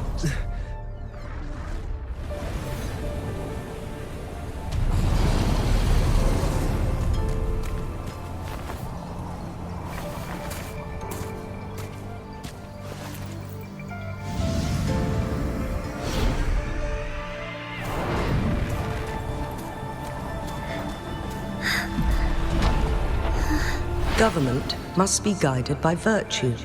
Chi, do you keep this in mind? Yes. Virtue must come first. Politics, commerce, it all must serve the people. From now on, you shall be known as Jinshi, bearing Jinzhou's name as your own. What do you think of this world? Like here. Darkness clings, but lights flicker in the gloom. A guiding light easily lit.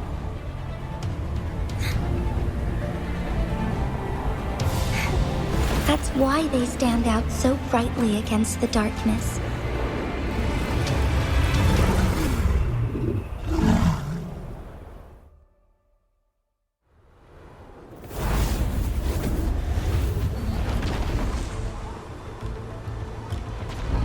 This entrance leads to one's Sonoro sphere. Magistrate Jinshi, one shall await you there. Rover, this battle is related to the fate of Jinzhou, and only you can open this Sonoro sphere. The key to Jinzhou's future lies in your hands.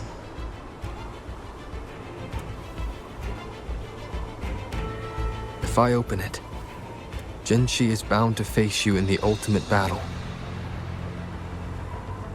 The ideal outcome would be for her to absorb your power at the critical moment and restore the time flow without any loss of life. But there's a chance that she could push herself too far and end up dying from overclocking. Though, if I do nothing, you'll use your remaining power to freeze all of Jinzhou in time. Correct. Now, please let us know your choice. Rover.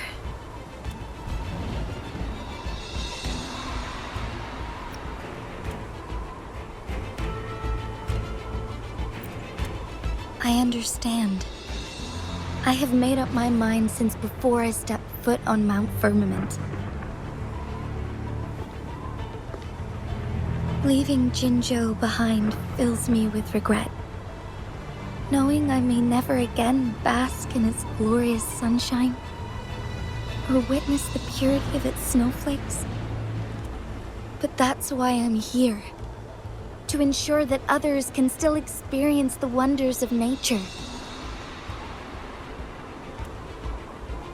Our city has a rich history, with generations witnessing endless sunrises and sunsets at the border. Our people have sacrificed their blood and tears to protect Huanglang's safety. They deserve a bright future. I want to protect Jinzhou in my own way. As Jinshi, as a citizen of Jinzhou, and as Jinzhou's magistrate. Let's begin.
eventually.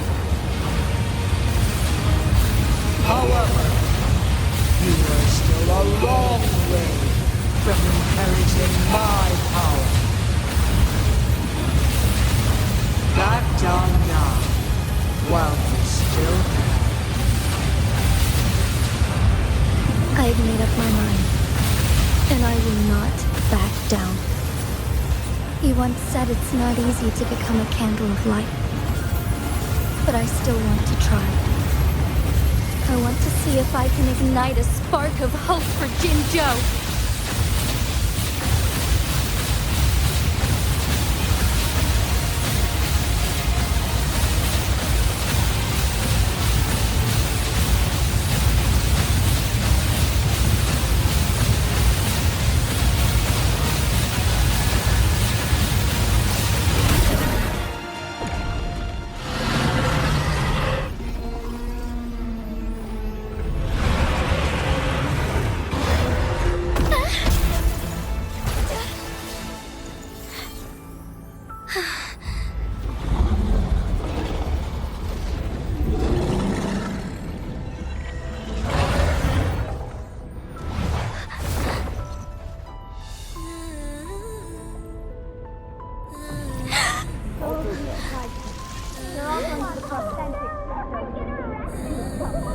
What do you say, cute idiot? Lord Arbiter. May this one transfer the temporal mandate to Jin Shi.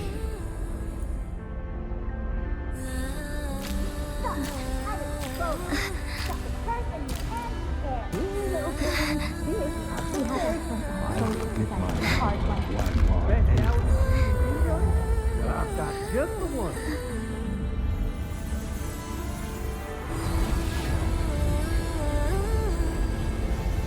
This one has heard your decision.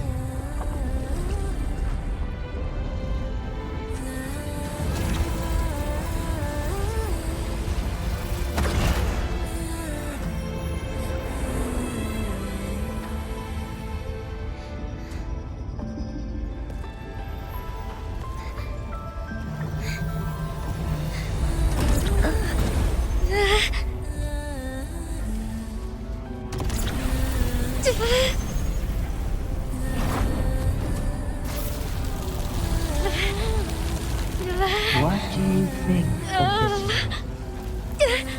They deserve a fight like you, Ginger.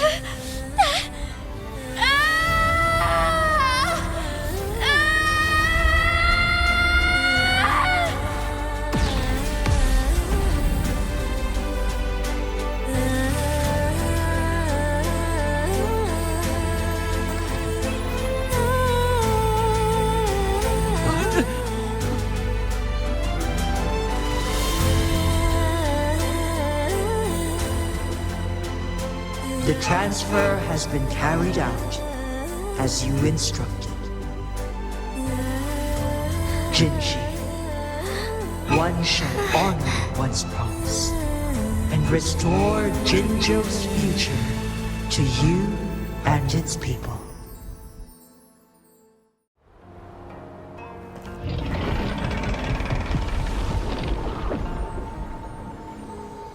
Jinshi has recovered.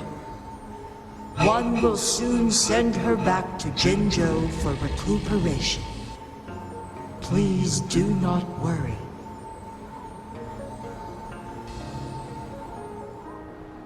With all matters resolved, as per the agreement, it is time for one to address you. One is prepared to answer any inquiries you may have. I am Jue the Sentinel, the guide of Jinzhou's civilization. Everything about Jinzhou has been stored in my mind. You are my arbiter and my former master. In bygone days, I stood by your side as you established Jinzhou City, you tasked me with safeguarding its prosperity.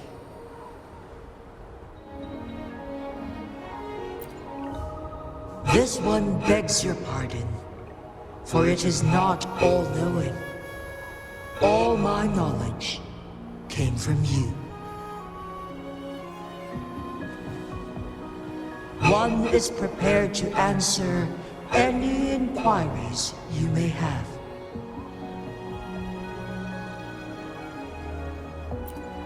In the past, one was granted the key to that Sonoro sphere by your hand. You said you planned to participate in history, to make choices and witness the development of civilizations. One had previously requested for permission to transfer the temporal mandate to Jinshi, as that is how one is designed to function. Every ounce of my existence, from life to death, and even the passing on of power, is subject to your approval. One is prepared to answer any inquiries you may have.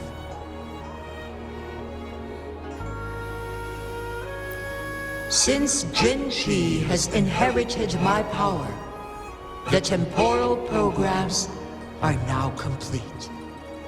Jinzhou is no longer under threat. Jinshi has fully assumed the mantle of leadership. From this day forth, one shall only offer aid when it is truly needed.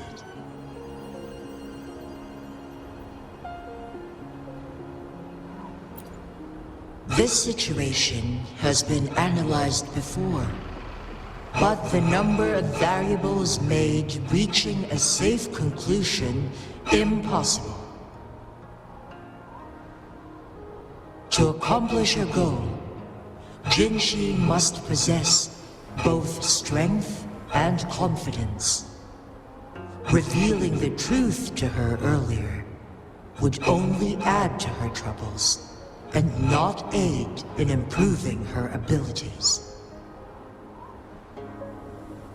Today was not the ideal moment for our destined battle to unfold, but the Fractsidus has remarkably escalated its arrival. One is prepared to answer any inquiries you may have.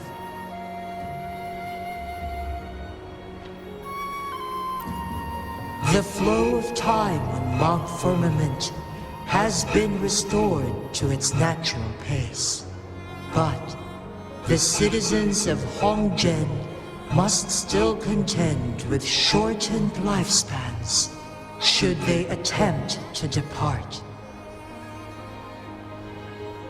Fortunately, with Jinshi's resonance ability, they can stay safe as long as they remain on the mountain.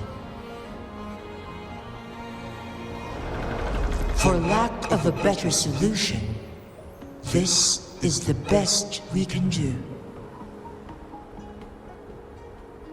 Through countless ages, the imposing Mount Firmament stood firm against the storms. But as spring brings thunder and change, one feels a spark of transformation in the air. The people of Hongzhen have a bright future ahead. One that can be steered in the right direction within mere days with proper leadership. One is prepared to answer any inquiries you may have.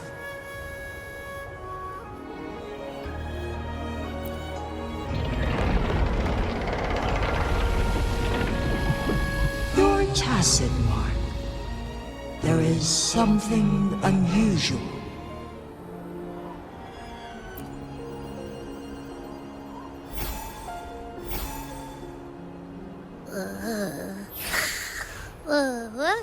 What? What's wrong? Rover, who's bullying you? Huh? Is it you, big thing? Huh? How dare you? I'm gonna teach you a Wait, pause. I don't think it has any bad intentions. It smells like the unnatural smell I smelled in Jinzhou before.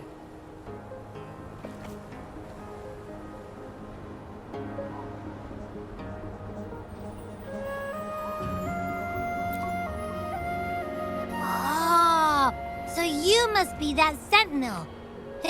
Hello there, big one. Rover, why didn't you wake me up earlier? I got a feeling I missed out on a lot of fun. It does feel similar to me, but there is some difference.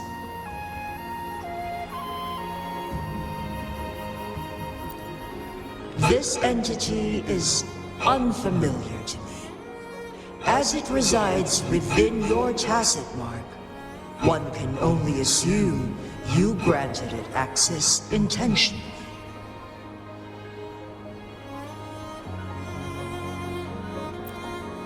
Lord Arbiter, have you heard of the Black Shores?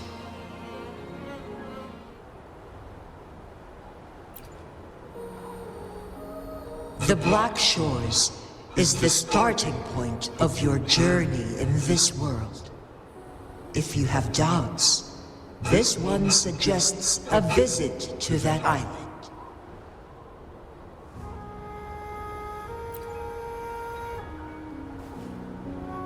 Worry not. The wuthering waves ebb and flow. They shall send you back to where you belong.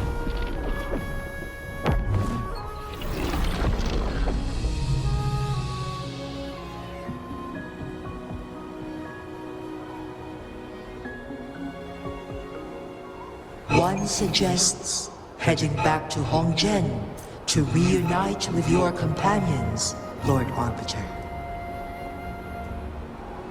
With Mount Firmament no longer posing a threat, surely Hongzhen will undergo significant changes.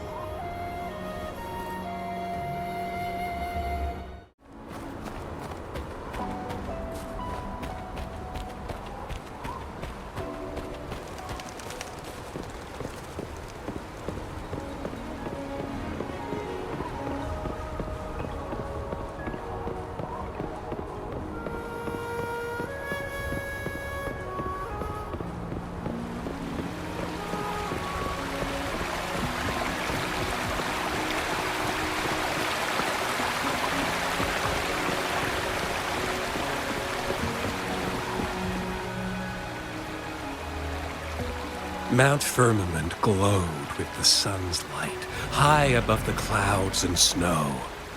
Then, suddenly, they vanished, revealing a distant blue sky. And amidst it all stood a white-haired maiden, like a goddess descended from the heavens.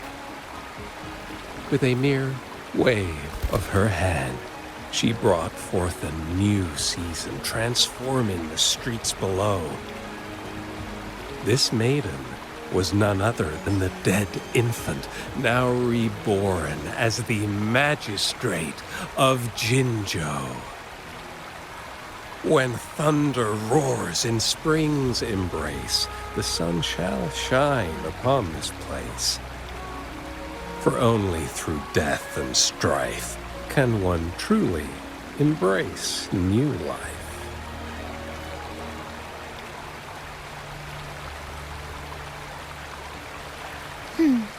I see.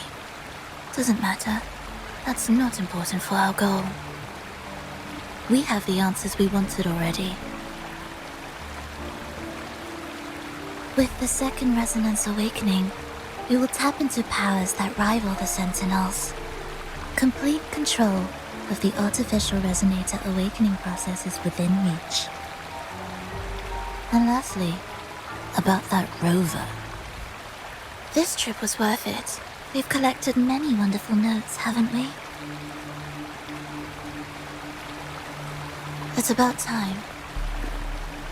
Get moving. Can't let a certain someone wait too long behind bars.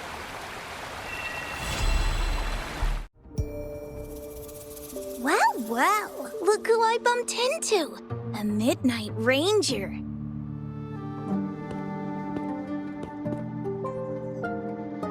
Rover, you're finally here.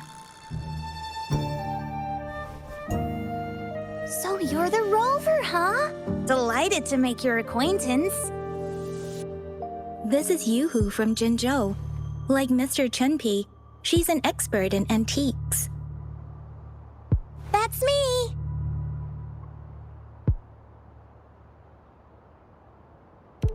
To uncover clues about hidden antiques, of course. Since Mount Firmament reopened, Master and I noticed artifacts from there popping up in the market. Aside from Court of Savante gadgets, there are still plenty of mystery items that don't exactly scream Mount Firmament, you know? So...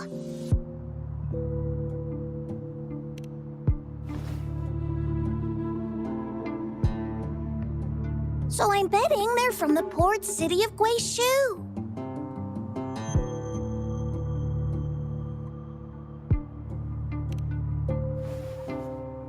Yes.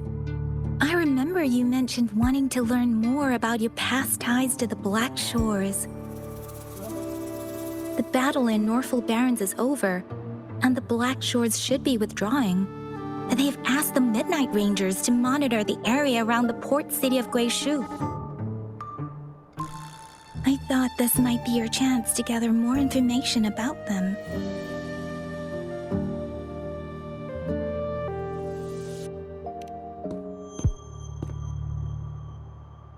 Huh? You, brought it up before. Aw, Yang Yang's got a soft spot for you, huh? Are you her special someone? Oh, come on. I just know it means a lot to you. Relax, I'm just teasing. So, you're tracking the Black Shores too?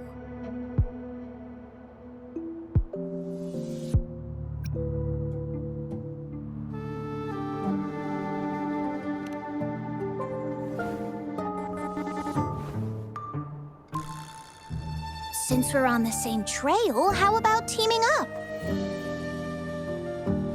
Let this master be your guide. You and me, dream team. Nothing's gonna slow us down.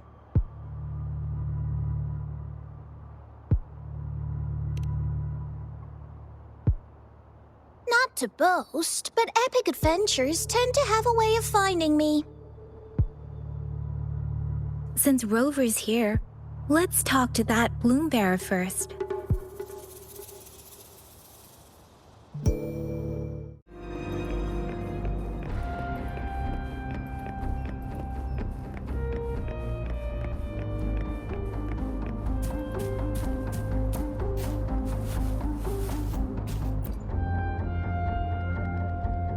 That's weird.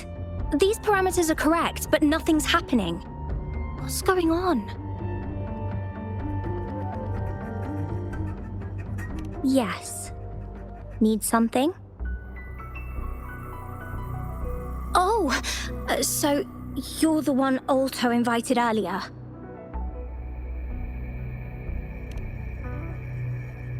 Oh, sorry. I didn't recognize you. Golden pupils and this Blake bloom. Yeah, it's you all right. I'm Nia, a bloom bearer from the Black Shores. Didn't expect to meet someone as important as you under these circumstances. I know it's unusual, but could you help me out now that we're working together?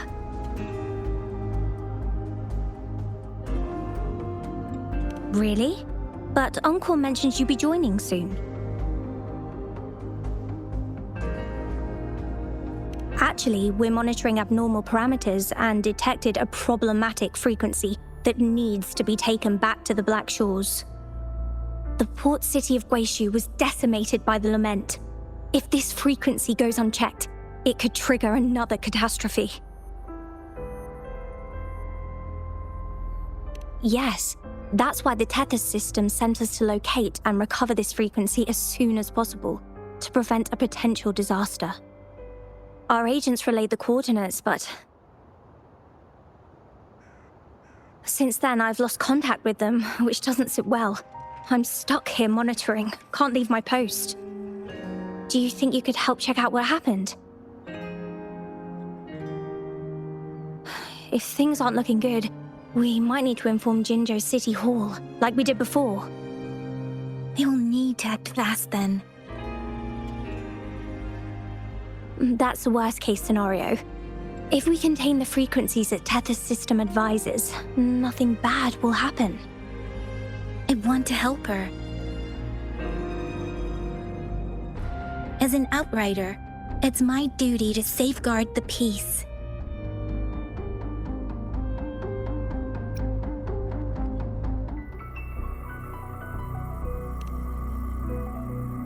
Thank you. It's reassuring to have a Midnight Ranger with us. I'll send you the coordinates of the abnormal frequency. Could be the reverberations or something in the sonorospheres. In Solaris, frequencies can be anything. One thing's for sure though, this frequency represents gravity. It's abnormal because it has its own gravitational center. You should be able to feel a palpable anomaly near it. That's how you can locate it. I trust you'll handle it smoothly, but remember, your safety matters most. Don't hesitate to retreat if you run into any real danger. And once you're back, we'll hurry to the Black Shores to upload it to the Tethys system. Oh, I forgot you haven't been to the Black Shores, have you?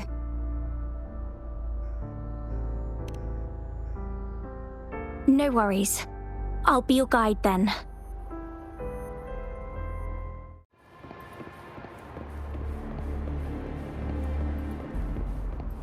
I sense the presence of tacit discords below. What's the big deal? Just some pawns. I won't even break a sweat. Something feels different about them. Be careful.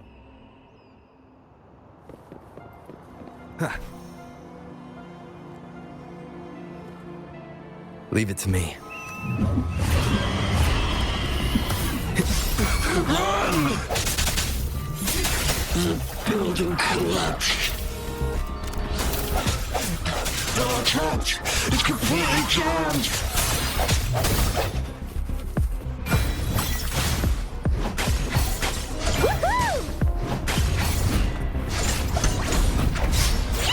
All eyes on me!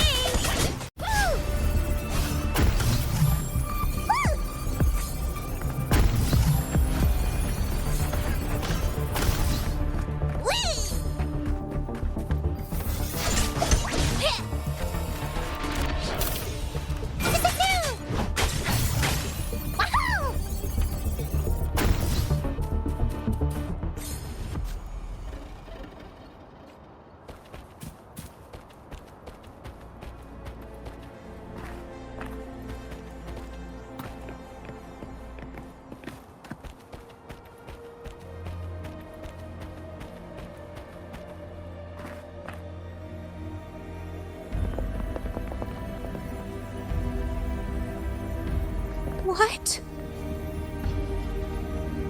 Look for survivors, quick!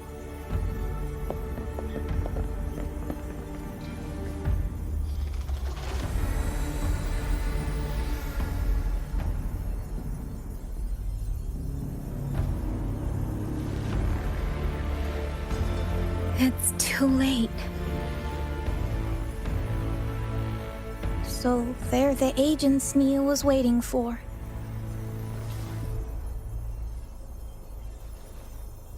What happened here?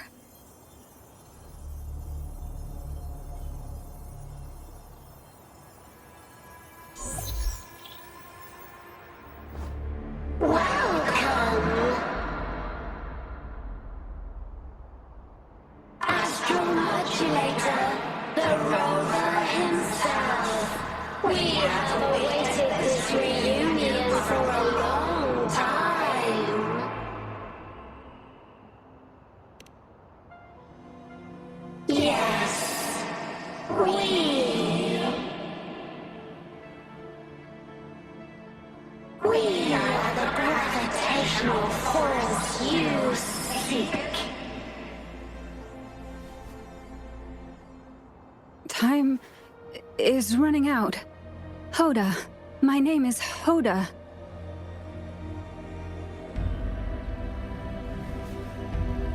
This is my name. I once lived under it as a bloom bearer.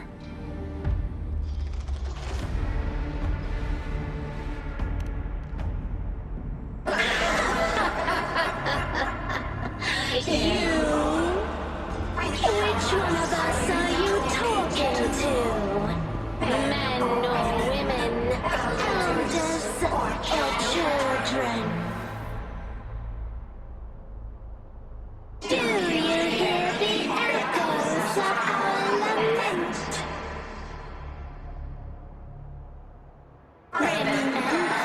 Remember it all. Remember your past, the past you turned your back on, the past as one of the Black Shores.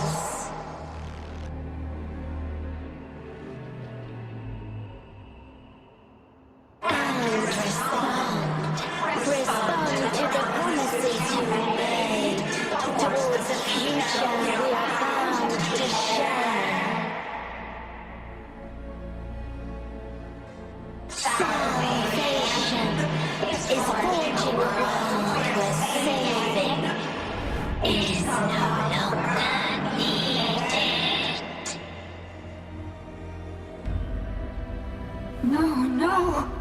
They want you to become a part of them. I can't let it happen. Run!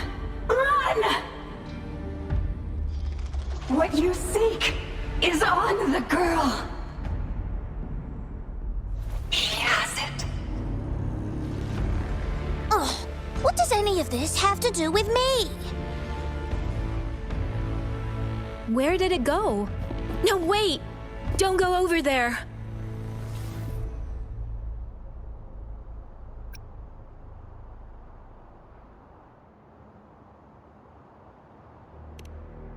The remaining frequency there is in extreme chaos. It's dangerous. Hold on! Hey, what's happening? It's starting to glow! Must be from the Black Shores. Look at this!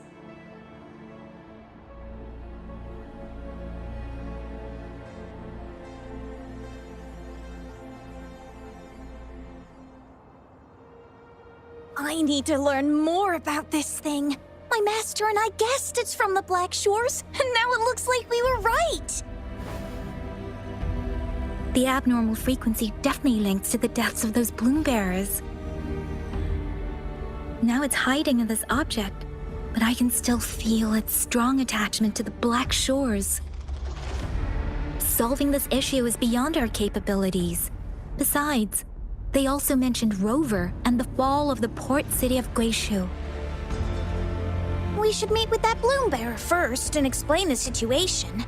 This is best left to the experts.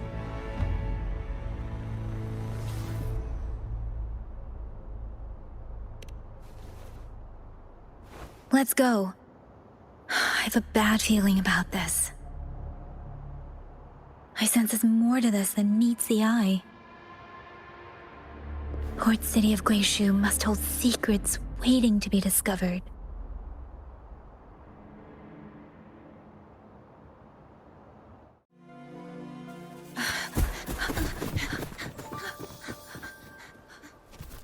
Oh! Whoa! Whoa!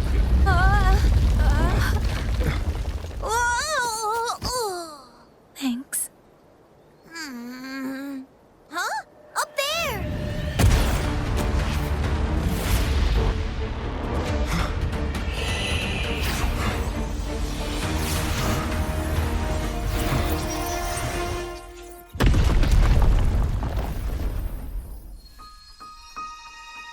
Welcome home.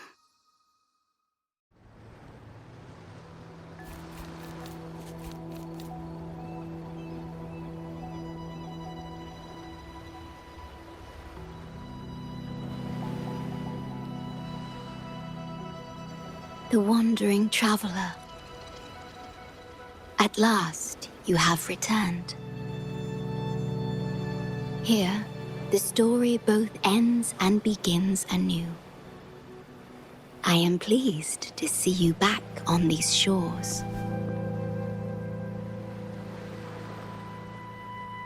Wherever you venture, be it Huanglong or Rinasita, I will always be here, waiting.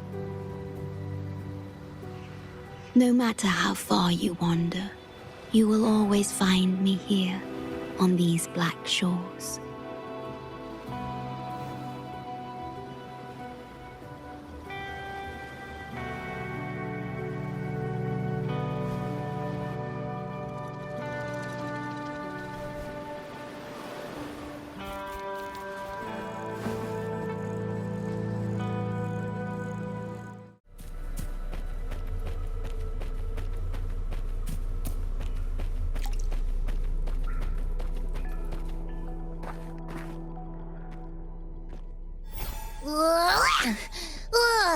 Finally out of the cave. But why is the fog still so thick? I can't even see you. Because you're at Veiled Rock. Your vision is veiled. Now, how about explaining what brings you here, uninvited guests? What?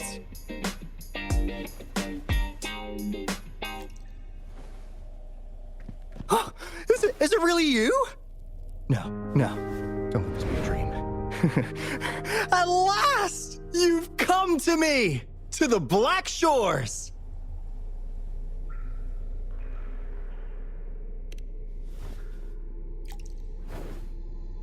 Precisely!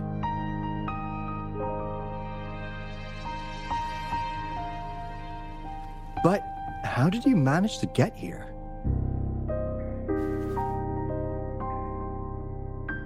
I see. The situation doesn't look good.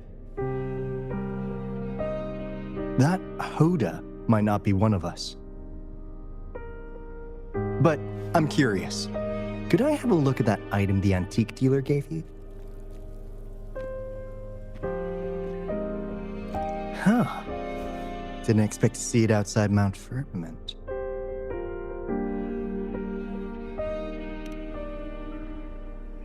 A monitoring register. We Black Shores members place these around the world to keep an eye on the Sentinels. If anything happens to them, we'll know immediately. Looks like it was also used to record abnormal frequencies in the port city of Guishu.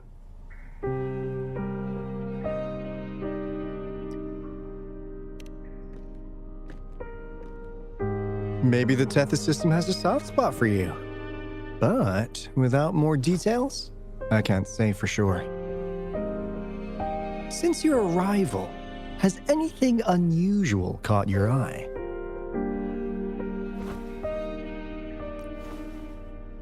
A person in light blue.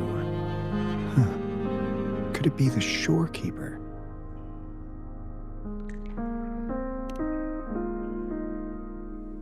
Yes, the elusive guardian of the Black Shores, who is said to be always watching our true leader, shielding us from danger. It seems you've had quite the encounter. In times of great adversity, the shorekeeper will reveal herself and support our true leader, who, at the destined moment, will arise to save and guide the Black Shores. Fantastical or not, that's all we've got to go on. There must be a reason she went to such lengths for you. Anyway, let's not get carried away. We should head to the greenhouse. The abnormal frequency you collected needs to be uploaded to the Tethys system as soon as possible, in order to avoid another lament in the port city of Guishu. Given that we've already lost enough of our own to it, we need more bloom bearers to handle this. As for the information you're after,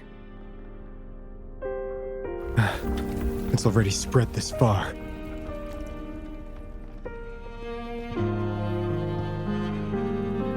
Seems like the Tethys malfunction is getting worse. We need to hurry. Time is one luxury we do not have.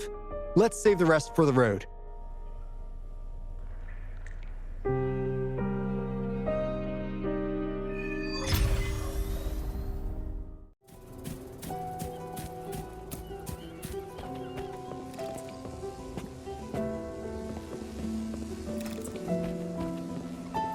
Hey, can you hear me? Is that you, Rover? Are you okay? We couldn't reach you for so long. Yang Yang was freaking out. Someone must have teleported us away from the port city of Guizhou when things went south. You know, in the blink of an eye, we were back in Jinzhou. Hey, is that the sea behind you?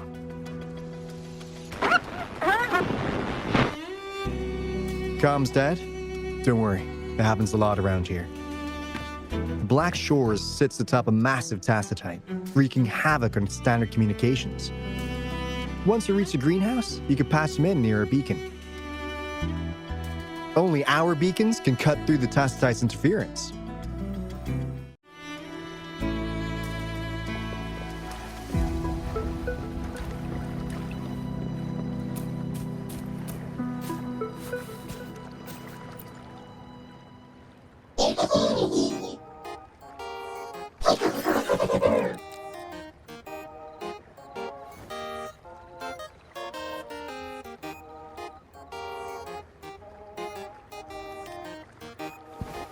Well, in a sense, yes. They're directly linked to the Tethys system. Their voice frequencies are encoded into languages we can understand. If you think about it, they could be considered a unique living race of their own. As for the Tethys system, imagine it as a supercomputer. The Black Shores relies on its calculations to observe, forewarn, and solve anything lament-related. Anyway, let me introduce you to Coup Money. They manage to cash flow and keep tabs on robot terminals across the region. They're the shrewd profiteer of the Black Shores.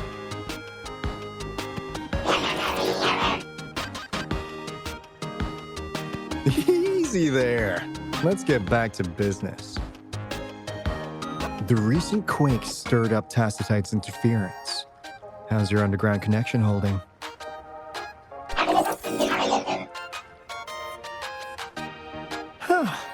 That's comforting. Hey, you could give the abnormal frequency to Coup Money. They'll handle the upload.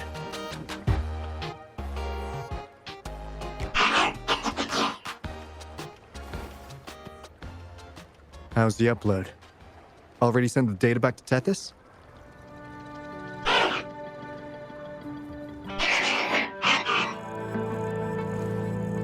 The Tethys system has been shaky lately.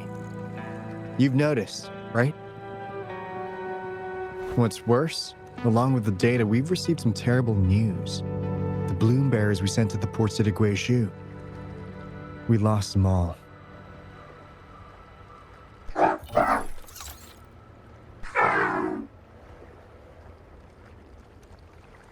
Since you're linked to the Tethys' databank, can you check if there's a bloom bearer named Hoda registered? She might have something to do with the deaths of our people.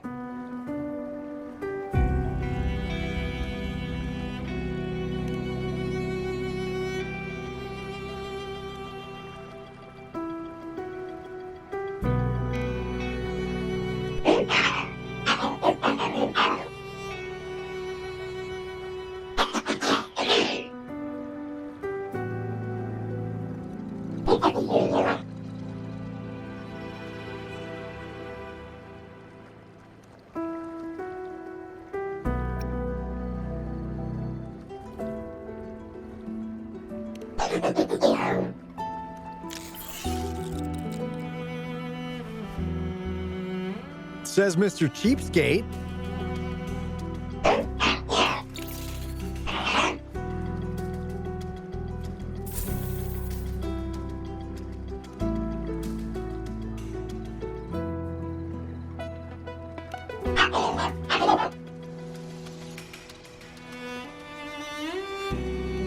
That's not fair. You've never given me that much before.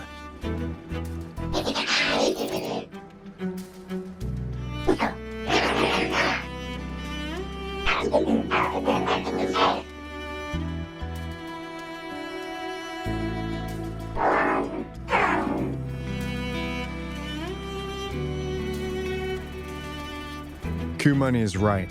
Just in case, the Tethys system is very likely to send out a warning to Jinzhou about an imminent lament in the port city of Guishu.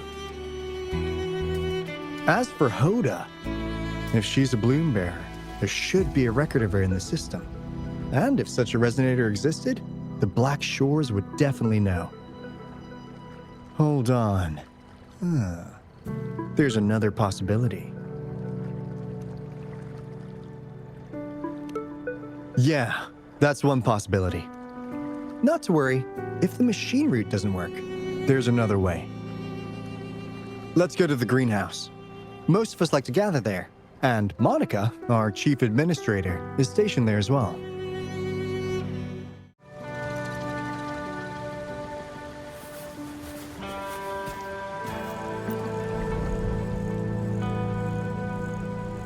Hey, what's in your mind?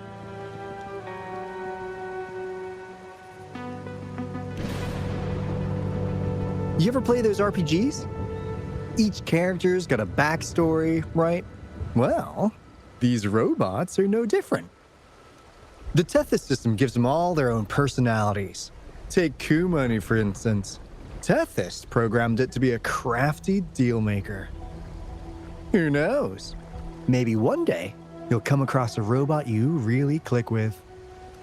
Once you're ready, we'll head over to the greenhouse and meet Monica.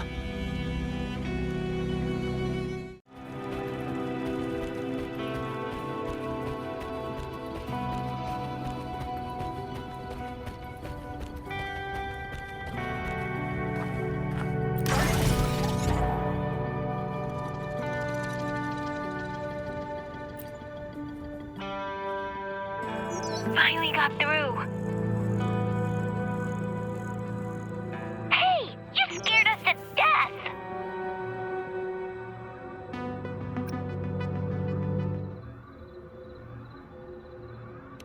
Glad to know you're all right. Yeah! Just so you know, we got the Black Shores warning, so we cranked up the defenses in Jinzhou.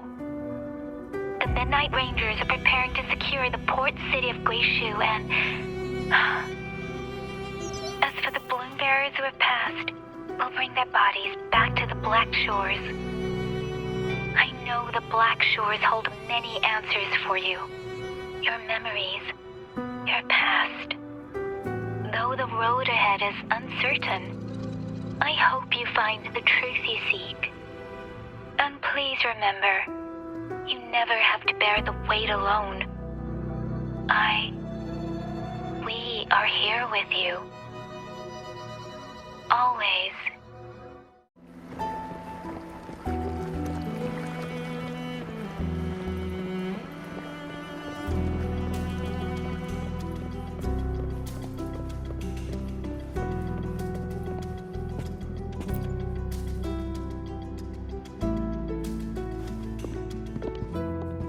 Alto, there you are.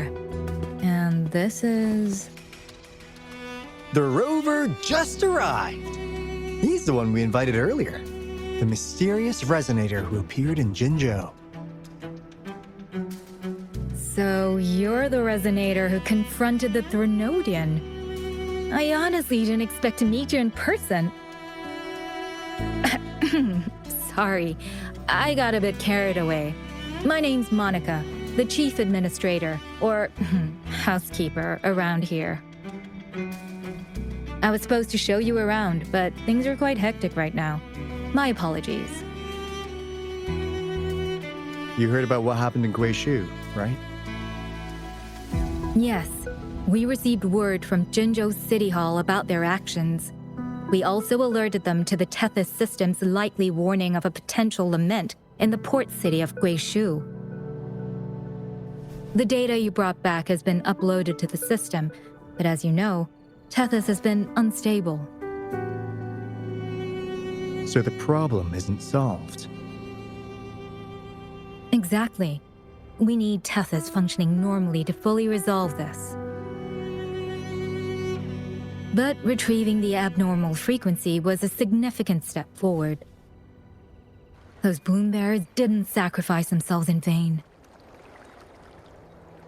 It could have been much worse if they hadn't risked their lives to transmit the coordinates back to Nia. And thank you for risking your life to retrieve the data. What's the current situation? Efforts to stabilize the Tethys system are underway. Good to hear. By the way, since you deal with all our contacts, does the name Hoda ring any bells? She claims to be a bloom bearer. Hoda? No, I don't recall any bloom bearer by that name. Why do you ask?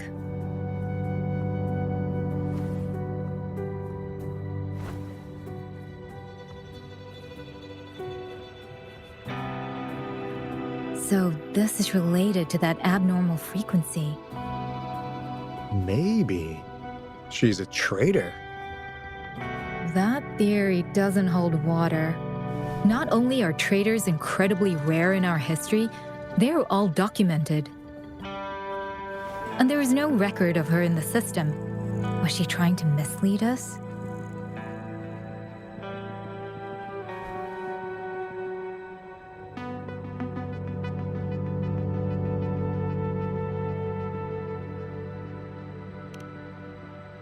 That's strange. Because we just added you to the recruitment list recently. Yeah, she's quite the mystery.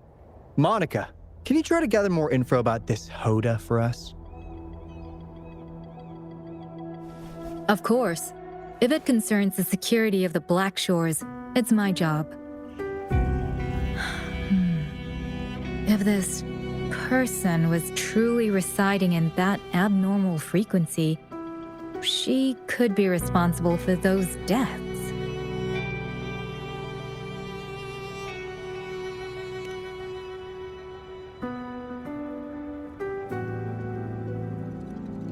Damn it! We've been tricked! We just fed it back into Tethys. Careful!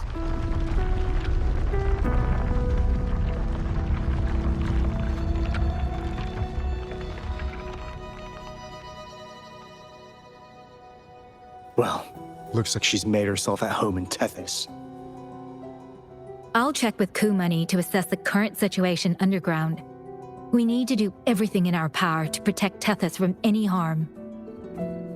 Could you please accompany Alto to the greenhouse? We need you to find the Kuwata robots. Also, ensure the modulation device in the greenhouse remains secure. I'm sorry. You were meant to have a pleasant time here. When the dust clears, I'd like to formally welcome you to join us.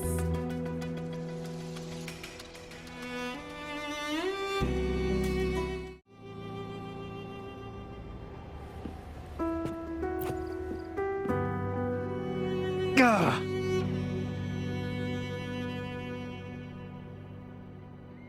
I'm frustrated with myself. Got too carried away by your presence to think straight. I thought we could easily resolve that issue by uploading the data you brought back to the system. Never considered the possibility of an infiltrator lurking inside. We need to figure out who's behind all this.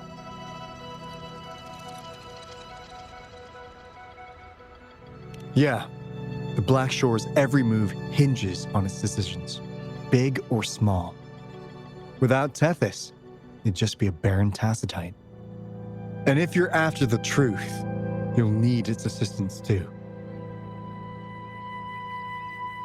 Actually, Kumani, Monica, and I don't have top clearance to the Tethys system. Our access is limited.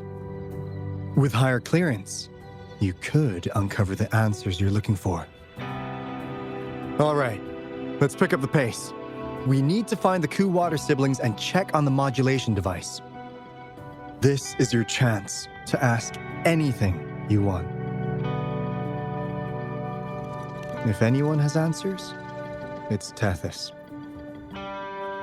I can't guarantee you'll get everything you're after, but it's worth a shot, right? The greenhouse is just ahead. Let's move.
Do you know how to play the piano?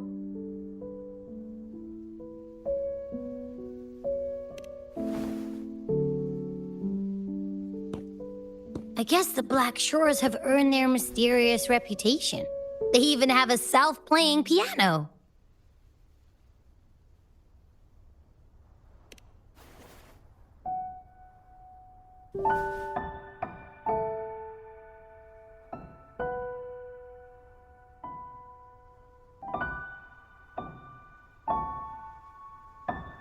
So you do know how to play.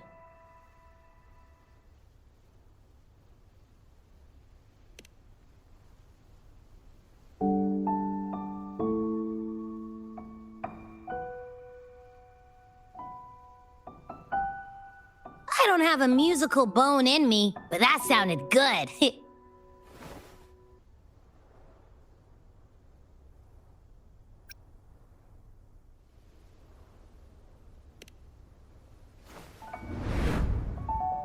In every sound and frequency lies an emotion. Just like this, expressing what's on your mind through music. It's something even you can do. You'll give it a try, won't you? Hey, wake up! What was that?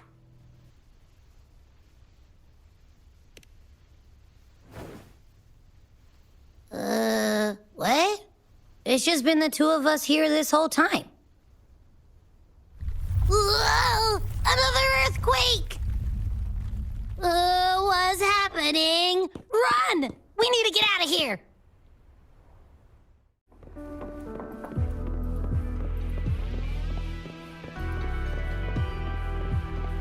Hey, Rover, can you hear me? There is a spike in the anchor frequency of the Tethys algorithmic array.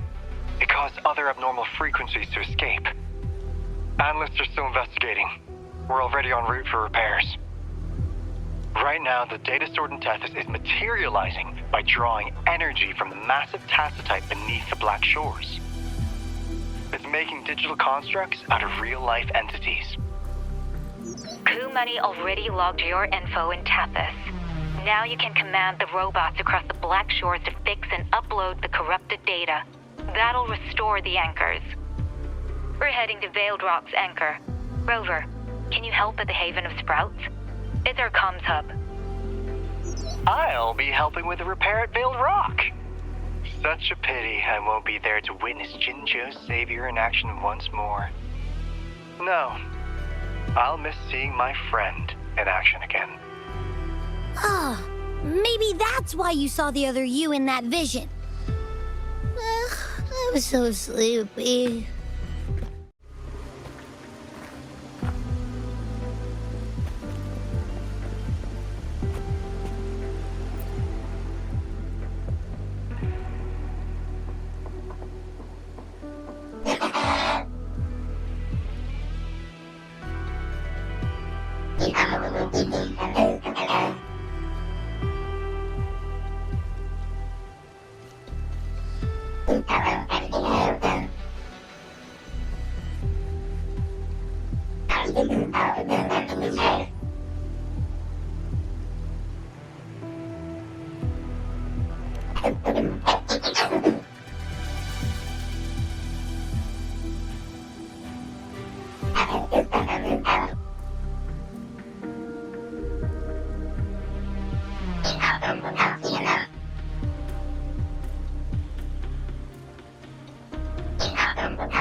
This is the beginning of a new story.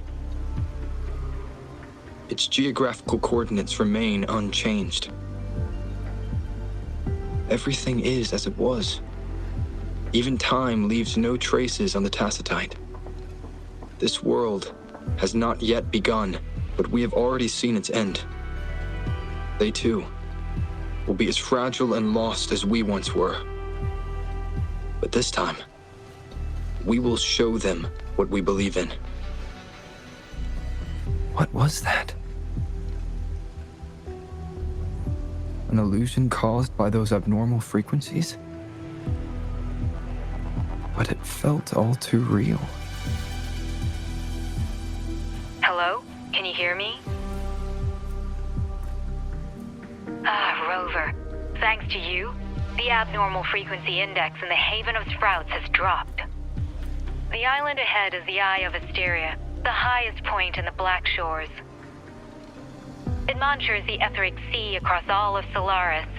Since the Tacitite there is more powerful, the interference is stronger, so there is not as much infrastructure there.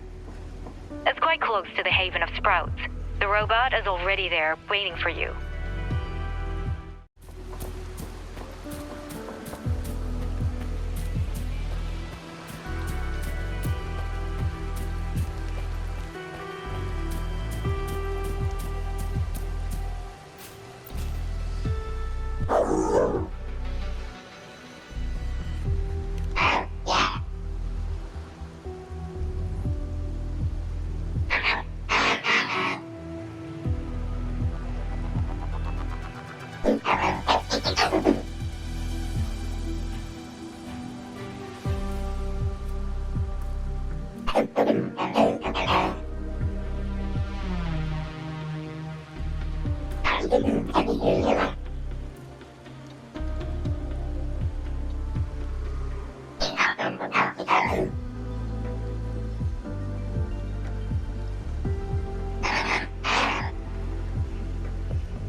The story is unfolding.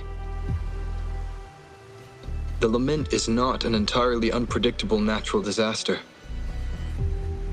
To confront one's enemy, one must first understand them. However, even now, we can only anticipate and warn of the lament's coming. Advanced predictions, including those of the etheric sea and the tacit fields, remain beyond our reach. Our battle against the lament cannot be won by a chosen few.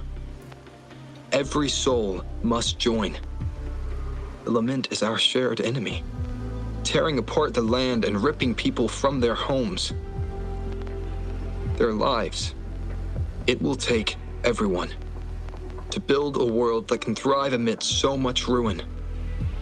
This is something only we, as human beings, can achieve. Another one. Is this how the Black Shores was founded? It was like looking at a mirror into the past.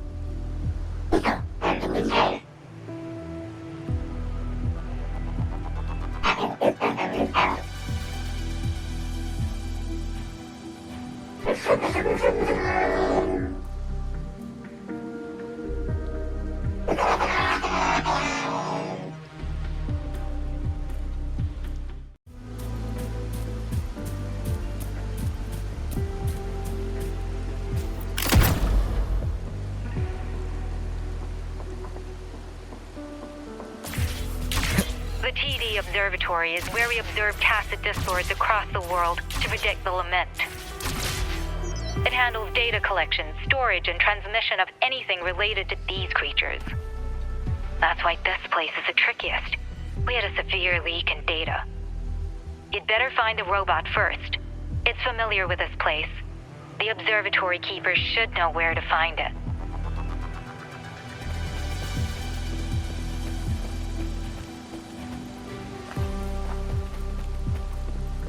Watch out! More tacit discords incoming! The hour is upon us. Strike from the shadows.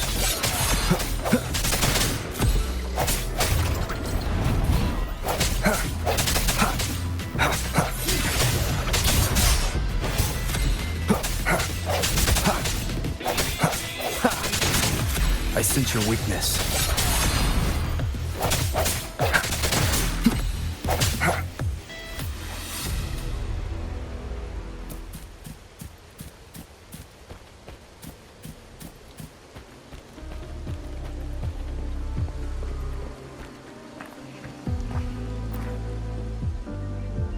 Thank you. I'm the keeper of the TD Observatory. That was an impressive battle. I've heard about your skills from my colleagues in Jinzhou.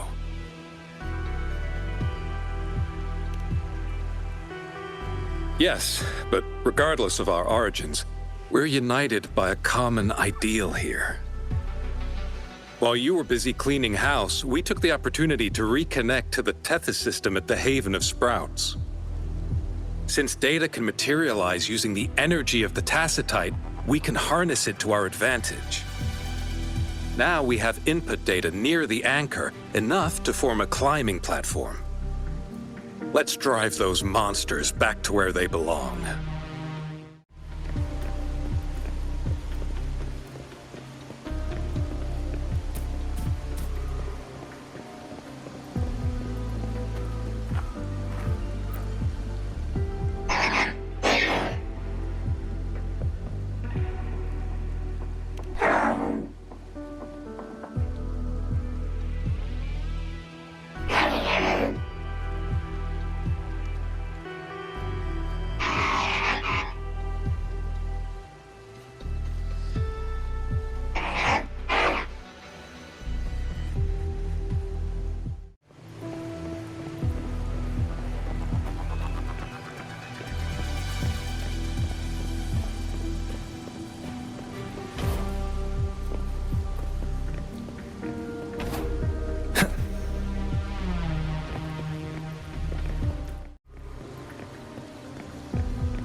Leave it to me. The end has come.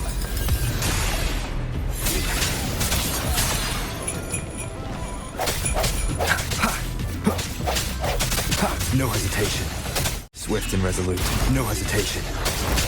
Moment of resonance.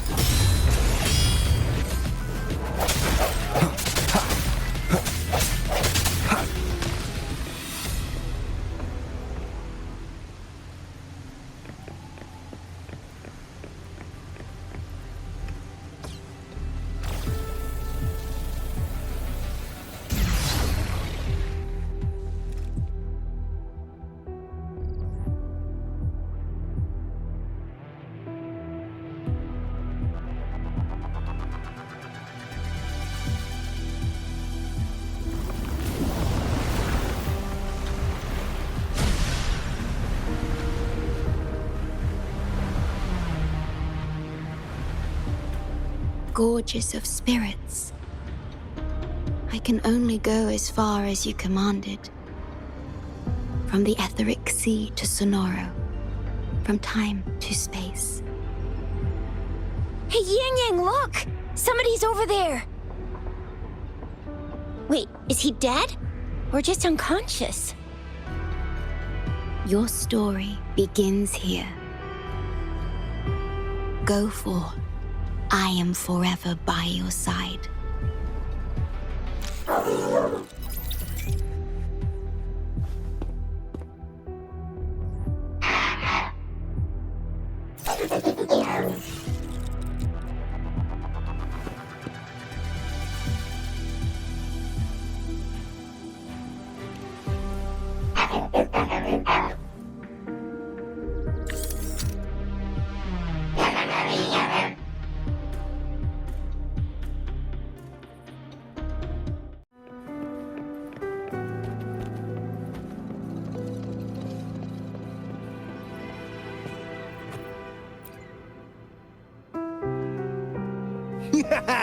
All right! All the repairs are finally done. Thank you for your help. Without you leading the charge, we would have barely made it. You are... Hoda. Oh, I forgot to tell you. We finally found out her true identity. She wasn't lying when she said she was a bloom bearer. She worked as a field medic. But more importantly, she died in the lament that destroyed the port city of Guishu a few hundred years ago. In short, she couldn't be alive.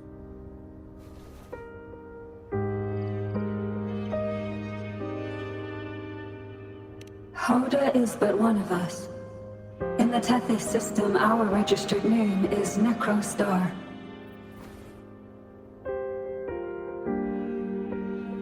We are forever trapped on the event horizon of the black hole, falling into an unending darkness. Beneath the lament's wheels, we are but dust, pitiful souls, cursed to suffer dreadful eternity, denied the solace of death.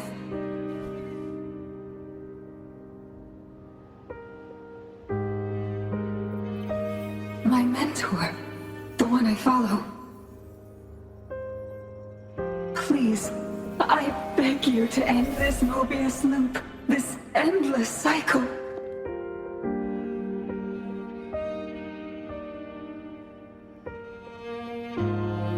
Welcome home.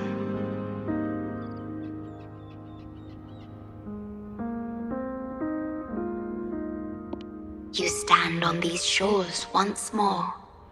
Welcome home.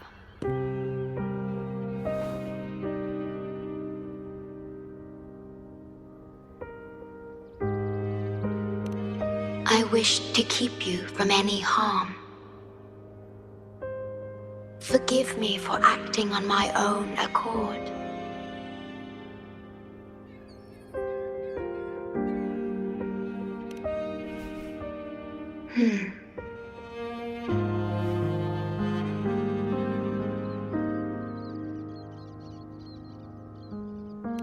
Sad. Pardon me. Such emotions are not mine to show. Yes, it was I. Long ago, when you first brought the Black Shores into existence on this island, I assisted you in managing this place. You once wove the threads of this world together, but then you left, roving the boundaries between this realm and the next.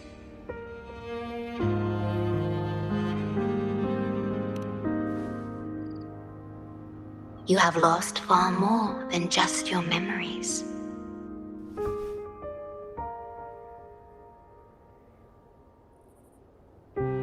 Since your departure, the Tethys system has been the sole leader of the Black Shores. Most have never seen you, and that is all by your design.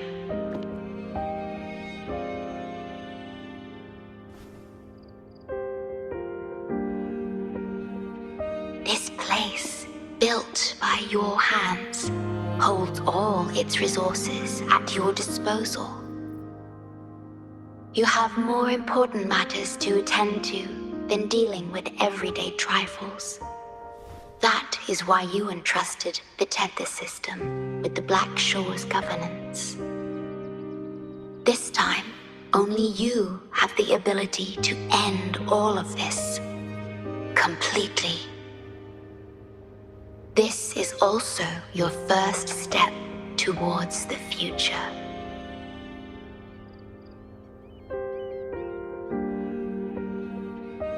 You mean...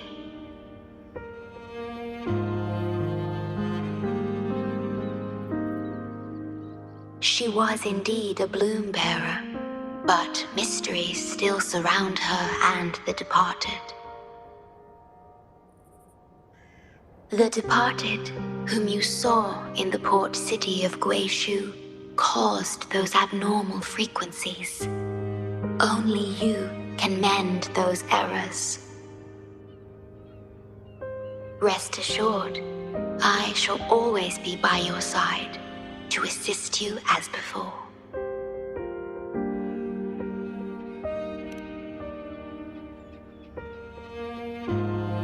I am sorry, but I must keep this secret from you. Perhaps, as you restore the Tethys system, you will uncover the reasons for severing ties with your past. Wandering traveler, please tell me.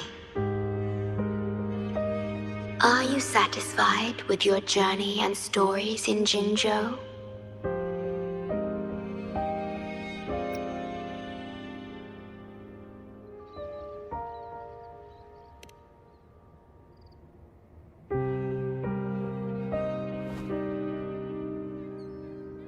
In Solaris, Jinzhou is but the beginning of your journey. Please have faith. The path ahead shall be as splendid as you desire.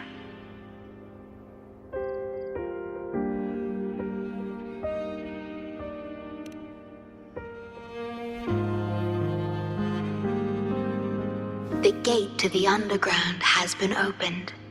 Pass through it, and you will reach the depths of the Black Shores. Your journey has only just begun.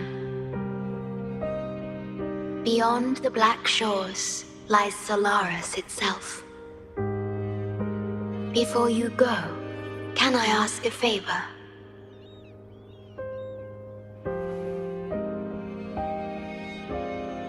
When all is settled, will you share your stories from Jinzhou with me?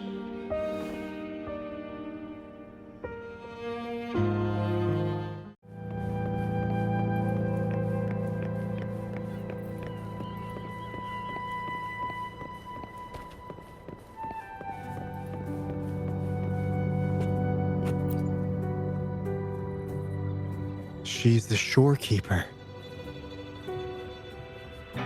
She even showed up in person. That means... I haven't seen the shorekeeper in all my time in the Black Shores. I've only heard the stories about her. If the shorekeeper is revealing herself to you, it could only mean one thing. I think you know what I mean. The gateway to the underground has been opened. I'm sure the answers lie ahead. Go on. Leave the rest to us, buddy.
This is what the Black Shores really looks like.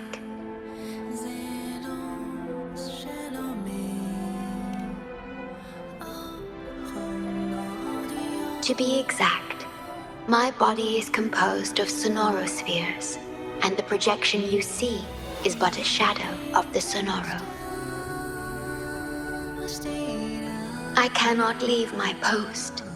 As the core computational unit of the tether system, I must remain to ensure its proper functioning. Yet, I still wish to be with you. This is the only way.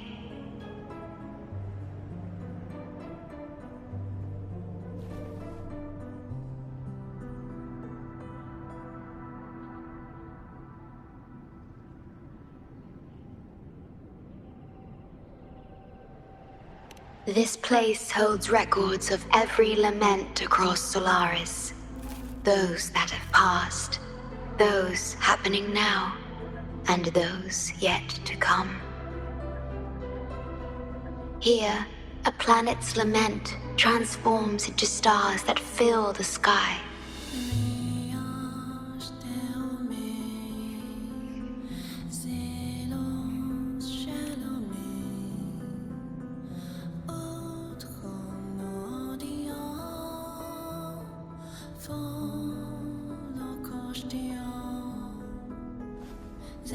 Astral Modulator, Guide of Civilizations, Mastermind of the Black Shores. Before you severed ties with your past, it was indeed one of your names. Perhaps you have a preference?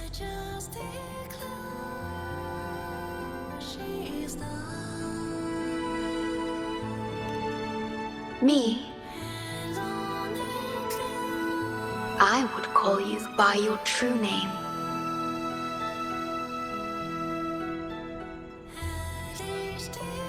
I have always addressed you as such, in the past and present, through countless years.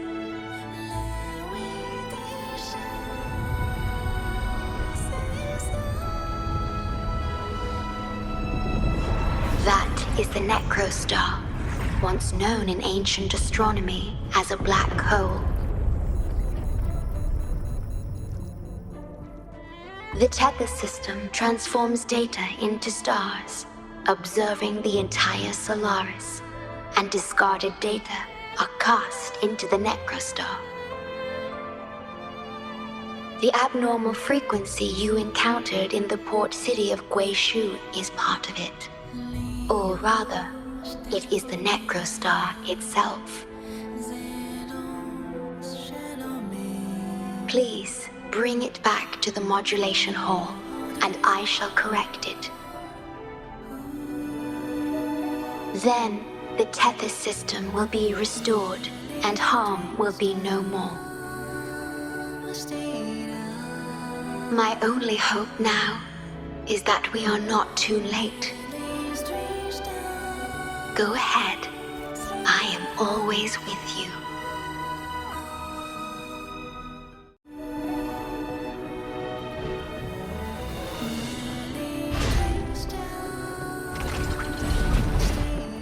Leave it to me. The end has come. I sense your weakness.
You're safe. It's okay now. I heard her voice. Yes, she's here. Don't worry, you'll be fine. I'm here with you now. Stay with us. The medical team will arrive any minute. I fulfilled my duty as a member of the Black Shores. Your effort won't be wasted. We will restore everything to normal and ensure everyone's safety.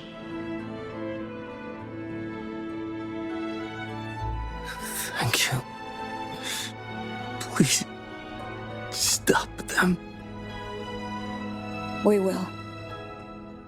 Have a good rest now. You've done enough.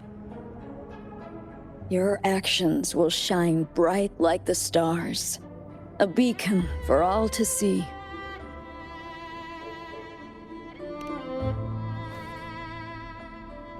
An entire necrostar was forcefully discharged into the Era Cell without warning. The Era code spilled out as a result. At its worst, it looked a lot like virtual blood seeping through the ground. We had to seal the underground gate to protect the control room, but someone had to retrieve the key. He did what was necessary, even if it meant risking his own life. I admit, I am surprised to see the Shorekeeper here.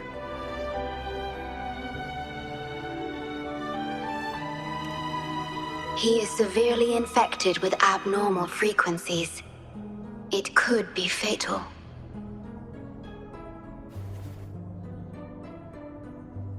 It appears the Necrostar has been successfully contained underground. And the gate is now sealed.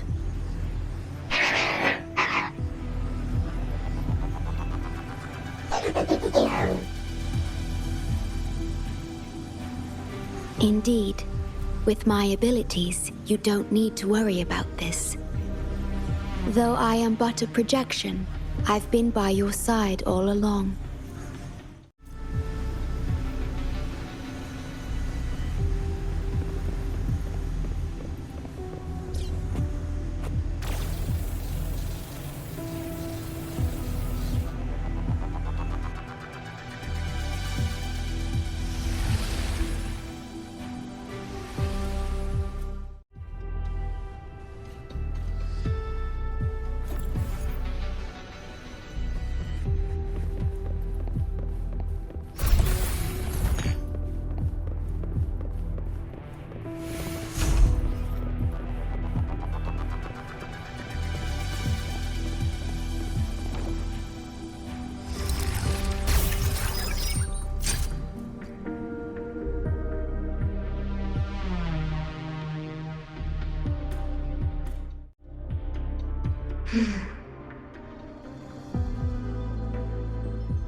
It might sound abrupt, but I have begun to sense a change within myself. More precisely, it's the part of me that rests in my garden. I feel something different. Something I don't know how to describe. It's clear that the agent's condition is terminal.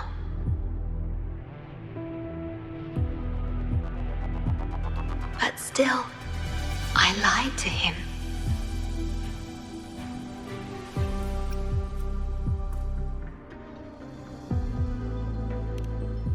I've done this before, by imitating the you I remember from many years ago. You did what a leader must, but when I looked into your eyes, I could feel it. The emotion humans call sorrow. Maybe I should express that emotion in situations like this.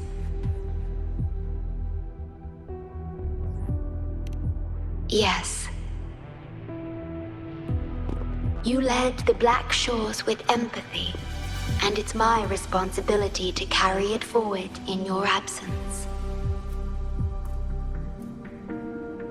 But I'm currently unable to fully comprehend this feeling.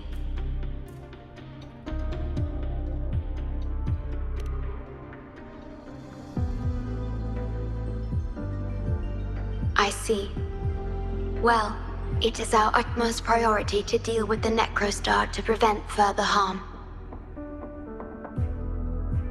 The only way to achieve this is by bringing the Necrostar to the modulation hall and initializing it within Tethys.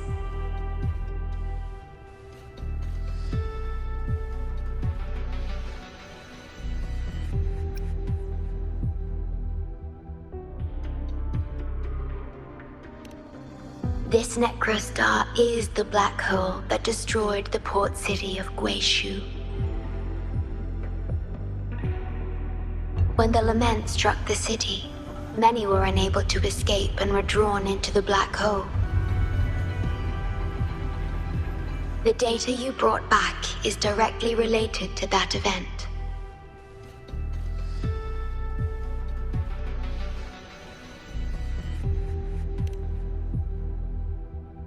Yes, you've questioned this approach before. That's why I aim to change it.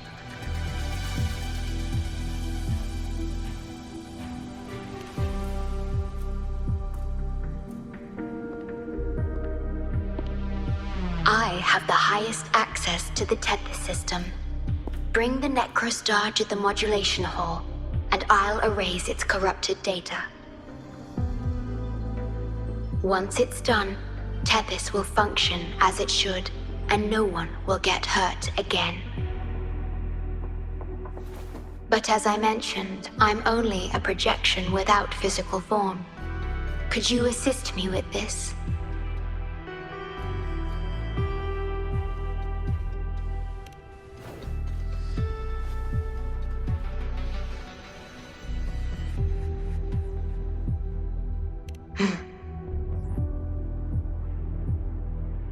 Yes.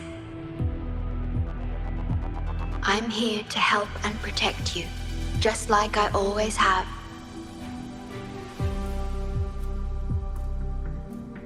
But this time, I will bring everything to a proper end.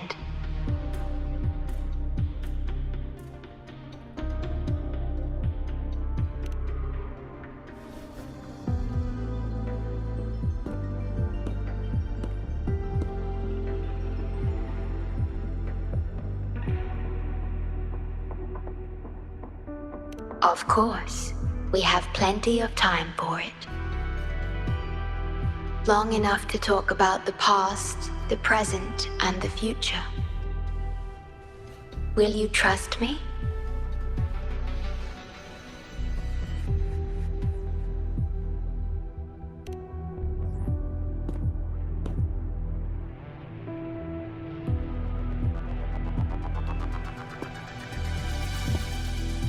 Thank you for everything you've done.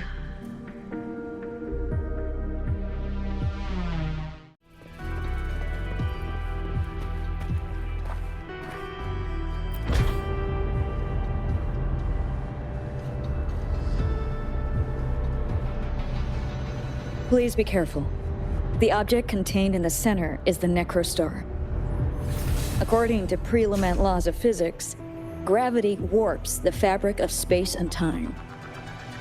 Use the portals to reach the platform. The voices I hear, they're coming from people in another dimension.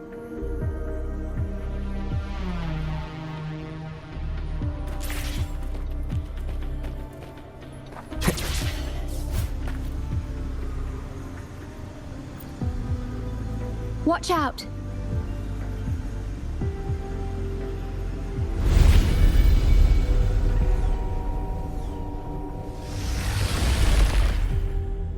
We have been abandoned.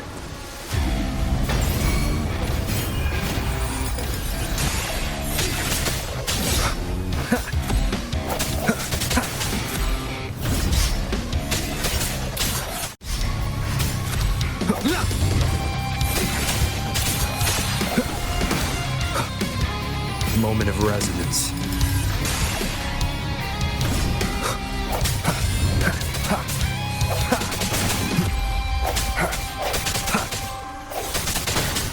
I sense your weakness.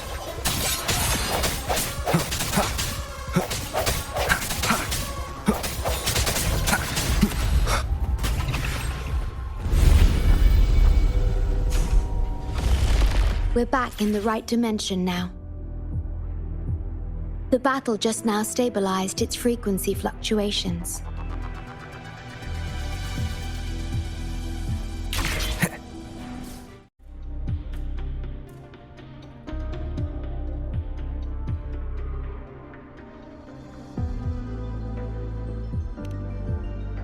Authorized access. Operation confirmed.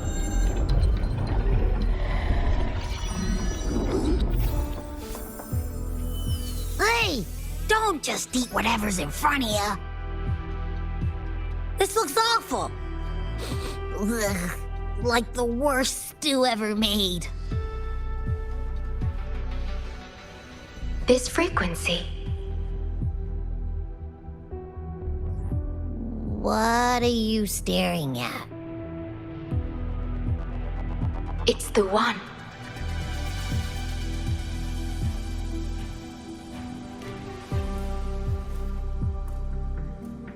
This frequency has dwelled within you for millions of years.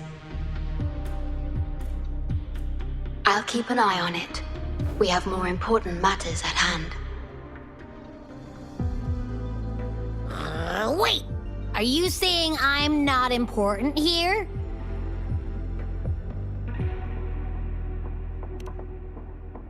Cause you were about to gulp that hodgepodge of who knows what stuff. Go grab something normal if you're hungry. But this? Absolutely no.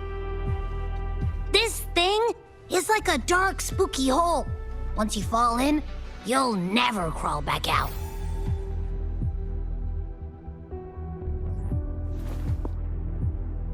Precisely. This is the Necrostar, a black hole that will suck anything close to it into oblivion. That little creature is able to perceive objects by their frequency.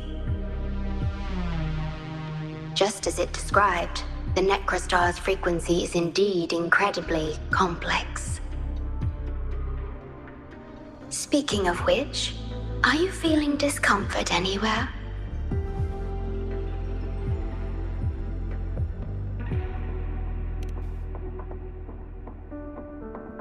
No, I'm referring to that creature.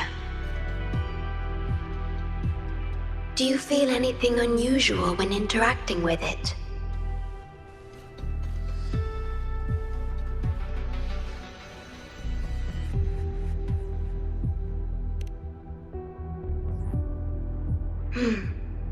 That's good to know. The Necrostar's singularity has been retrieved.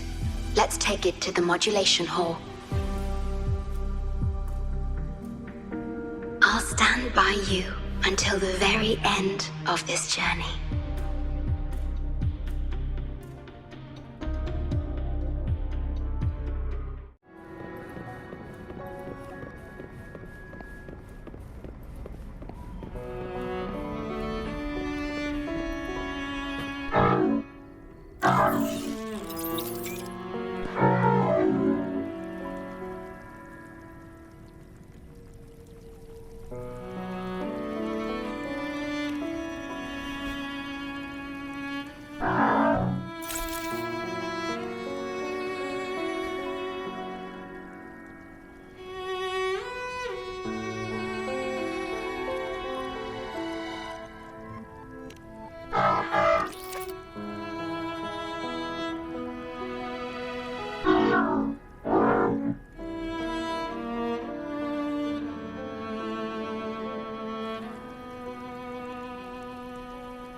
This is...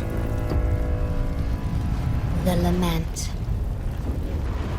It razes cities, topples towers, crushes civilizations. Nothing can escape it. It sounds the death knell for humanity, leaving billions upon billions of lives lost to its wail. Despair, obsession, resentment, remorse. These feelings are archived within the Tethys system, alongside the names of each victim, grasping desperately for a tomorrow that never dawns. But why? Why is this burden yours to carry? I am the guardian of the Black Shores, the core of Tethys.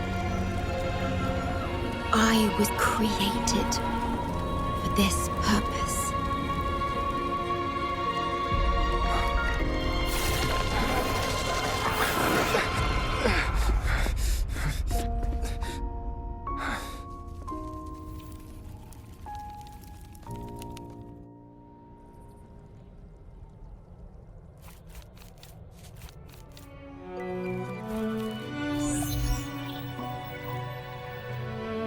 Apologies.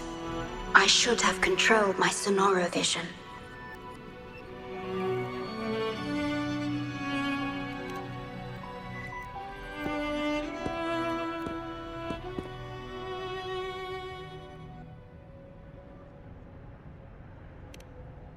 I was entrusted to lead the Black Shores in your absence.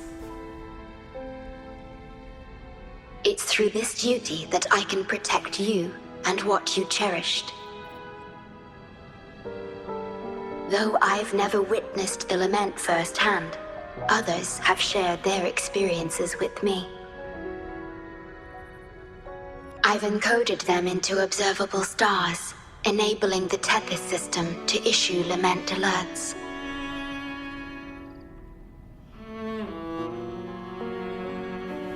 I am sorry.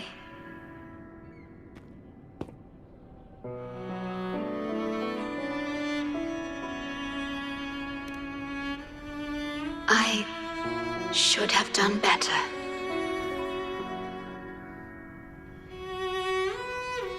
This disaster could have been prevented if only I had been more dedicated to understanding those experiences and emotions.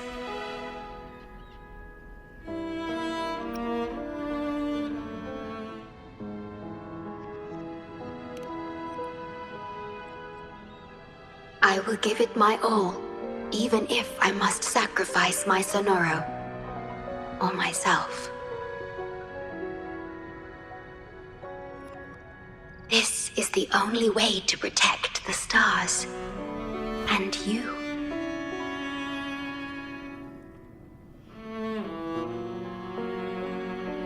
I made my vow to you long ago. It remains just as true today. I will break the shackles of fate. I will unravel the Mobius loop that binds you. I will give my all to honor my commitment. How do I describe this feeling? Is it guilt, dismay, or perhaps longing? What emotion should I express now?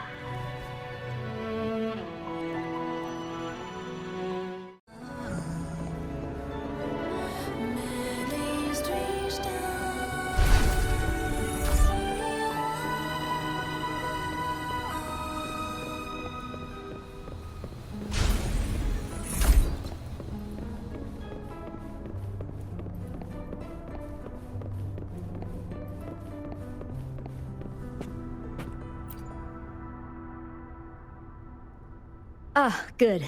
You made it here safely. Everything is ready. We just need the Necrostar's core now.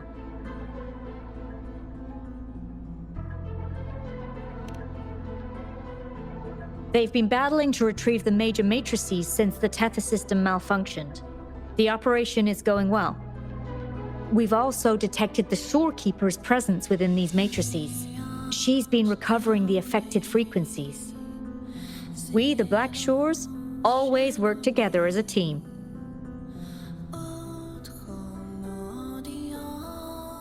Please place it on the analyzer, and then we can proceed with the remodulation. Once it's completed, the data overflow from the Tethys system will cease.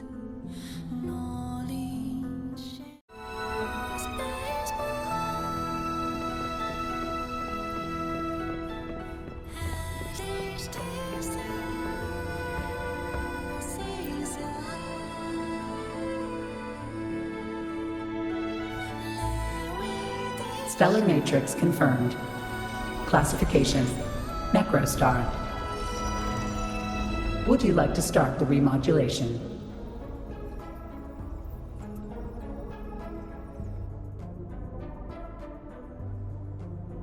Loading backup data from the Necrostar. Simulating the port city of Guishu.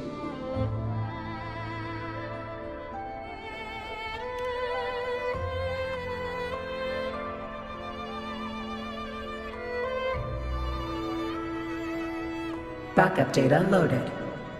Please confirm.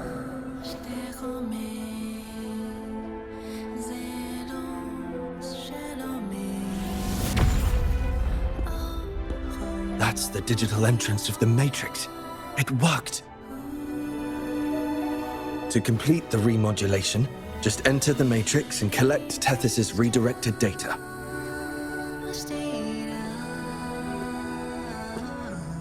Please wait.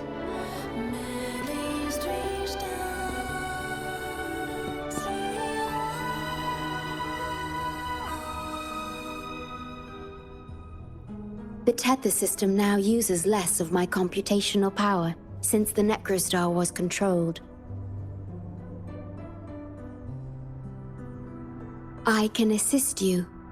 Please let me come with you. I must keep my promise.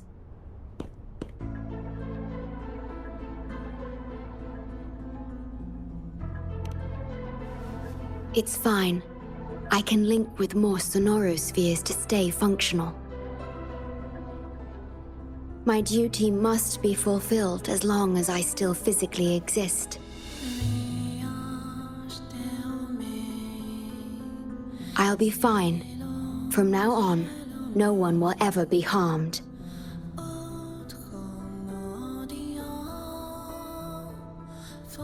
Please, trust me.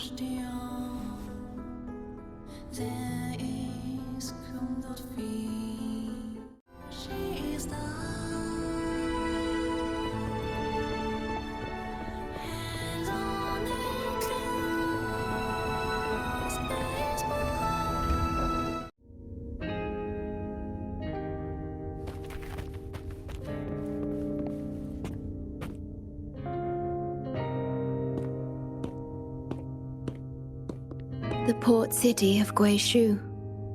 It once embodied the metropolitan dream. Confidence and ambition fueled its growth, pushing the entire world forward. People sailed every sea, explored every land.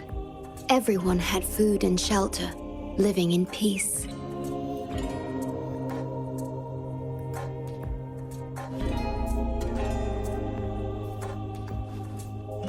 Their spirits were high, optimism as tall as the skyscrapers. A bright future was surely inevitable. Or so they thought. See that brightly lit building? It was the tallest, reaching high enough to touch the heavens.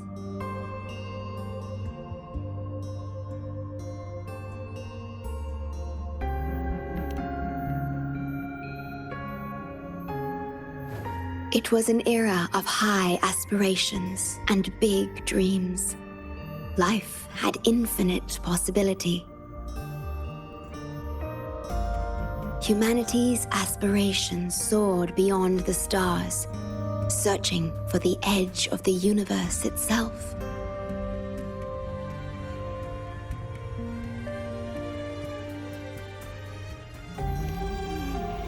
Yes, because it was there, well within our reach.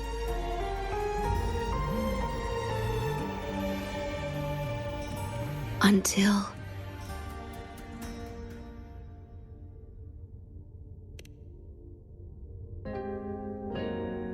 I've never been to this city myself, not even in the Sonoro. You were the one who told me about its rise and fall.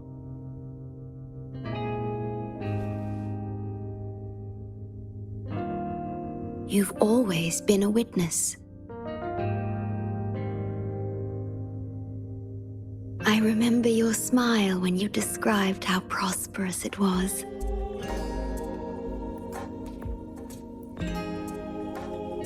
But perhaps you had already foreseen its end and the issues that threaten us today.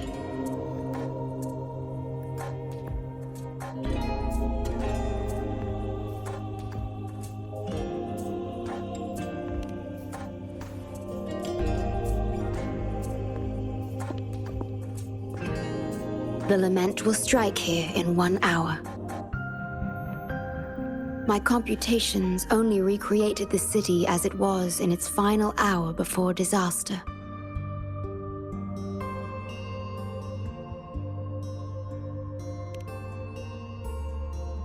The more steps we take, the closer we draw to the inevitable destruction. The moment the lament starts is our chance to retrieve the data. I'm sorry. We could never change history, or the future that already happened.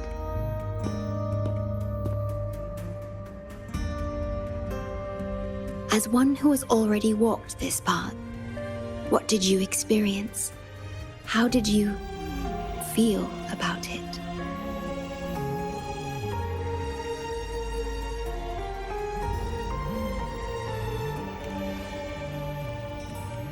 No. I ask because I want to know. Would you like to share it with me?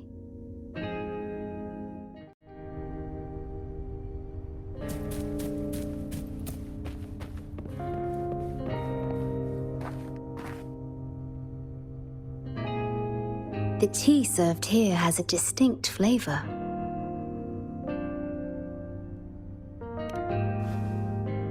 Do you like tea?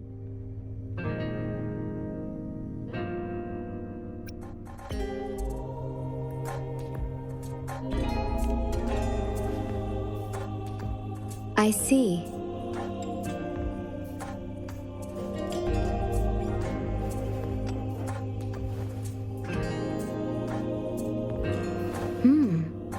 It's bitter.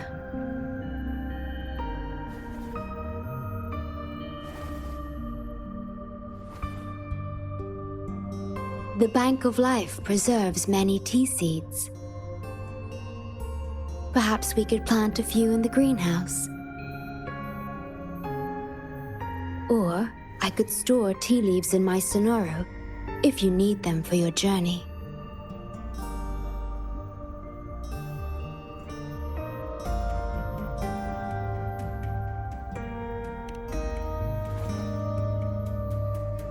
Oh, I see.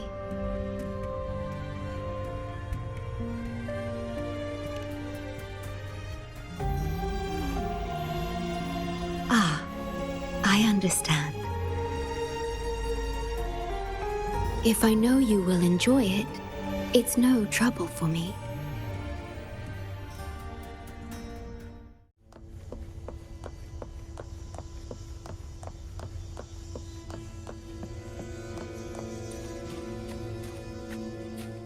We are about to see the beginning of the lament. In 10 minutes' time. Back then, the Black Shores issued a lament warning to the city.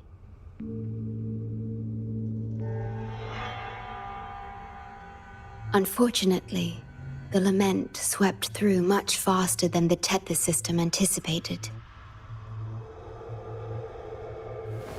You dispatched all available personnel to assist Huanglong in evacuation.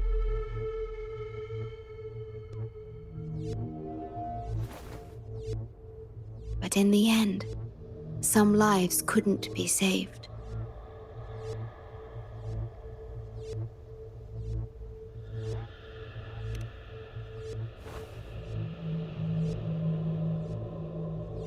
Yes, she was one of the many casualties.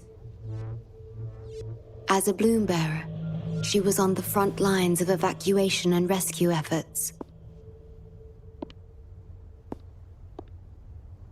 Yet human strength is a mere whisper against the lament's roar.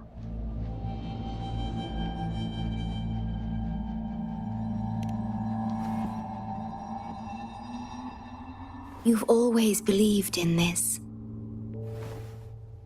The Black Shores uphold this belief, and so did Hoda.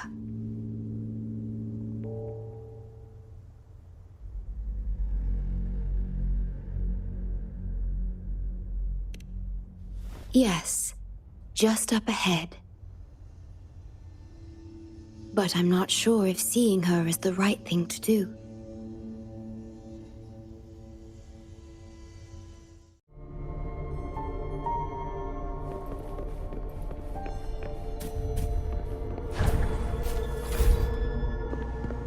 Don't give up hope. We'll save you.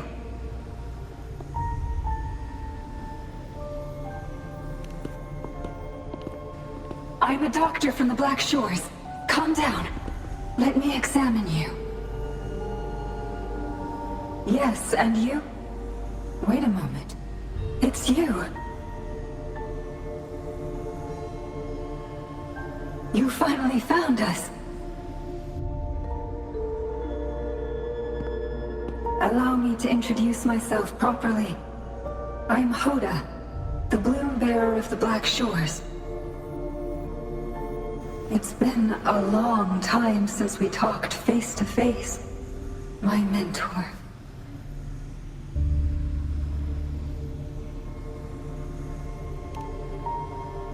Ever since that day, both I and those engulfed by the lament have become part of the black hole. The Tethys system later contained it, turning it into a new necrostar. I have always known about this. But the necrostar integrated into the core logic of the Tethys system, so I could not interfere.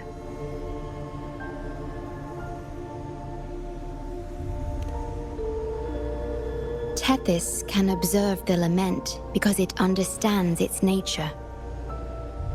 The best way to fully understand something is to study a perfect replica in a controlled environment. Tethys has been selectively containing lament sources to drive its analysis of other occurrences.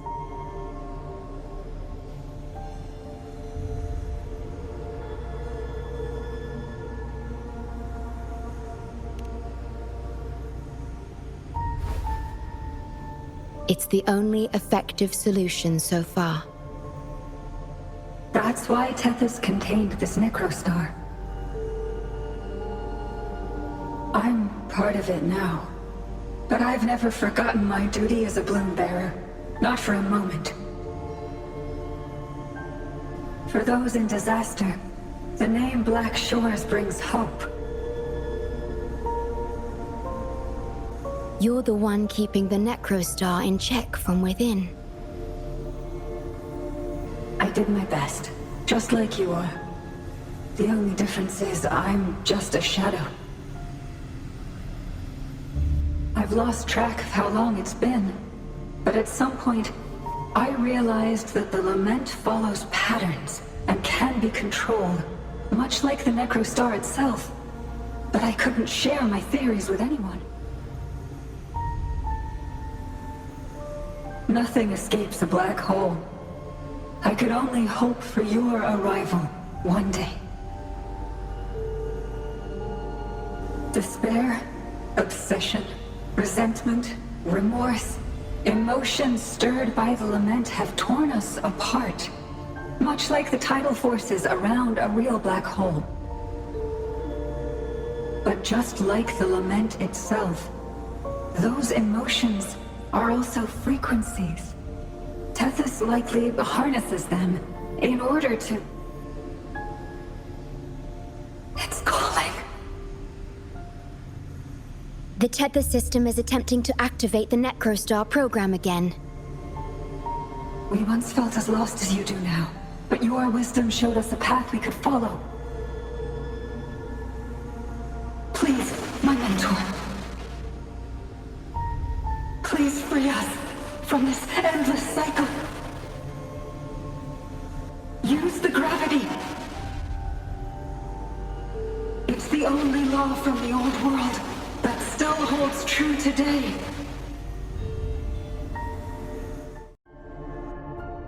It seems the Tethys system has been hiding things from us. We're still unable to fully explain issues related to gravity with post-lament science. Perhaps that's why Tethys even risked integrating the lament and Necrostar into its core logic. But our time is running out. We have to terminate the Necrostar to complete remodulation. It will be challenging. Please allow me to accompany you. This is my request as a member of the Black Shores. And it's also my personal request.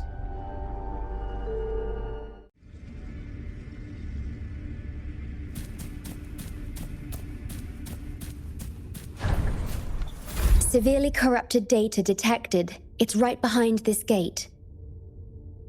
I'll work to stop it spreading. Please be careful.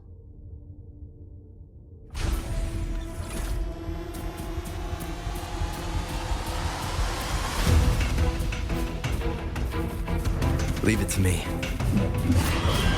Moment of resonance. Use your grapple, quickly.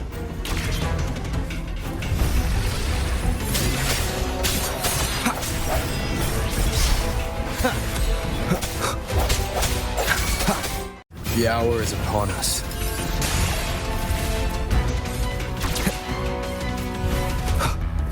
Strike from the shadows.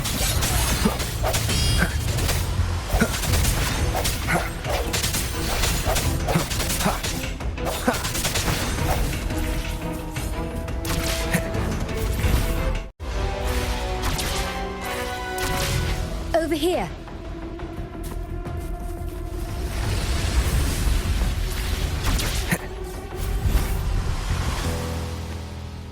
The Necrostar is right ahead. That piano is the modulation interface. Please be careful. This place is filled with hatred.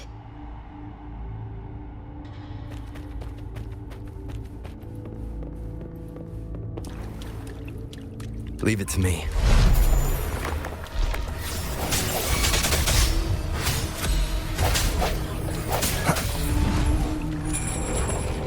I sense your weakness.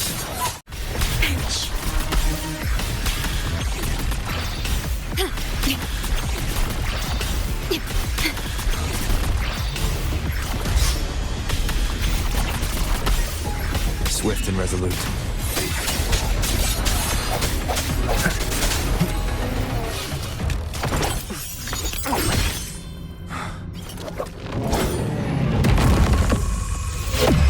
Program copy. Core computational unit installation in progress. Target confirmed. Chief Steward.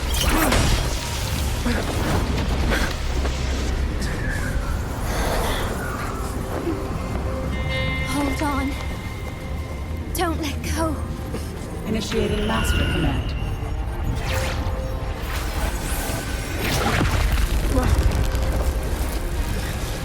No. No. Let go! Now! No. Your journey will not end here.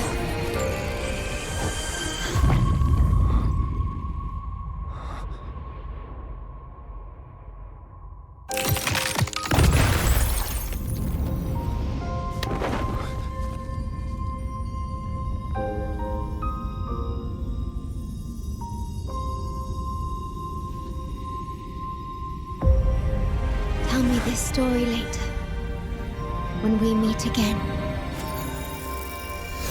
Farewell. Backup plan enabled.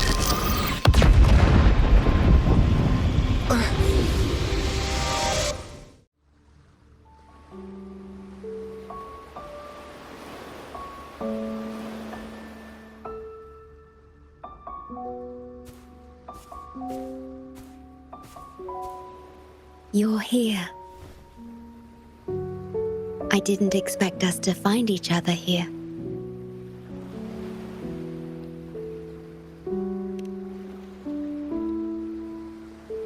This is the deepest part of the Tethys system, our shore, just for us.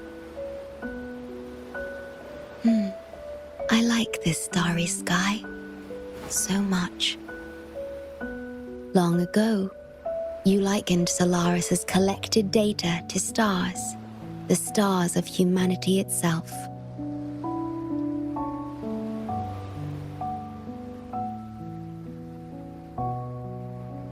Whenever I gaze at this sky, there is always one bright roving star. Just seeing this star is enough to calm any restless thoughts. It brings me peace. And now, this star is here, right before me.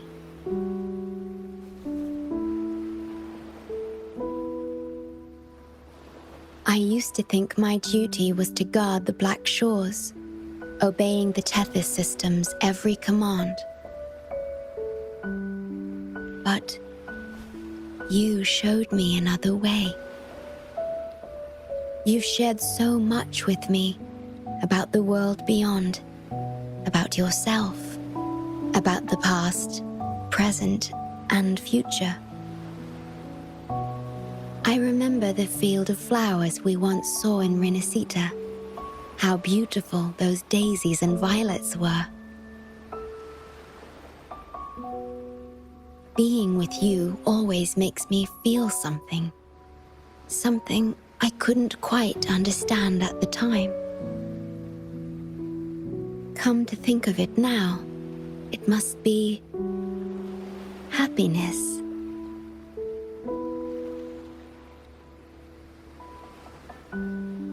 You made me realize that protecting the Black Shores isn't my only duty.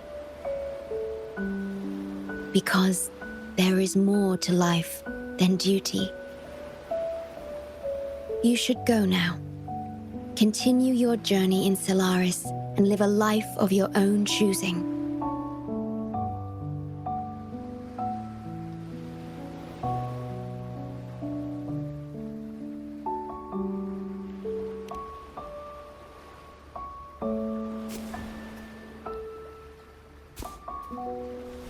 Have you forgotten? I am the Sonoro's creation. The Sonoro will never fade away, and I will continue to serve.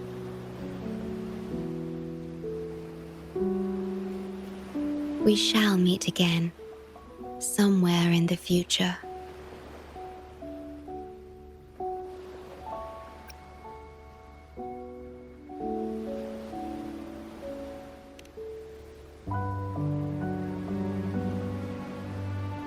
The Tethys system needs a core unit capable of feeling emotions to function. If the Lament's data ceases to be the core, someone must fill that void. Neither you nor the victims in Guishu deserve such burden. My journey ends here, but yours must continue. No one will ever be harmed again, just as I promised.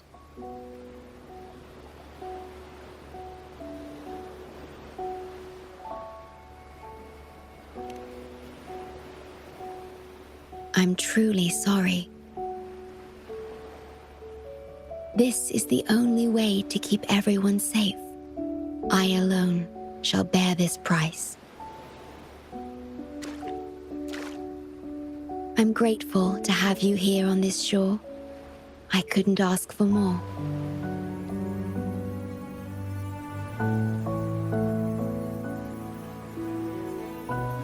No matter where you go, even to the ends of the earth, the Black Shores will always be your harbor.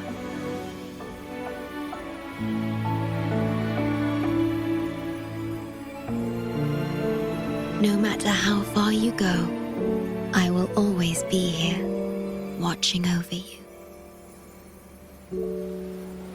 Could this feeling be love?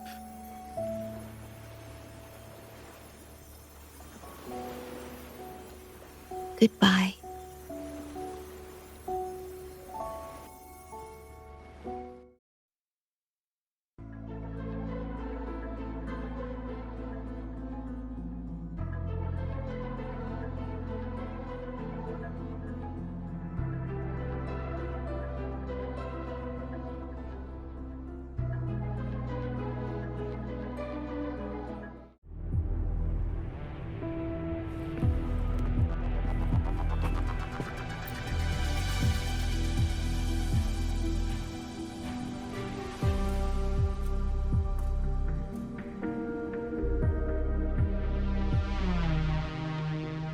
The corrupted data is contained.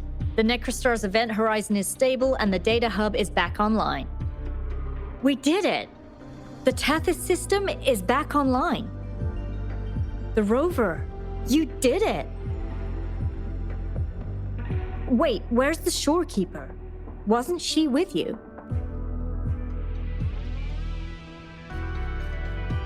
What? But she has admin access to the Tethys system. How could she just disappear like that? No, that can't be right.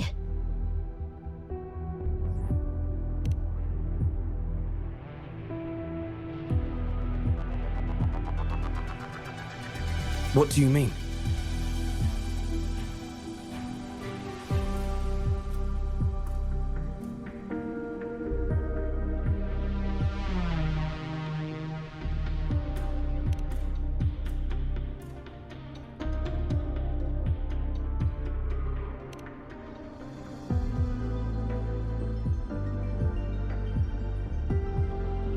You mean... Oh, I get it.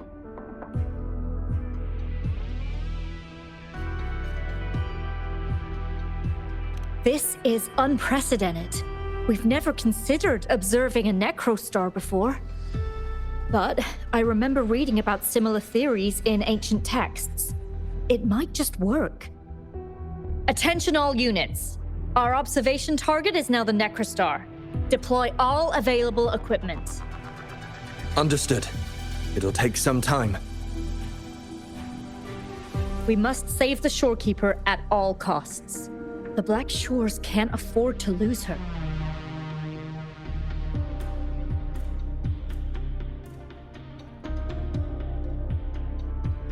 Mom, we've pinpointed the shorekeeper's location in Tethys.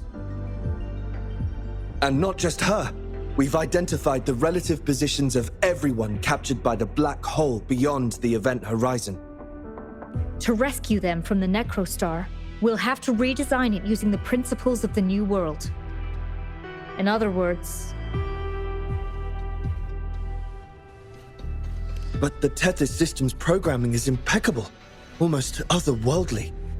Is it really possible to do that? Besides, we still need a decoy with the highest level access to divert its computational power so we can find the shorekeeper. No, it's too risky.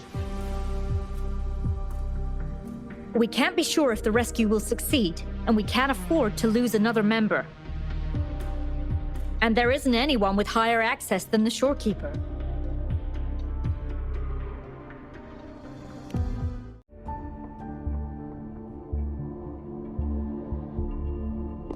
What? How do you have top security clearance?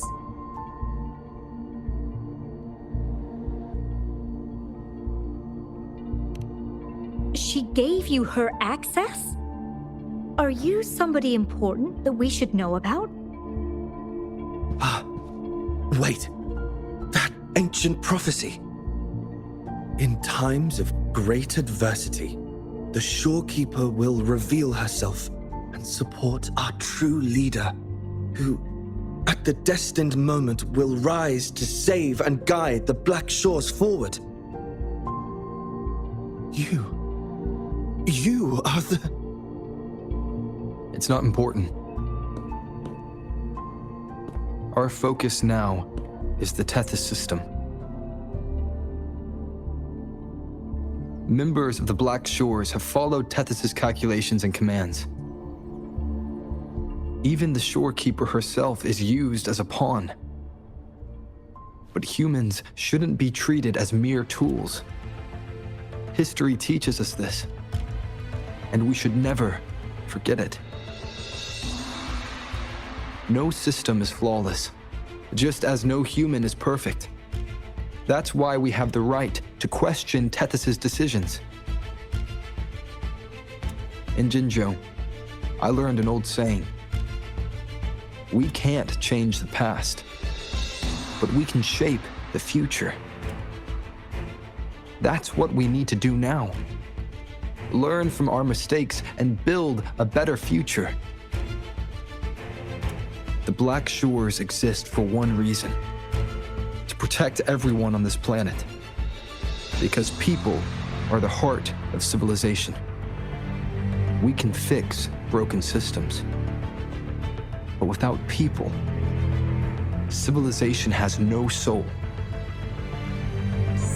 Sorry to jump in, but I couldn't help overhearing what you've been saying. Consultant Alto? Do what you have to do. Leave the ground area to us.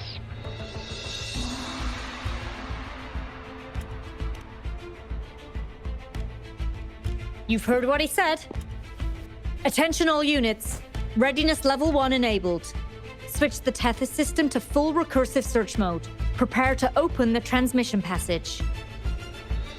Rover, we're counting on you to save the Shorekeeper and the Black Shores.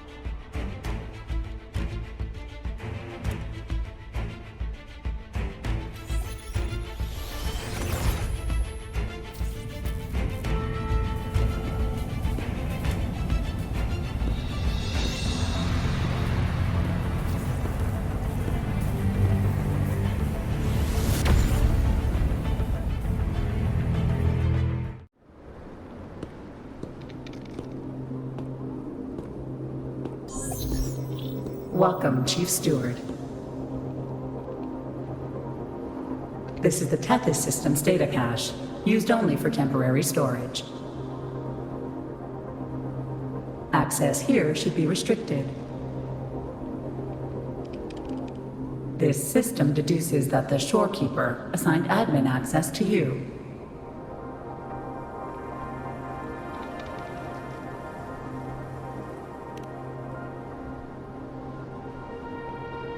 Admin access nullified.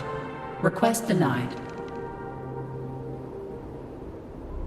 The Shorekeeper is now the core computational unit. Forceful discharge of the core unit will result in system crash.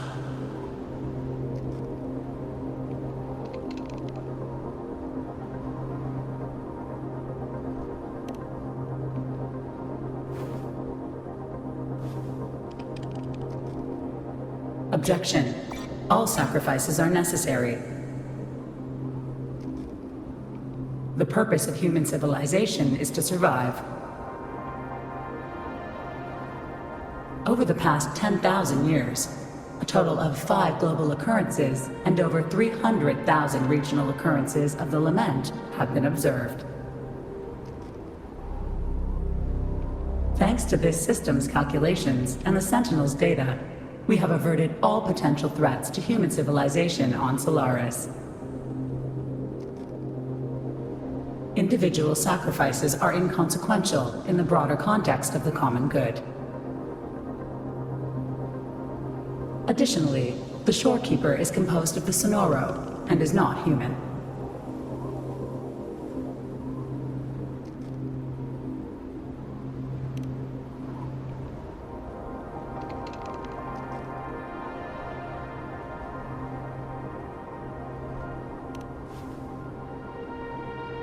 Emotions are unnecessary for survival.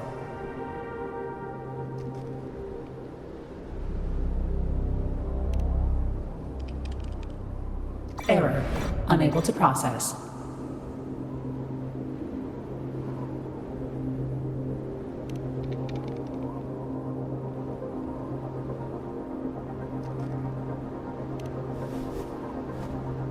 Repeat. Forceful discharge of the core unit will result in system crash. A world without this system is doomed to perish in the lament.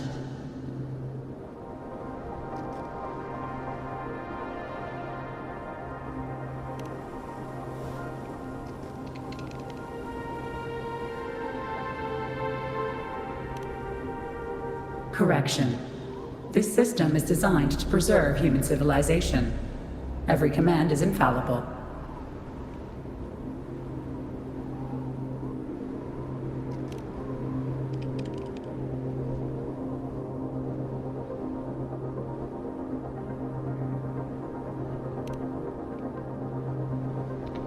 Error. Unable to process. Last warning. Forceful discharge of the core unit will activate the defense program. Consequences will be severe.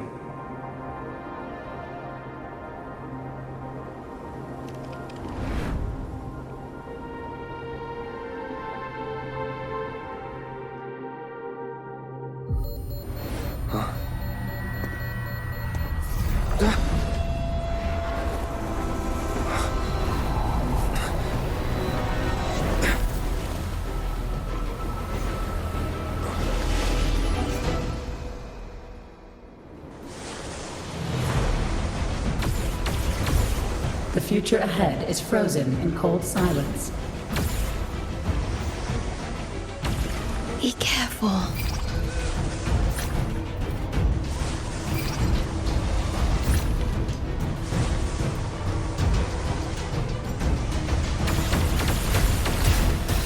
Please, leave here. Use the grapple to leave. The earth rent asunder. The world reduced to ashes.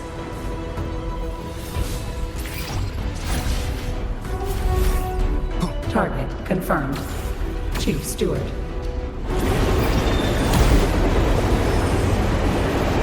Please go.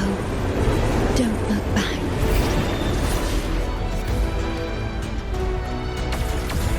Must protect you.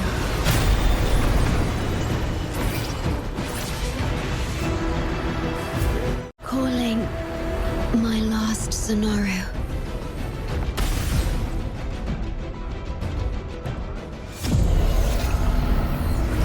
Target confirmed. Chief Steward. Chief Steward.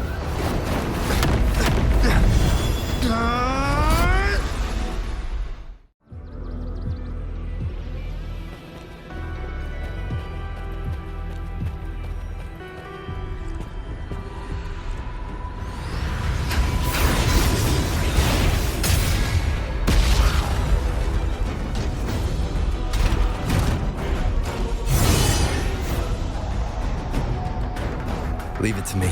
Initiating Master Command.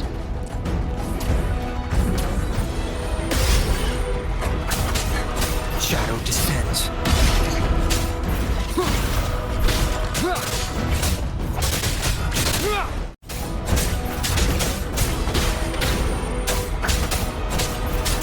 Be gone.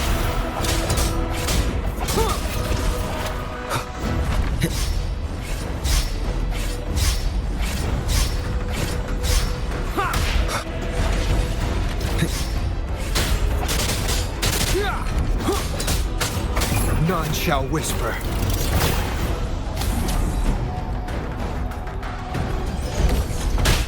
Defense verification unsuccessful. This system must continue to function. Reinitiating command. Implementing third contingency protocol. Execute formatting. Target. Shorekeeper.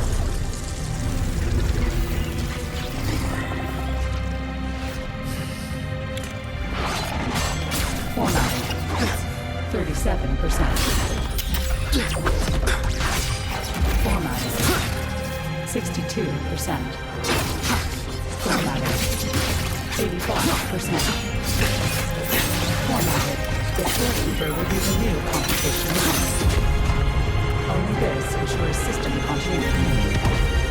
It is the only way to defeat the Lament. You'd better. Let her go!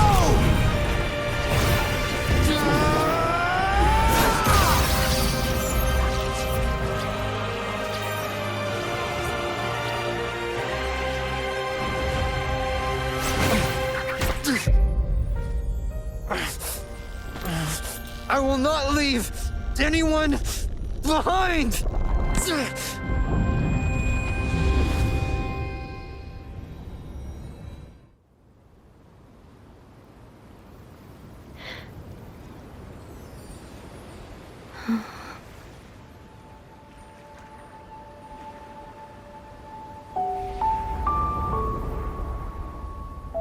See? Just let it flow out of you. Like this. You can do it too. Come, give it a try.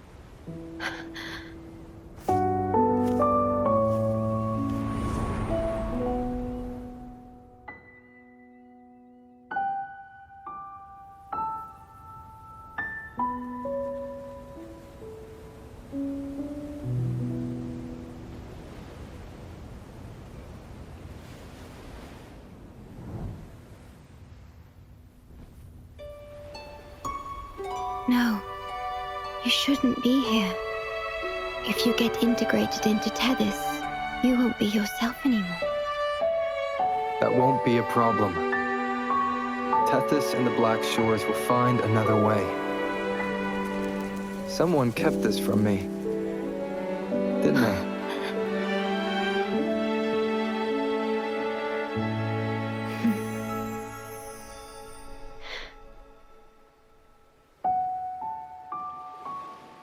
That sounds familiar. I feel like I heard it before. A long time ago, you taught me how to play it. I see. But I have no memory of it. I'll teach you. Just like you did for me before.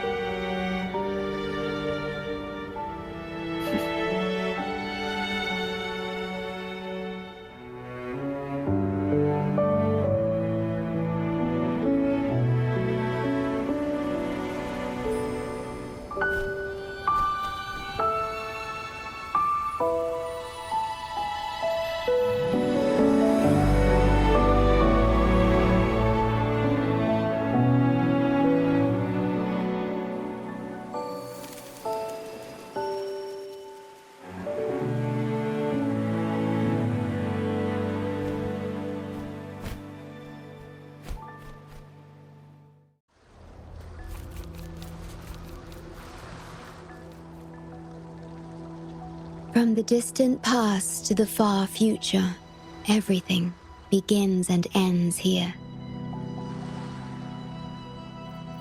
When you established the Black Shores to unite Solaris, the Tethys system already existed.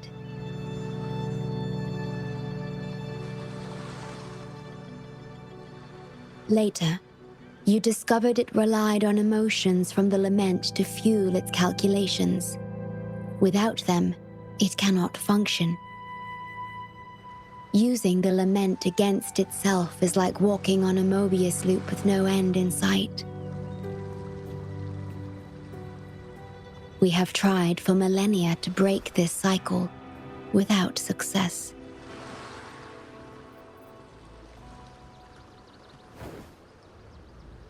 And then, you left the Black Shores to look for other solutions. But deep down, you already knew the best solution. It was one you couldn't accept. That solution is me, the tool always meant to become Tethys' core.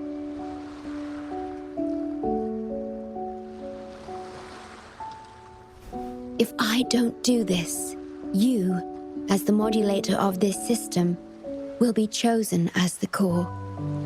I must fulfill my duty to protect you. But I want to be by your side, to see the skies you've seen, to tread the paths you've walked. I want to understand what happiness really means. When I first discovered these emotions, I didn't know what to do. So I lied to you, thinking it was the best choice for both of us. I'm sorry. Sorry for putting you in harm's way.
Yes, thank you, my star.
About that frequency dwelling within you.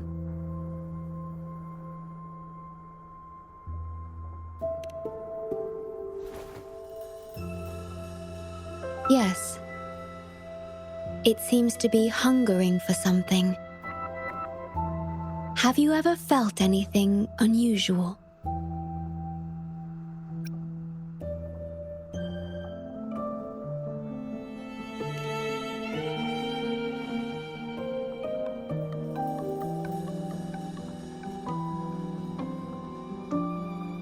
My Sonoro can sense even the most minor changes in frequencies. So I can tell that there's something strange about that frequency. I'll search for more information in the Tethys system and share what I find with you.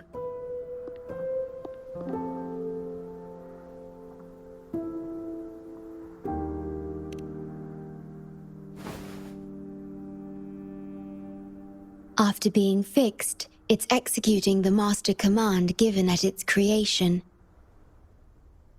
The core computational unit has now been replaced by a special frequency that shares similar properties as the lament. But this one is more harmonious and mild.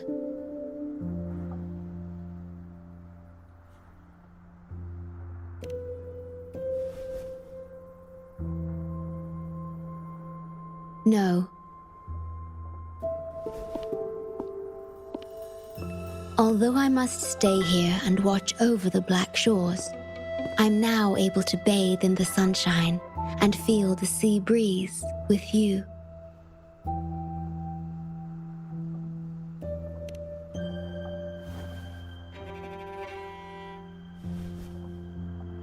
It feels delightful.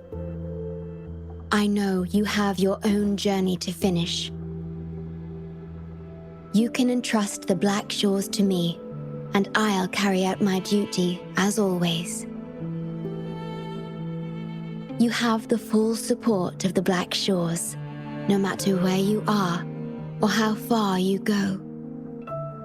And, despite all the many names you bear, I see you for who you truly are. Wherever your path leads, I hope to walk it with you.